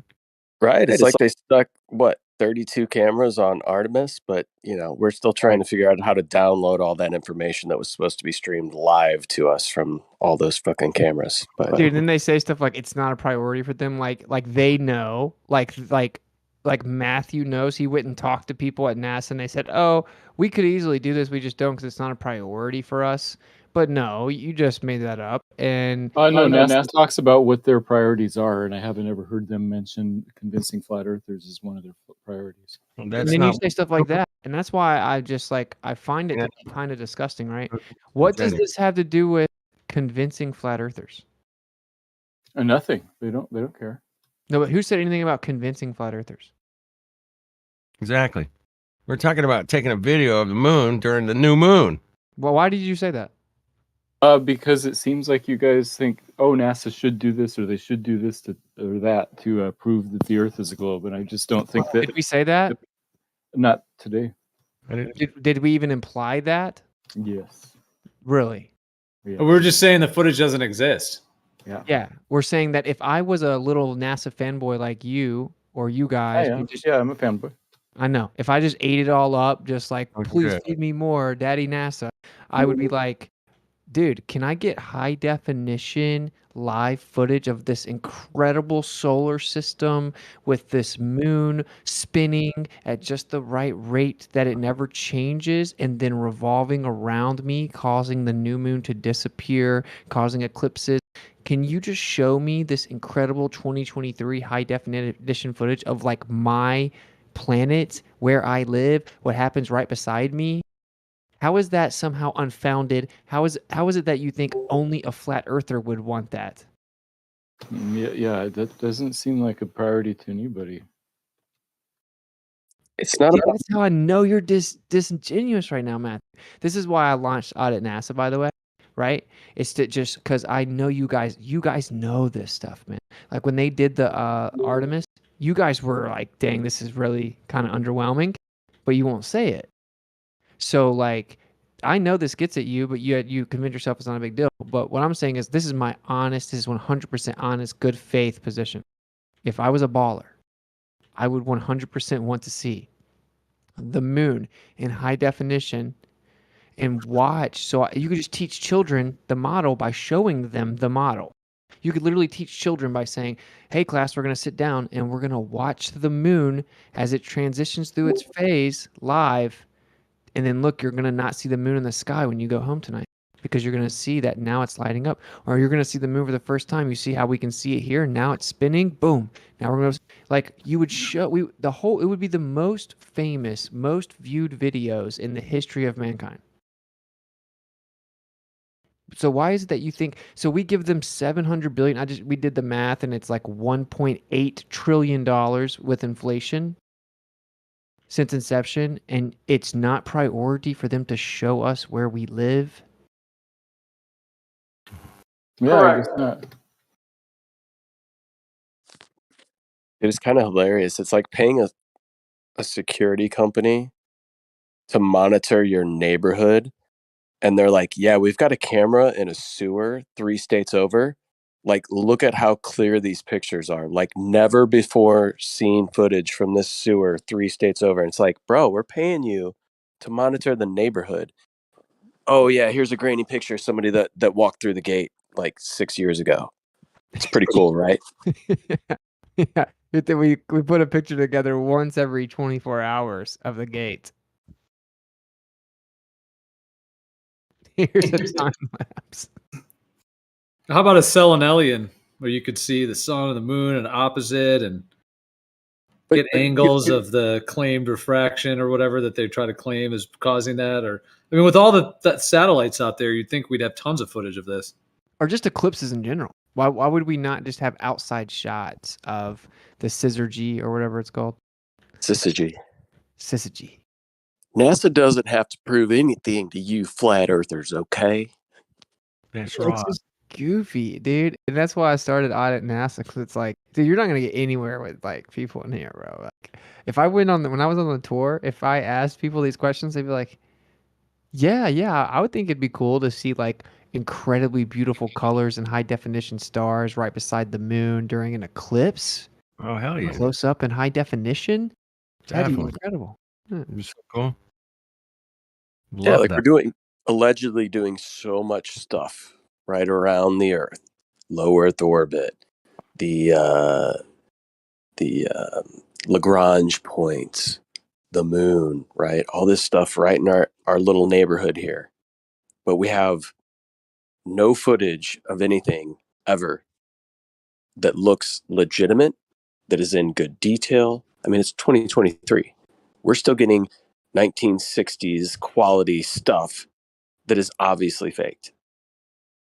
Like, why are we not able to do this in our own neighborhood? Oh, but look over here at the James Webb. We got a little bit clearer picture of the Crab Nebula that's 7.6 bajillion light years away. And oh, we discovered that these 3 stars that are just beyond the Crab Nebula that we thought were 650 bajillion years old are actually 350 bajillion years old. Don't worry, we're fucking getting some science done out there, boys. And people eat it up, man. They eat it up, bro. I eat it up. In fact, I wish Imagine the budget for yeah. NASA were doubled. If I had Imagine money. the quality of the workforce. They must employ complete morons to work at NASA. Like What I janitor think is level. super funny is like Matthew, you can't even be honest and say that you would like to see the footage that I'm describing. Exactly. Yeah, because I don't know what it would show. Like the What's up with moon's that? phases change like once a month. It's like a Yeah. live video of something that it's like watching paint dry. In fact, paint dries faster because it dries faster than a month. Oh, you mean like the Artemis mission where they just sat there and for hours and hours nothing happened? Yeah, that was pretty boring. Yeah, okay. So I'm talking about right during the new moon about the transition. You can see, oh look, the moon's lit up and it's like halfway lit up from the side and now the Earth's about to see it. Here's a high definition shot of the moon. Here's a high definition live footage of an eclipse from space. Well, we can see lunar eclipses from here, and I do like watching those. What are you doing? We're not talking about that. If you think looking at an eclipse is cool from here, how would high definition live footage of the eclipse from space not be cool? It would be cool, but it'd look about the same for lunar eclipses. Well, you don't know that. I look totally different. How do you know what it would look like? I'm guessing just because That moon when is we're watching the correct. moon through atmosphere, it's not going to be that much different. There's a partial lunar eclipse tonight in a few hours. All right. No, Imagine a shot during a lunar eclipse where you could be, if they're claiming they can probe, they're going to all these other planets and they're going to Cassini goes off at Saturn. They're sending things to Mars. They claim to have gone to the moon. You would think it would be very easy to have all kinds of footage of the Earth from every angle. Of course, the old thing of buildings upside down and planes flying sideways, all that should be standard. That should all be available. But even just the eclipse, like I was saying, if you were zoomed out, you could see, the dark, like at an angle where the backside of the moon is lit by the sun. And then you could see the eclipse happening with the shadow on the Earth in real time. Yeah, it'd be so cool, man. It'd be totally killer. There's all kinds of stuff. Yeah, like you said about just seeing the stuff upside down. This is not to prove stuff to flat Earth. This is just because you think we live on a planet in a vacuum that spins and tilts and wobbles. And seeing what you live on, like what reality is, would be fascinating. It would all of a sudden make NASA relevant again. All of a sudden people would actually care. They'd be like, dude, did you hear what NASA released this week? No one ever said that in their whole life. Except for you guys on Discord. No one cares. No one cares at all about NASA at all. They literally just think about a story they heard from their parents from 1969. Because they don't do anything. It's a perfect ploy. It's like just the idea that they're doing all this stuff, but really no one cares. Dude, it would be like a channel 24/7 seeing the Earth upside down. Like, dude, you would see so high definition shots of everything. It would be a 24/7 channel on YouTube that would have millions of subs.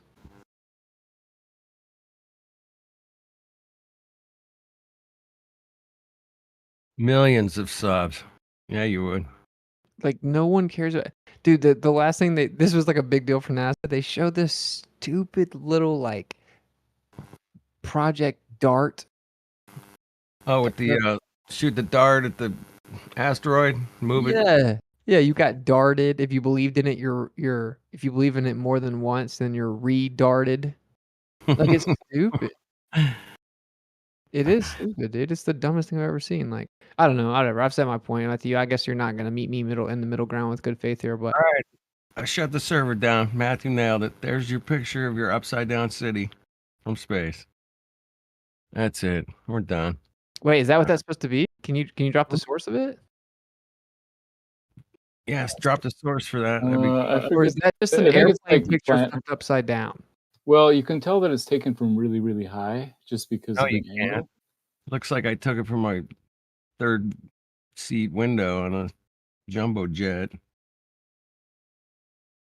Hey, Cherokee. I think it's from Planet Labs. Hey, The company that makes Cherokee dude.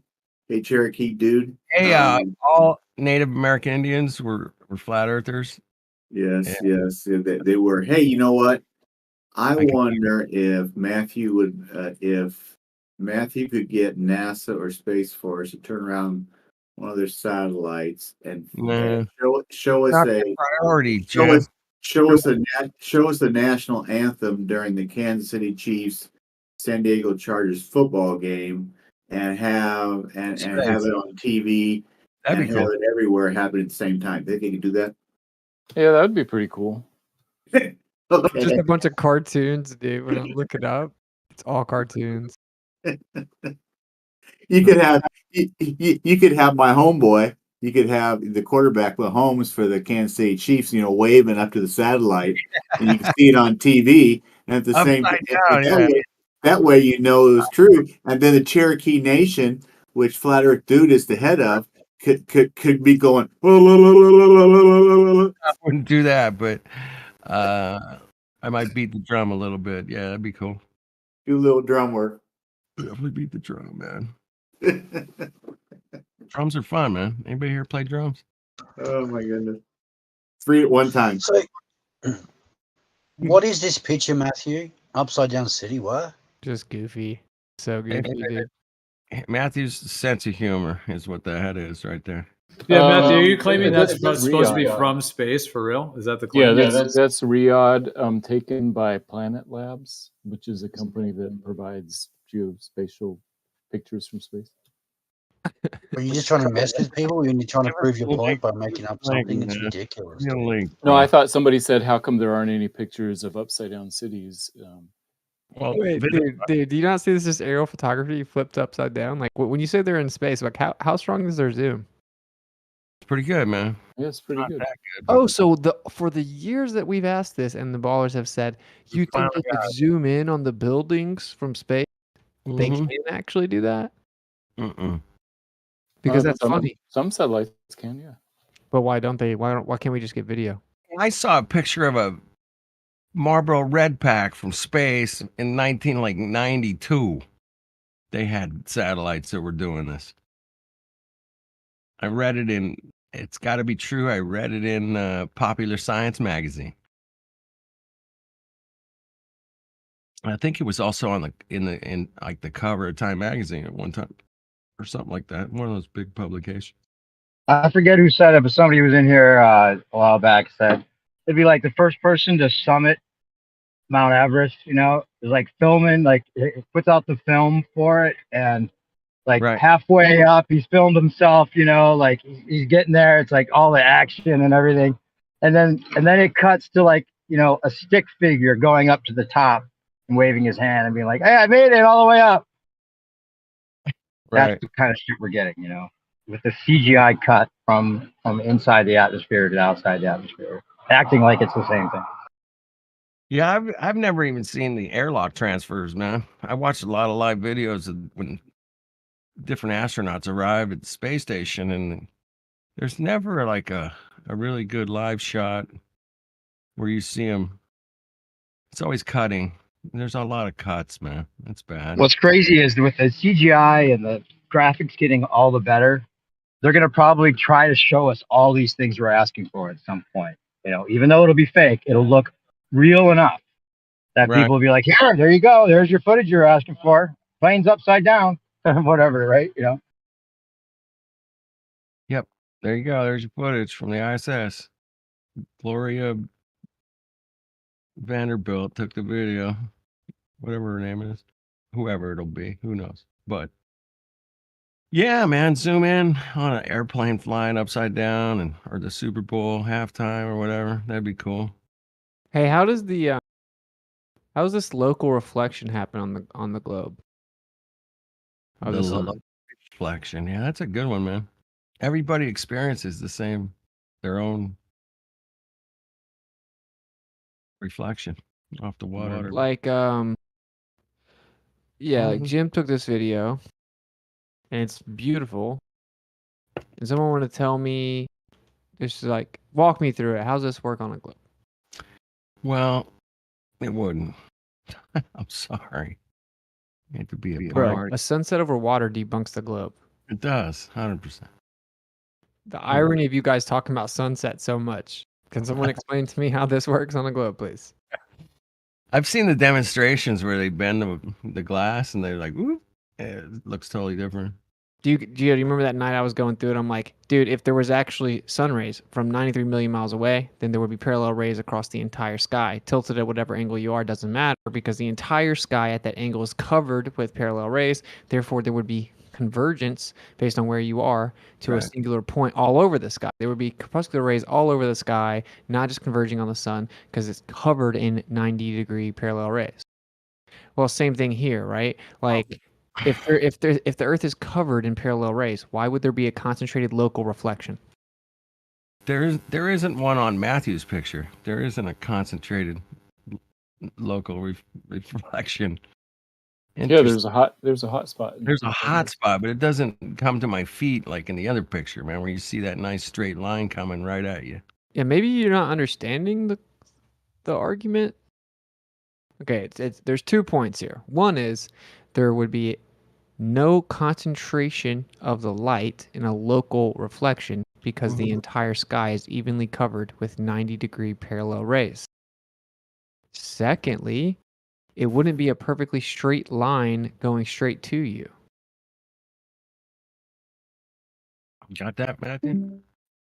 Yeah, like if you're being blanketed from a 93 million mile sun, yeah, why is it locally reflecting off the water? Were you gonna respond, Matthew? What you think on that? Yeah, it's the angle between your eyes, the water, and the sun that matters, not the parallel light rays. It's the angle We all between agree your with eyes that. and the light source. But how does just the angle focus them and concentrate them in a local fashion like this? If they're all coming from 93 million miles away, they're all coming, like blanketing the Earth, basically. Yeah, if you're looking straight towards the sun, then the reflection off of the ocean is at a lower angle. But if you look, to the right, then there's an angle between your eyes and that point of the ocean and the sun. It's just like how a mirror works. I mean, if you look in a mirror, you see certain things at certain spots, just reflection. We agree with you, Matthew. But if it was round, if it was a globe, the water was bending, you wouldn't get the same phenomena. You would, but it would be slightly, it's not going to be an exact reflection. It's sort of like No, it's much more spread out than that. I think part of what's going on in those sunset pictures too is that there's waves, so you see all the different reflections, different parts of the wave. How does that help you? That looks pretty calm there right now. You said waves? Yeah. So, Now for they're example, trying to find pictures that don't show what the actual argument is. Like, yeah. So Xanax showed it perfectly at 43 past the hour. If it's a really flat, calm lake, then it's more of a spot. but it's not really flat. Yeah, it's almost flat. That's a bad picture, man. That's really grainy, man. What happened? So we show an amazing video, and then you guys show this trash here. This picture also debunks the globe, Zanuck. How does it debunk the globe? What are you talking about? How so? Okay, look, I'll ask again. Okay. Why would there be a concentrated local reflection if there's an even distribution of 90-degree parallel rays spanned out across the entire sky? And why is the reflection straight and flat?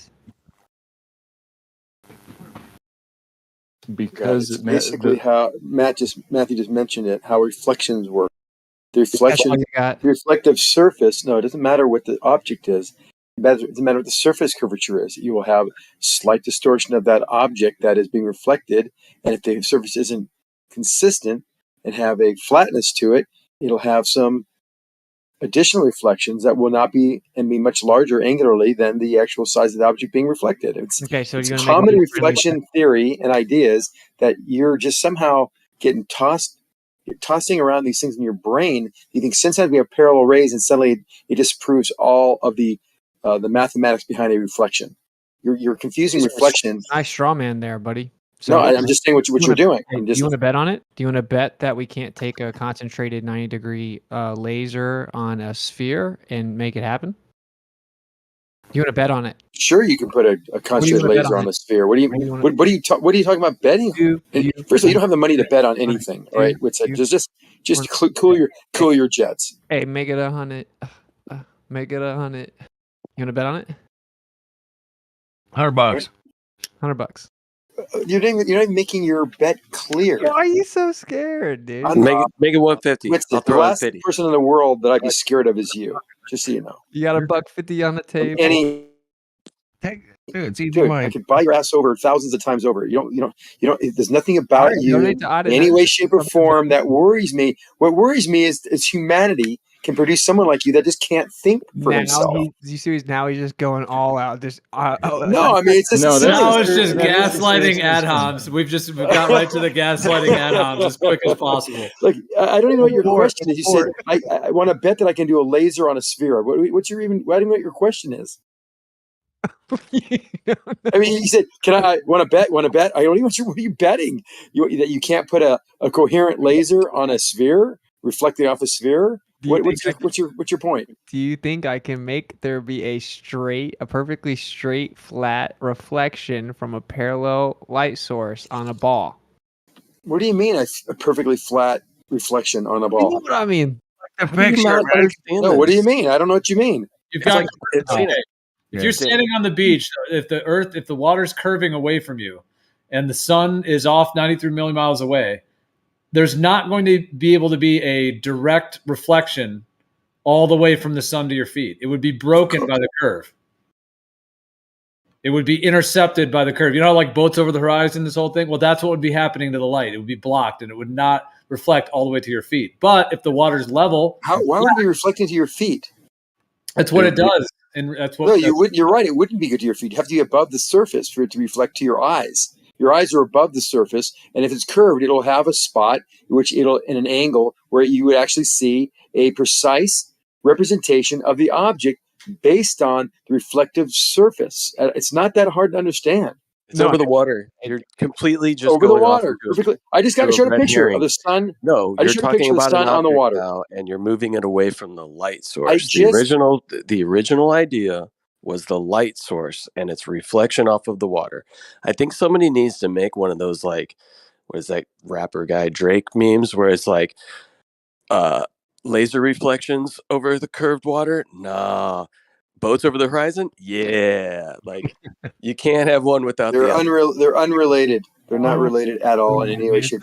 How is this not a religion at this point? Because we have, I'll tell you how it's not related. It's not related because they're two different concepts entirely. And if you don't understand it, I mean, I'm trying to help you understand it, but you're not even, I can tell you're not being receptive at all. You have in your mind, you think that the surface at your feet cannot reflect you would not be able to see the light at your feet if the angle was too acute. Is your favorite band Gaslight Anthem? Is that your favorite band? Zenny, do you want to bet that I can take a ball, shine a parallel light source on the ball, and that I will not get a straight, flat reflection on a convex surface?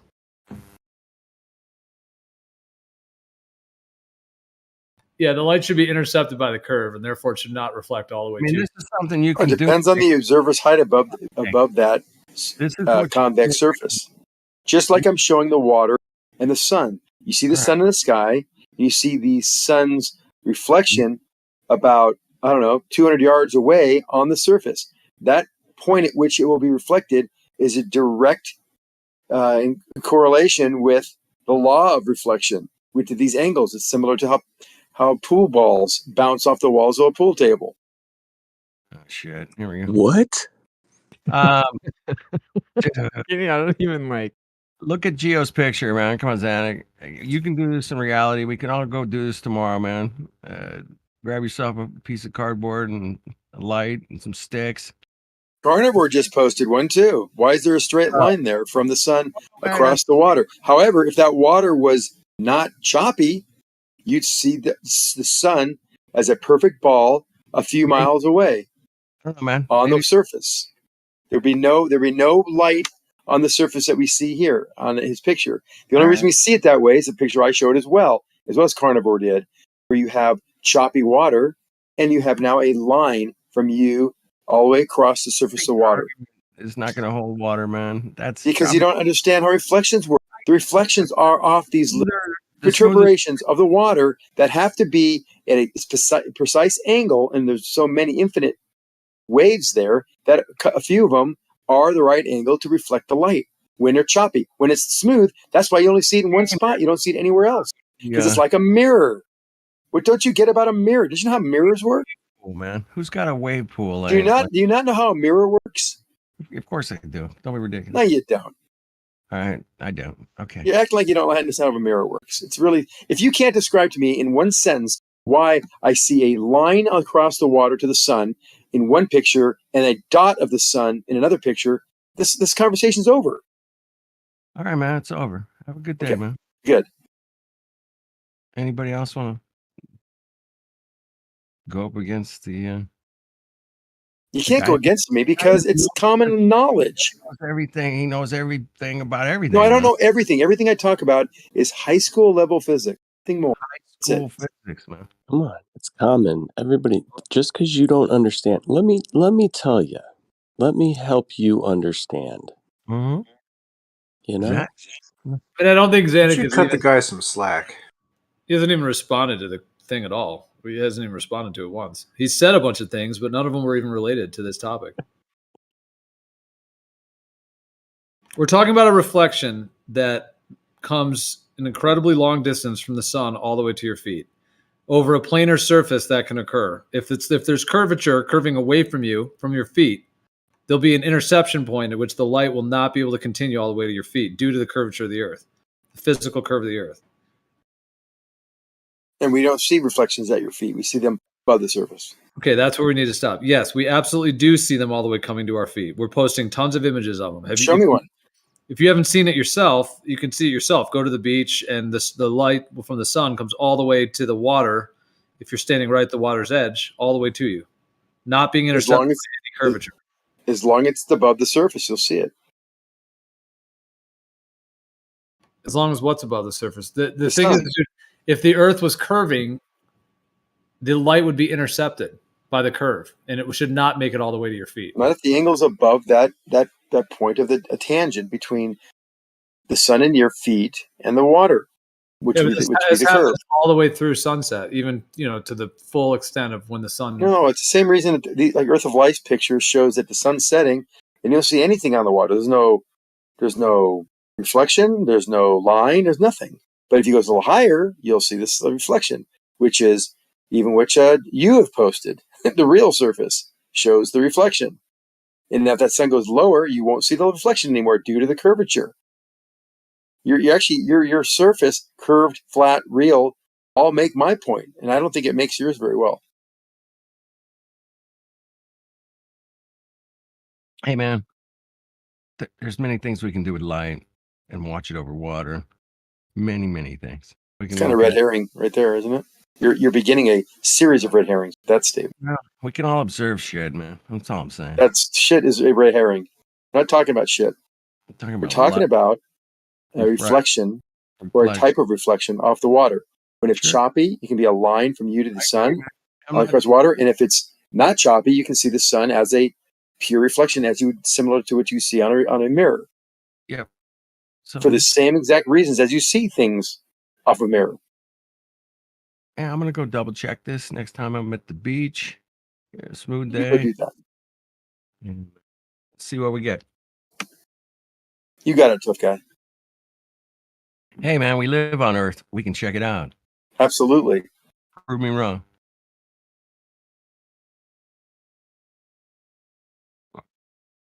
There you go. There you go. None of us have Good. ever been to space either. How about that? If What's anybody that? here, none of us have ever been to space. How about that? That's Well, a fact. define space. Fuck off. That's all you got? Nah, you know what I mean. That's your fucking stupid rebuttal to that. Come on. That's not a stupid rebuttal. Yeah, what do you mean by space? Fuck off. You know what I mean. No, The I kind of do it. So you're right. bitch, the vacuum. Well, we're in a Hey, vacuum. I'm a vacuum when I go skiing. Hey, Compared flat to Earth sea level. dude. Flat Earth Fuck dude. You're on Cherokees the- have been to outer space. Cherokee You're- Indians have been to outer space. You're on the beach talking about this, looking at your feet, and I'm at Lake Tahoe at 6,000 feet, vacuum. There's space. Fuck off. Hey, Zanuck, with your time dilation, who ages faster, the person at 10,000 feet or the person at sea level? Sea level. No, it's 10,000 feet, you fool. Oh my Why? God. You're such Why a would he- moron. Why? You're such a moron. I don't know. It's your fairy tale. No, not if he mine. comes when you come It's back your when he comes fairy back to tale, sea not level. Hey, when Zanuck. that guy comes back, Zanuck, it's your fairy tale, not mine. you And can't in your regurgitate the fairy tale the person- properly.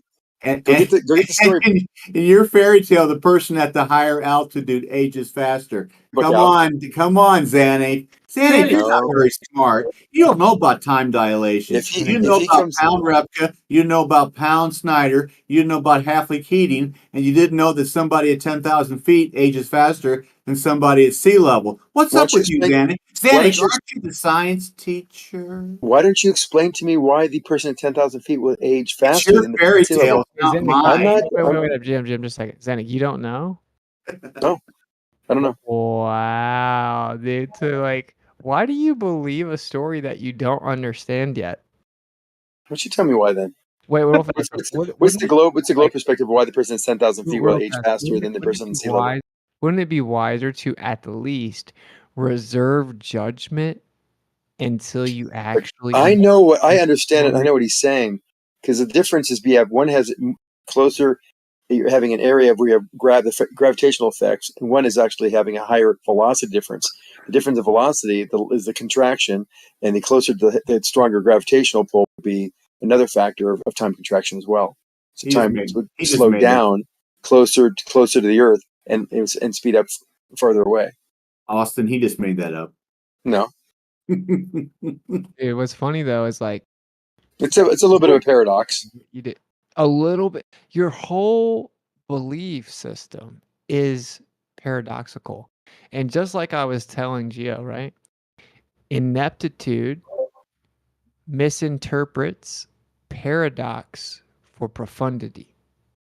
It's not profound. It's not even a paradox. Buddy, can you repeat the phrase?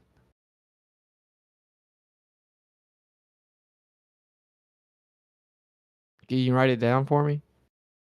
No, I wrote it down. Say it. Ineptitude interprets flat Earth for profundity. Oh, no. Did I get it not right? quite. No. Oh, I get it wrong. Ineptitude. You just committed a reification fallacy. Hey, but anyway, ineptitude misinterprets paradox for profundity. No, No, it doesn't. You're making things up because the paradox is relative to your scale. So the scale of things like why is something accelerating measurably, but yet there's no forces acting on it is a paradox because in one hand, you're actually measuring something accelerating. The other hand, you're seeing something and measuring something not having any forces acting on it. So it's not accelerating. So it's a paradox. But it really depends how you're looking at it. Reference frames provide this platform for paradoxes because if you look at them from a universal reference frame, from one particular reference frame, you'll see paradoxes. But if you don't do that, you won't see a paradox. There's no paradox in the fact that something's inertial. It's inertial, not accelerating. Your whole paradigm is flooded with paradoxes, right? No, it's only because people like you and your friends don't understand reference frames. They still don't. Buddy, chill out. I got a long list, top of my head. Okay, let's start with one of them. All right? Okay. So, does the current cosmological model say that everything started with the Big Bang? Yes. Okay, so everything started from a single point. Mm-hmm. Is that also referred to as a singularity? Or singularity, yes. An infinitesimally small single point is where With no- everything started from. Mm-hmm. And there was a Big Bang or whatever. Mhm. And then what happened? We had a rapid expansion. Okay, so it expanded out from that single point. Mm-hmm. Did it expand in all directions? Yes. So the universe started from a singularity and expanded in all directions from that starting point. Mm-hmm. But there's no center. The point. It could be this. It could be at the center of the universe as it is today. Hey, check this out. You think the whole universe started at a single point and then expanded in all directions out from that point, but your cosmology says there is no center to the universe. That's creepy. That's called a paradox. It is right. It is a paradox. Yeah. Creepy. Now, what was the phrase I told you? Why? Ineptitude. Go ahead. Why? Why do you want to hear the phrase that you made up? Because it just. It's like your falsification is independent replacement. I mean, all these things are cute, but they don't make a lot of sense. Wait, how does falsification as independent replacement not make sense? Why don't you explain it to me? If you don't understand those three, No, give me an example of how. Give me an example. If you're going to do it, if you're going to give it something, if you're going to be kind of witty here, Witsit, you should be able to explain and use. You never say, "Oh, I don't know what that means." Well, use it in a sentence. So use it in a sentence. Okay. I think you're laughing, but like the fact that you're asking me to explain that simple 5 No, word it's phrase silly. is just goofy. Okay, so if you say Santa Claus is real, and Santa enters my house and brings me presents every night of the 25th of December, and then I go and I see there is no man that enters my house on the 25th of December. No one comes through the fireplace. No big jolly man with a white beard named Santa comes in my house. I have falsified your claim that Santa Claus exists and comes in my house on the 25th. I do not need to come up with some new explanation about a guy that lives at the North Pole or comes into my house on the 25th. I don't need to come up with a new name or a new character because falsification is independent of replacement. It's not. It's actually dependent upon replacement. So let me tell you why. So you have Santa Claus, and you have these presents, and then you say, you know what? I don't believe that Santa Claus came down because I was there and didn't see Santa Claus. I saw my dad. So I've replaced Santa Claus with my dad. So you're fucking wrong again. What's it? No, dude, you don't get it. You think that you... I get it. I do. You've been saying it for years. I get it. Stop, I know what you mean. I'm No, poking holes in it because stop. it's got holes all over it. No, it doesn't. We're going to give Yes, you... it does. The fact you're denying... Falsification can be shown Please stop. and have a fundamental foundation of replacement. If you've just said Santa Claus, and we've falsified Santa Claus because we've shown it's not a Santa Claus, it's been replaced by something else. So falsification is dependent upon. Now, wait replacement. a second. I So think agree. Vincent No, might Matthew, be please right stop. here. I know I'm right here. Ms. You're Zanuck, not right. Matthew, You fail logic 101. No, I have an don't example. save him because Zanuck has to admit this. Okay, here's another analogy. I have So you going to give up on the Santa Claus? No, it's just you don't understand You're basic. really going to call it a tie? Zanuck, Okay. why are you interrupting me so much? I'm getting upset. Because we're just talking. So now it's one. Okay. I'm going to try to lay out the next analogy. I'm going to need you not to interrupt, please. Okay. So I go to my parents' house, and they have a hallway, and there's a closet in the hallway. I go to the closet and I find a shoebox in the top of the corner of the closet. I never noticed. It says, "Do not open." So I open it. Inside the shoebox, I find a bunch of papers, and they're adoption papers. And they have my name on it. It says that I'm adopted. I'm like, what the hell? It has my DNA, my dad's, my quote unquote dad's DNA that I thought was my dad, my DNA. It has everything showing I'm not my parents' son. I was adopted. I go up to my friend and I say, bruh, guess what? My entire life was a lie. What do you mean?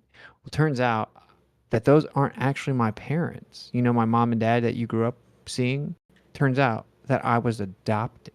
There's no way, bro. What are you talking about? Everyone knows that that's your parents. I'm like, look, dude, here's the proof. Here's the evidence. We see the adoption papers. They look through it. I say, look, those are not my parents. Okay? So I falsified the idea that those are my real parents. Now, if my friend responds to me and says, wait, so then who are your real parents? And I say, I don't know. I've been trying to figure it out. But on the paperwork, it doesn't say who my real parents are. It just says Biological parents, you mean? Yeah, yeah, okay, there you go. My biological parents are. It just says that I was just found on the front steps of whatever they're called.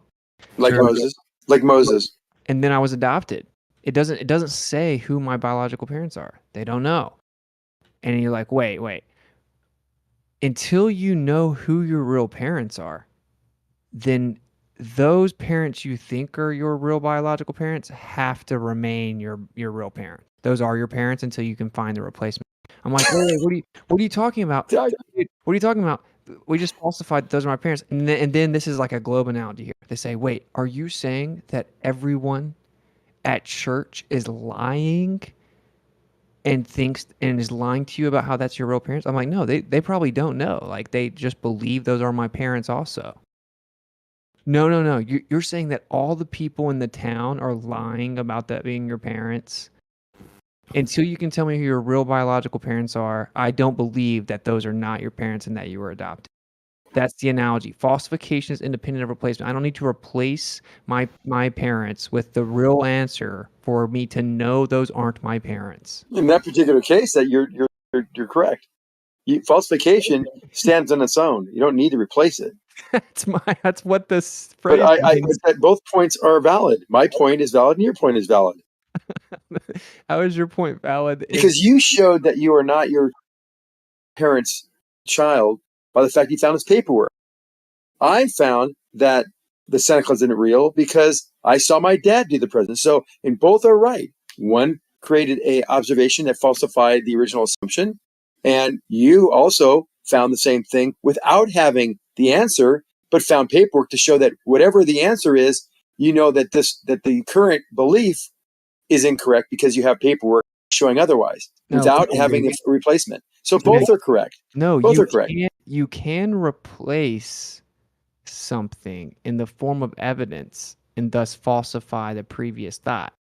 But falsification itself is independent of replacement. You said falsification stands on its own, which is literally what that phrase means. You claim that it's dependent. Well, actually, that's not true because your paperwork could be falsified. I can falsify your paperwork.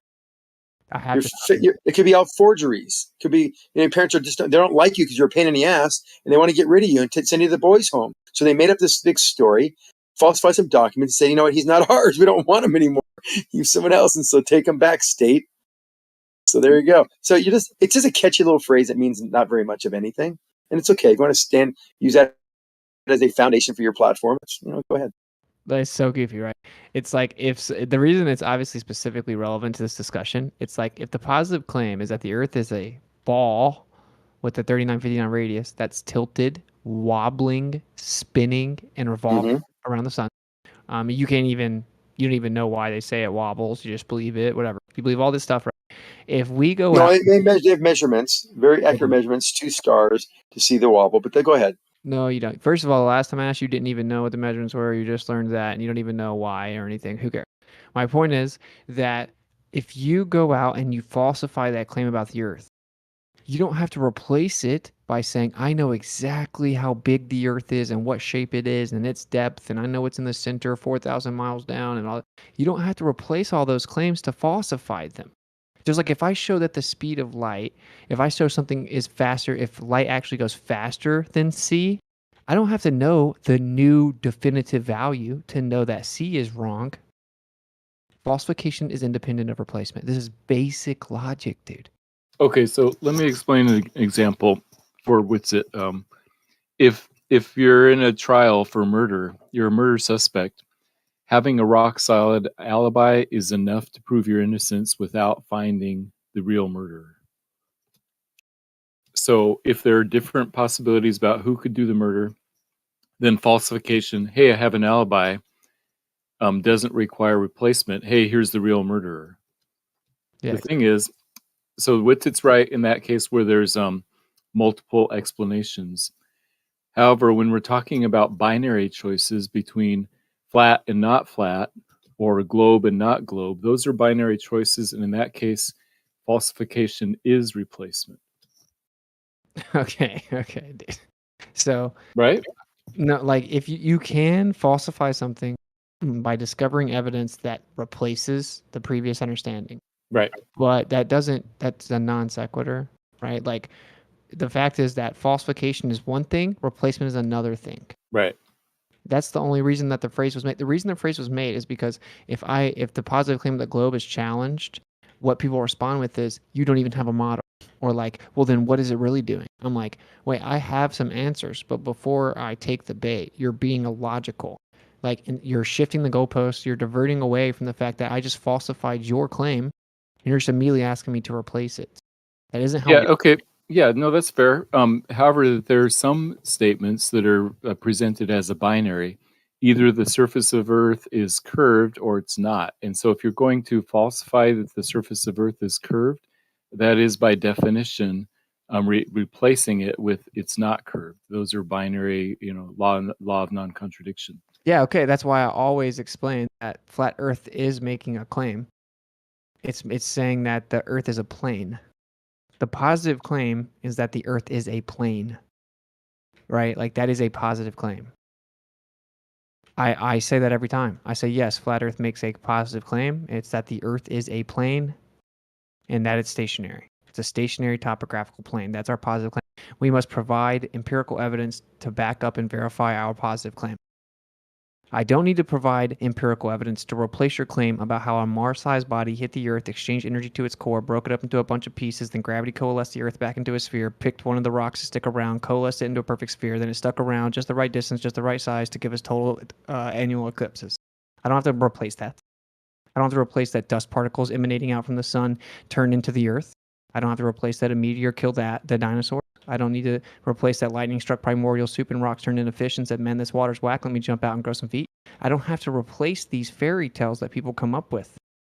If I show that there's not enough empirical evidence for it, there's evidence contrary to it, it defies basic logic and evidence, I falsify the claim. It doesn't even need to be falsified because it never was substantiated with actual evidence to fulfill the burden of proof. I don't have to replace it. Like the only positive claim is that the Earth is a stationary topographical plane.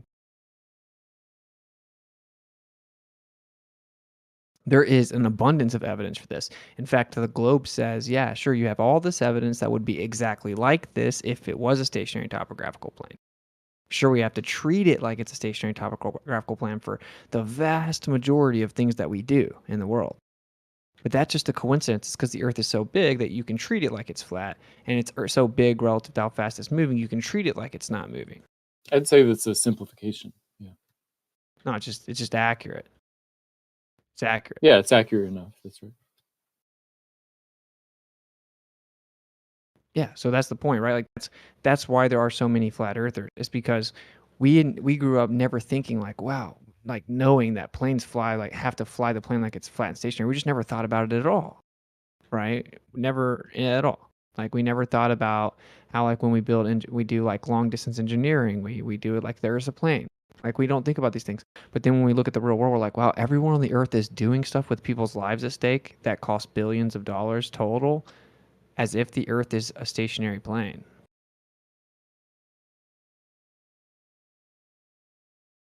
So that means there is substantial empirical evidence just at the onset, like the default, that the Earth is a stationary topographical plane.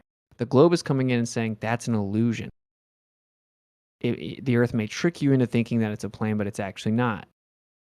Okay, is that possible? Sure. You have the burden of proof at that point. Flat Earth's burden of proof is substantiated even according to the official globe position. That's the ironic part of saying you don't have a model. It's goofy because NASA says that they have a flat Earth model. The military says they have a flat Earth model. Like, all empirical evidence treats the Earth like it's a stationary topographical plane. This is like all anti-flat earthers say this every debate I'm in. Another debate with not one single shred of positive evidence for the flat Earth, even though I'll list off hundreds of them. If the Earth's a globe, the reason that flat Earth is so alive is because no one actually engages the argument correctly. They're not intellectually honest. Rant over. On a full moon night, no less, which I like to call a full moon globe proof night. Happens once a month. That's what's up, Matthew.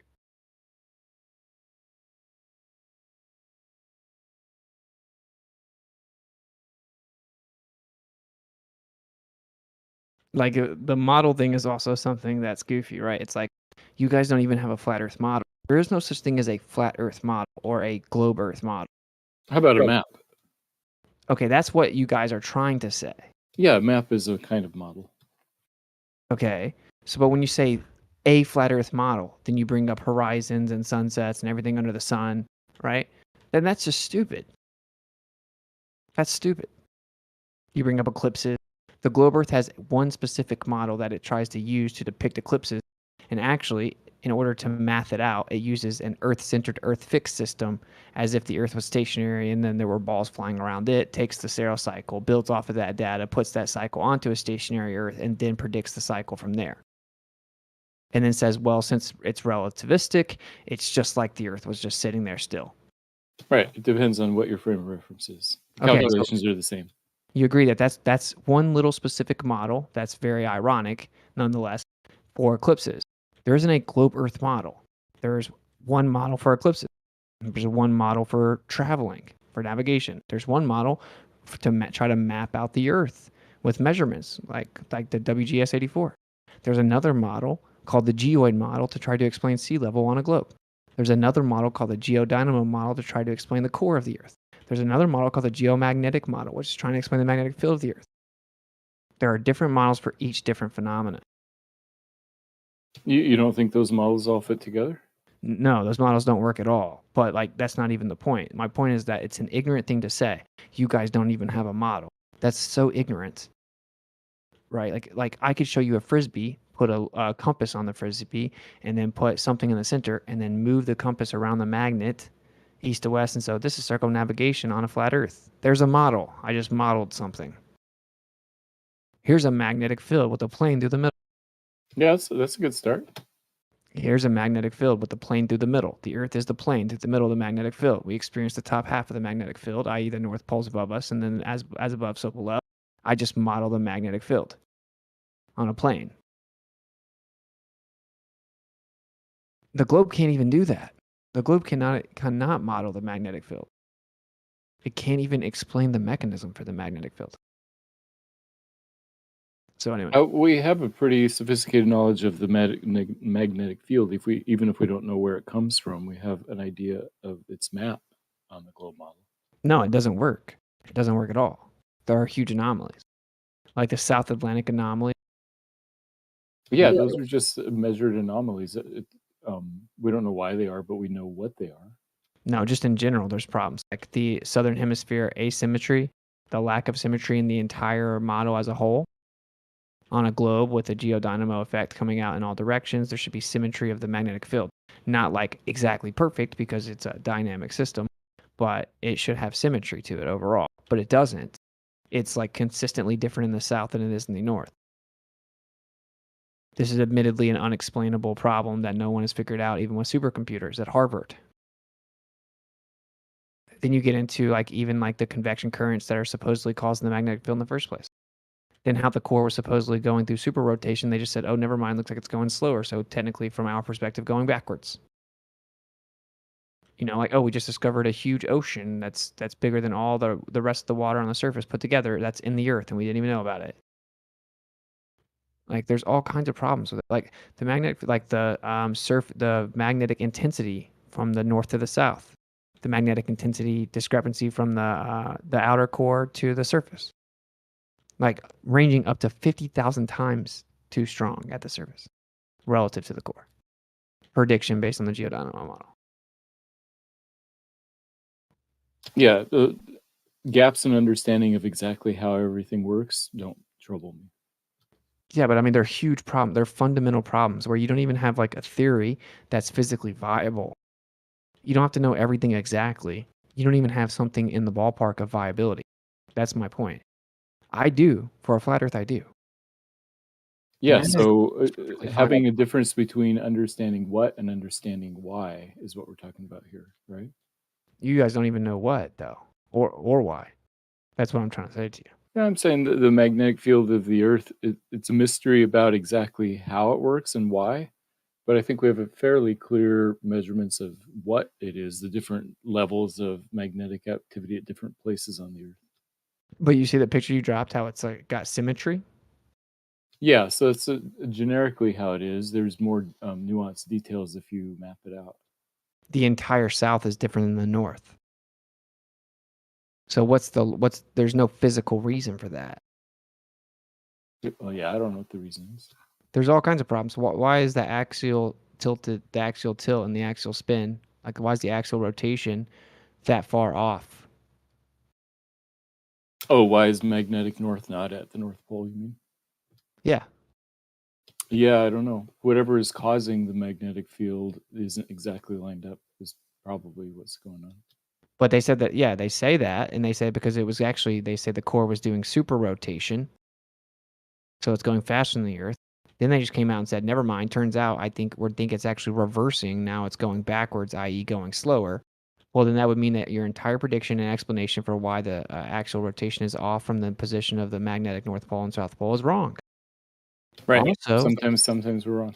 that's grossly wrong. That's like the opposite direction wrong.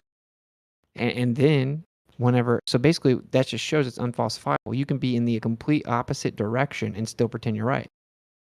Oh yeah, I don't think anybody's using the magnetic field of Earth to try and prove that Earth is a globe. I mean, No, they everybody avoid just it. assumes it's a globe. They avoid it like the plague. My point is that if you can't even explain something as important as the energy field that encompasses the entire Earth, then Then we can't explain it. Don't try and tell me about where we live. Also, Wait, just because we can't explain one thing means that everything we try to explain is wrong? No, we're just talking about one thing, right? We're actually talking about two things. We're talking about the geodynamo model and the geomagnetic model. And when you look at the globe's predictions based on its supposed layers, based on its supposed density, and based on its supposed core, then you can look and see where, based on the supposed relationship of the axial rotation and the rotation of the core, they have a specific model that tells you how long it should take for the magnetic poles to move and how quick they should flip. And according to the model's claims of layers and densities, the prediction is off by thousands of %. It happens thousands of % too fast for the globe model. These are major problems. These are Right. not just like... Yeah, no, those are problems, so they'd have to fix that. Yeah, but they can't. I'm saying they've been trying for decades, and now they're using supercomputers around the clock at different universities, and they still can't explain it. Wait, so you're saying that because we can't understand something, we will never understand it? No, I'm saying that you can't pretend that your theory is viable when you can't even offer a theoretical theory. Yeah, so perhaps they don't have a good model for how the magnetic field is generated, but it sounded like you were saying, therefore, they will never come up with one. No, not just why it's generated, how it's generated, why it's in the position that it is, why the precession doesn't match the axial rotation, why the position of the geomagnetic poles seem to move way faster than the fastest the globe can allow, why there's asymmetry on the globe, why the entire south is stronger than the north in certain portions and then significantly weaker in certain portions.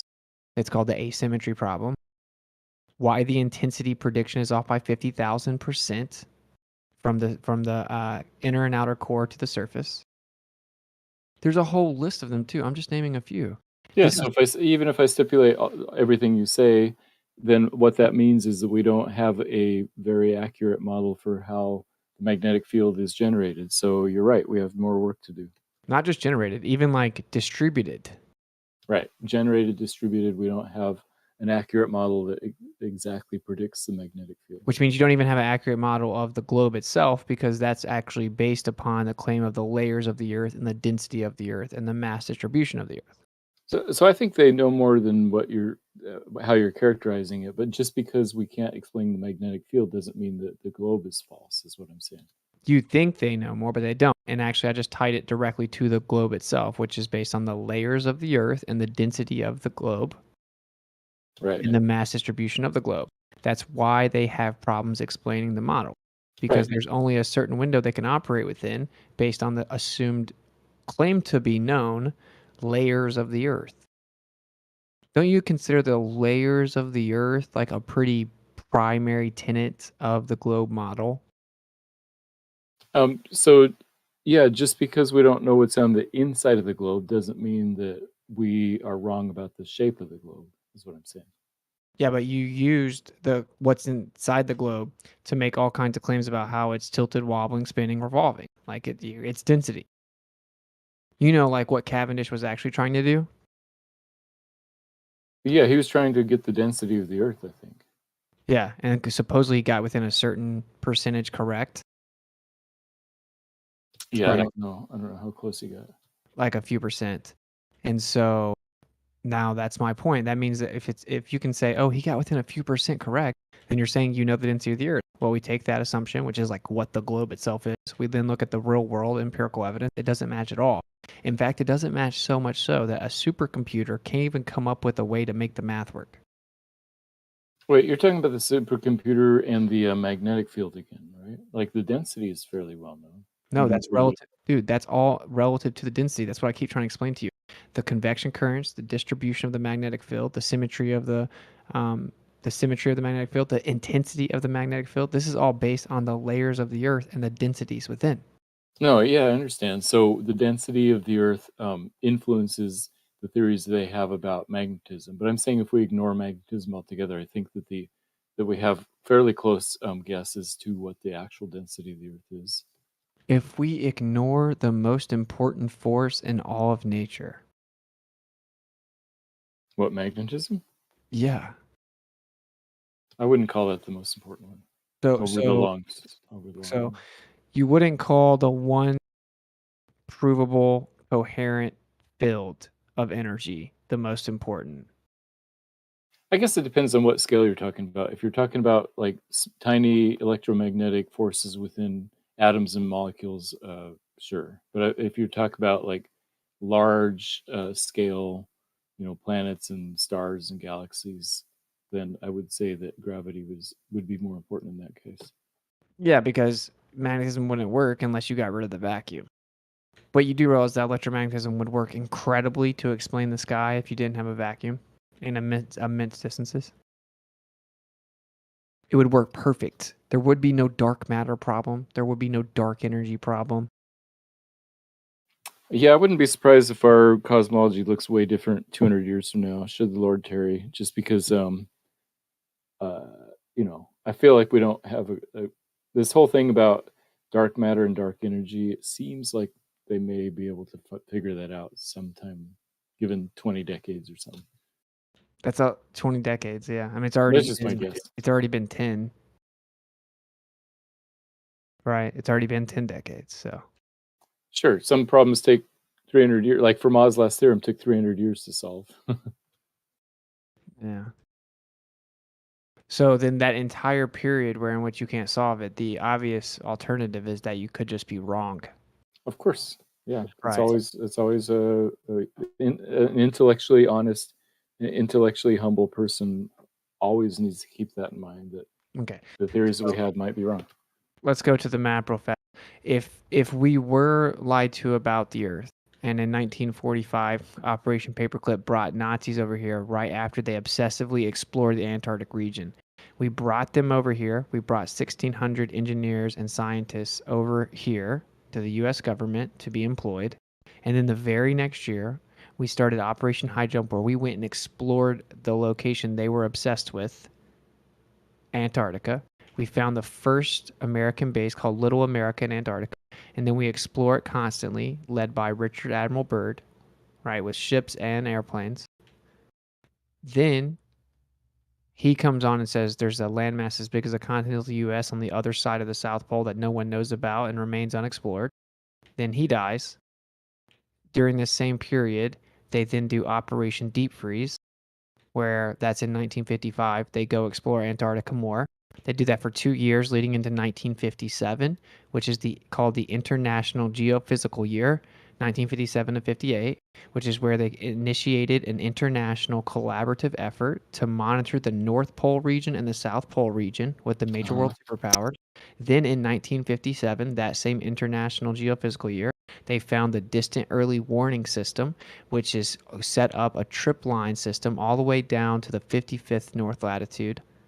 And they draw a circle around the North Pole, and they monitor all activity there. And then in 1958, they found NASA the next year. And then in the next year, in 1959, they signed the Antarctic Treaty. And to this day, there's a trip line warning system around the North Pole. And then there's a treaty preventing private and free exploration of the quote-unquote South Pole, Antarctica. And if we are lied to about these regions and the totality of the Earth, is it feasible for us to have a perfect map? To have a perfect flat map? No. That's what you're saying? Because you can't explore the whole space?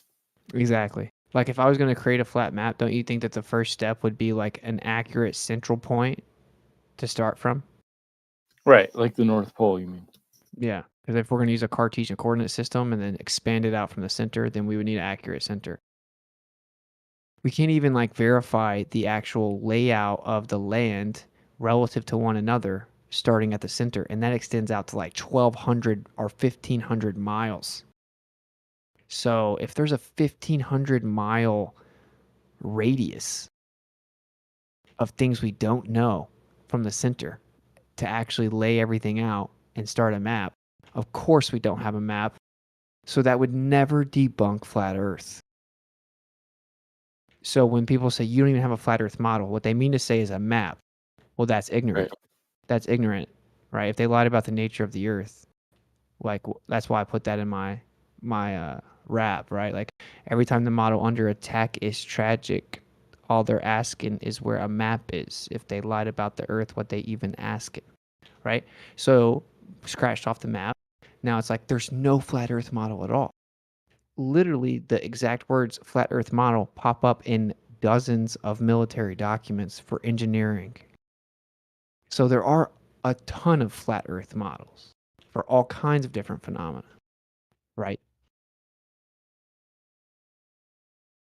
Yeah, so I think that the argument on the globe side is usually not that there isn't a specific flat Earth map, but a flat Earth map in principle is impossible. Like trying to map 4 cities, for example. In principle, so you're saying if the Earth truly were flat, you just couldn't map things?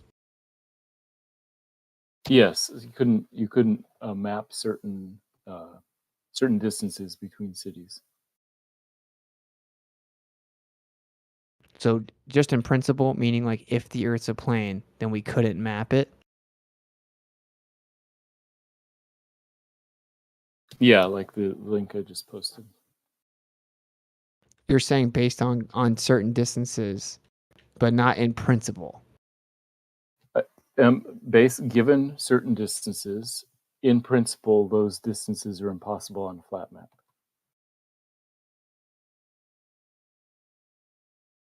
Okay. So, but it's not that it's in principle impossible that a flat Earth could have a map. No, in fact, a flat Earth.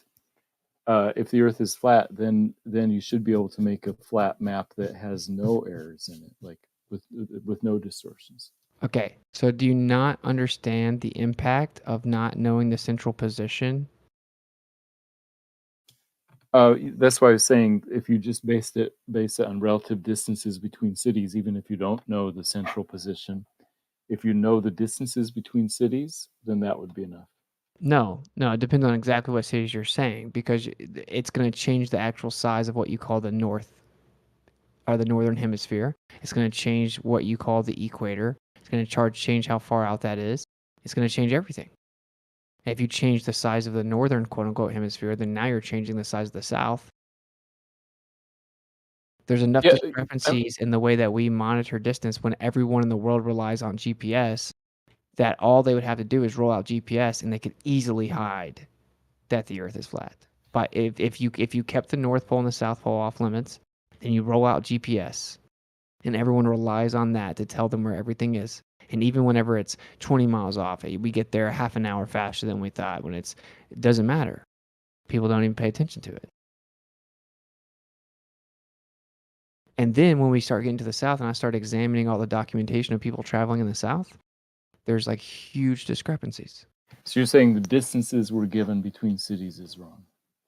I do not think they're all reliable. That's right. You don't even have an accurate layout of the land. How could you possibly know the accurate distances? You're going to travel over a body of water and then maintain your ground speed and tell me what your distance traveled is? How are you going to do that? You can't actually do it in a boat, and you can't actually do it in a plane. So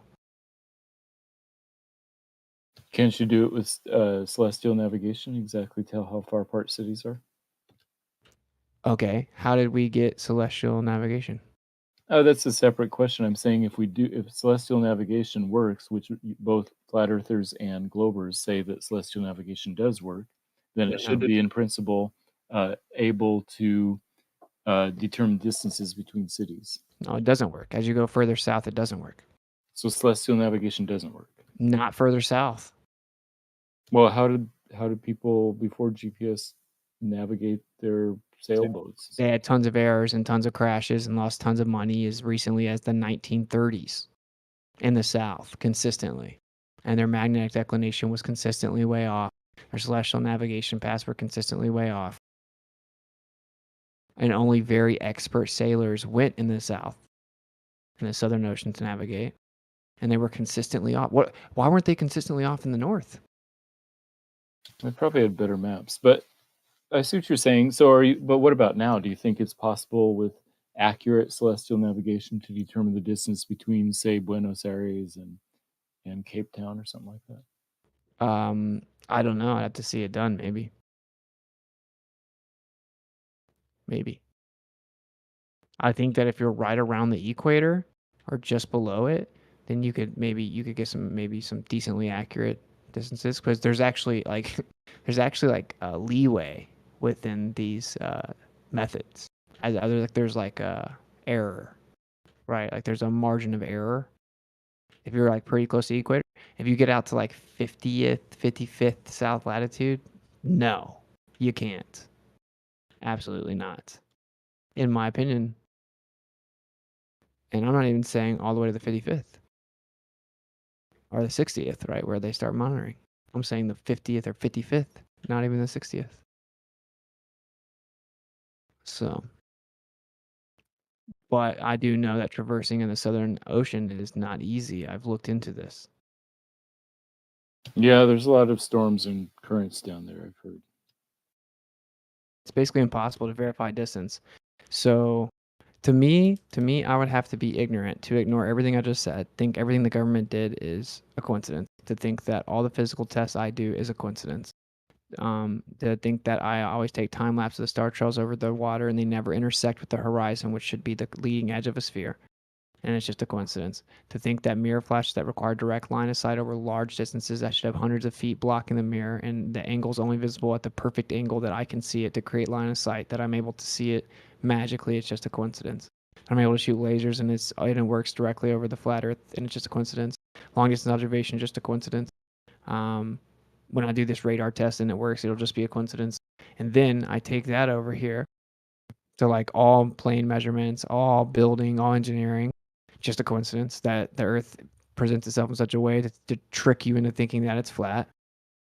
that the Earth tricks you into thinking you're flying over a stationary plane, right? That the Earth tricks you into thinking you can shoot long-distance weaponry in the military as if the Earth's a stationary plane, and that, coincidentally, Antarctica is an anomaly. It has different plant and animal life in the south than in the north, even though it should be symmetrical on the globe. That tsunami waves don't wrap around Antarctica like every other landmass because there's just a deeper continental shelf that happens to make it reflect back up. That all the sailors have all these things going on in the south whenever they try to sail, but they're perfectly fine in the north. Like, all of these things are just coincidences. I just don't, I can't do that. I can't think it's just a coincidence the sun and the moon appear to be the same size. It's just a Yeah, that coincidence. was by. I think that's by design. Yeah, I get that you have a much more logical position than most people, because at least you acknowledge the only way the heliocentric model could exist is if it was created. Okay, that's like my dad, right? Like, I tip my hat in that sense. Like, my dad's like, yeah, God's awesome, huh? Right? Like I told you that earlier. Yeah, Well, it's ironic though, because this model was built up in modern times via a motivation to remove design.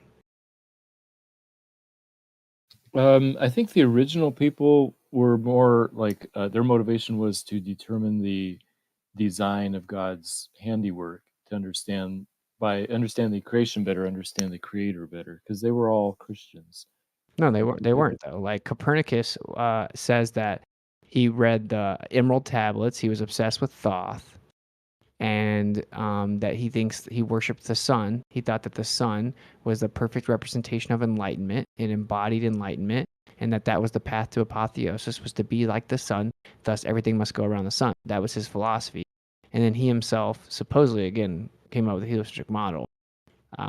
Did this with the naked eye before the telescope was even invented. And then he, in his own words, says, it's not important that this is accurate or even plausible or possible. It's just easier math. It's just an idea. That's true. I don't know much about Copernicus. I know Kepler and Newton were strong Christians, believed in the creator. Newton spent 95% of his life obsessed with alchemy, but he did believe in God, yes. There's a difference in believing in God and who cares? I don't know that you would call Newton a Christian, but it doesn't matter. Right? Because I'm talking about the modern time interpretation. If Michelson Morley had happened in Newton's time and he truly was a Christian, he would have immediately said the Earth is in the center. In fact, Newton said the Earth could just be stationary in the center. Like, he said that word for word. He said it's very possible the Earth is just in the center. Just like Tycho said. Or he actually said, like Ptolemy said. Yeah, I wouldn't be surprised if it turns out that the Earth is in the center of the universe. I mean, we're at the center of the visible universe already. Yeah, so it would just be that we just see what is. Well, that's good. I mean, I'll take that. Yeah, so this idea about not knowing the distances in the southern hemisphere, there are flights that go from Sydney to Santiago, and so presumably they have some way of figuring out the distance, right? No, they don't actually. I looked into that as well, right? They So just guess or what? they determine their quote unquote distance based on their speed, but or their time travel more so. They get their speed based on the assumed distance and the time traveled, because they can't actually measure the wind, like the jet streams, because all the plane does is measure the static pressure. I mean, the speed relative to the static pressure surrounding the plane. Yeah, the airspeed. Yeah, airspeed around, say you want to maintain 600 miles per hour. Like, okay, well, that's just airspeed. So your ground speed could be 900 miles per hour, and you wouldn't know. And when you're over water, no one's going to help you figure it out. Yeah, I'm not saying using those flights as a way of measuring the distance. I'm saying that presumably they would have had some idea of the distance before they attempt the flight. They certainly believe the globe. They use like a canonical projection. I forgot exactly what it's called. It's like a certain type of canonical projection. Anyway, meaning that they cut the globe in half. They have the northern and the southern hemisphere. And yeah, they just assume it. They use GPS, and then they go from there. Let me see what it's called real fast. I have it in my email. Lambert's conformal, which is a canonical projection. And here is a picture of it. So yeah, so sometimes they use stuff like this. They use a GPS. They obviously assume a great circle route on a globe, and they just take off, right? And they let GPS guide them. And GPS coordinates, you know. I mean, obviously, you could have a flat Earth, create a GPS system saying it's a globe, and you could make it work, where people could travel using the GPS and think they're on a globe. And I've had like multiple globers admit that, which is why it's so weird that globers think GPS proves the globe. But if you can admit that it doesn't, and that you could have a flat Earth and then make a GPS system and take that flat Earth and turn it into a globe with GPS, then everything that relies on GPS is by far, or is nowhere close to proof of a globe. Well, that's what they do when they fly. Yeah, I see what you're saying about faking GPS.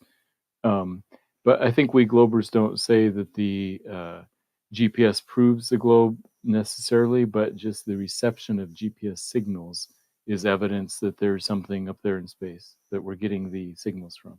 You know, I have hundreds of anti-flat earthers that follow me around that literally say that the GPS system proves the flat Earth. The fact that you navigate with GPS proves flat Earth wrong, which is just stupid. I mean, it works, right?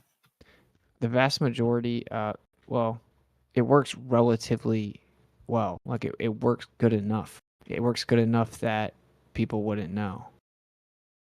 Right. The most precise is, of course, not open source. It's military classified. Just another coincidence. Just like the world's most accurate map from the US government is classified. Just a coincidence. Totally makes sense that they're going to lie and hide the most accurate map of the Earth.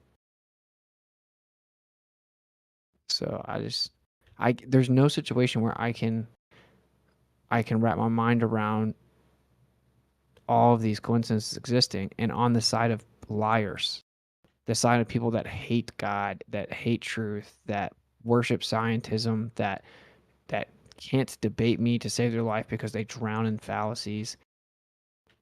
Like, I just don't see why I would ever do that to myself. Yeah, you shouldn't. If you think that you shouldn't believe things that you think are lies. I'm just saying that I don't think they are. Mm-hmm. So this Qantas flight took off about 2.5 hours ago from Sydney. It's headed to Santiago, and they say it's 11,424 kilometers. So you're saying that's just sort of a made up number, or what? Yeah. So say you're using flight radar. Is that what you're using? Flight radar 24. 24. Yeah. So what it does is it has a distance already determined, right? Of course. Right. And then it just what it does is it takes that predetermined distance and then the time, the projected time, right? And then it gives you a speed that the plane would have to travel to go that distance of time, because of course speed is distance over time. So if you have, we're going to take off at 10 and we're going to arrive at 3, then we have 5 hours. We have this assumed distance. Now we have a speed. So that's why I can give you, that's all those numbers are.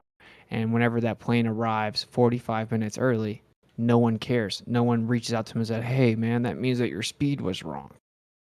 Right? The flight radars is just showing you the numbers based on the assumption. It's been 2 hours, so it's this far in its path. There aren't satellites beaming off of the plane, keeping up with it. You know, it's pretty simple. It's just the distance assumed, the time predicted, and therefore you have a speed. And so if you look at 3 hours in, then it's this far. You'd have to verify the ground speed.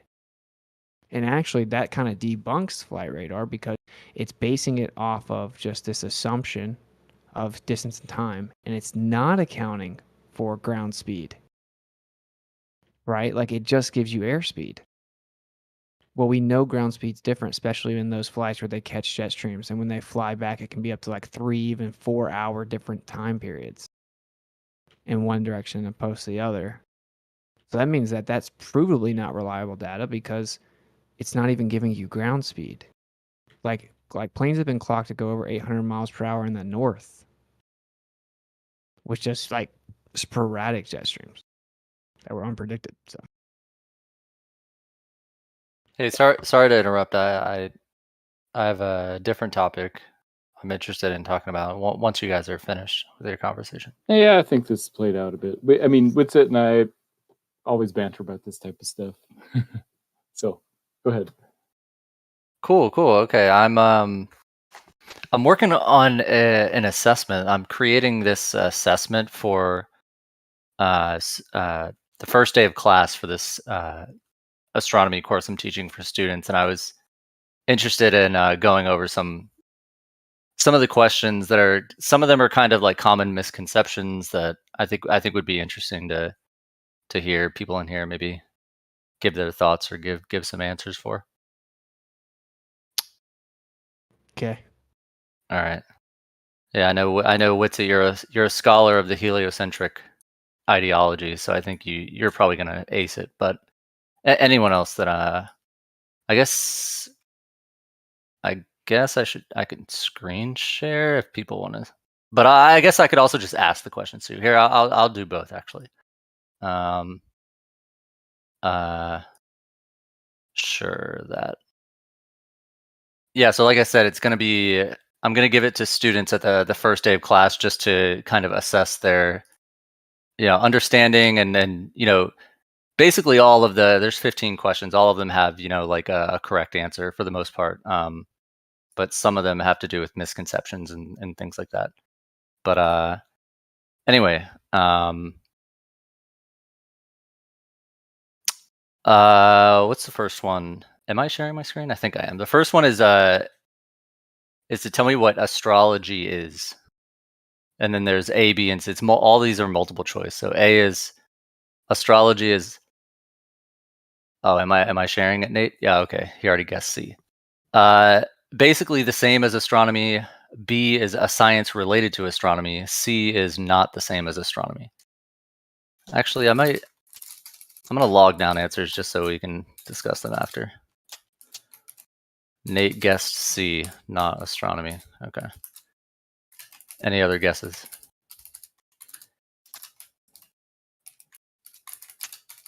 I mean, that's obviously the right answer, so nobody's going to guess one of the wrong ones. Well, it's still good to ask in case, most of these might be just too simple and easy, and I'll get feedback from you and make them more difficult. What is that? It'll be for it's an assessment that I'm making for a class I'm teaching this summer. So of course it's all based on and astronomy used to be one. They were same practice. Yeah. I know. We talked about that earlier. Hold on, my laundry's going off. Give me 1 second. Yeah.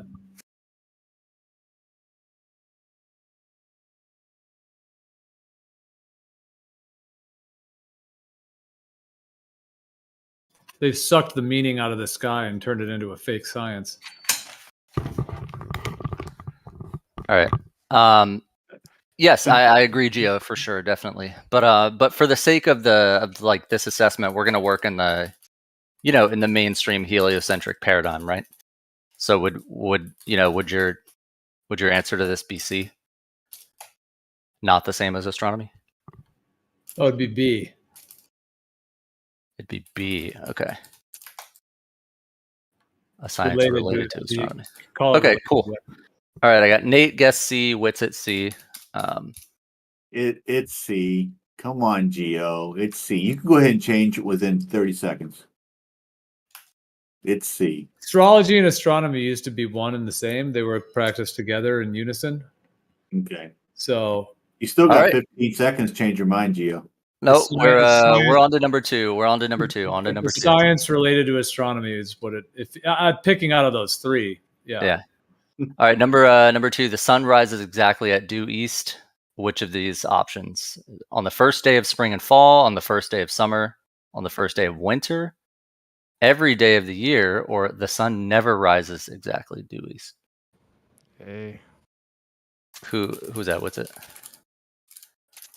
Chronic, the problem with that question is that different cultures define the first day of spring and the first day of fall differently. Like in the U.S., it's that is true. That March is true. 21st or whatever. But in Australia, This will be a U.S. April assessment.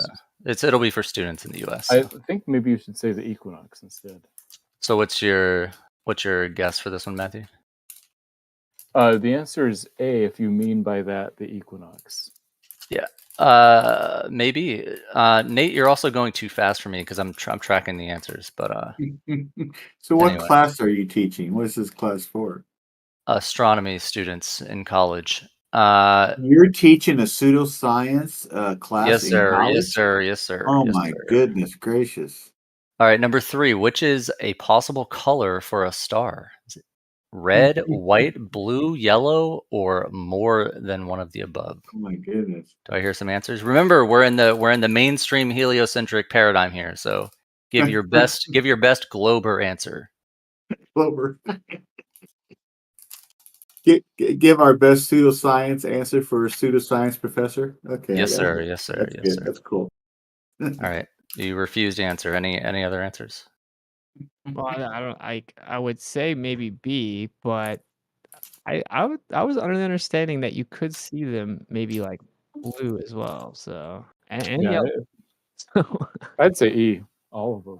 Yeah, definitely E. I thought it said none of the above. So then, yeah, E is the answer. Yeah, I mean, stars pulsate in all kinds of different That's colors. just more than one of the above. Is that right? Is it? Well, I'll give the answers after. I'll give the answers. All right, Matthew E, E. What's it E, Geo E. All right, so we got a consensus here. E. I think Nate guessed E. All right. For at about what time would you expect to see a full moon rise? Chronic. That happened tonight. That's A. I guess B, chronic. Yeah, it's A tonight. The full moon is in a. Okay. Nate, you guessed B for 3. Okay. When I was out Lake Michigan looking at the sun, the sun move away, or what you Globers would say, sunset, people were saying, "Hey, look around this building. The full moon's coming up. It's really cool. Sunset." Is that Jim? Is that Jim? You guessed A. Yes. Okay. Well, dude, it depends, man. I mean, a selenelian, you can see it at sunrise and sunset. It depends on, and then these other ones are related to the sun. Nate guessed. Sorry, I'm doing so much multitasking right now. And Nate guessed E. What's your guess, Geo, for number 4? I mean, most of them. Remember, some of these questions the point is to kind of get through discuss common misconceptions. So most of these questions do have an actual right answer. Like I would say 90% of them have a right answer. You can debate a few questions. Yeah, so if you include the selenelian, it would be A, B, and E. I like that. Hey, he's saying when a full moon is rising. Rising. Yeah, that can happen during selenelian. Yep. Yeah, but I think the full moon is setting during selenelian. Yeah, that's It right. could also be rising. That's right. This question says when it's rising. All right, we'll let them. Okay, A, B, and E. Geo says sure. What's number 5? Can we ask you a question when you get done asking us questions? Sure thing. I mean, it just definitely wouldn't be midnight and noon because. All right, yeah, the answer is A next. All right. Ring systems have been discovered around which planets? Saturn, Jupiter and Saturn, Jupiter, Saturn, and Uranus, or Jupiter, Saturn, Uranus, and Neptune? Can we do it none of the 5D? None of the above. Okay. For Matthew, D. Too many people spoke. Okay, Matthew said B. No, Geo D is in says dog. D is in dog. D. Okay. Geo says to add an E and make it none of the above. Okay. Well, I mean, if you're talking about your definition of a ring system. Yeah, if you're defining, that's what I would have. I mean, I'm not. This is as simple as the question. We're inside of Narnia. It's D. Yeah, all 4. Claudia, it's E. None of the above. No, all 4.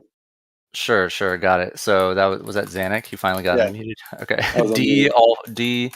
Witsit D. Okay. Nate D. Got it. This is so much fun.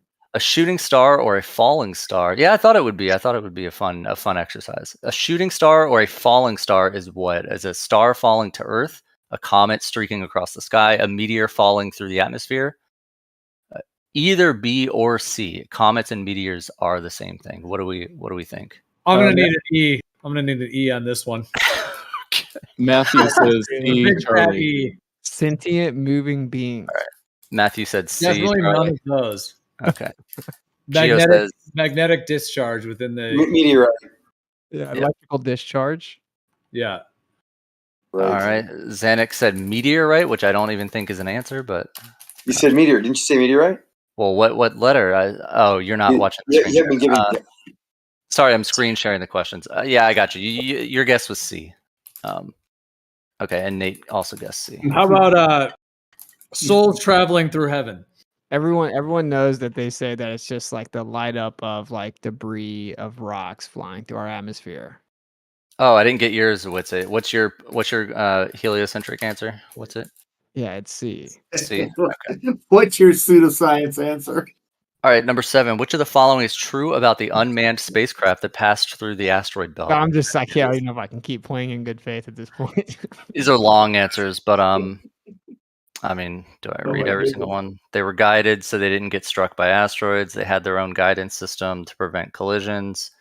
They passed the asteroid belt with no collision avoidance system, or they got hit by asteroids in the asteroid belt. C.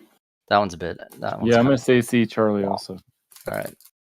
Matthew, Xanax, C. Got it. All right. Okay. Which of the following is not true about a black hole? Which of the following is not true about a black hole? Let me ask you this: would you consider letting us add questions that are the actual truth, and let your people see if they answer? Sure. Yeah, if your question is would I consider that? Yeah, I'd consider anything. Yeah. Well, how about this? Can we at least like give answers that we think are true, but you could count them wrong? You can suggest them and I'll consider them for sure, definitely. Yeah, or that. I just think it'd be interesting to let these people that are going to do this actually have more alternatives. Wouldn't that have a net effect of negative though? Like if we give a more accurate answer, but then they're like punished as being wrong for it, you know, like we're C. Yeah, that's something RC Meisty would do. Xanax guess with his students that he claims to present flat Earth to, but it's like he's right there to be like, "You're wrong. This is what it is." Matthew says C, Charlie. C, Charlie. We did this before with the second law of thermodynamics, and we had a box. That was. Hey, Xanax. Oh, someone unmuted you. I forgot to unmute you, dude. You were just interrupting. Just like when that happens, I can't sit here and mute and unmute you all day. And I'm not just gonna let you run house on people and interrupt nonstop. So just so you know, if you start doing it, you just get muted until someone else can unmute you. Okay, sorry. All right, we're almost 70% There's through. no doubt the accurate answer to that one is none of the above. To what? Number 9? Yeah, you don't have to write that down because I know that's not your answer. Hey, Chronic, I just wanted to ask Xanax something. Sure, go ahead. Xanax, I realized I'd be dead by now if I lived on Mount Everest my whole life because you age faster at higher altitude. Yeah, not that much though. But relative to what? Relative to the person that's sitting on me. Relative to Narnia. Next. Remember, you have to be you're posing as a glober here answering these, so try to answer them like Fresh that. out of boosters, bro. I can't get in character. I think Narnia is actually more real than the heliocentric model. I mean, like portals that you can go to other realms. That's real. Yeah, like hybrids for sure. Any guesses for which stars live longer? The more massive ones. You got to read the whole question here.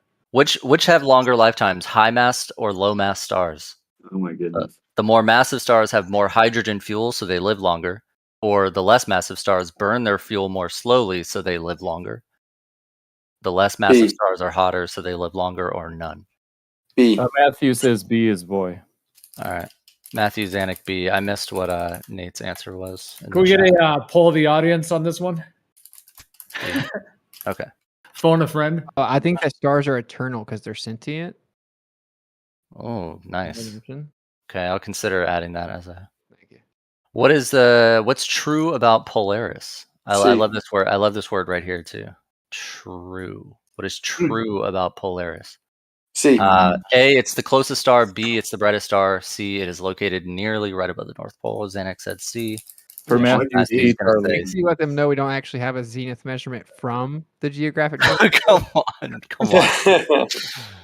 All right, Nate said C as well. Oh, it's definitely C.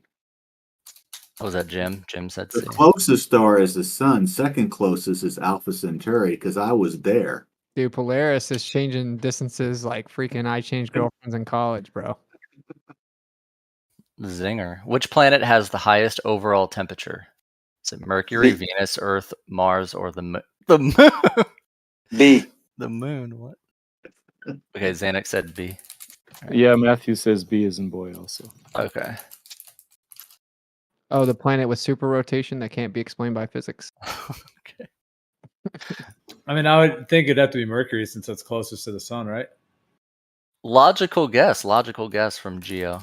What is the story they make up? Do they make up a different story than that? Oh, Has certainly, atmosphere yeah. that Certainly. Yeah, the Venus's Mars? atmosphere is like freaking fairy tale of pseudoscience. Yeah, see that's so. I mean, but this is good for the discourse we're having is good because a lot of these are they have to do with common misconceptions. So anyway, the same side of the moon is Well, always hold seen on. from Earth. Oh, Well, sorry. if it was a heliocentric model, and Yeah, the Mercury's way misconception closer- exactly. Yes, that's the misconception. Zanuck already clarified for you though. Yeah, that- retainment of heat due to the atmos, and then they actually say the newest theory is that the dark side of Venus gets so cold that the clash of these temperature differences actually create a temperature tide that creates super rotation. Yeah, that's the Oh my god! before all of those extra words. Though, the common misconception is that you think Mercury would be the hottest because it's the closest to the sun. But they just, I know, but okay. So how are they're testing that how do they claim they tested it? By probing? Yes, We have no shots of an eclipse, but they're probing Venus. I have. Of course, yeah. Hey, Chronic, I have a question. Did the Mercury? We have two more. We have two more questions, Jim. What? Real quick, Chronic. Did Save your questions to the end of the presentation, please. We're talking about Mercury now. Come on, Chronic. Hey, did the Mercury precession cause Mercury to get warmer or colder? I don't know. I don't know either.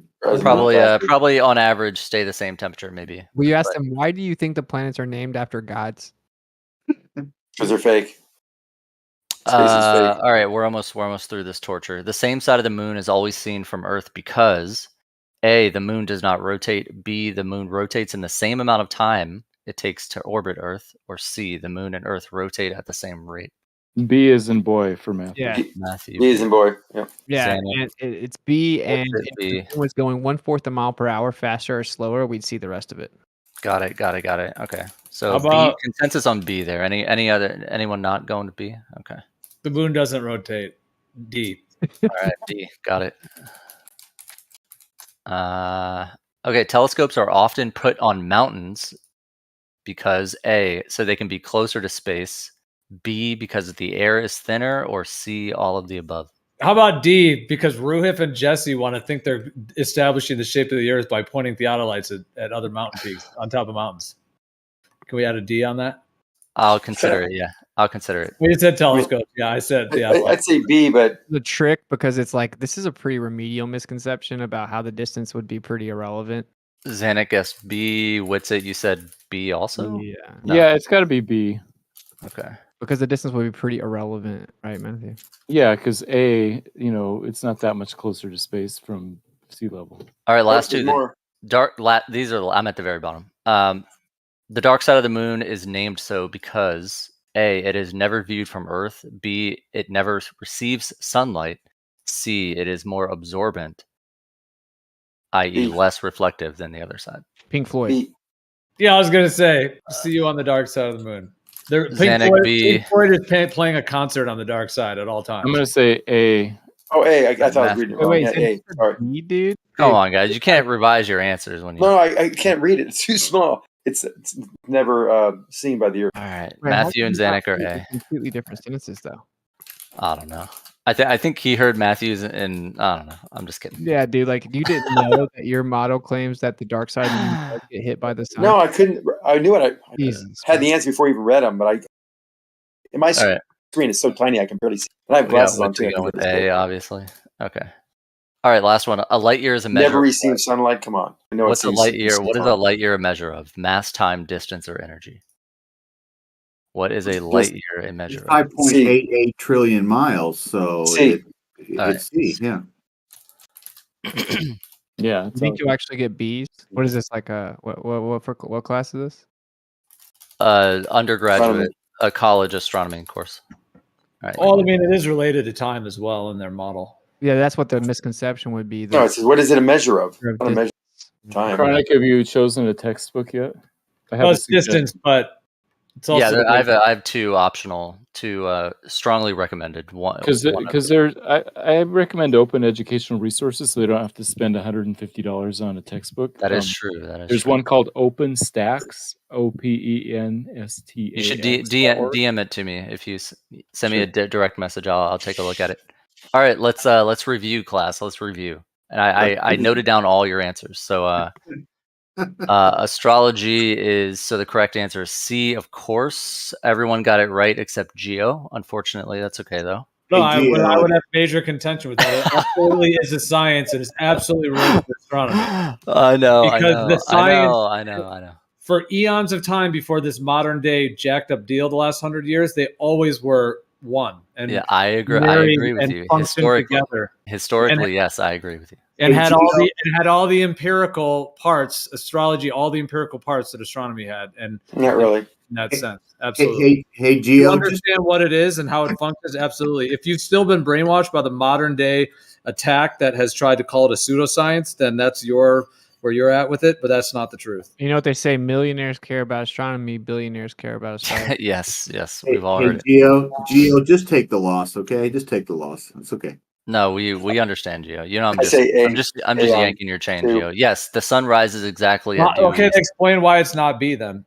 First, I thought it started out as astrology because everybody's weird ideas about the stars and no, I'm not. constellations. I'm not in contention personally. I'm not in contention with your historical recounting of it, Gio. So, Gio, didn't it start off with kind of a worshiping of stars and the positions relative to each other, and how the coincidences and then it rolled into some more of the science. You're cutting out, Zanuck.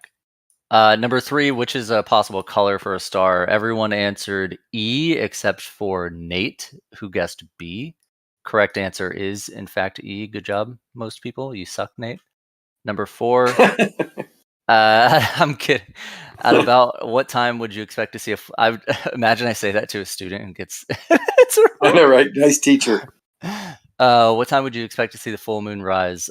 Geo has contention with this one, but Jim guessed A. Yeah, it's clearly yeah, the answer is A. Matthew actually guessed E. Yeah, why couldn't it? No, I didn't. I said B. Okay, maybe I misheard. Matthew said A because he talked about it happening tonight, and of course, yeah. Well, that was Jim. I thought Jim that said it. They both said it. Oh, okay. All right. Okay. We're only going to see it during a sunset or sunrise at a selenelian, and then at different times throughout the year. Yeah, definitely. If you're at the right time, where you'll see one. The noon. You're right, but the question says the full moon rise. When does the full moon rise? Yeah, so that would just be the opposite. Pretty simple. Oh, it does say full moon rise, so you're right. What time would you expect the full moon to rise? Well, yeah, my bad. For selenelian, it would only be sunset, not sunrise. Yeah. Yeah. We tried to correct you earlier. All good. What was number 5? Correct answer for this one is D. All of them have ring systems. Have you guys ever went and looked at the pictures, dude? Yeah, they're gorgeous. Did everyone get that one right? Well, I mean, Geo trolled and said E, none, but yeah, good job. What was that one? Was it D? Shooting star, falling star is C. A meteor falling through the atmosphere. Number 7. Can I just ask real quick on that? Like, for you yourself, do you for that a meteor falling through the atmosphere?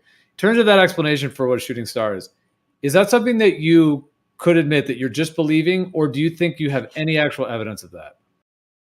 There's clear. Me? Yourself. Not necessarily just trusting what a dude said someday. I'm talking about you. Yeah, for you. I'm holding a tiny piece of a meteorite in my hand. That's evidence. That's your proof for it? Enough to tell No. You use the word evidence. Why'd you secretly switch to proof right there? But your evidence is that you have a rock in your hand? Wait, they say the vast majority of them can be made on the Earth and found on the Earth anyway. So that's what I don't understand. Sure, whatever you say, the vast majority of them. Gio asked me a simple, straightforward question about my own personal, beliefs and evidence that gives me confidence that these are what they really are. So Okay, so I've this seen, rock, I've this seen like rock you countless have, of these. I've this seen rock them you have. countless times in the sky.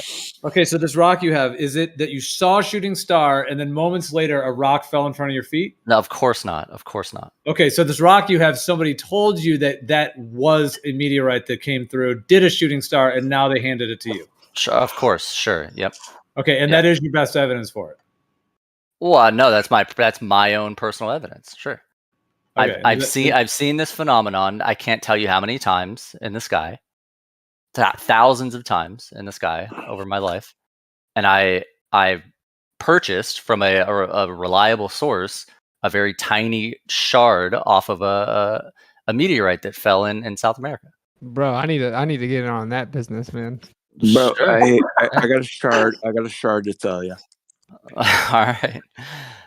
very Okay, tiny no, I mean, piece, I though. hear you. I hear that you like trust that it's trustable. I'm just saying, like, I would just throw out there the concept, like, if you're giving this to kids, you're telling what the answer is. There is like karma involved with that, even outside of the mainstream model, and you're getting paid by whoever to do it, by the school or whatever. I'm just saying, it's something Sure. to consider. If you're telling them something's true that's not for your own karma, it's something to consider. Sure. Again, the entire point of this assessment is to assess common misconceptions and what students immediately answer and what they think, before maybe using critical thinking skills and stuff like that.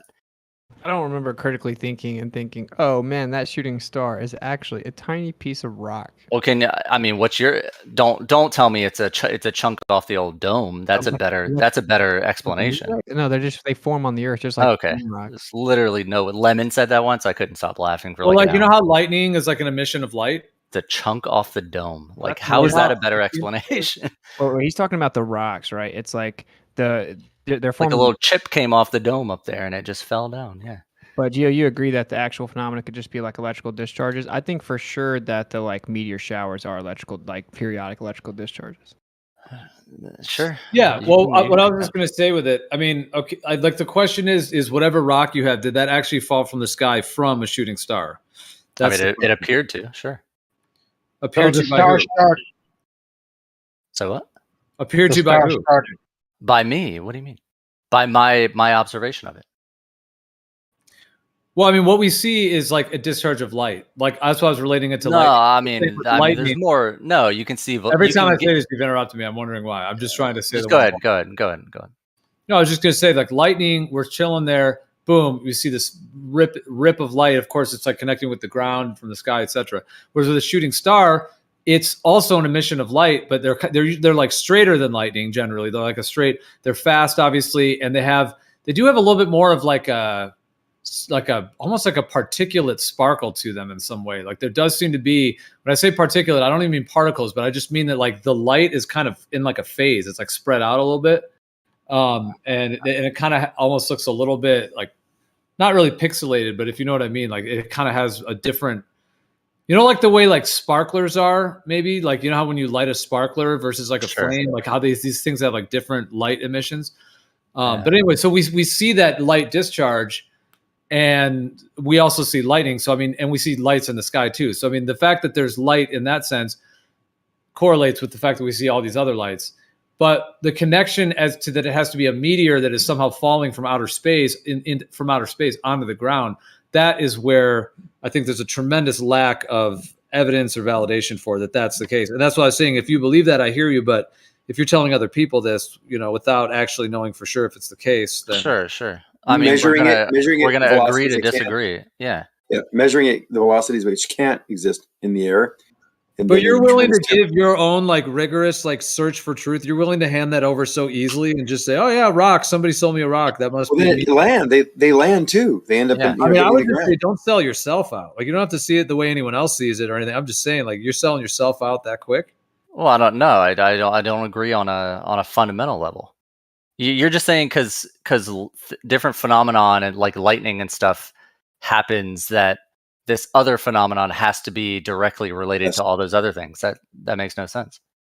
It's its own. It can be its own transient phenomenon thing that happens that you can observe and you can see. You can get a really tangible, really straightforward understanding of, wow, it looked like this thing had a trajectory moving at a crazy speed, And then, with our understanding of how, friction might work in the atmosphere, or, stuff burning up if it's traveling at a high speed in the atmosphere, all of that combined is holistically, is logical. And you're not going to agree, but that's the way I see it. You're going to tell me, like, when lightning strikes, you get an understanding of what it looks kind of electrical. It looks like a discharge of whatever.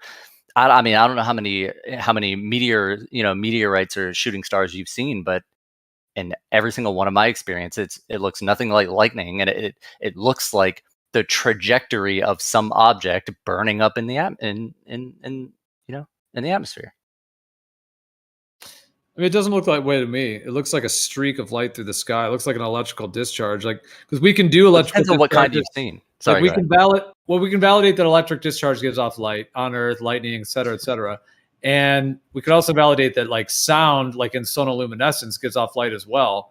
But the idea that a rock would be that far away and somehow reflecting the light that brightly to you. I mean, I don't know if we're going to get into this whole topic, but I'm just saying. That seems perfectly logical to me. It's not reflecting the light. Yeah, it's burning up. Yeah, and due to friction is Yeah, I know, causing it's heat, and that that heat light glows, and you see it. Yeah, but It's to going so claim that fast. Sorry. Yeah, but to claim that, like, the rock, I mean, there's just so many problems with that. Like, first of all, why would it even be burning up? I mean, because the compression of the air. Spacecraft don't burn up when they come in, but somehow these rocks do. I mean, this is all just. There's so many problems with this. They're going much slower.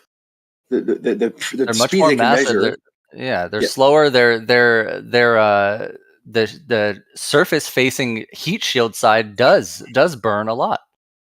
Oh yeah, of course. That's It's going much slower. The compression of the air in front. When you compress air, we had talked about gaslight all the time here. That compression creates a tremendous amount of heat, and it's going so fast that it goes. Yeah. We got it, Zenick. The greater mass has more friction and it's going faster. We get it. Okay, I'm happy to continue that after the answer rubric. Which one was this about? What's not true about black holes? Number 8. Correct answer was C.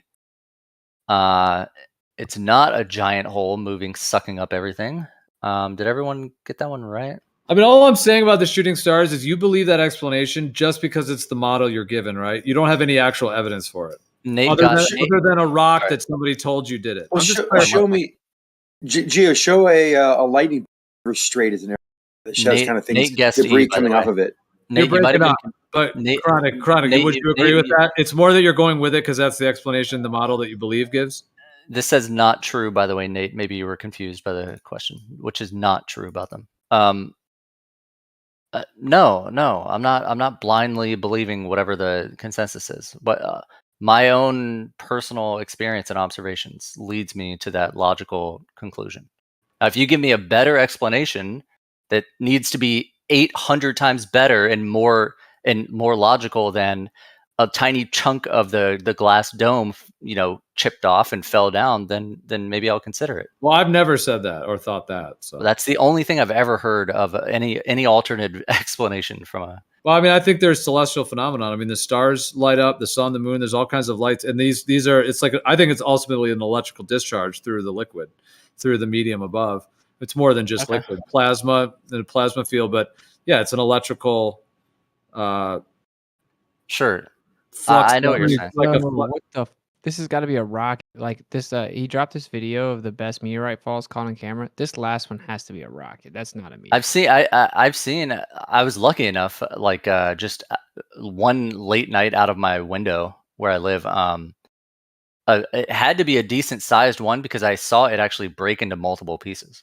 There were, it started as a pretty bright, little fireball thing, and then it lasted long enough that it actually disintegrated into multiple sort of little pieces. It was pretty I'll awesome. timestamp this. This is clearly a rocket, right? There's no way if this. It's right. Yeah, I'm unable to watch the video until I get just finished with. Yeah, this. they don't hang that long. Yeah, they never. Number 9. Everyone guessed B for number 9. What's the? Yeah, correct. Yeah, correct answer is B. Less massive stars, they live longer.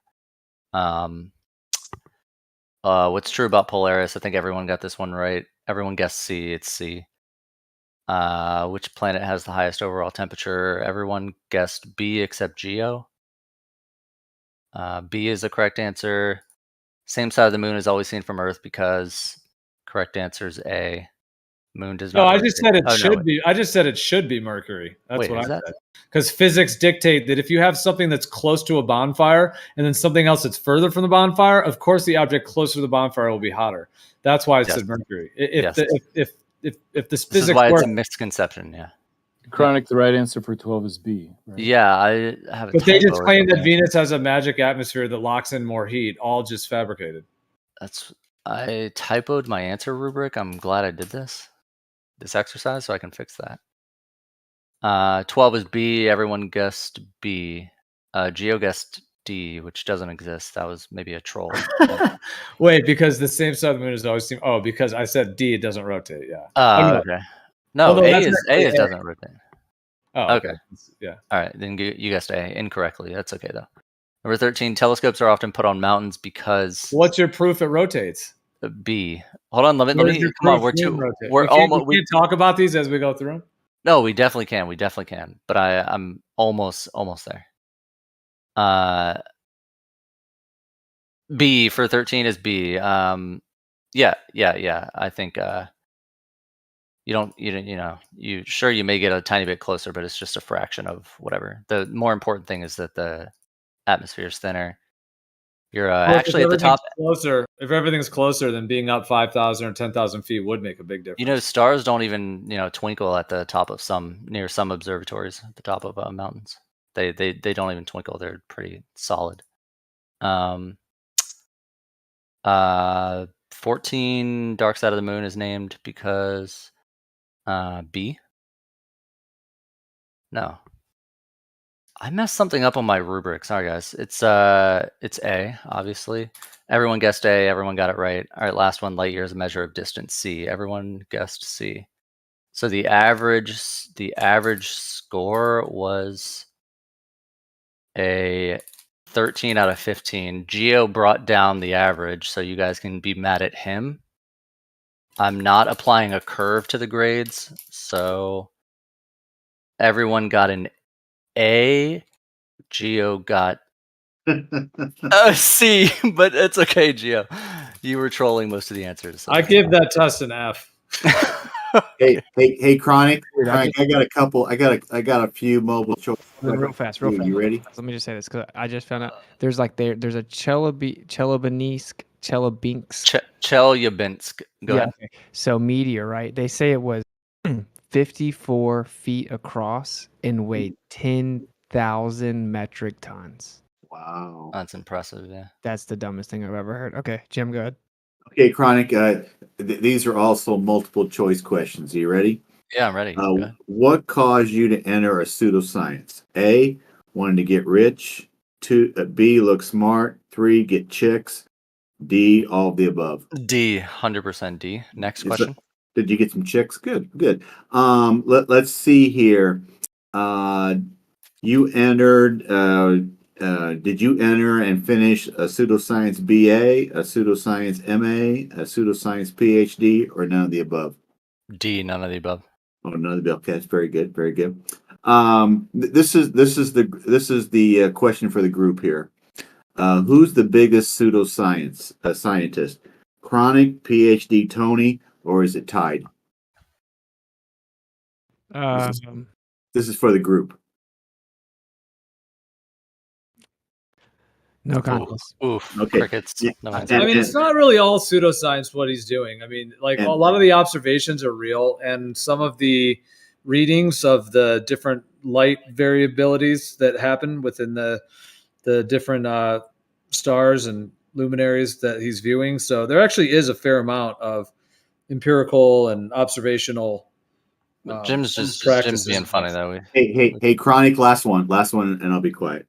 How much of this BS do you actually believe in? 20%, 40%, 60%, 80%, or 100%? I'll go with the 100%. Yeah, I'd go with 100 also. All right, let's see what the ballers in here have. Which planet has the most moons? Jupiter.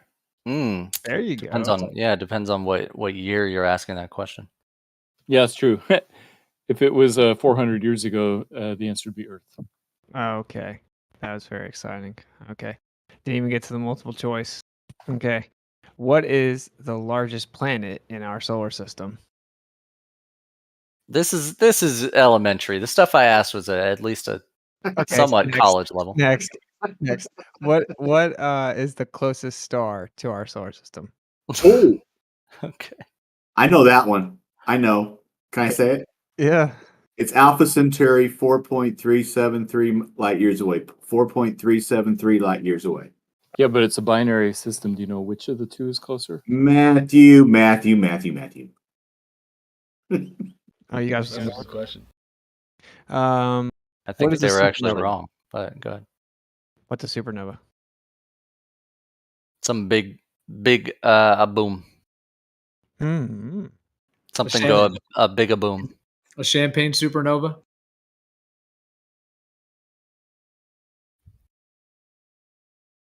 Oh, it's just a star. Okay. Let's see.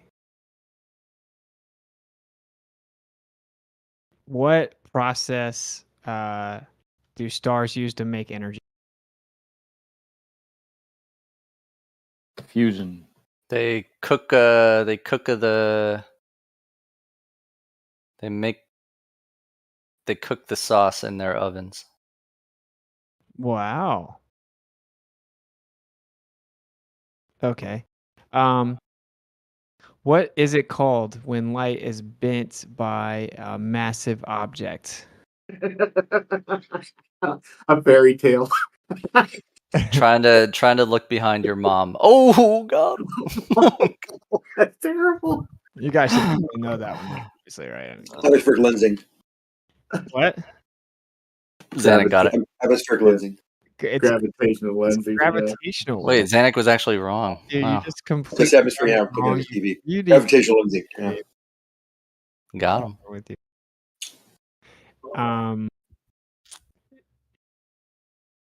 Anyway.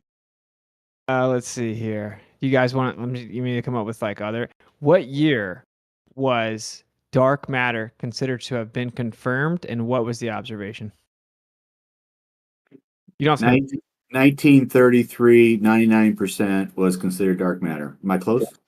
Yeah, trick question though. That's when it was first. The observation was first observed that allegedly was dark matter, but it was considered to be confirmed later. Okay, so Besides the galaxies. Wiki looked and saw the 99% of the mass was missing, and then we get in the 50s. What happened? Wait, what scientist did you say? I was going to say, it sounds like they used dark matter to fuel World War II. There's a lot of dark matter going on. Fritz Zwicky, he saw that galaxy clusters only had 1% of the mass to prevent the galaxies from escaping. And then that guy was a baller. And then the 1950s, what happened? This is like one of the most famous dark matter observations ever. They come out of World War II and they're like, "Hey, okay, guys." Like 1933 at the end of the Great Depression, they're like dark matter, and everyone's just like, no. And then they're like, "Oh, like we're gonna do World War II." And then in the 50s, they're like, "Anyways, that dark matter thing. This is what it is." The distribution of stars in the galaxy. No. What a vague answer to pretend you knew. In the Korean War, was that 50s? Yes. I'm gonna go with that. Chronic, I don't think you know. Korean War wasn't the question again.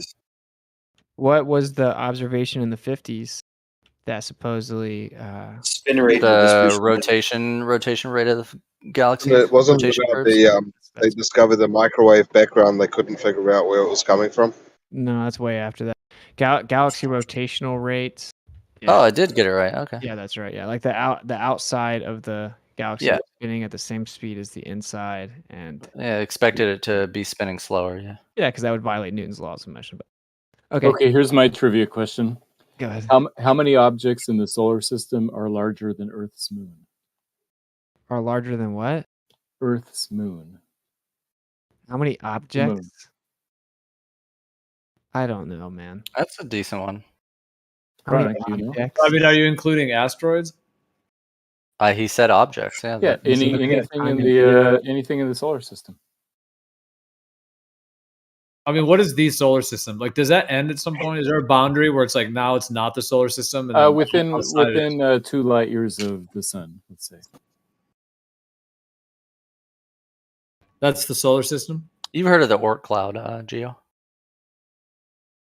Some people consider that the edge.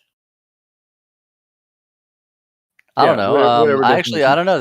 That's a pretty good one actually, because you. Well, start my listing first thought was types of things. my first thought was how many moons of Jupiter are larger than Earth's moon. I mean, Yeah, no, that's a good. I mean, are the 4 Galilean moons? I would assume they're all larger than Earth's moon, but that's just a pure assumption. Wait, you said Earth's moon? Earth, moon, yes. Yeah, how many objects in the solar system are larger than our moon? None of the moons are. I don't know. None of the Jupiter moons are? Europa is smaller than No. our moon, so the Galilean moons, it's not all of them. Oh, I would say none because the sun and the moon are the same size. I think none of the moons are. Wait, I mean, the moon is bigger than. I mean, is there anything bigger in the sky other than the sun? It's a trick question. Yeah. Have you ever seen anything in the sky bigger than the moon? Why are you obfuscating? How long does it take? A blimp, Geo, a blimp. Sorry, go ahead. How long does it take the Earth in its solar system? Like, how long does it take our solar system to go all the way around the Milky Way galaxy? Is it something like 250,000 years? 250 million. Galaxy? No, they've gone like twice in the entire history of the galaxy. Wait, do you guys want to hear the answer to my question first? Wait, next question. A billion years. Do you want To hear answer the Matthew's question the other way, you would have to literally say all of the other lights. Even though they're smaller than the moon in reality, just because someone told me and based on a model, you're just assuming those are all bigger than the moon. Okay, coffee converter. Jupiter is right. definitely way smaller than the moon, but you're believing 13. it's larger somehow. How did they invert reality into something totally false, then get people to believe that? Yeah, I say our moon is the largest moon in contention. Okay, so coffee converter got it right. There are 13. There are 4 moons. There are 8 planets, and then don't forget the sun. Oh, what are the 4 moons? Io, Callisto, Titan, and Ganymede. So 3 of the Galileans around Jupiter, and then one around Saturn. Yeah, that's right. And then the 8. Okay. Then the 8 are bigger than the moon. Yeah, bigger than Earth's moon. Yeah. Wow. Okay. Then all 8 planets, and then you say wow, like it's so fascinating. Like wow, it is. Our moon is huge. Without doing the research or anything, I think I was on the right path thinking about because the Galilean moons were the first that were discovered orbiting any other planet other than Earth. Yeah. Right. So, like, just rough estimate here, percentage wise, if you have the center of the galaxy, the Milky Way, like how far out from the center is the Earth's solar system? That's an easy one. What'd you say, Matthew? I guessed 60. 2/3. What unit do you want your answer? No, he said percentage. Percentage. Oh, 6.6. A percentage. Yeah, that's why I'm stuck at estimates. Fine. 60% is too high. Yeah, it is too high. It's whatever. I mean, if you roughly 100,000 light years in diameter, the center of the galaxy is 25 light years, 25,000 from Earth. So whatever fraction that is 25%. Yeah, it's at 25%. 25%. Yeah, there you go. Yeah. Okay. And I just think it's funny to put that all into perspective. I actually was looking into this a few days ago also. What's so funny is I know certain ballers in here. I won't include Chronic, but I know a lot of the guys know some of the answers to this question because they've heard me say. But like I was looking into the width of the Milky Way because it's like relatively flat, has a width. And what has a thick disk and a halo? Sorry to cut you off. Go ahead. It was just a few light years. A little more than that, but it's not a lot. It's not as much as I thought it would be. Which makes it interesting if we can really seemingly just see stars predominantly in the Milky Way, like how far away can they really be? Anyway, okay, so how far is the edge of the visible universe? 45 billion light years. Yeah, right. Yeah, 46 billion. Yeah. You know what Bob did a great job on was the inverse square law and how it does not work with the speed, with the distances and the angular sizes that they claim with all this. Yeah, he did. That was spot on. We're 1,000 light years galaxy. A few light years. 1,000 light years. No. It's about one. Yeah. Yes. You're saying your width. No, the width is 100,000 light years. No. The thickness. No, it's not. The width. One end to the other is 100,000 light years. No, He's asking about the other dimension. The other the dimension. thickness. The thickness is 1,000 light years. I don't think it's that high.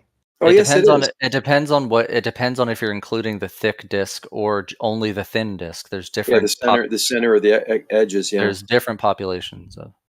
But on average, it's about 1,000 light years.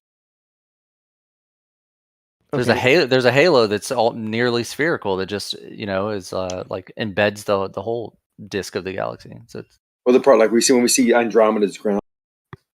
Okay, so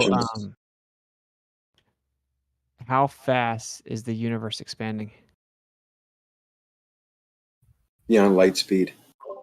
Isn't that interesting? Warp 2. It's okay though. It's just Warp 5. Your space has nothing there that's material or substantive, except now we have dark matter. how fast is warp speed? I think it's light year. Light It's year a little per second. bit slower than ludicrous speed. Light year per second. Light year per minute. You got to go to guys hear the ludicrous paradox speed. I just pointed out though, like 500 light doesn't RPMs. violate Einsteinian physics because the universe is expanding faster than the speed of light, but it's because it's not like transmitting information. It's not got any type of material or physical object. But now people say that the universe has dark matter.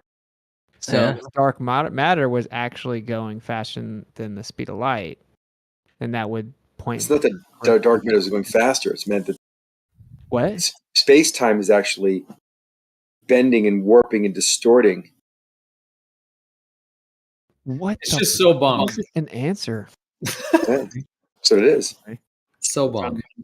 Relativity will be done away with in your paradigm. I can assure you. Okay. Yeah, that's going soon. That's going to be one of the first. Hold your breath. Yeah, it's on its way out the door. It's got That's one foot out the door. Had its run. Already. Oh yeah. No, that's Had actually a great run, Chronic. It had a great run. Yeah, it had kind of a post World War II BS run to it. But even Professor Parks, like he's said many times, like it's coming, dude. Like, does that mean do I get to retire early? Even the mainstream guys know that it's like on the verge of being replaced. Your days are numbered, Chronic. I mean, I'll take an early retirement and go on like what's the government assistant? I'll do that.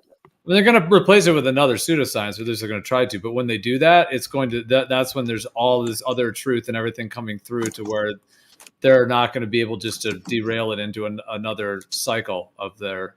I don't know. I'm a ride or die Lambda. The next one they're going to roll out is like their 2030. Chronic, you're going down with the ship, man.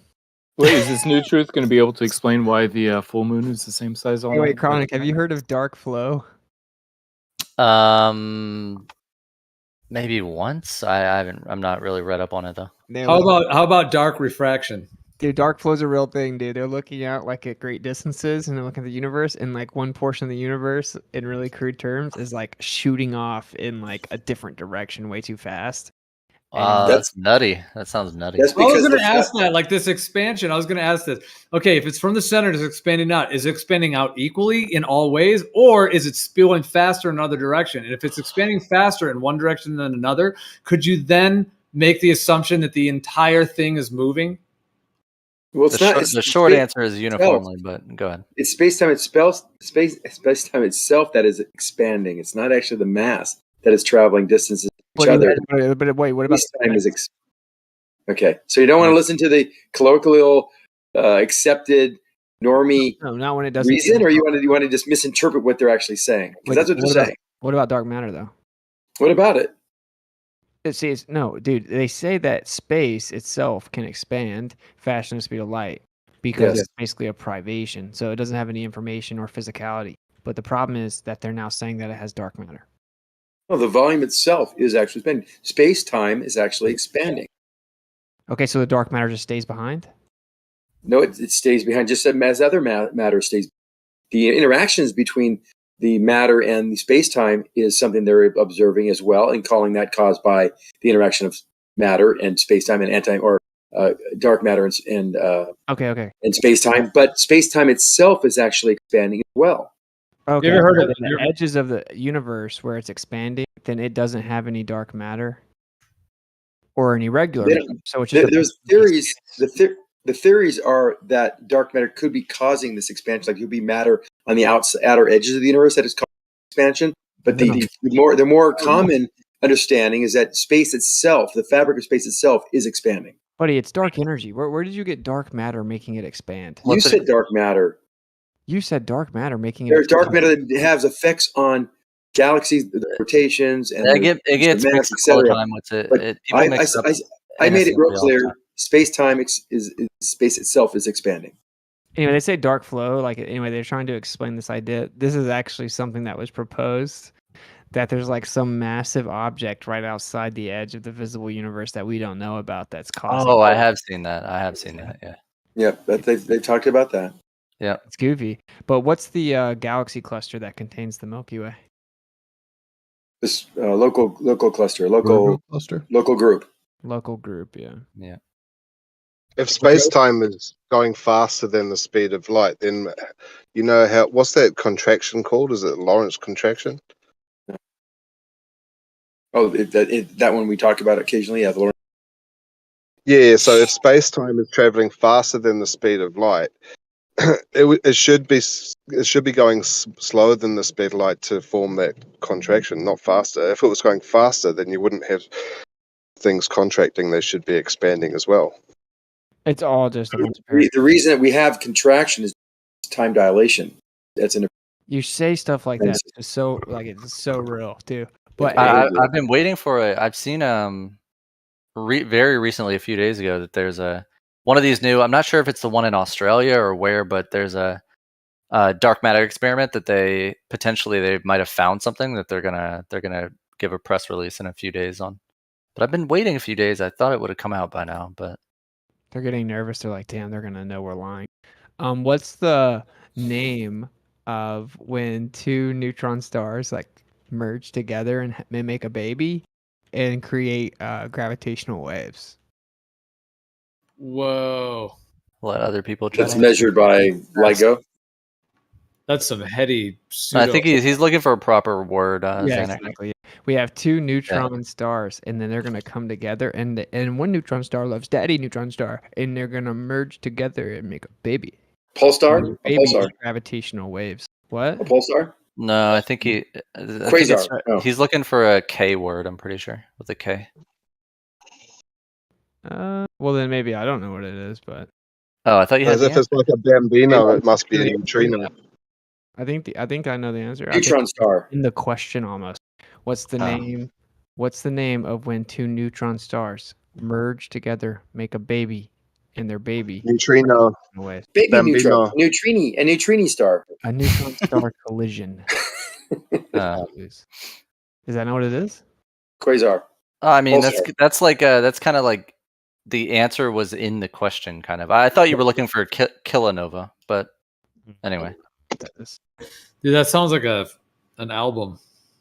That could Kilonova. be. Yeah. Kilonova. Steve, a warm welcome to Kilonova. Hey, what's the name of the largest telescope in the world? What optical or radio? What type of telescope? Optical. Optical. I have the answer. I'll let Zanuck or someone think about it. The answer is pretty funny if I'm right. Lucifer. No. But yeah, well, the world's biggest observatory certainly at one point was Lucifer, and then they changed it to Lucy, so they could just totally still say Lucifer. But of course, well, it's certainly not the case nowadays. No, it's a goofy, rudimentary name, I think. Well, wait, you're asking questions, but you don't have the answers in front of you? The Troll telescope. I thought you were like quizzing. Yeah, I'm quizzing. If I'm wrong, I'm wrong. But I'm pretty sure the answer is very large telescope. Like that's like literally the name of like one of the world's biggest observatory telescopes. How far do you have? How far do you have to have two plumb lines apart to be able to measure the divergence? 400 feet. Depends on the conditions. 400 feet. That is a 400 yards, rather. sequitur. Am I right? Am I right? What do I win? What do I win? Flash and on sequitur right there. It's the Keck telescopes. What's it not VLT? But it depends on how you. Yeah, depends on what type of telescope. But VLT is pretty funny, man. yeah, I mean, Like, who the mirror is only 8 meters. Though there's bigger mirrors than 8 meters in the world. Like, who stamped like very large telescope, dude? Yeah, the Europeans named it, so I don't know. Oh, well, that makes sense. Yeah, They were just not very creative that day. yeah, it's in Chile. Gave up on the creativity department. It's on the top of a mountain in Chile, which they built it there because It's closer to the star. it's closer to space. Yeah, ding, ding, ding. Yeah, dude, I asked the astronaut, I'm like, so can you see stars in space? And she's talking to me like I'm like a complete idiot. She's like, yeah, because you're not much closer to the stars, so they look the same. I'm like, wow, thank you for that profound input. What about all the atmosphere that I usually? The stars would look different. You'd have less occlusion, but it obviously wouldn't have to do with Occlusion. distance. I learned a new word today. Occlusion. You'd have less turbulence, dude. You can just go around the Earth and see the stars different. But with the telescopes we have, it wouldn't be significantly different. But she didn't clarify any of that, obviously. Do you know any of the next know that. generation telescopes that are being Well, I built? mean, right it is known that the stars do look better at high altitude. Like Sedona, Arizona, is one of the places. It's like it's one of the like national like dark light cities, which means that they try to have the lights in the city below a certain level. And the fact that it's at altitude, like what is it, 6,000-7,000 feet? The stars are like incredible there. Dude, Haleakala. Go to even Haleakala, low- 10,000 feet. Even low altitudes, dude, if you just get away from light pollution, it looks so significantly different. It's like crazy at different altitudes and light pollutions how much the stars change on the Earth. I'd be ignorant to think that they wouldn't just be like incredible in space, dude. Like if you were in space, like you would be just swimming. You would look like you're just swimming in like these incredibly like beautiful stars everywhere, right? I mean, it would be like a very memorable experience. I don't think you'd say, yeah, they look the same. Yeah, they would all be way brighter because, of course, you would have no atmosphere of the Earth at all. Way at that brighter. point. Yeah, Way exactly. brighter. They would be blasting your. Miniature plasma ejections. You can zoom in and see what color they are. No, so you have to make it absurd to try to straw man it. But and then what she said was, they don't. She was talking like I was 5. She's like, I guess that's what most NASA fans are, like little 5-year-olds that just. How's that feel when you ask questions like a 5-year-old? Well, I specifically just be a NASA fan. Okay, dude. This was some old lady. You think I'm gonna like ask her some complex cosmological question, bro? She's like, You don't want to flex on her, dude. no, You don't but wanna hurt her. I'm supposed to just be the NASA fan because the person behind me was asking like the gotcha, which she failed miserably. But anyway, Yeah, I've always wanted to ask about dark matter. I don't know. Is it something that's only measurable or observable in space, or is it a matter which penetrates our Earth's atmosphere? Is it something that goes through our Earth? Where is dark matter? Is it just in space, or is it all around us? it's not measurable or detectable, bro. Great question. No, where do they say it is? Is it in space? Is it actually in our atmosphere as well? Technically, they claim it could be everywhere, but there's just bigger concentrations of it on bigger scales at greater distances. Like they try to make it on the Earth. Right now, there's a few indirect observations that strongly, imply the existence of it. But it, as Whitsitt said, it hasn't been directly measured. Chronic is actually just the ether, right? Like that it's just ether. Well, I mean, you use that word. That's fine. Well, that's what it is. They say it's around the edges of our galaxy. Most of it. With substantive qualities. Yeah, I've heard it. But that's what it is. That's what dark matter is. So like I don't even know. We call it tomato, potato, tomato. I mean, that's what Isaac Newton. That's what Isaac Newton called it. That's what Isaac Newton himself called it. Yeah, but if you called it ether with a proper denotation, then it changes all of cosmology immediately.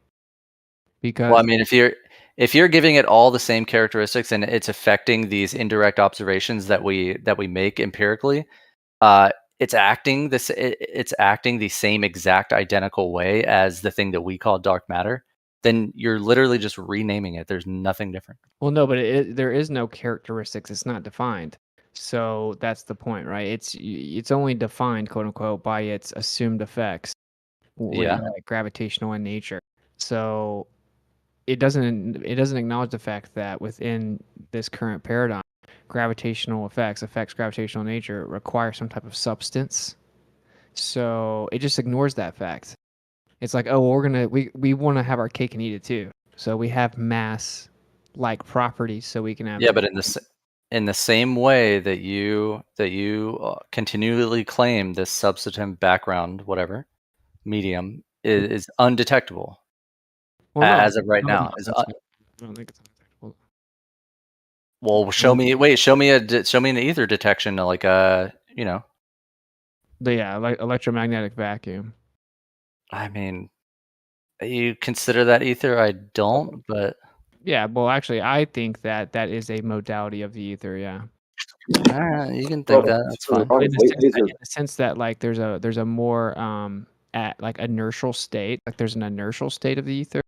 Oh boy. No, it can't be directly detected. It's inertial. So.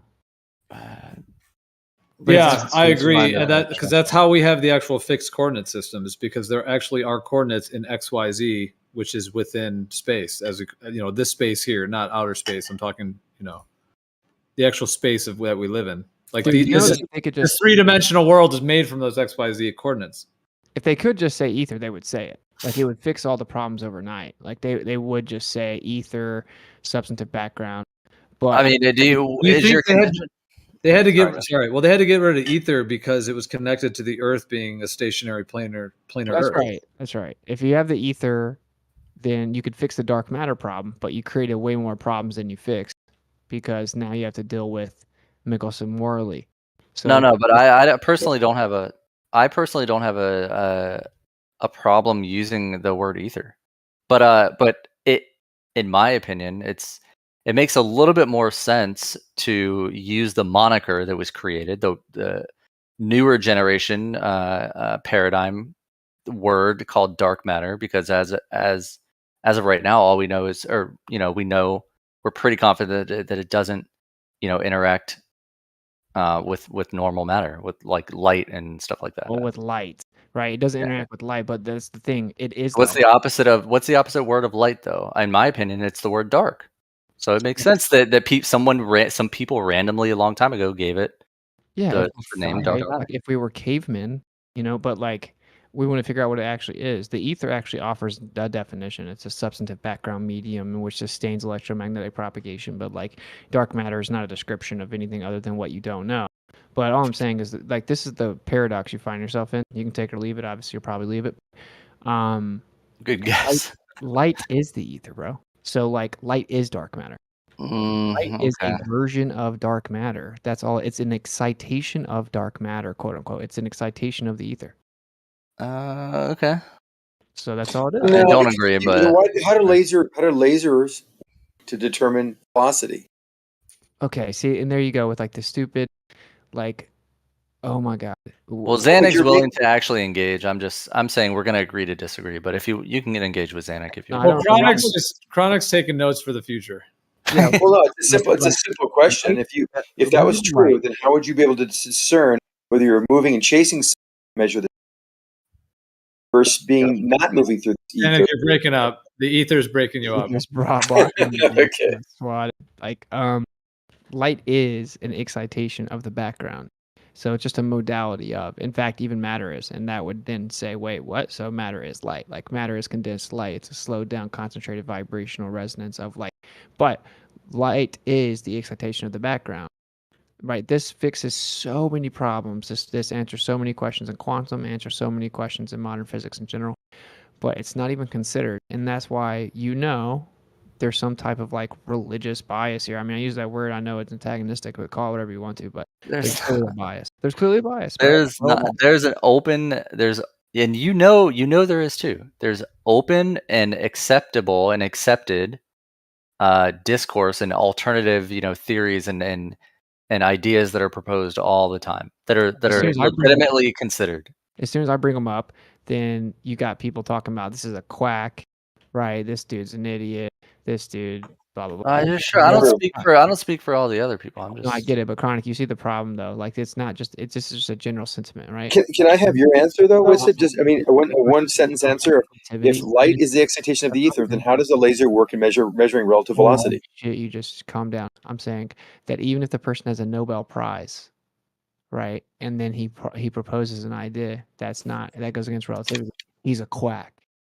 It's like goofy, right? Okay, Zanuck, what's your stupid question? If light is an excitation of the ether, then how does a laser work in measuring relative velocity? What, dude? You mean like using the concept of the speed of light? Yeah, we know how long it takes from light to hit a mirror and come back to us.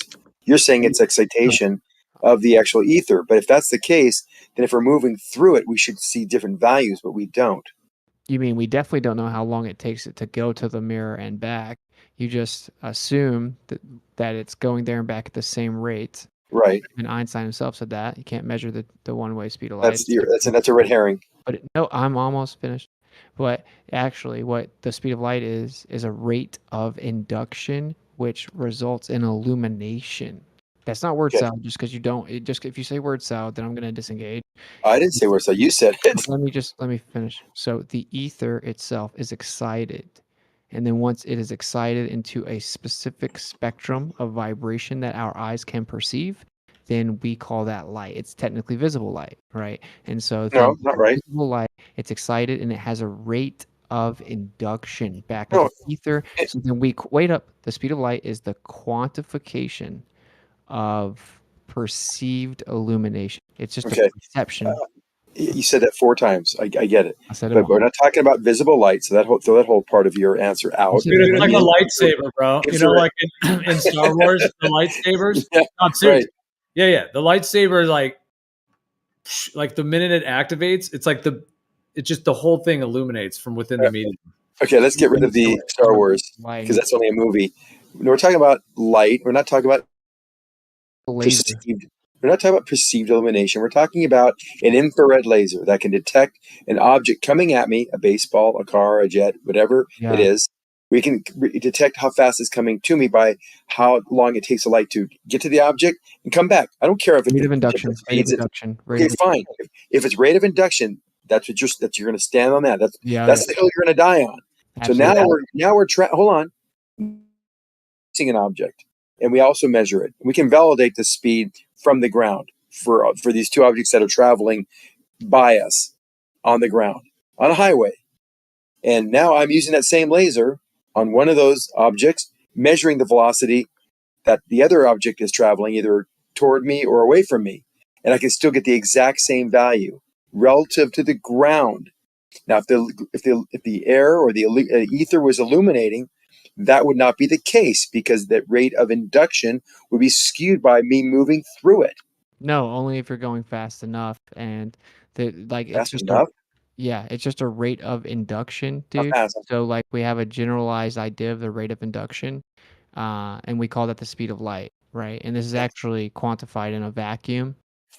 Okay, so the slight fluctuations in the rate of induction are so minor that you can still use it to measure things, just like the speed of light's different in air that you're using to measure your stupid baseball, right? It's different there than in a vacuum, but it's close enough for intensive. But I'm not talking about the measuring of one object coming at me in a static scenario. I'm talking about traveling through it. Why isn't my 80 miles an hour traveling through the medium that's supposed to be illuminating or whatever you said?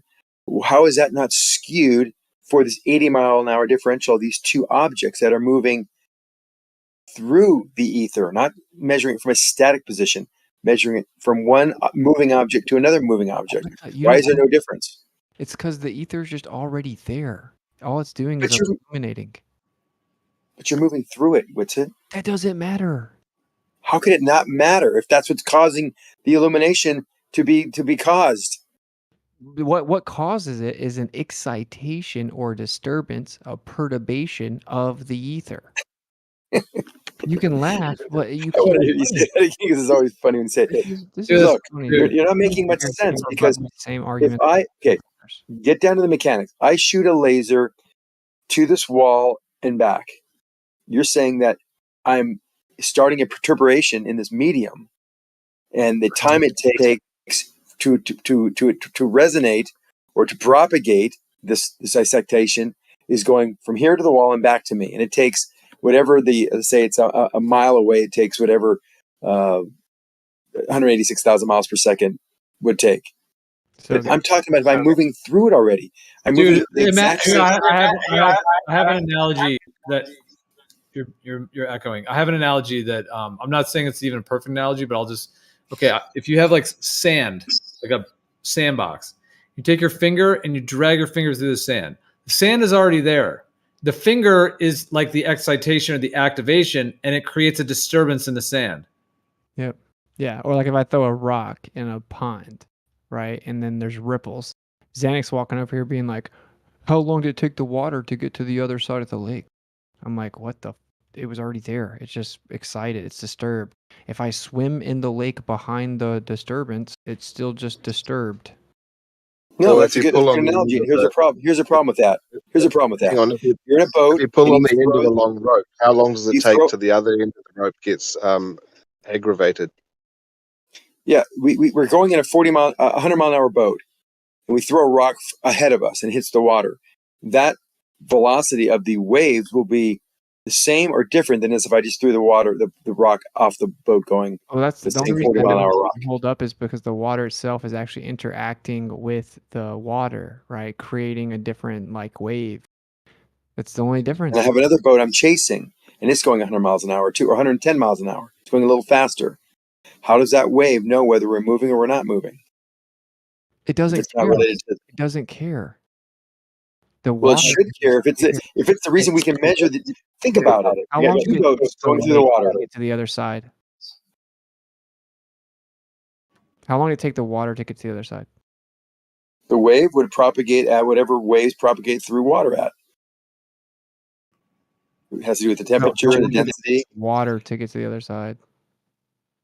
Depends on how fast the wave's going. That wave can go at a lot of different rates.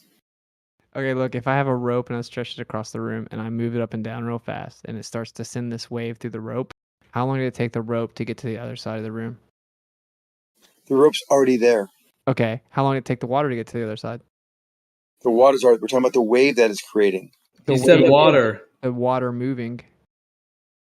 The water say has the to wave. move. The wave. He said the water. We're not talking about the water. We're talking about the wave. You're talking about the wave, and it's not the air. It's not the ether. That's what you don't it's the get. wave in the ether. The wave's not a Wave. thing. You The said wave- you said there was a manifestation of this excitation called your perturbation, and Xanax, it had a certain I velocity. don't know, man. You're not. It's not very intellectually stimulating. I'll just be nice about it. Like you're Okay. bringing the intellectual stimulation levels down. Yeah, I do. All have right. to Well, go I'm sleep. trying to. just I'm trying to be. Xanax, I'm stop. trying to I'm ask gonna questions sleep that on my these are last tough questions. buddy. He's not answering them, so it's okay. We'll stop. Okay, thank you. I gotta go to sleep, so I'm gonna say I gotta get up and work out early. So I'm gonna say one last thing. Okay, wave is not a thing. It's what something does, not what something is. Okay, I can't hand you a wave. I can wave my hand. I can wave my sheet as I make my bed. I can wave a towel on the beach. Yeah, you never surfed a wave before? I can make a wave in the water. When you're surfing the wave, you're surfing the water. So that means waving is an Shape of a wave.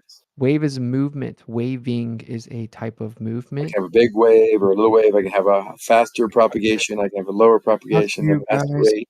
Later. Good night. All right, bro. Have a good night. He's going to go to dreamland and think about new objections to modern science for tomorrow. So tomorrow's topics will be fill in the blank.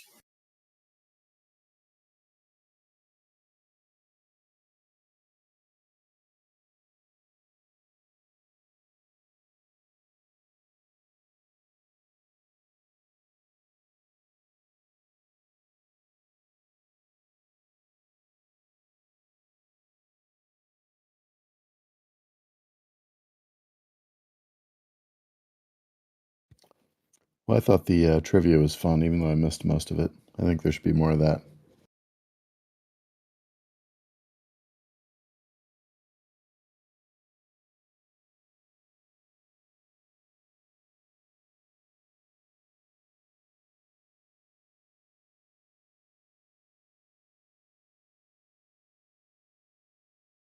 Yeah, for sure.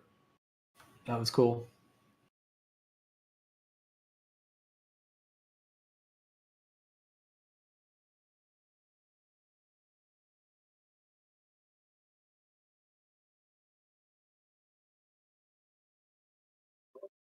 I was gonna ask just one more question. It's like dealing with Planck's constant. How many zeros are there after the decimal point? And in Planck's constant. So I was gonna ask the Globers, how many zeros after the decimal point are there in Planck's constant? Anybody know? Without looking it up. Oh gosh, without looking at it, it's like 10 to the minus 40, something around there. I forget. 34. That is very good. But I think if you actually look at it, it says 10 to the negative. It's like 6.626 to the 10 to the negative 34. But when you write it out, it's only 33 zeros for some reason. I have no idea why. Yeah, that makes sense because the very first division of 10 makes it 0.6 instead of 6.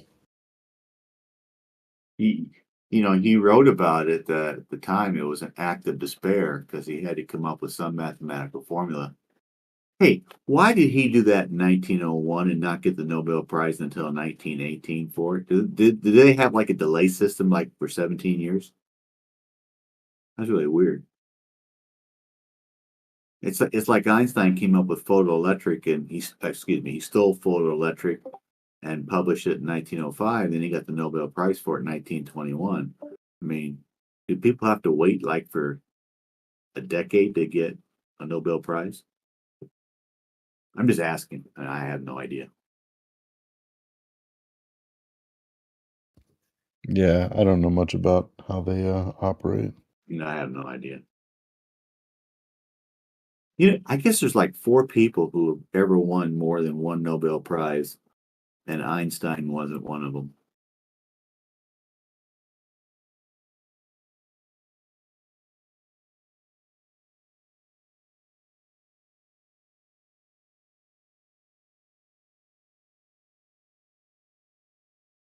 Obama's smarter than Einstein then. Now, Obama won one. Did he win 2? I have no idea.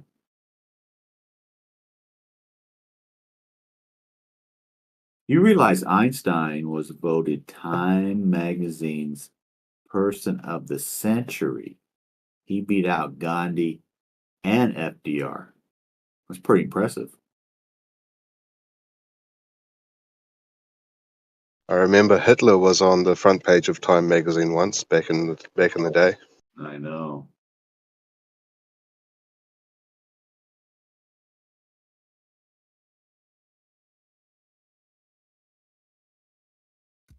It's probably because Einstein was the sexiest of the 3. And Gandhi, not very sexy, too skinny.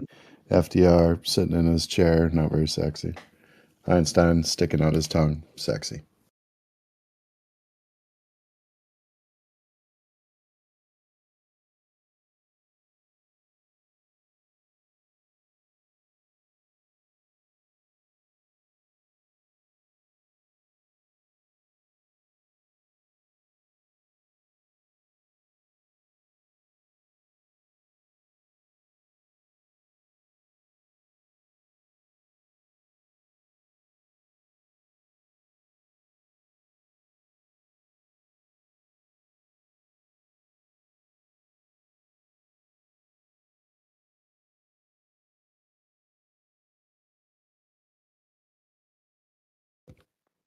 The only astronomy trivia I was going to ask, again, this is from the globe paradigm, but which planet has the longest solar day, like from noon to noon, high noon to high noon?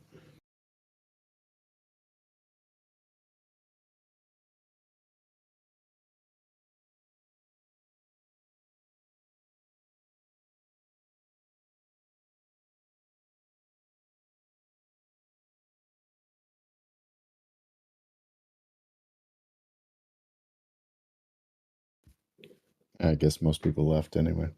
Well, Maybe because Xenakos. it's all made up pseudoscience, you can pick any one you want to. So I'd say Neptune.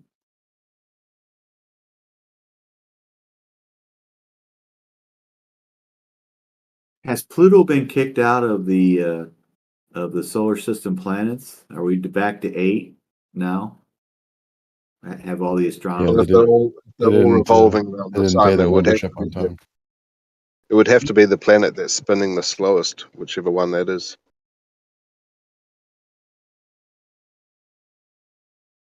Feel bad for Pluto. Pluto, I think he got kicked out. I think he's only 8 now.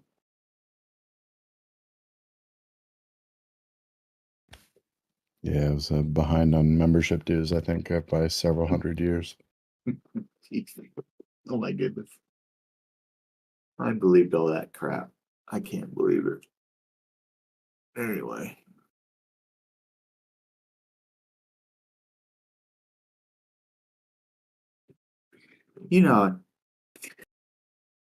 I'm sitting in a high school class in a library. I must have been a freshman. In 1973, I opened up this magazine. I have no idea what magazine it was. And they said Comet Kohoutek is coming by in the first part of 1974, and it's going to be as bright as Halley's Comet. So I'm going, this is so cool, man. So I got my telescope out outside town. It's a small town. But I got away from the lights, and I went out there for like 3-4 nights. And it was January, too. It's like January, February in northern Illinois. And I was freezing. But I wanted to see my Comet Kohoutek. And then you know what they had the audacity to tell me, like a few months later, that it burned up going around the sun. Can you believe they actually had the audacity to tell me that? I was just so mad. And then I got Halley's Comet in '86, and I didn't see that either. And then they tell me there was something to do with I don't know, going around the sun and didn't get enough whatever, so we couldn't see it when it came out the other side. It's like, come on, guys. I went out in '86 and '74 to look for this, and I didn't see it. I was all into it. I would have taken pictures. I would have taken my camera with me. Took my telescope with me.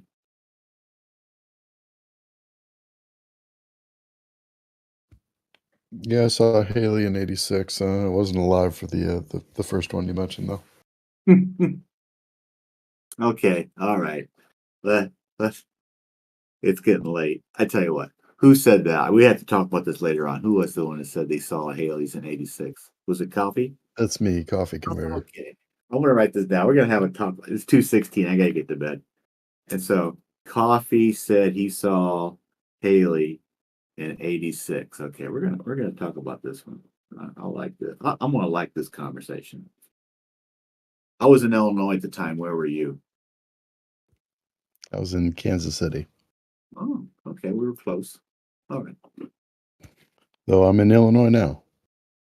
I grew up in Peoria, around Peoria. Are you close or bigger city? Okay, Chicago suburbs, but I'm pretty familiar with Peoria. I used to go to McNaughton Park a good amount. Yes. Yeah. I grew up in a small town, so to do anything, I had to go to Peoria. Nothing to do in my small town.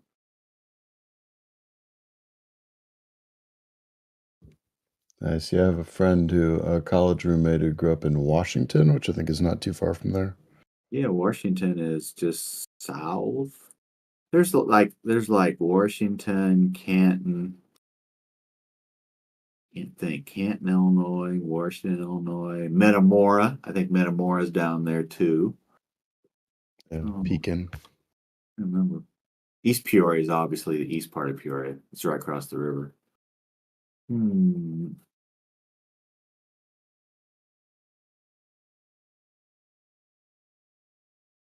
Back then, 25, 30 miles was a big deal. When you're 16, 17, 18, you had had a car.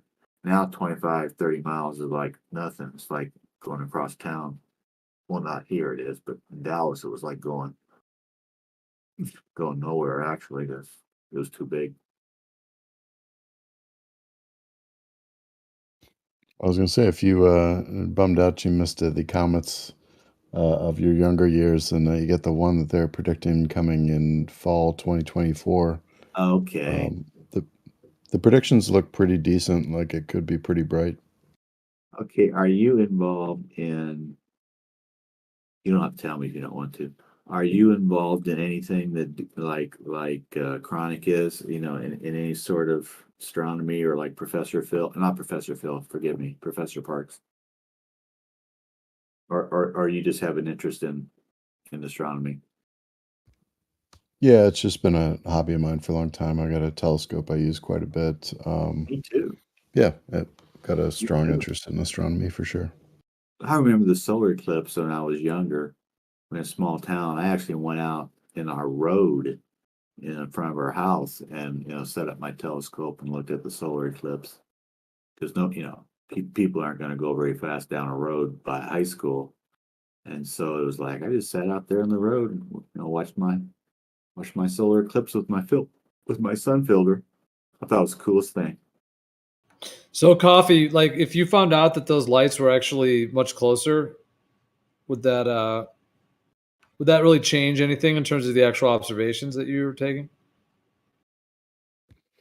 You mean like stars and comets and stuff? Just everything you look at in the sky, if it's actually just on a much closer distance, like the ceiling of a big room rather than some light years kind of idea. Yeah, I mean, certainly if we found out that they were a lot closer than the mainstream sort of model, then yeah, I mean, that would be a big deal for sure. But I'm saying if that was the case, currently you would still have all your observations of that closer light source, right? It would all be the same sure, yeah, I mean, observations. It would just be that they're local and not that far away. Sure, yeah, I mean, if we discover some truth about a totally different set of distances, yeah, it doesn't change the data or the observations. Maybe we've come to a better understanding of what those observations mean, I guess.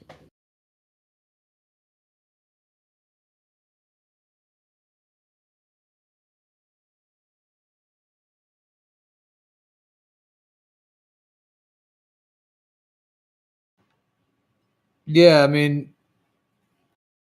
the concept of being able to see light years or have light travel light years to you is a big leap as well. I think in terms of like what we actually know about light and the physics of it.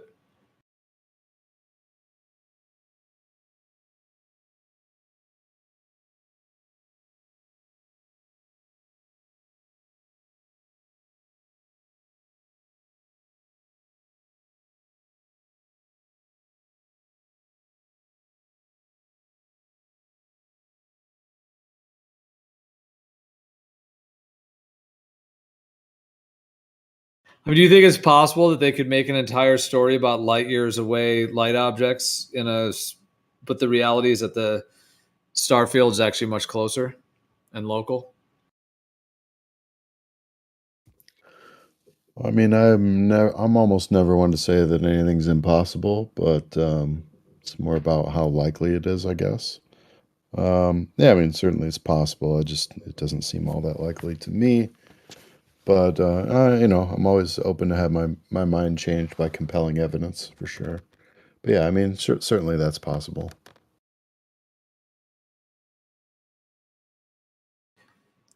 So there's nothing that you're aware of in the sky or your observations that would be able to isolate for sure that it's light years away versus a close and local field? A much more close and local field, I should say. Much closer and local than like something within the realm of, let's just say, a couple thousand miles for the moment. Yeah, I mean, the main thing that I think excludes like stars being a couple thousand miles away is just the lack of the amount of parallax we would see at that distance would be pretty large. Even just diurnal parallax, like parallax from 2 points on Earth. But isn't that assuming what the that would be stars are? If you're assuming, because now you're assuming what they are. Like if they just display Oh. themselves as they do, then that's what they actually are.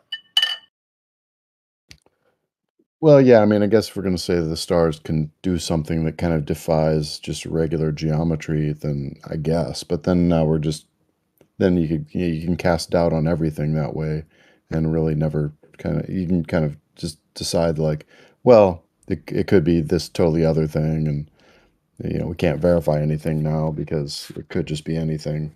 I don't know. It just seems like a I way never said to. it could be anything. I never said that. I No, never just said I know you never didn't. said it could defy geometry. I'm just saying that you're assuming that the stars would have to have a type of parallax. You were saying if they were closer and local. Yeah, just geometrically, right? Like if there's a baseball cap about 5 feet away from me in the room. If it was, if I move my head side to side, I can see how much it moves angularly to one side, relative to the more distant things. And if it was a lot farther, it wouldn't move as much. If it was closer, it would move more in my field of view. That sort of geometrical relationship was kind of what I meant.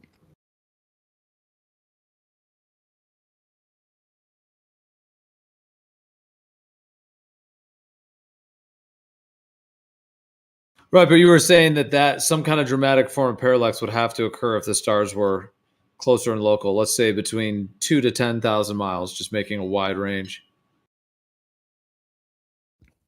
Yeah, we would expect to see a much larger parallax, or we would expect to see a specific parallax for those distances.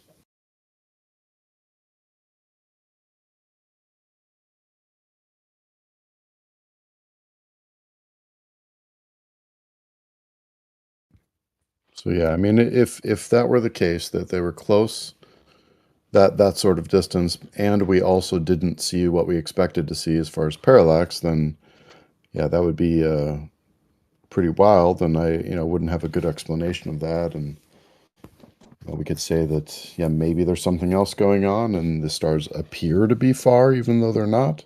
But I don't know. It just without any kind of reasoning as to why that might be it's hard for me to give it much thought, until there is kind of some evidence or some ideas around why it might look totally different in that way.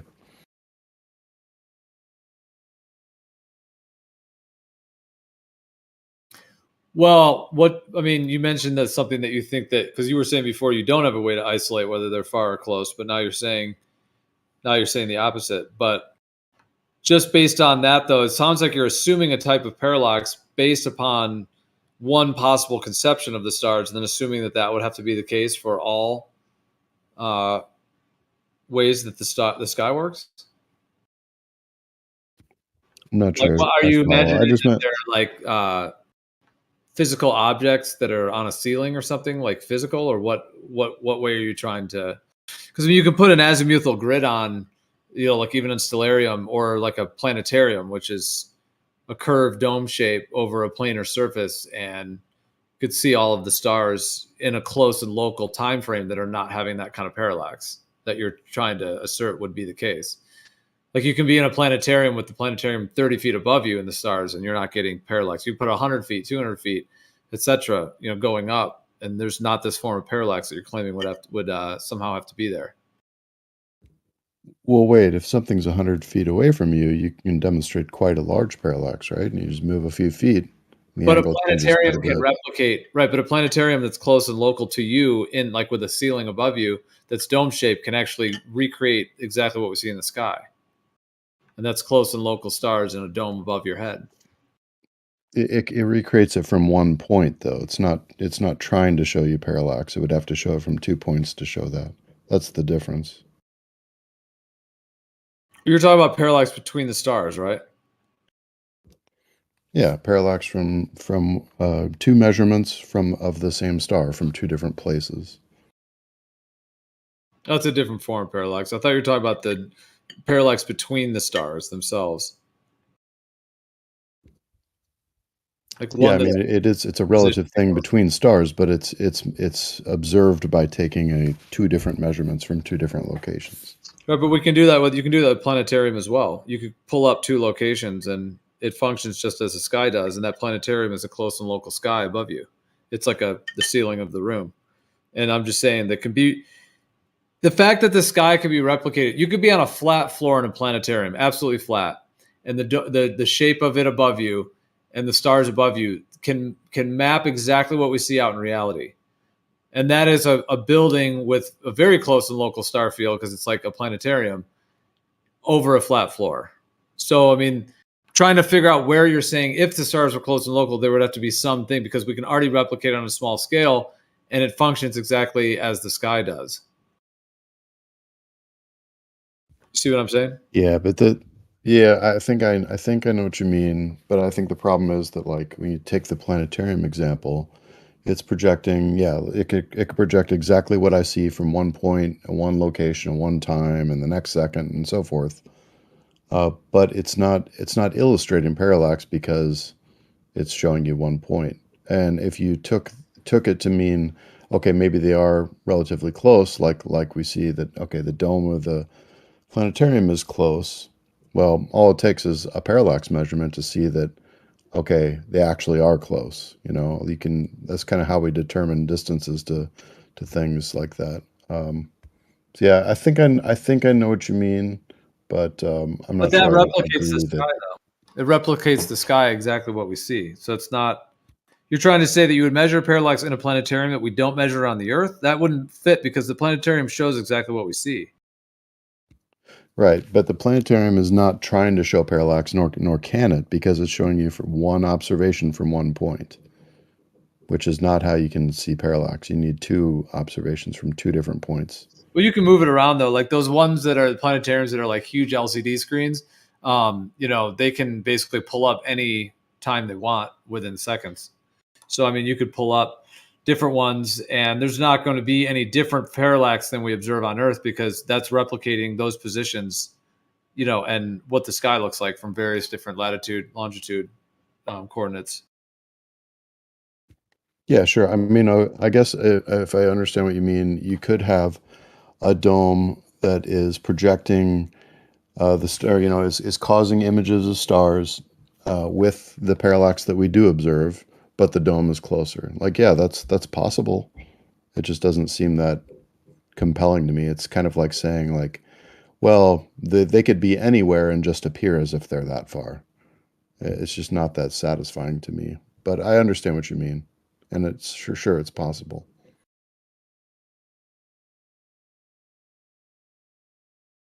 Yeah, I mean, if that's could be like even just some baseline that we possibly would agree on. It sounds like you would, because you just said that, meaning that, okay, like certain things would be ruled out. Like, I know it's a totally different topic or whatever, and it's going to be related to gender, and I know it's not related. But for example, like I know for sure I'm not a woman, like just 100%. Like it's not even on the table that I'm a woman. For example, I'm definitely a man. And there's all kinds of things like that in our lives that we could say, in something that's absolute for sure.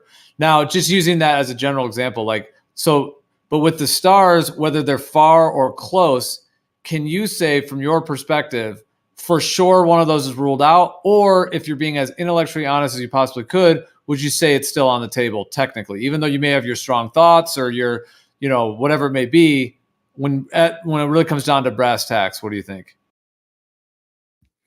Yeah, I mean, I can't really rule anything out, like that. Like you said, there's certain things that are just obvious from your own experience of yourself and things like that. But yeah, things like the stars, like I can't rule anything out.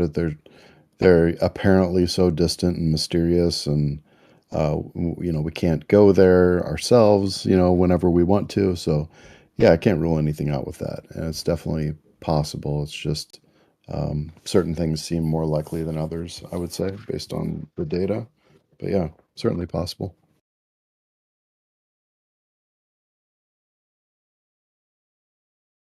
And you think the same about the shape of the Earth, that it is in your mind possible that it is a stationary plane, like all of our ancient ancestors have thought since the beginning of time?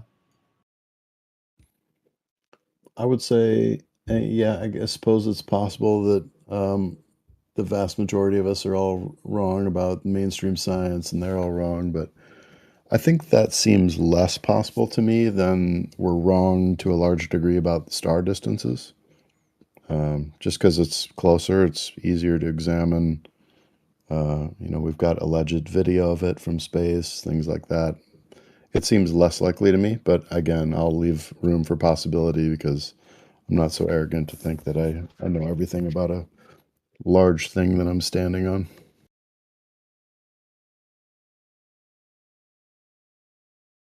Yeah, I mean, to be fair, it's really not easy to fully decipher it. I mean, I actually do think looking at all the information with the shape of the Earth, to me, very, very, very, just the information. I'm not saying my personal viewpoint on it. I'm just saying the actual data, like just how far we can see, just the planar geometry of the Earth, that when you really study, like even just long distance observations themselves, how they function, how the horizon works.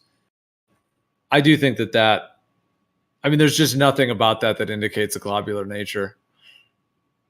And that's looking at the Earth itself, of course, and so many other things. So, I mean, I do think even just on the information, just, if one has seen enough of it, but the globe, it is really just hands down completely weighted on that side. However, the globe model is a whole thing. And the fact that we were told it when we were children and all of the seemingly mainstream support for it is a whole nother level of being able to question it in a way that would be needed for some folks to possibly think about it more. Like the questioning, some folks aren't willing to question it to the level that would be needed for their logical mind to be able to decipher, if that makes sense.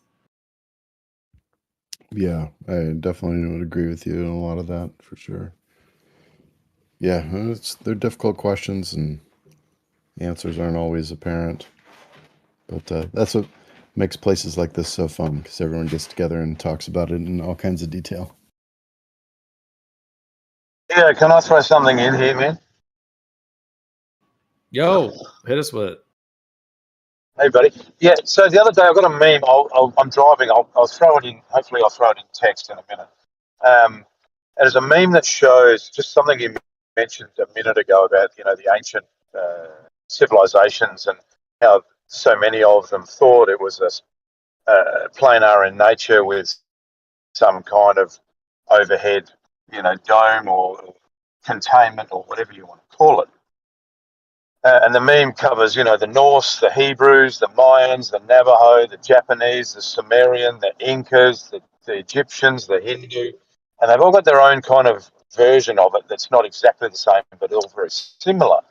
And then something I've been looking into for the last 6 months is the ancient megalithic structures all over the world. So Göbekli Tepe and Chichen Itza and the Machu Picchu and Gigantea in Malta and the Serpent Mound in North America. There's just so many of these things. It's like so many of them that are all built thousands and thousands of years ago in a time when history would tell you that the people of that time did not have the technology nor the tools to build these things. Now, what I'm getting to here is that these same people, all of these, or the majority of these phenomenal structures that we can't figure out how they built them, are also many of them in perfect astrological alignment with the Pleiades and with Sirius or whatever it's called, and with true north, not magnetic north. Like they have unbelievable and impossible cosmological knowledge and impossible construction ability for their time, and yet they all think that it was flat with some sort of a dome or containment over the top, and yet they have this unbelievably complex awareness and knowledge of cosmology. So that's just, to me, is a really interesting thing, that they all thought it was that, but they all have cosmological knowledge that we go, well, how did they know that? How did they know the Pleiades was even there? How do they know Orion is where it is? When some of these things we ourselves have only discovered 200 years ago. So that was a fairly convoluted rant, but there's a disconnect there in the modern scientific narrative as to how these people built it, how they have the knowledge that they have of the sky, and how they thought the Earth and the sky was completely different to what science would tell you it is.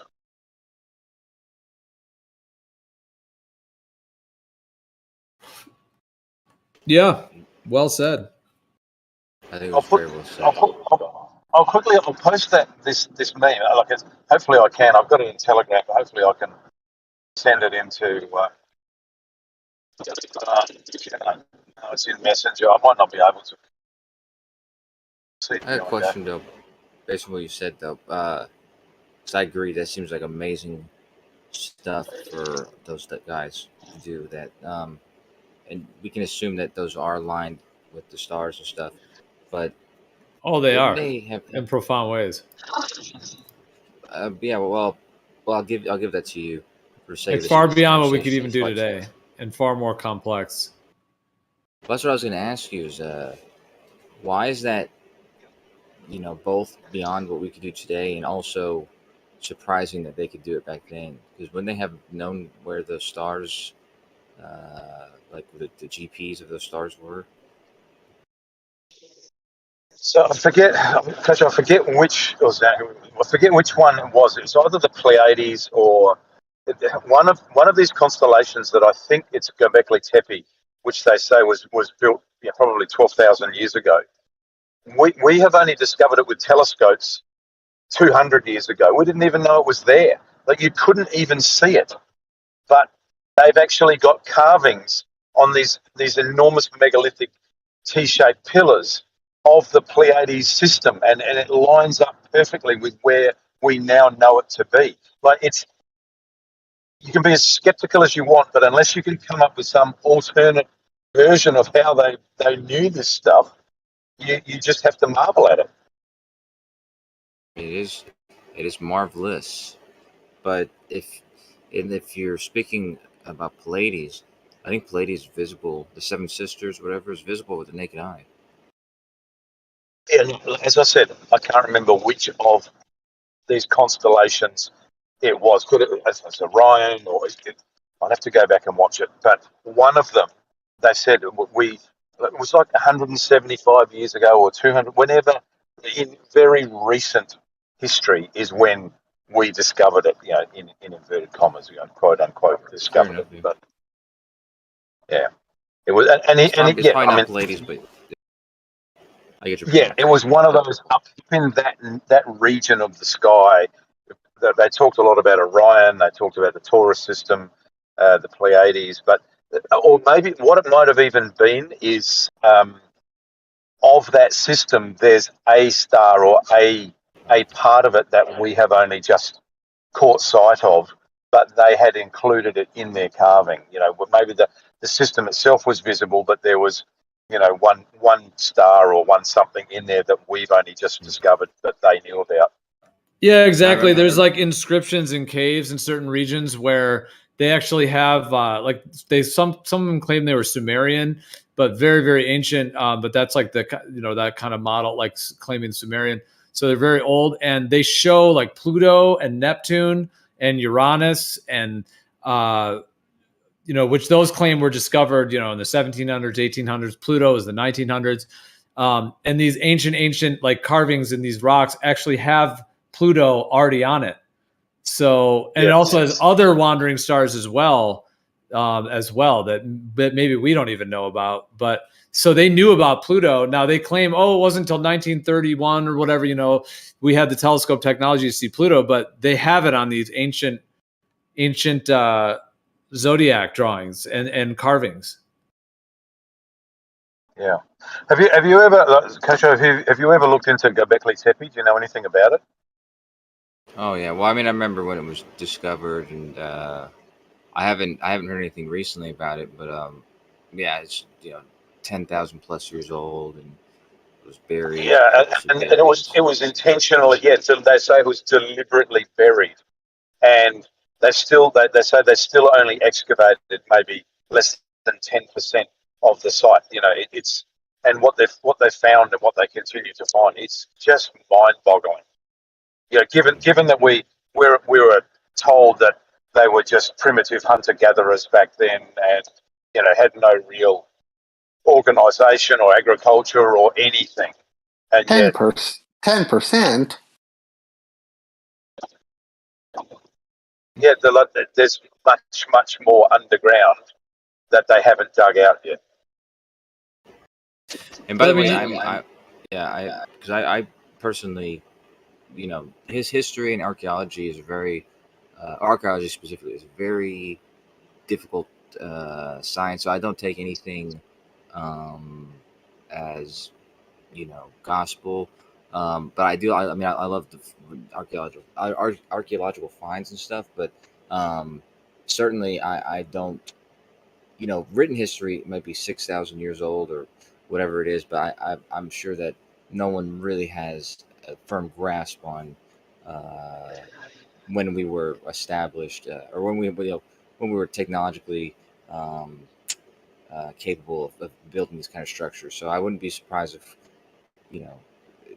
if we span back to like 15,000 years or further than that. Or who knows it?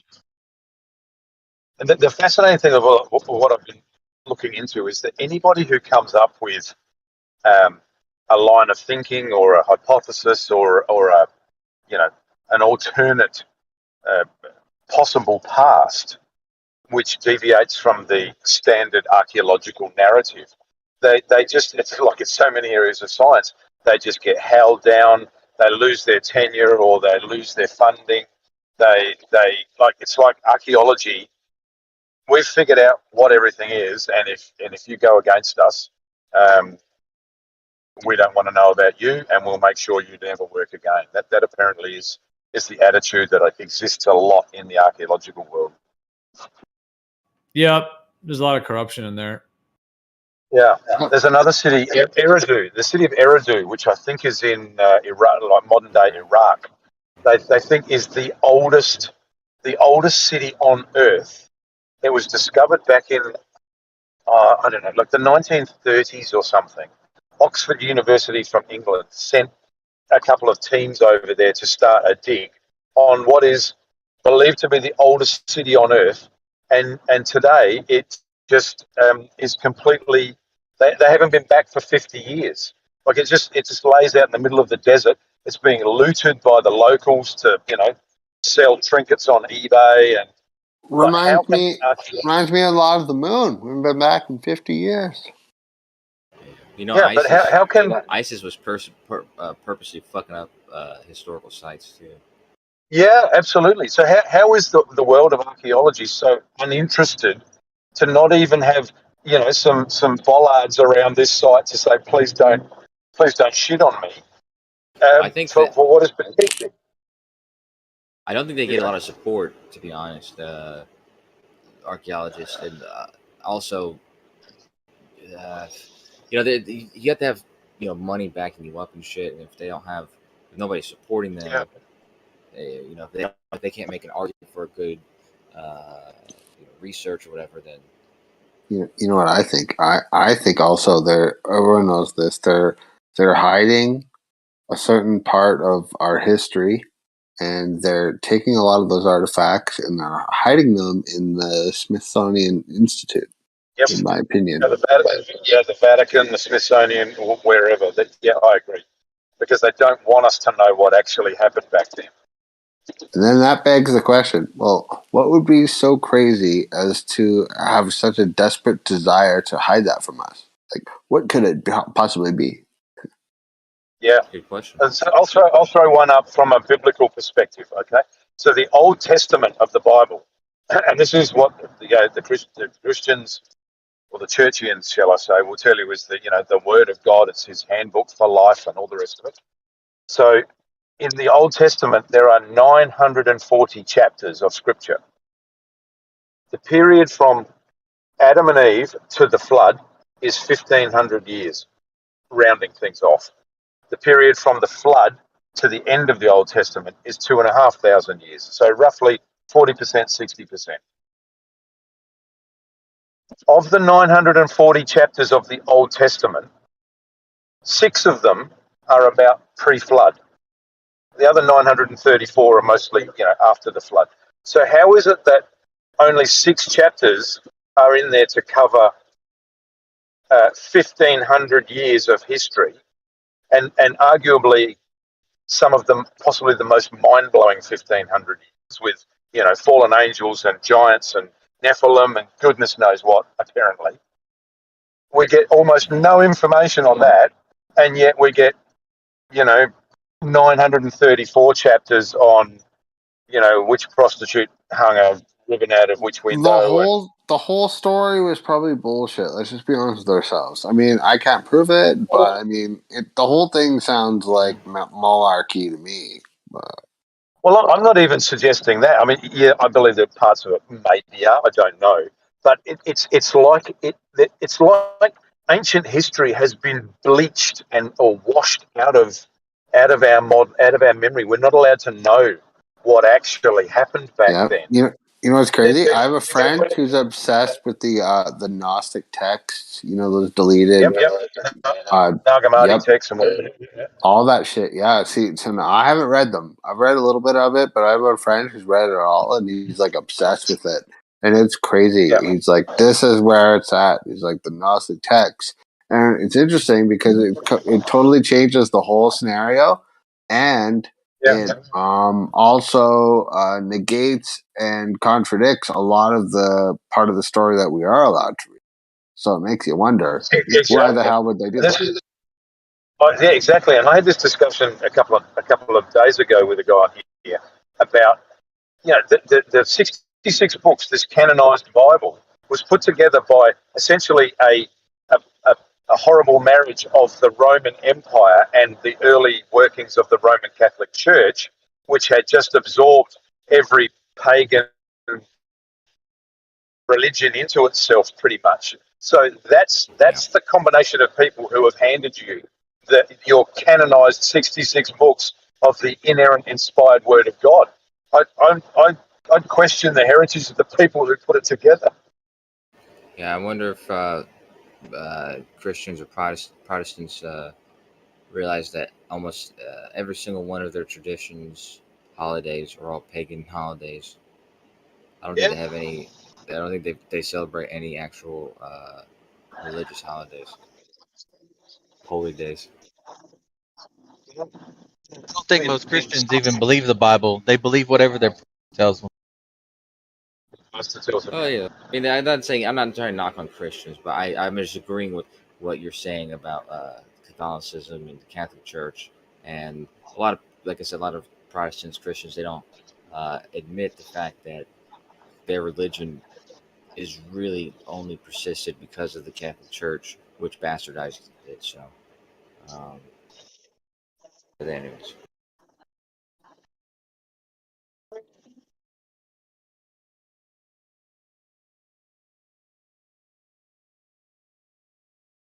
Yeah, so this may be like kind of a slightly different topic, but it is correlated with what we were talking about earlier, about the ancients like knowing that the Earth wasn't a globe.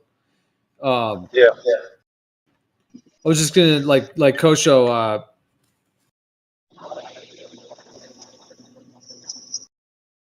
What in your mind makes these heliocentric people somehow more advanced in your mind, or thinking that they were right? This heliocentric thing that has come after thousands and thousands of years of humans having very complex and detailed cosmologies where they were able to map the stars with incredible detail, celestial objects, eclipses, and an enormous amount of knowledge about the sky on that level and of the Earth itself, that they were wrong for literally who knows how many thousands upon thousands of years.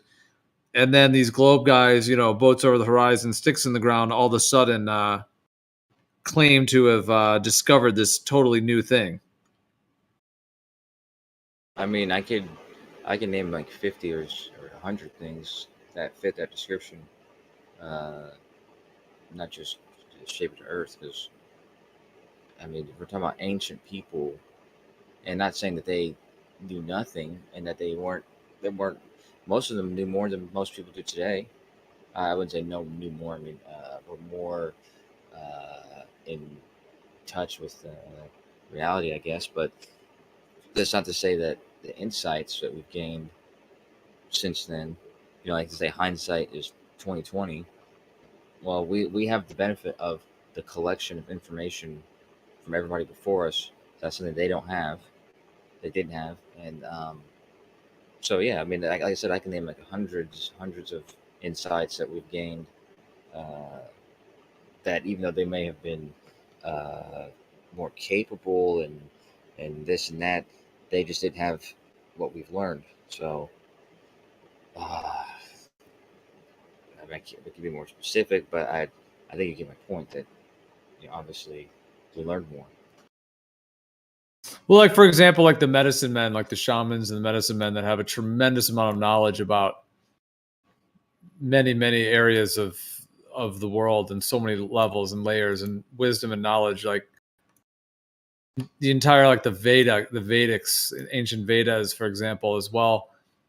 So many different traditions. Like it resonates with you that they were wrong all those years, and then these sticks in the ground and boats over a curve and kind of models and theories and mathematical conceptions all of a sudden just came to the truth for all of humanity. Is that what you currently think is the case? Yes, because let's say for instance, like I know like and all the wisdom of all the ancients was just completely wrong. That's what you're saying. No. That's what I'm saying. It's like as a Jew, I know traditionally they're supposed to wash their hands. Like this is part of many different traditions. Wash your hands, but there's never really any explanation for why it is. But it was correct. So they did things that were correct at different ancient peoples. They did things and had practices that were correct without knowing really why it's correct. And then of course today we understand germs and bacteria, and that washing your hands will actually protect you from that stuff. So it's like that's what I mean by like the insights. It's like it's not that they were stupid and didn't know anything. Sometimes they did the right thing without knowing why. Yeah, but like I said, we have more knowledge. We've had clever people like Aristophanes. He came up with that whole sticks thing, and it was clever. So if you didn't have access to that before him, then shit out of luck. But everybody after him did have access to it. So it's like those things compound on themselves to where today, like a kid could, a kid knows more than somebody back then, or knows more truths than somebody back then, because he has access to the information before him. I don't know if that's answering the question, but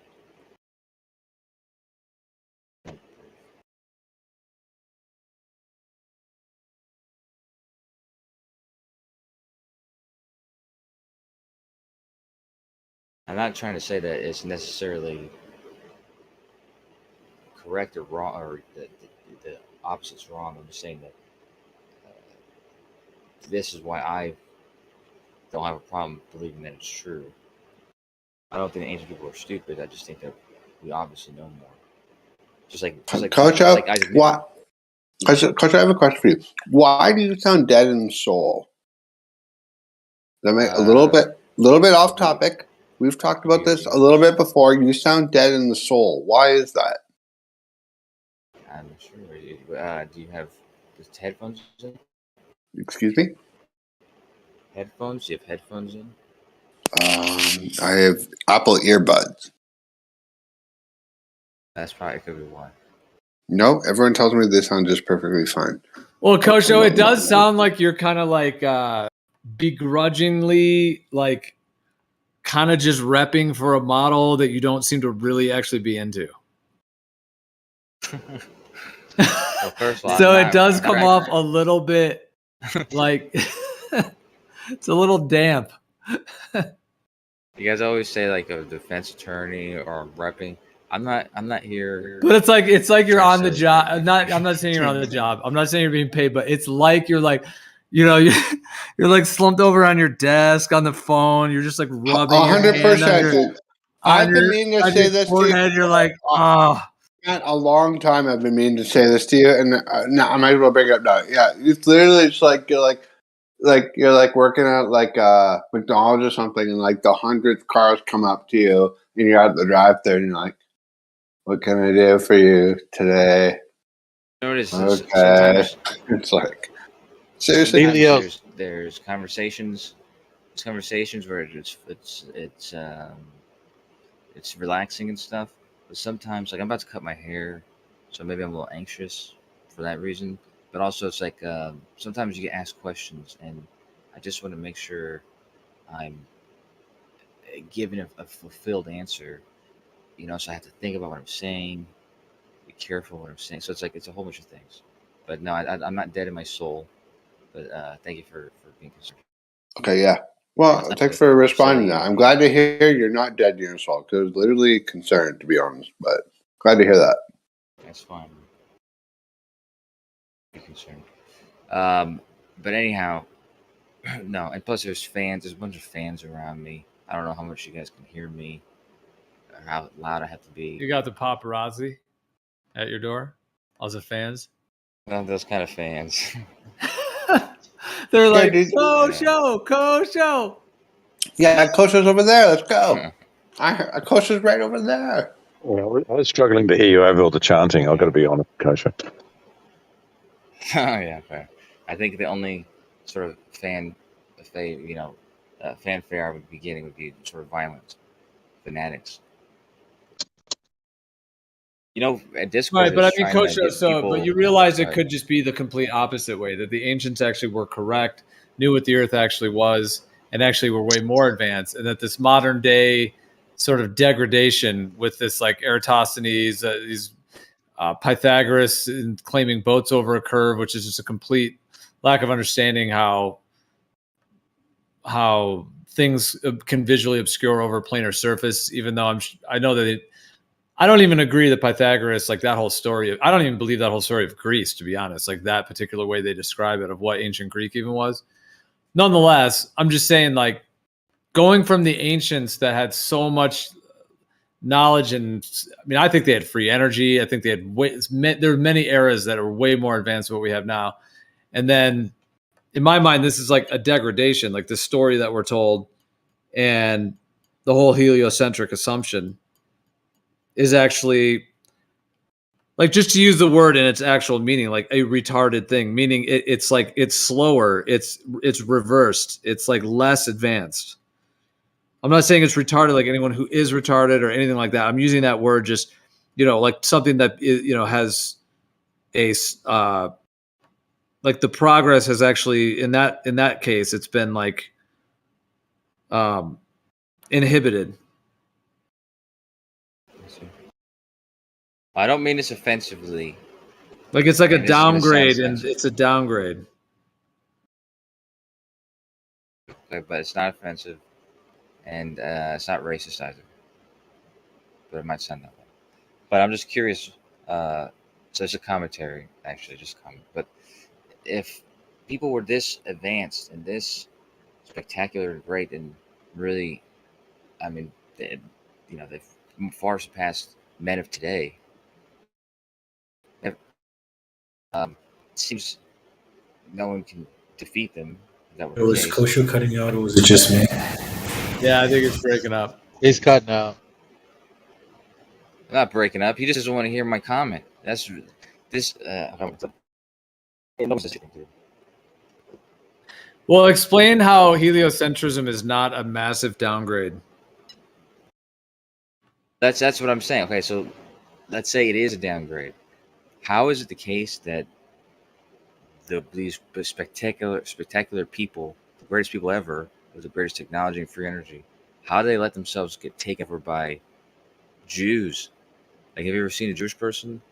They're not really. People aren't really that afraid of one-on-one. Yet these people, the best people in the world, that have free energy, allow themselves to be subjugated by these Jewish people, supposedly. Well, I don't necessarily think that's how it went down. I think a lot of these past beings on this earth, they like transcended. like they transcended beyond this realm, so they're no longer here. Not because they got taken over by some cabal of people, but or some criminals, entities, whatever they are. I mean, this current mode seems to be taken over by them, yeah. But I think there's been many different eras and cycles. So that's it then. Those people, the technology, those people, they left. They left, and they didn't care to give the information to anybody, or they did, but they did it in secret or whatever they did. Well, there's different I don't know where eras. they I went. think there's different cycles. Yeah, but the globe does not seem like degradation in comparison. Even if it's untrue, it seems like it's like advanced. It's no globe. You're cutting out again, but let's go with the perspective. Let's say that from the perspective that it's not true, that it's just a completely false thing. How could that not be seen as just a massive degradation in terms of our awareness, knowledge? Because I looked up, because I use that word retarded. Obviously, I didn't mean it in any form of like an insult or anything like that. Or I'm not saying people that are retarded or anything like that. But like, I'll just read the definition real quick. Characterized by a slowness or limitation in intellectual understanding and awareness, emotional development, academic progress, etc. So like, if the globe is false, I'll just use the word if, just to be neutral and come at it from your perspective. So if it's false, then it would be a massive limitation in our understanding and awareness, our development as humans on multiple levels, to be believing in something that's completely false. And then be led into it to such a degree that we're like emotionally captivated by it. Sure. Anything, fill in the blank, anything that, especially on that scale, that was purposely deceiving and perpetuated as true, and it was indeed a lie. Would absolutely be at the very least a hurdle. Okay. Having said that, yeah, I mean, I don't know. I mean, I agree with you, but that's an if, right? So.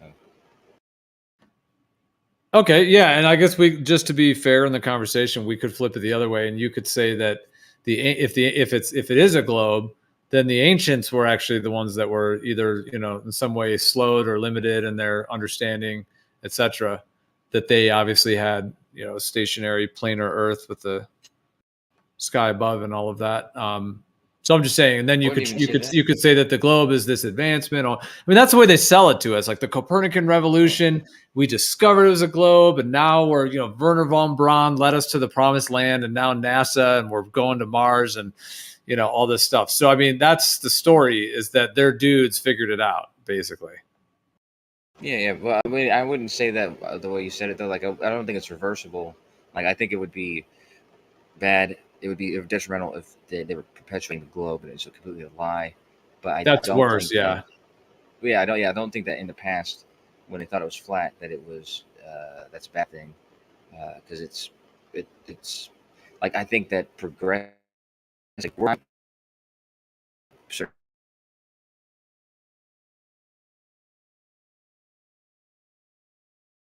Come in. Breaking up. Breaker. Cushion, come in.